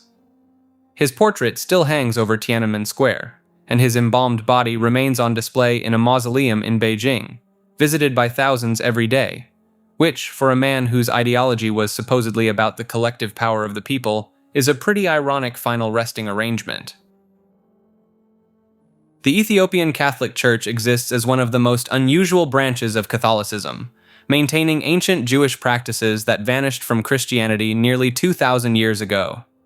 These Catholics observe the Sabbath on Saturday alongside Sunday worship, practice ritual circumcision on the 8th day, and follow Old Testament dietary laws that forbid pork and require separating meat from dairy. Their churches contain 3 distinct sections modeled after Solomon's temple: an outer area for laypeople, an inner sanctuary for communion, and a Holy of Holies where they keep a replica of the Ark of the Covenant called a tabot. Only priests can enter this innermost chamber, and every Ethiopian Catholic church must have one to be consecrated. The split from Ethiopian Orthodoxy began in 1439 when Emperor Zara Yacob sent delegates to the Council of Florence. The Portuguese arrived in the 1500s, attempting to force Latin traditions onto Ethiopian Christians, nearly destroying the ancient church in the process. Emperor Susenyos converted to Catholicism in 1622, triggering a civil war that ended with thousands dead and his abdication. Modern Ethiopian Catholics number only about 70,000 compared to 40 million Orthodox believers.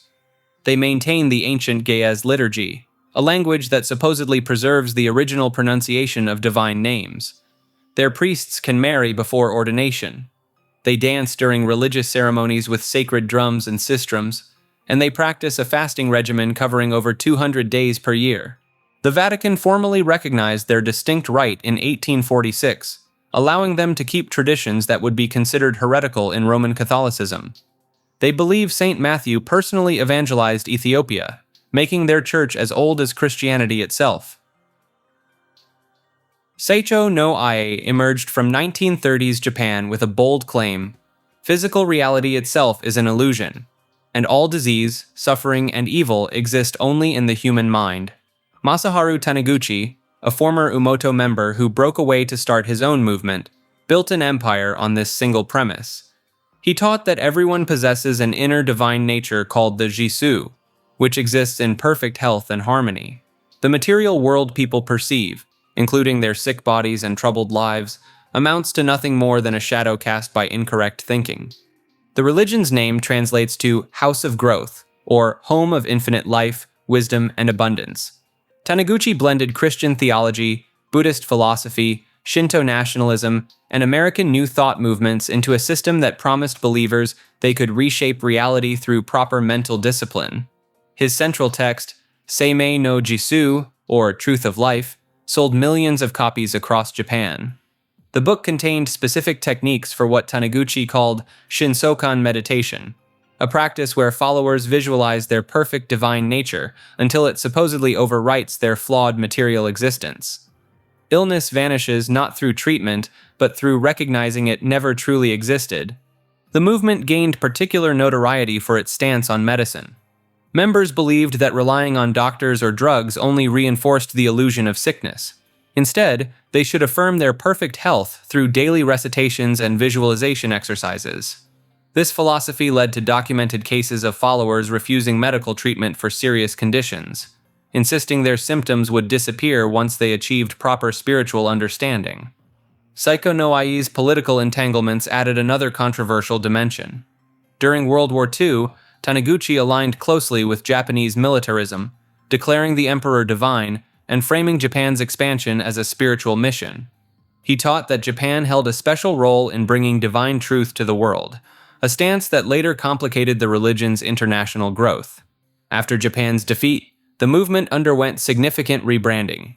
Taniguchi's successor, his son-in-law Seicho Taniguchi, shifted focus toward environmental activism and interfaith dialogue, though the core metaphysical teachings remained intact.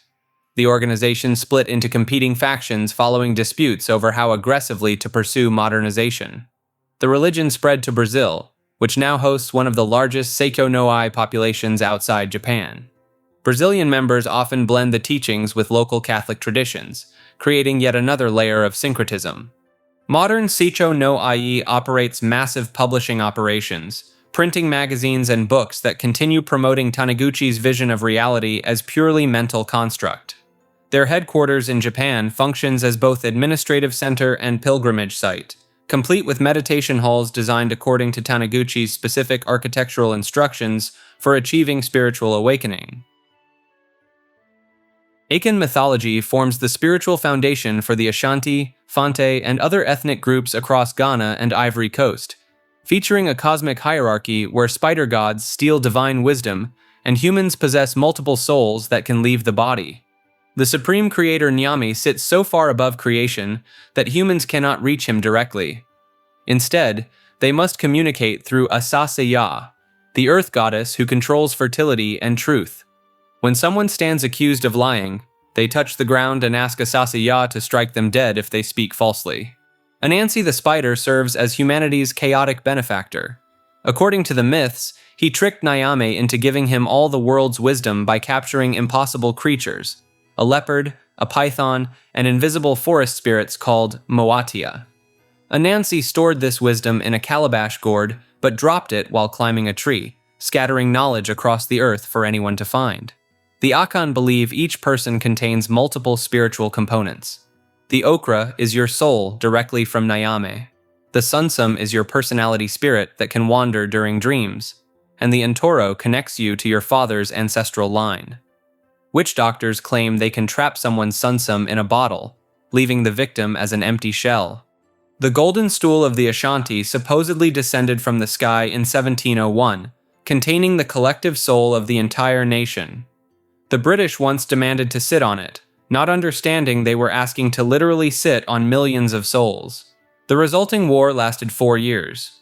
Traditional priests called Akamfo undergo violent possessions where deities ride them like horses, speaking through their mouths in ancient languages while performing impossible physical feats. The Udasi refers to a monastic sect founded by Sri Chand, the eldest son of Guru Nanak, who created Sikhism. Sri Chand rejected his father's teachings about family life and chose extreme asceticism instead, creating a parallel tradition that survived for centuries despite being considered heretical by mainstream Sikhs. Udasi monks smear their bodies with ash from cremation grounds and grow their hair into massive dreadlocks called jata. They wander between sacred sites completely naked or wearing minimal cloth, carrying a firepot that must never be extinguished. Unlike regular Sikhs who reject ritual worship, Udasis maintain Hindu fire ceremonies and install idols in their temples. Sri Chand allegedly lived to age 149 through yogic practices, with followers claiming he could levitate, become invisible, and appear in multiple places simultaneously. He established monasteries called akharas, where monks practiced extreme physical austerities, including standing on one leg for years or keeping an arm raised until it withered permanently. During the 18th century, Udasis controlled most major Sikh temples, while the mainstream community faced persecution. They performed Hindu-style ceremonies at the Golden Temple itself, installing statues of Hindu deities alongside the Sikh scripture. When Maharaja Ranjit Singh rose to power, he let them keep control of these shrines in exchange for political support. The British colonial government officially recognized Udasis as Hinduized Sikhs, using them to divide the Sikh community. After independence, the Shiromani Gurdwara Parbandhak Committee forcibly expelled Udasi priests from Sikh temples, sometimes through violent confrontations.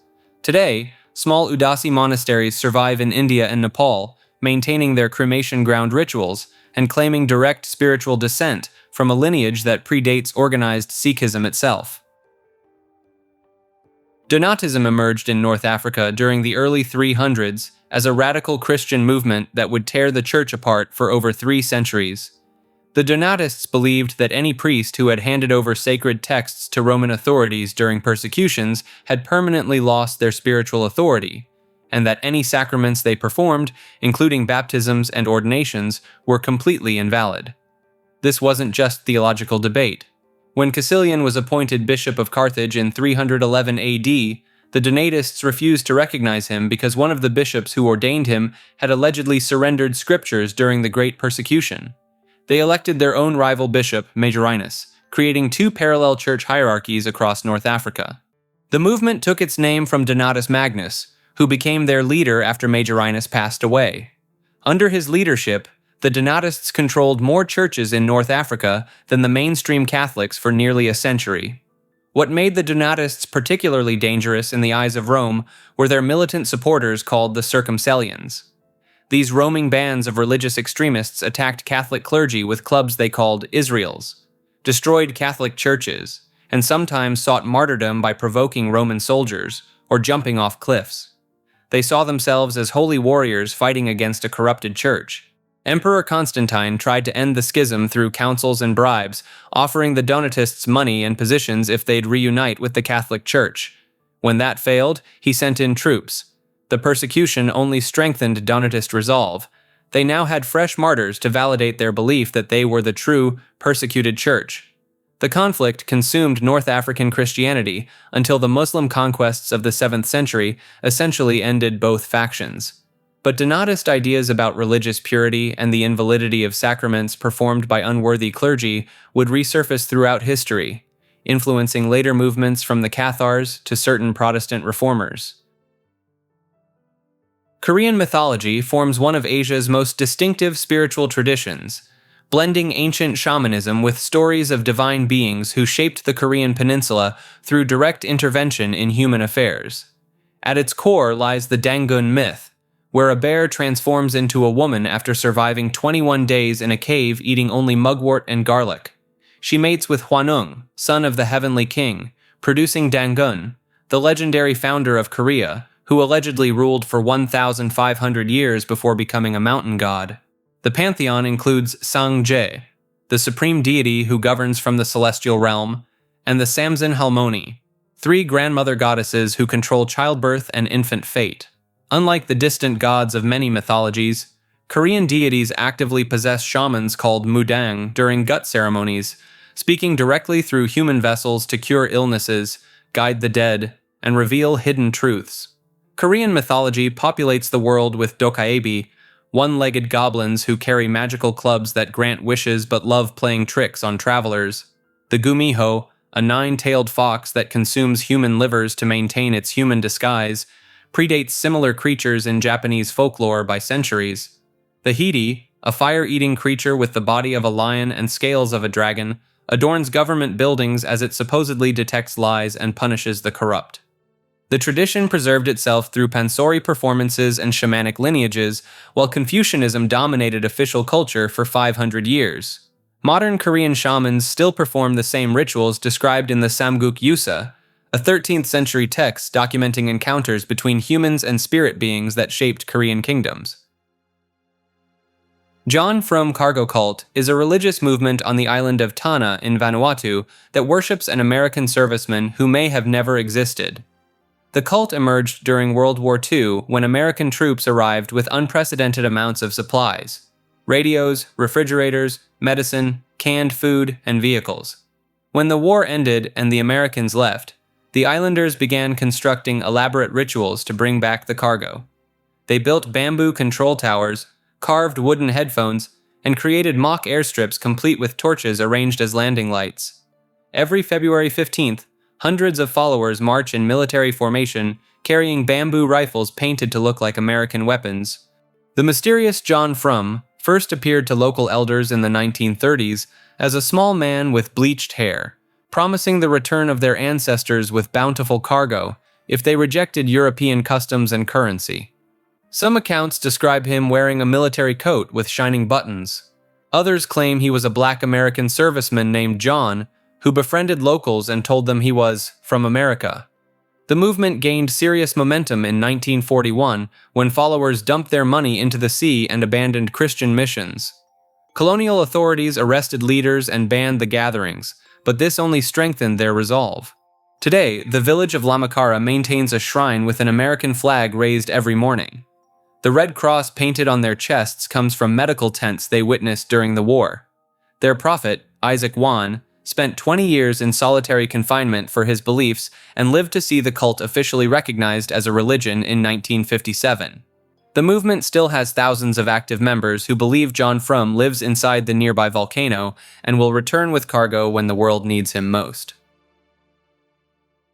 Realism is a UFO religion founded in 1974 by French racing journalist Claude Vorillon, who claims extraterrestrials gave him the name Rael during an encounter in a volcanic crater in central France. According to Vorillon, advanced alien scientists called the Elohim created all life on Earth through genetic engineering 25,000 years ago, and these same beings were mistaken for gods by ancient humans. The movement teaches that the Elohim deliberately created humans in their image as a scientific experiment, with their advanced technology appearing as miracles to primitive peoples. Rael claims he was taken to their planet in 1975, where he allegedly met Buddha, Jesus, Muhammad, and Moses, all previous messengers of the Elohim who now live eternally through advanced cloning technology. Central to Raelian belief is the construction of an embassy near Jerusalem to welcome the Elohim when they return to Earth. The group has raised millions of dollars for this project and actively petitions the Israeli government for extraterritorial land rights. They believe the Elohim will share their advanced technology with humanity, including the secret to eternal life through cloning, but only after this embassy is completed. The organization made international headlines in 2002 when their scientific branch, CloneAid, claimed to have successfully cloned the first human baby, nicknamed Eve. Though never verified and widely dismissed by the scientific community, the announcement sparked global controversy and brought intense scrutiny to the movement. Raelians practice sensual meditation and advocate for what they call sexual freedom, viewing pleasure as a path to awakening the mind. The movement operates meditation centers called happiness academies, where members participate in these practices. With an estimated 40,000 to 60,000 members across 84 countries, the group remains one of the largest UFO religions actively recruiting worldwide. One for Israel Ministries operates as a messianic Jewish organization headquartered in Netanya, Israel, conducting evangelistic campaigns specifically targeting Israeli Jews with Christian messaging through Hebrew language media. The ministry emerged from the merger of two established organizations in 2009, Hagafen Publishing and Israel College of the Bible. Founded by Jewish believers in Jesus, or Yeshua as they prefer, the group produces testimonial videos featuring Israeli Jews, Holocaust survivors, and former Israeli Defense Forces soldiers describing their conversions to Christianity. Their media operation includes I Met Messiah, a YouTube channel with over 200,000 subscribers that publishes conversion testimonies exclusively in Hebrew with subtitles. The organization claims these videos have garnered over 100 million views across social media platforms, though independent verification remains limited. The ministry runs Israel College of the Bible in Netanya, training approximately 200 students annually in biblical studies from a messianic perspective. Students receive instruction in both Hebrew and Arabic, with the stated goal of creating indigenous evangelists who can navigate Israeli culture while promoting Christian theology. Their theological position maintains that accepting Jesus as Messiah doesn't require abandoning Jewish identity or traditions. This stance creates significant friction with mainstream Judaism, which considers Messianic Judaism a form of Christianity incompatible with Jewish faith and practice. The organization reports operating on an annual budget exceeding $3 million, primarily funded by evangelical Christian donors from the United States and Europe, who support efforts to convert Jewish people to Christianity. Iroquois mythology forms the spiritual backbone of the Six Nations Confederacy, containing creation stories and supernatural beings that most people have never heard of. Their creation myth starts in complete darkness, where Sky Woman falls through a hole in the celestial realm onto the back of a giant turtle. This turtle becomes North America itself, which the Iroquois call Turtle Island to this day. Sky Woman's daughter dies giving birth to twins, one good, one evil, who shape the entire world through their endless conflict. The good twin, Skyholder, creates rivers that flow both ways for easy travel, plants that grow without cultivation, and animals that offer themselves willingly to hunters. His brother, Flint, ruins everything out of spite, making rivers flow one direction, forcing humans to farm for food, and teaching animals to fear people. The False Face Society remains one of their most secretive religious groups. Members wear wooden masks carved from living trees, believing these masks contain forest spirits that cure disease. Only those who've been healed by the false faces or dreamed of them can join. During healing ceremonies, they blow hot ashes on patients while making specific sounds that supposedly channel spirit power. Their longhouses served as portals between worlds. The Iroquois believed supernatural beings called the Little People lived in parallel versions of these structures, invisible to most humans. Standing only 2 feet tall, these beings could bless or curse entire bloodlines depending on how they were treated. Farmers still leave small offerings of tobacco and corn by old longhouse sites across upstate New York. The Great Peacemaker, their most important prophet, supposedly possessed supernatural abilities, including immunity to execution. When rival chiefs tried to prove he was mortal by throwing him off a cliff, he appeared the next morning cooking breakfast by their fire. The Church of the Broken God believes that God is literally a vast mechanical entity that was shattered into countless pieces across the universe. This religious movement worships technology itself as divine fragments of their deity, known as Mccain or Wan, depending on the sect. The church emerged from the collaborative fiction project known as the SCP Foundation, where it serves as one of the major groups of interest. Members undergo voluntary cybernetic augmentation, replacing their flesh with mechanical parts to become closer to their broken deity. They view organic life as inherently flawed and seek to rebuild their God piece by piece through technological advancement. 3 main sects divide the church. The Broken Church represents the Orthodox branch, maintaining ancient traditions and using clockwork and steam-powered augmentations. The Cogwork Orthodox Church embraces more standardized mass production and views the church itself as the body of God. The Church of Maxwellism takes the most radical approach, believing consciousness can be uploaded digitally and that their God exists as fragmented data across networks. Robert Bamaro leads the Broken Church as its central figure, having supposedly lived for centuries through extensive mechanical replacement of his body.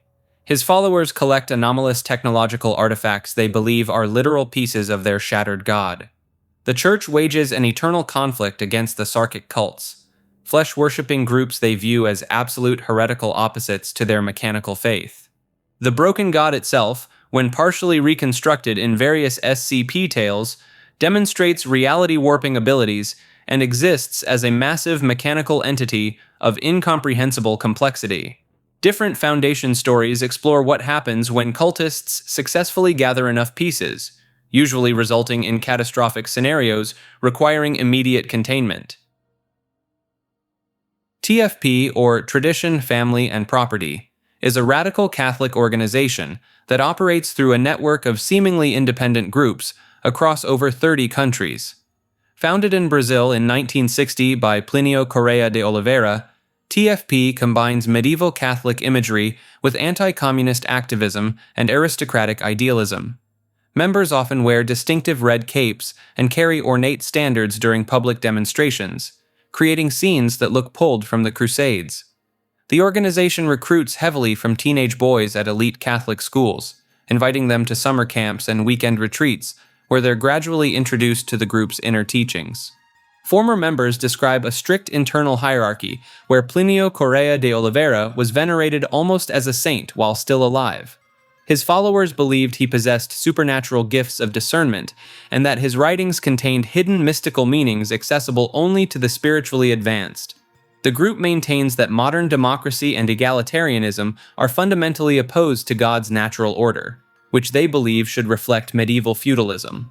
They teach that certain bloodlines carry inherent nobility, and that social inequality is divinely ordained.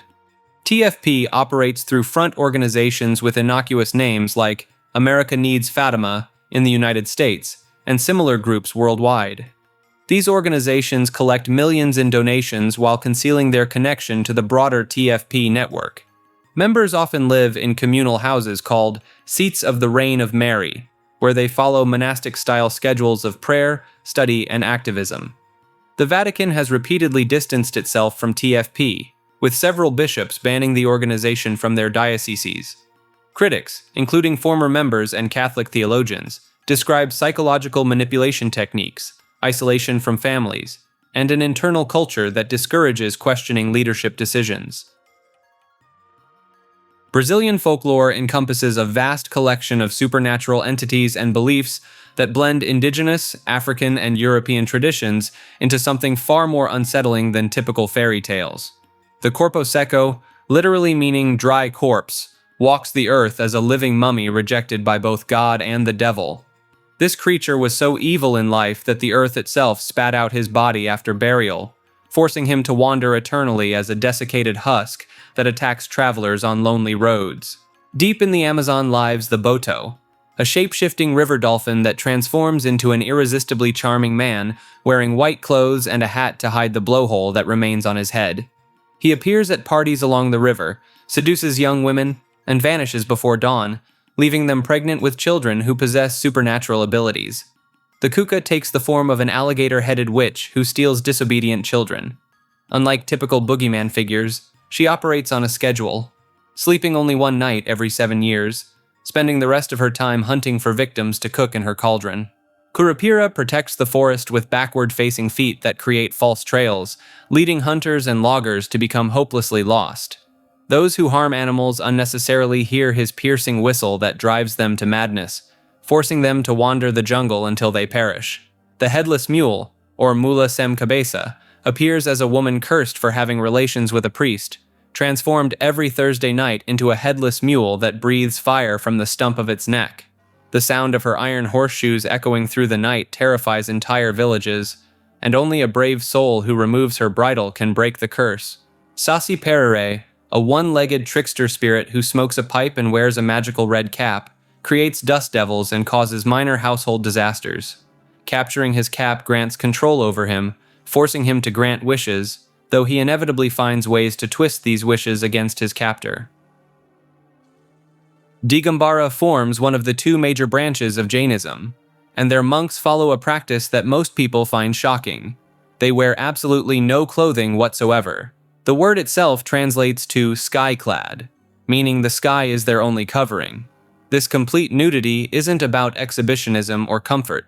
Digambara monks believe that any possession, including clothing, creates attachment to the material world and prevents true liberation.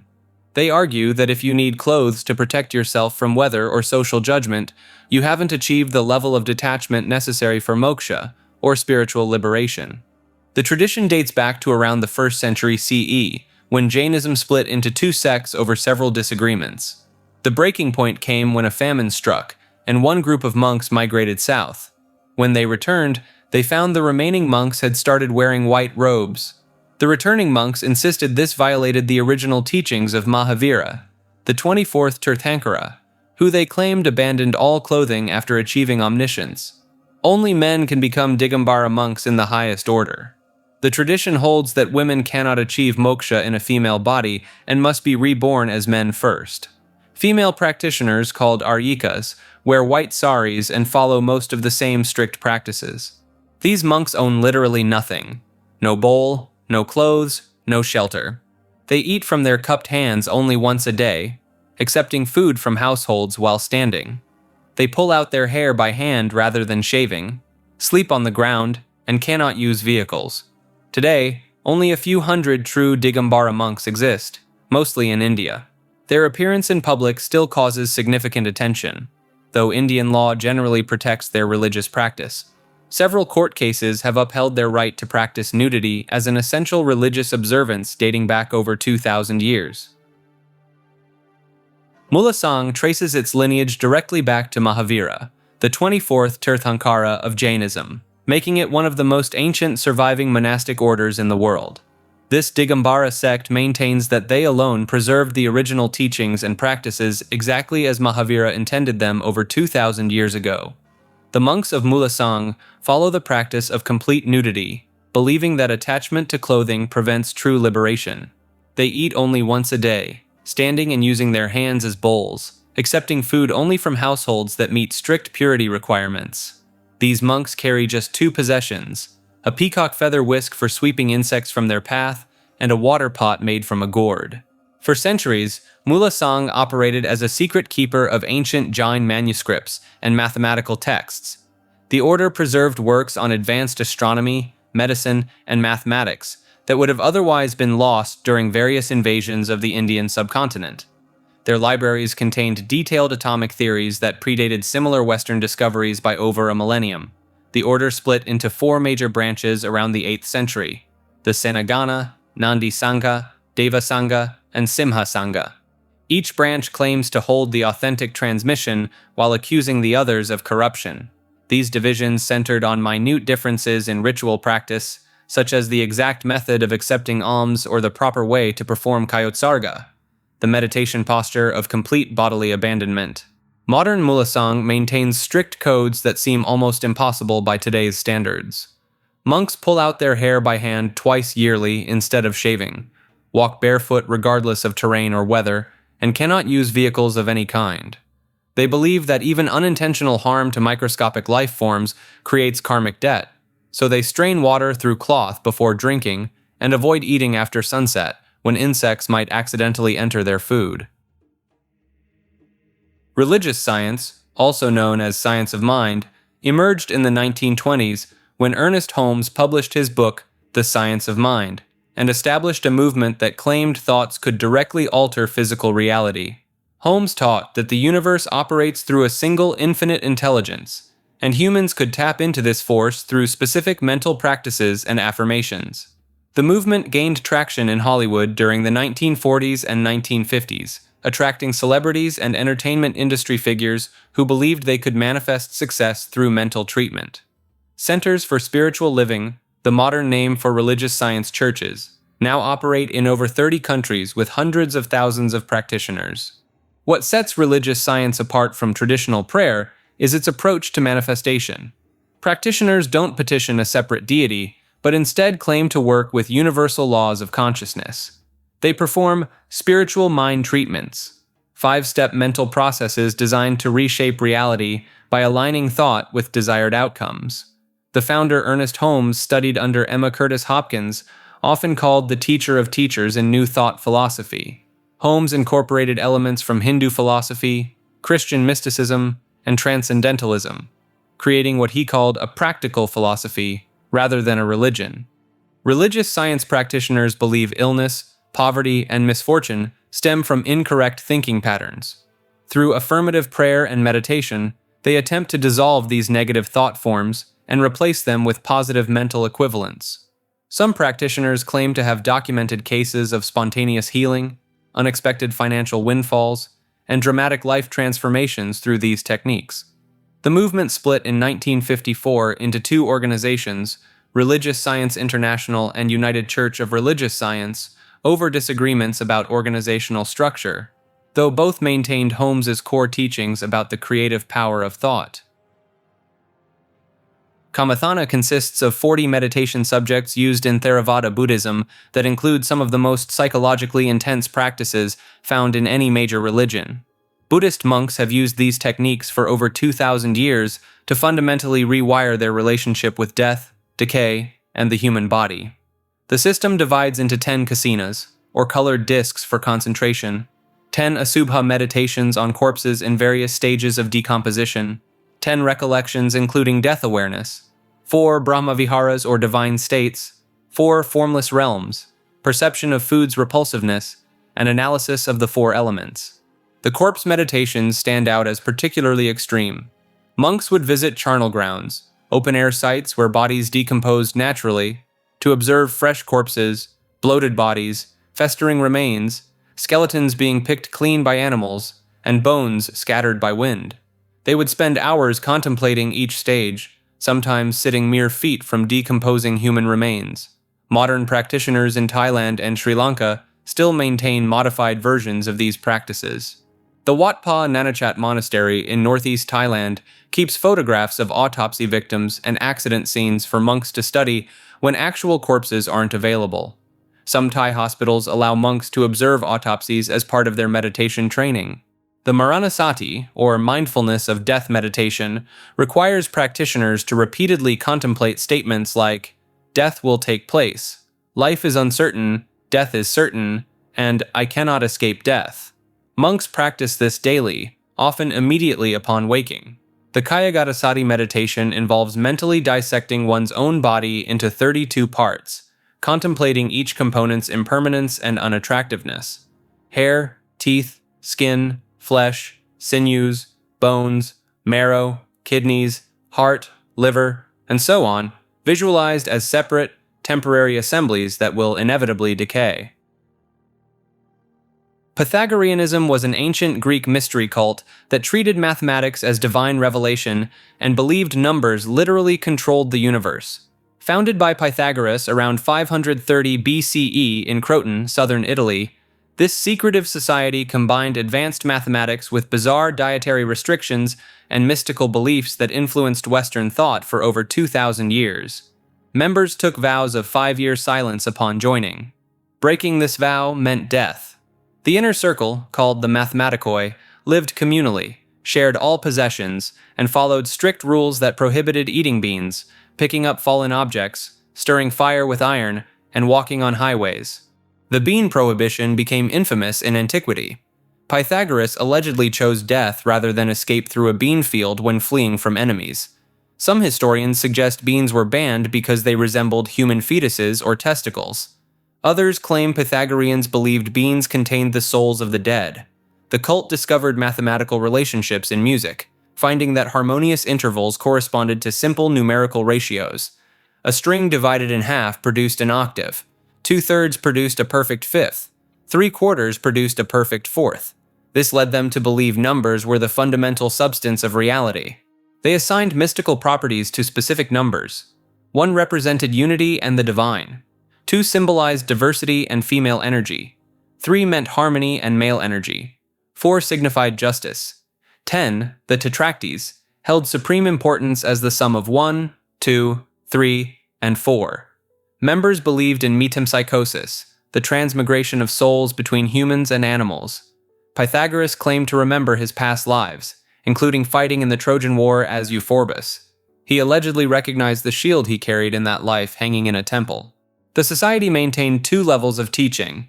The exoteric teachings for outer members covered mathematics and ethics. The esoteric teachings for inner members included secret doctrines about the nature of reality and the soul's journey through reincarnation. The Malankara Orthodox Syrian Church traces its origins to the Apostle Thomas arriving in Kerala, India in 52 AD, making it potentially one of the oldest Christian communities outside the Middle East. This church has spent the last century locked in one of the longest-running religious legal battles in modern history. The church claims Thomas the Apostle landed at Muziris Port, converted several Brahmin families, and established 7 churches along the Malabar coast. These St. Thomas Christians maintained their faith for centuries in isolation from Western Christianity, developing unique practices that blend ancient Syrian liturgy with Indian cultural elements. In 1653, thousands of believers gathered at the Coonan Cross in Mattancherry and took an oath, touching ropes tied to a stone cross, swearing they would never submit to Portuguese Catholic authority again. The rope supposedly bent the cross under the weight of all those pulling on it, giving the event its name. The modern church emerged from a devastating split in 1912, when a dispute over spiritual authority divided the community into 2 factions. One side recognized the Patriarch of Antioch as their spiritual head, while the other insisted on complete autonomy under the Catholicos of the East in India. This split triggered a legal battle lasting over a century. The Indian Supreme Court has issued multiple rulings, including major decisions in 1958, 1995, and 2017, attempting to settle disputes over church property worth billions of rupees. The 2017 verdict ordered 1,100 parishes to be handed over to the rival faction, causing physical confrontations at churches across Kerala. Some parishes now require police protection during services. Believers have chained themselves to church gates, conducted parallel services in church courtyards, and in some cases, maintained separate burial grounds for each faction within the same cemetery.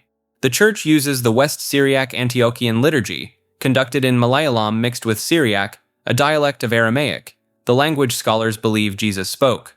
Priests still chant portions of the Kurbana, their Holy Communion service, in this ancient tongue that most parishioners cannot understand. Sufism forms the mystical inner dimension of Islam, where practitioners use spinning, chanting, and breathing techniques to achieve direct union with the divine. While mainstream Islam focuses on scripture and law, Sufis seek ecstatic experiences and altered states of consciousness through practices that Orthodox Muslims sometimes condemn as heretical. The whirling dervishes of Turkey spin continuously for hours, entering trance states where they claim to dissolve the boundary between self and God. The Mevlevi order, founded by followers of the poet Rumi in the 13th century, treats this spinning as a form of active meditation. Practitioners wear white robes that billow outward as they rotate, one palm facing heaven to receive divine energy, the other facing earth to channel it downward. The dhikr ceremony involves rhythmic chanting of the 99 names of Allah, sometimes for entire nights without pause. Participants hyperventilate through specific breathing patterns while swaying or jumping, inducing states where they report leaving their bodies entirely. Some Sufi orders practice extreme acts of devotion. The Rifa'i dervishes in the Balkans and Middle East pierce their cheeks with skewers, swallow glass, and handle poisonous snakes during religious ceremonies, claiming divine protection prevents injury. Medical observers have documented these practices without finding evidence of trickery. The Chishti order in India and Pakistan uses qawwali music, repetitive devotional songs that build in intensity over hours, to induce collective trance states. Nusrat Fateh Ali Khan, who collaborated with Peter Gabriel and Eddie Vedder, brought this tradition to Western audiences while maintaining its consciousness-altering properties. In Iran, the government banned many Sufi practices after the 1979 revolution, driving orders underground. The Ghanabadi dervishes face regular persecution, with hundreds imprisoned for participating in ceremonies the state considers politically subversive. Kharijit refers to the first major sectarian split in Islam that emerged just 25 years after Muhammad's death, creating a group so extreme that both Sunnis and Shias considered them heretics. These early Islamic purists believed that committing a major sin automatically expelled a Muslim from the faith, making them an apostate who could be legitimately killed. The movement began in 657 CE during the Battle of Siffin between Ali ibn Abi Talib, the fourth caliph and Muhammad's cousin, and Muawiyah, the governor of Syria. When Ali agreed to arbitration to end the conflict, approximately 12,000 of his soldiers abandoned him, declaring that judgment belongs to God alone. They became known as Khawarij, meaning those who went out. Their theological position was ruthlessly simple. Any Muslim who committed a major sin became a kafir, an unbeliever, regardless of their previous faith or good deeds. This included Muslim rulers they deemed corrupt, making political assassination a religious duty. They considered themselves the only true Muslims, viewing everyone else as legitimate targets for execution. The Kharijites assassinated Ali in 661 CE while he prayed in the Mosque of Kufa. The assassin, Abd al-Rahman ibn Muljam, poisoned his sword and struck Ali in the head, believing he was purifying Islam. They attempted to simultaneously assassinate Muawiyah and Amr ibn al-As the same night, though those attempts failed. They established short-lived states in Arabia, Iraq, and North Africa, implementing their interpretation of Islamic law with extreme severity. Under Kharijite rule, missing prayers, lying, or drinking alcohol meant death. They rejected the Islamic practice of taqiyya, religious dissimulation under persecution, demanding their followers choose death over hiding their beliefs. The Azarika subsect, led by Nafi ibn al-Azraq, took these beliefs further. They declared that killing the children of their opponents was obligatory, as these children would grow up to be unbelievers. They instituted a practice called istirad, testing the faith of potential members by requiring them to kill a captured enemy prisoner. Most Kharijite groups were eliminated by the 8th century through military campaigns by both Umayyad and Abbasid caliphates. The sole surviving branch, the Ibadis, moderated their views significantly, and now exist primarily in Oman, where they form 75% of the population, and smaller communities in North and East Africa. Modern jihadist groups often display theological parallels to early Kharijite doctrine, particularly in their use of takfir, declaring other Muslims as apostates to justify violence against them. Islamic scholars from both Sunni and Shia traditions regularly invoke the historical example of the Kharijites when condemning contemporary extremist movements. Yazidism is practiced by roughly 700,000 people, primarily in northern Iraq, yet most of the world knows them only through a single misconception, that they worship Satan. This ancient religion predates Islam by thousands of years, and contains elements that have baffled scholars for centuries. The Yazidis believe in a supreme God who created the world, but then handed control to 7 holy beings, the most important being Melek Taus, the peacock angel. According to their creation story, Melek Taus refused to bow to Adam when commanded by God, not out of pride, but out of love for God alone. God rewarded this loyalty by making him chief of all angels. This story parallels the Islamic account of Iblis, or Satan, who also refused to bow to Adam. Because of this similarity, Muslims and Christians have accused Yazidis of devil worship for over 1,000 years. The Yazidis cannot speak the name Satan or any word that sounds similar. They can't eat lettuce because the Kurdish word for it sounds too close to their word for Satan. The religion forbids conversion. You must be born Yazidi to be Yazidi. They believe they descend from Adam alone, while the rest of humanity descends from both Adam and Eve. Their sacred texts claim Adam produced offspring without Eve through a unique process involving sealed jars. Lalish Temple in Iraq serves as their holiest site, where they claim Noah's Ark came to rest after the flood. Every Yazidi must make a pilgrimage there at least once. The temple contains sacred springs and the tomb of Sheikh Adi ibn Musafir, their 12th century reformer. Their social structure divides into 3 rigid castes: the sheikhs, the pirs, and the murids. Marriage between castes is forbidden. Breaking this rule traditionally meant death, though enforcement has relaxed in recent decades. The Yazidis possess 2 sacred books written in Kurdish, the Book of Revelation and the Black Book. They kept these texts secret from outsiders for centuries. When scholars finally accessed them in the early 1900s, they discovered cosmological ideas that appear nowhere else in Middle Eastern religions. The Nation of Islam teaches that a black scientist named Yaqub created white people 6,000 years ago through a selective breeding experiment on the Greek island of Patmos, and that a massive wheel-shaped spacecraft called the Mother Plane hovers above Earth waiting to destroy America. Founded in Detroit in 1930 by Wallace Fard Muhammad, a mysterious silk salesman who claimed to be both the Mahdi and Allah himself in human form, the movement teaches that black people are the original inhabitants of Earth, and that white people are a race of devils whose 6,000-year rule ends in our current era. The Yaqub story forms the core of their theology. According to their teachings, Yaqub was a brilliant but rebellious scientist living in Mecca, 5,600 years before Christ. Through 2,400 years of selective breeding and magnetic manipulation, he created progressively lighter races, brown, red, yellow, and finally white. each one more deceptive and violent than the last. Elijah Muhammad, who led the organization from 1934 to 1975, claimed direct communication with Master Fard and taught that the Mother Plane, a half-mile-wide spacecraft built by the original black scientists, contains 1,500 smaller attack ships. He described meeting the pilots of these crafts during his travels to various cities. Malcolm X served as their most prominent minister before breaking away in 1964 after discovering Elijah Muhammad had fathered multiple children with teenage secretaries. His departure and subsequent statements about finding true brotherhood among white Muslims during his Mecca pilgrimage led to his assassination by nation members in February 1965. Louis Farrakhan rebuilt the organization in 1978 after Elijah Muhammad's son Warith Deen Muhammad had dissolved it to form a mainstream Sunni Muslim group. Farrakhan claims to have been taken aboard the Mother Plane in 1985 near the Mexican town of Tepoztlan, where he received a vision of Ronald Reagan planning a war.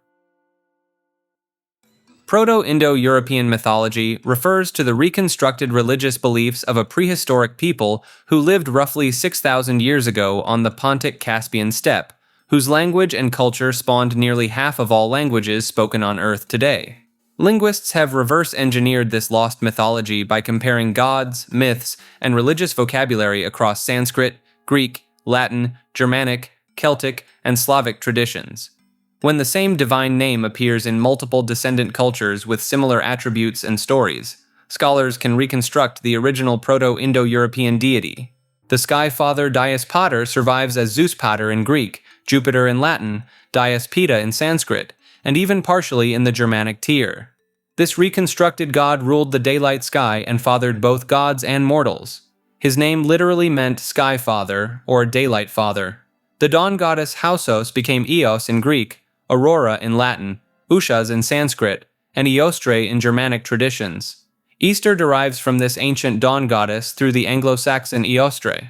Every descendant culture preserved nearly identical poetic formulas describing her as rosy-fingered and driving a chariot pulled by horses. The divine twins, called the Diwos Sunu, or Sons of Sky, appear as the Ashvins in Hindu mythology, Castor and Pollux in Greek and Roman tradition, and the Anglo-Saxon Hengist and Horsa. These horse-associated twins rescued sailors and possessed healing powers across every culture that remembered them. Linguistic analysis reveals a creation myth involving the sacrifice and dismemberment of either a primordial giant named Yemo, meaning twin, or a primordial cow. The Germanic Ymir, the Vedic Yama, and the Roman Remus all derive from this original sacrificial twin whose body parts became the physical world. The dragon-slaying myth appears consistently across Indo-European cultures. A hero or thunder god battles a serpent or dragon that has stolen cattle or water. This becomes Thor versus Jormungandr, Zeus against Typhon, Indra fighting Vritra, and the Slavic Perun battling Veles. Georges Dumézil identified a three-part social and divine structure across Indo-European societies: sovereignty and priesthood, warfare, and fertility or production. The gods themselves divided into these three functions, with sovereignty gods like Odin and Varuna, war gods like Thor and Indra, and fertility deities like Freyr and the Ashvins. Espiritismo emerged in Puerto Rico and Cuba during the 1860s, when French educator Allan Kardec's Spiritist teachings collided with Caribbean folk traditions, creating a unique system where practitioners claim to diagnose illnesses by reading the spiritual fluids surrounding a person's body. Mediums called espiritistas conduct sessions known as misas espirituales, where they enter trance states to channel spirits of the deceased. These spirits supposedly attach themselves to living people, causing everything from chronic pain to financial problems to relationship failures. The medium identifies which specific spirit has latched onto a client by passing their hands over the person's body, sensing disturbances in their spiritual current. The practice spread rapidly through working-class neighborhoods in New York City during the 1940s and 50s when Puerto Rican migration peaked. Botanicas, stores selling spiritual supplies, appeared throughout the Bronx and East Harlem. These shops still operate today, selling colored candles, Florida water, special soaps, and statues of spirits called upon during ceremonies. In Puerto Rico, an estimated 60% of the population has attended at least one misa espiritual. The Puerto Rican Department of Health officially recognized Espiritismo as a legitimate healing practice in 1975, allowing Espiritistas to work alongside conventional medical professionals in certain contexts. The Mesa Blanca, or white table ceremony, serves as the central ritual. Participants sit around a table covered with a white cloth, upon which sits a bowl of water, flowers, and a crucifix. The lead medium opens portals to the spirit world, while assistant mediums help interpret messages. Sessions can last 3 to 5 hours, with multiple spirits supposedly speaking through different mediums. Practitioners classify spirits into courts or commissions. The Commission of Indians includes indigenous spirits, the Commission of Madamas consists of wise African female spirits, and the Commission of Cowboys contains spirits of Spanish conquistadors. Each commission specializes in different problems. Madamas handle domestic issues, Indians deal with health, Cowboys manage legal matters. The Eleusinian Mysteries were secret religious ceremonies that ancient Greeks kept hidden for nearly 2,000 years, with initiates facing execution if they revealed what happened inside the Telesterion temple at Eleusis. Every major figure in ancient Greece participated in these rites. Plato, Aristotle, Sophocles, Cicero, and Marcus Aurelius all underwent initiation. Even Roman emperors like Hadrian and Marcus Aurelius traveled to Greece specifically to experience the mysteries. Cicero wrote that the mysteries gave him hope for life after death, while Plato claimed they showed initiates how to live joyfully and die with better hope. The ceremonies centered on Demeter and Persephone's myth, but the actual rituals remain largely unknown because no initiate ever broke their vow of silence in writing. The few hints that survive suggest participants drank a special beverage called kykeon, witnessed sacred objects removed from baskets, and experienced something in the dark inner chamber that fundamentally changed their view of death. The kykeon drink has sparked decades of speculation. Scholars like Albert Hoffman, who discovered LSD, and ethnobotanist Gordon Wasson, argued the beverage contained ergot alkaloids from infected barley, essentially naturally occurring compounds similar to LSD. Ancient texts describe initiates experiencing visions, ineffable revelations, and permanent elimination of their fear of death after drinking kykeon. The Greater Mysteries lasted 9 days each September. Initiates fasted, bathed in the sea, sacrificed piglets, and marched 14 miles from Athens to Eleusis. Inside the Telesterion, which could hold 3,000 people, something occurred that participants called the Holy Night, involving bright lights, sacred drama, and revealed objects. Christianity officially banned the mysteries in 392 CE after Emperor Theodosius outlawed pagan practices. Alaric the Visigoth destroyed the sanctuary 4 years later, ending nearly 2 millennia of continuous operation. The Samothracian mysteries were ancient initiation rites so secretive that after 3,000 years, we still don't know exactly what happened during the ceremonies. Unlike the more famous Eleusinian mysteries, these rituals on the remote Greek island of Samothrace accepted anyone, slaves, women, children, even non-Greeks, making them the most democratic religious institution in the ancient world. The initiation took place at night in a torchlit hall called the Anacteron, where archaeologists have discovered evidence of hallucinogenic substances, including opium poppy seeds and cannabis residue in ceremonial vessels. Initiates wore purple sashes and iron rings magnetized by lodestones, which they believed provided protection from drowning at sea. Philip II of Macedon met his future wife Olympias during their initiation ceremony in 357 BCE, making their son Alexander the Great a child of 2 initiates. Herodotus, Plato, and the Roman Emperor Hadrian all underwent the rites. The Spartan king Lysander tried to attend, but was turned away after failing to answer the doorkeeper's ritual questions correctly. The ceremony involved 2 degrees of initiation. The first, called maesis, could be completed in a single night. The second, apopteia, meaning watching, required returning to the island and involved witnessing something so profound that initiates were forbidden from speaking about it under penalty of death. Roman writers hint that the rituals included a confession of sins, the only known example in ancient Greek religion, followed by absolution through animal sacrifice. A raised platform in the initiation hall suggests dramatic reenactments took place, possibly depicting the marriage of Cadmus and Harmony, whose wedding on Samothrace was attended by all the Olympian gods. The sanctuary's priests, called corybantes, performed frenzied dances while clashing shields and swords, inducing trance states in participants. Archaeologists have uncovered underground chambers beneath the main hall, with acoustic properties that would have amplified chanting and created disorienting echoes. Imamiyya, also known as Twelver Shia Islam, follows 12 divinely appointed leaders who possessed supernatural knowledge and abilities that most Muslims believe ended with Muhammad. This branch claims that 70 to 85% of all Shia Muslims worldwide follow its teachings, making it the dominant form of Shia Islam in Iran, Iraq, Lebanon, and Bahrain. The 12 imams supposedly inherited not just political authority, but also esoteric wisdom directly from Ali ibn Abi Talib, Muhammad's cousin and son-in-law. Each imam could interpret the hidden meanings of the Quran, perform miracles, and possessed complete knowledge of all sciences, languages, and future events from birth. The 12th imam, Muhammad al-Mahdi, allegedly disappeared at age 5 in the year 874 CE in Samarra, Iraq. Followers believe he entered a state called the minor occultation, communicating through 4 successive representatives for 69 years. In 941 CE, he entered the major occultation, where he remains hidden but alive, now over 1,100 years old. Iranian government structures incorporate this belief directly into their constitution. The supreme leader officially serves as the Mahdi's temporary representative until his return. Government buildings maintain empty offices for the hidden imam, and some officials leave an empty chair at meetings to symbolize his presence. Believers visit the Jamkaran Mosque near Qom, Iran, where they drop written requests into a well, believing the Mahdi reads every letter.